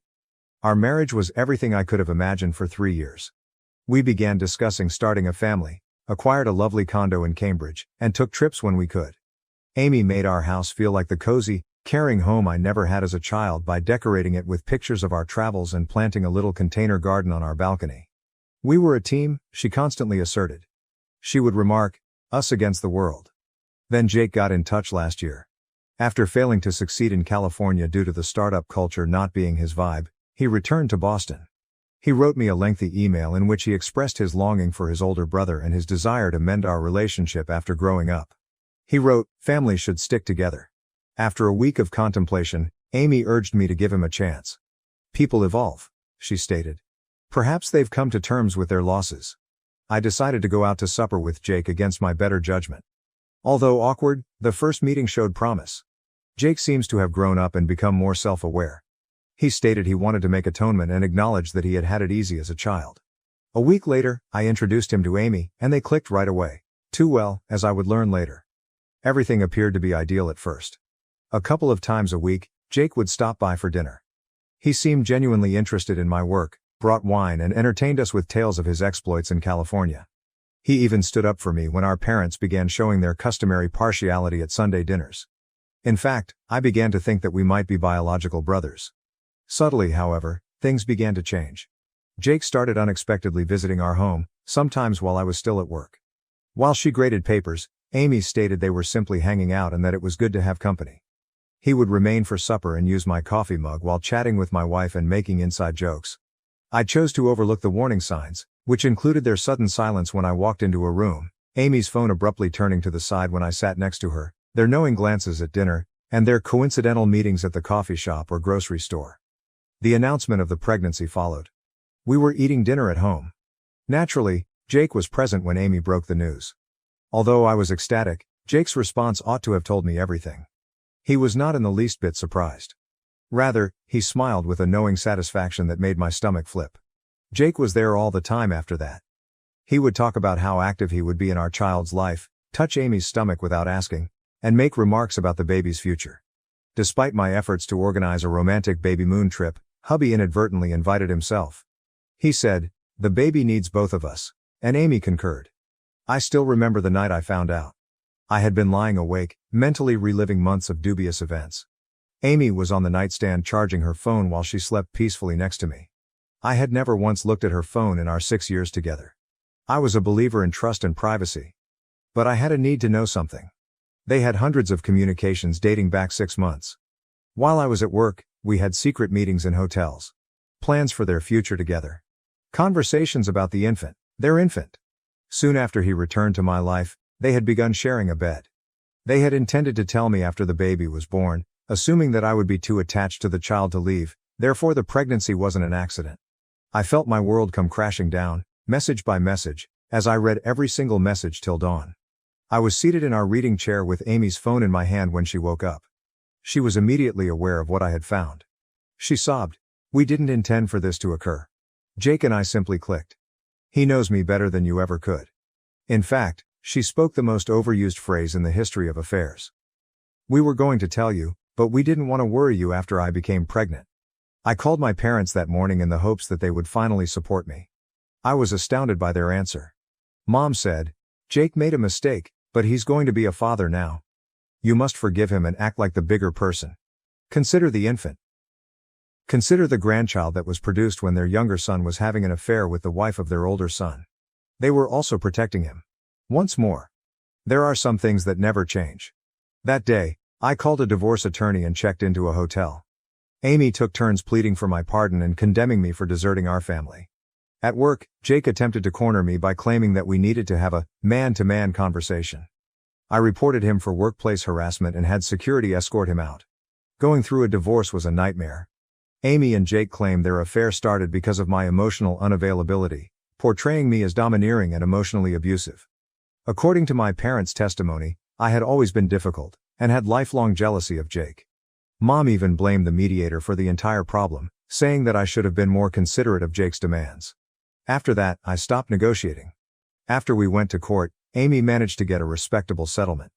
It seems that in Massachusetts, having an affair with your husband's brother does not waive alimony. Small successes though, like preserving the condo and the majority of my pay. I am currently 34 years old, divorced and totally estranged from my family.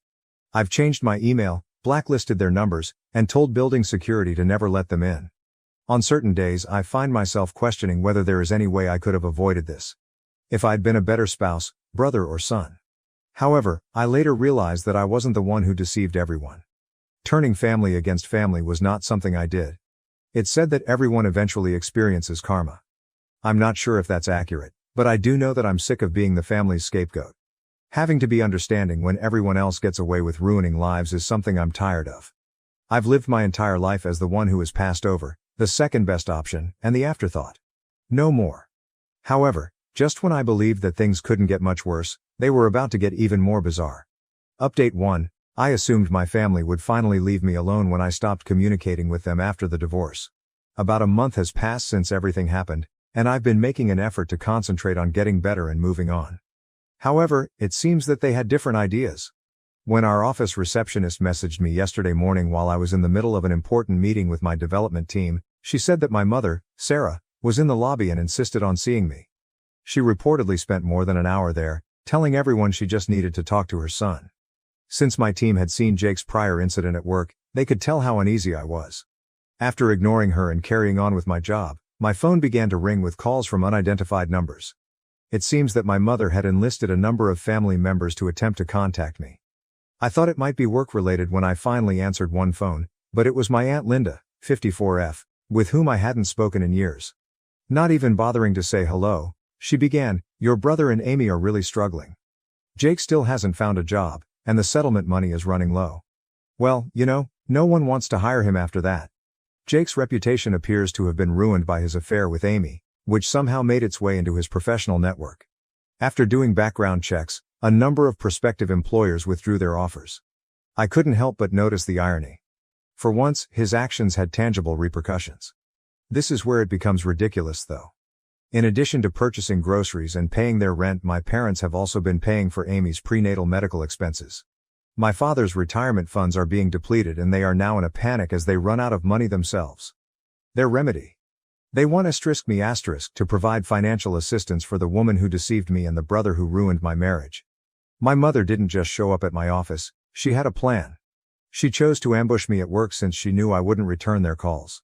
After threatening to stay until closing time, she launched into a prepared speech on forgiveness and family responsibilities when I eventually made my way down to the lobby to handle the problem. She easily forgot that I had to pay for my own college education when she remarked, "Your father and I have always provided for both our sons. It's time for you to take charge and support your brother during this difficult time." What I was hearing was unbelievable. A rough patch. My wife became pregnant after he had an affair with her, and he attempted to claim the child as his own. That is a purposeful set of decisions, not a tough stretch. She foolishly responded, "Well, if you had paid more attention to Amy's needs." Before I phoned security, I interrupted her and urged her to go. I loudly announced in the lobby that I was leaving my own brother and his unborn child behind before she left. Despite their support, a number of my co-workers found this to be humiliating. Jake sent me an email later that evening. In order to get around my blocks, he had made a new account. Half-hearted apologies and barely disguised requests for financial assistance were mixed together in the email. He wrote about the difficulties Amy was having with her pregnancy, something I was unaware of, how they were unable to pay for appropriate medical treatment, and how the stress was impacting my future nephew or niece. The attachment, a sonogram image, was what truly drew my attention, even though the manipulation techniques were clear. They were attacking me emotionally with their unborn child, the result of their affair. In an attempt to take a new tack, my father arrived at my apartment complex the following day and pretended to be there only to talk. I declined to let him in when the front desk called. Then for 2 hours, he stood in the lobby telling everyone who would listen how his successful son was causing his brother's family to suffer. Since then, I've had to inform the management of my building of the circumstances and ask them to bar any of my family members from entering. I don't see any other choice, even though it's awkward to publicly discuss my private issues in this way. Additionally, the harassment has spread to social media.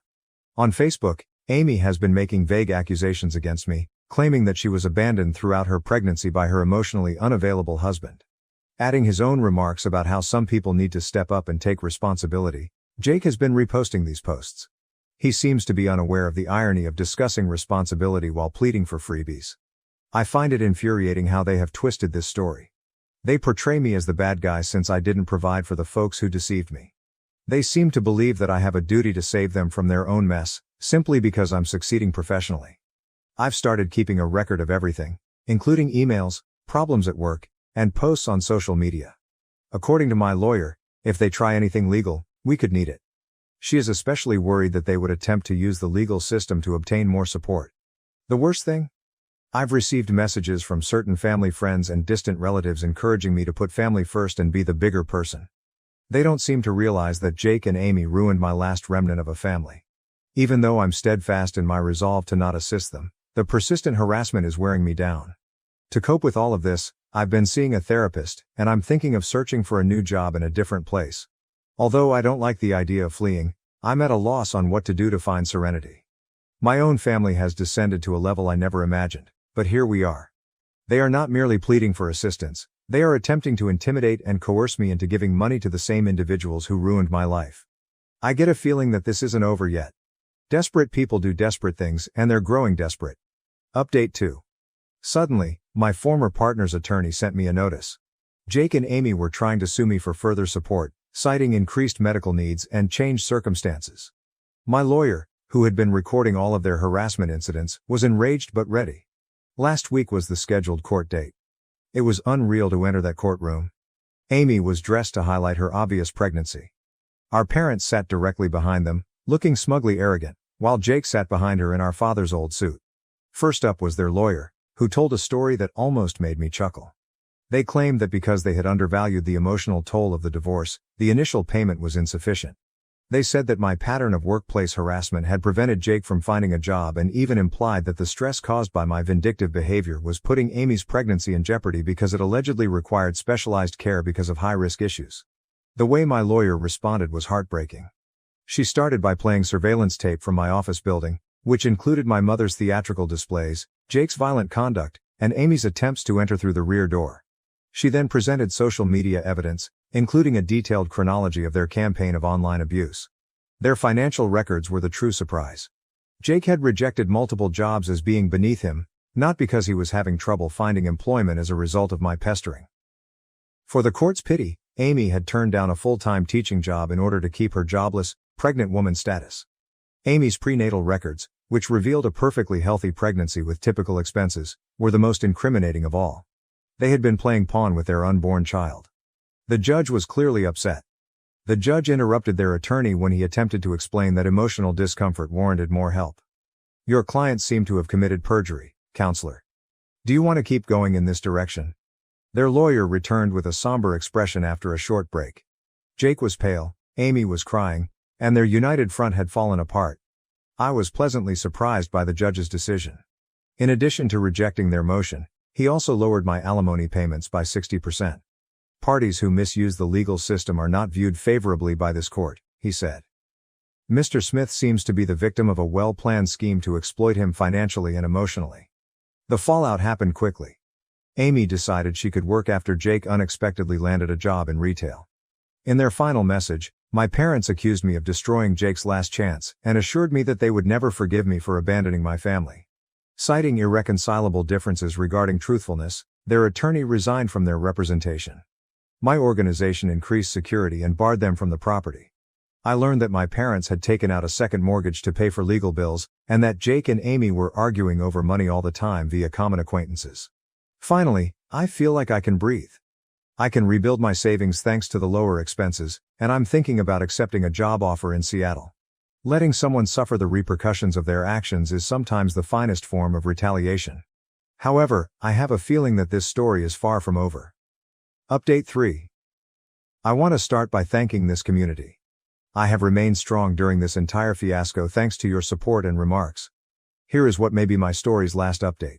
Aunt Linda, the sister of my father, unexpectedly contacted me a few weeks after the court triumph. I was interested enough to listen to her because she has never been involved in family conflict. A huge error.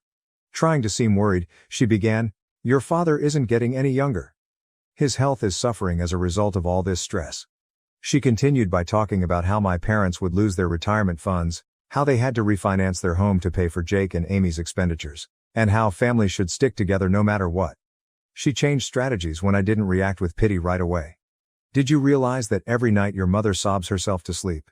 Even though they may have acted inappropriately against you as a child, they are still your parents. Jake remains your brother despite everything that has transpired." At last, I cut her off. "What took place? Are you referring to the months he spent having sex with my wife, getting her pregnant and then attempting to claim the child as his own? That's what took place?" I was astounded by her response. "Well, perhaps you could have been more involved in your marriage." In fact, she attempted to place the blame for their affair on me, claiming that my jealousy of Jake as a child had produced a toxic environment that pushed them together. It was so ridiculous I laughed, really laughed. Another member of the family was attempting to deceive me into taking accountability for Jake and Amy's behavior. What's different this time? It didn't move me at all. "Linda," I asked, "why don't you assist them if you're so worried about their financial status? Your husband's legal practice is doing well, and you possess 3 rental properties. Why am I the only one who is supposed to stand by them?" "That was different," she sputtered, adding that I had a special obligation as Jake's brother. She said she didn't want to take sides when I asked her why she hadn't stepped in during all of this. "But now you're picking sides," I said. "You decided to come to me and demand that I pay for their consequences rather than admit the harm they caused." She then revealed what she believed to be her secret weapon. "Your father is thinking of retiring early because of stress. The house may need to be sold. Is seeing your folks lose everything because you're too proud to assist what you want?" I said, "No, Linda. They're losing everything as a result of their decision to condone Jake's actions once more. They, like Jake and Amy, are paying the price for their own decisions. And what do you know? I'm not responsible for fixing that. When I'm older and alone.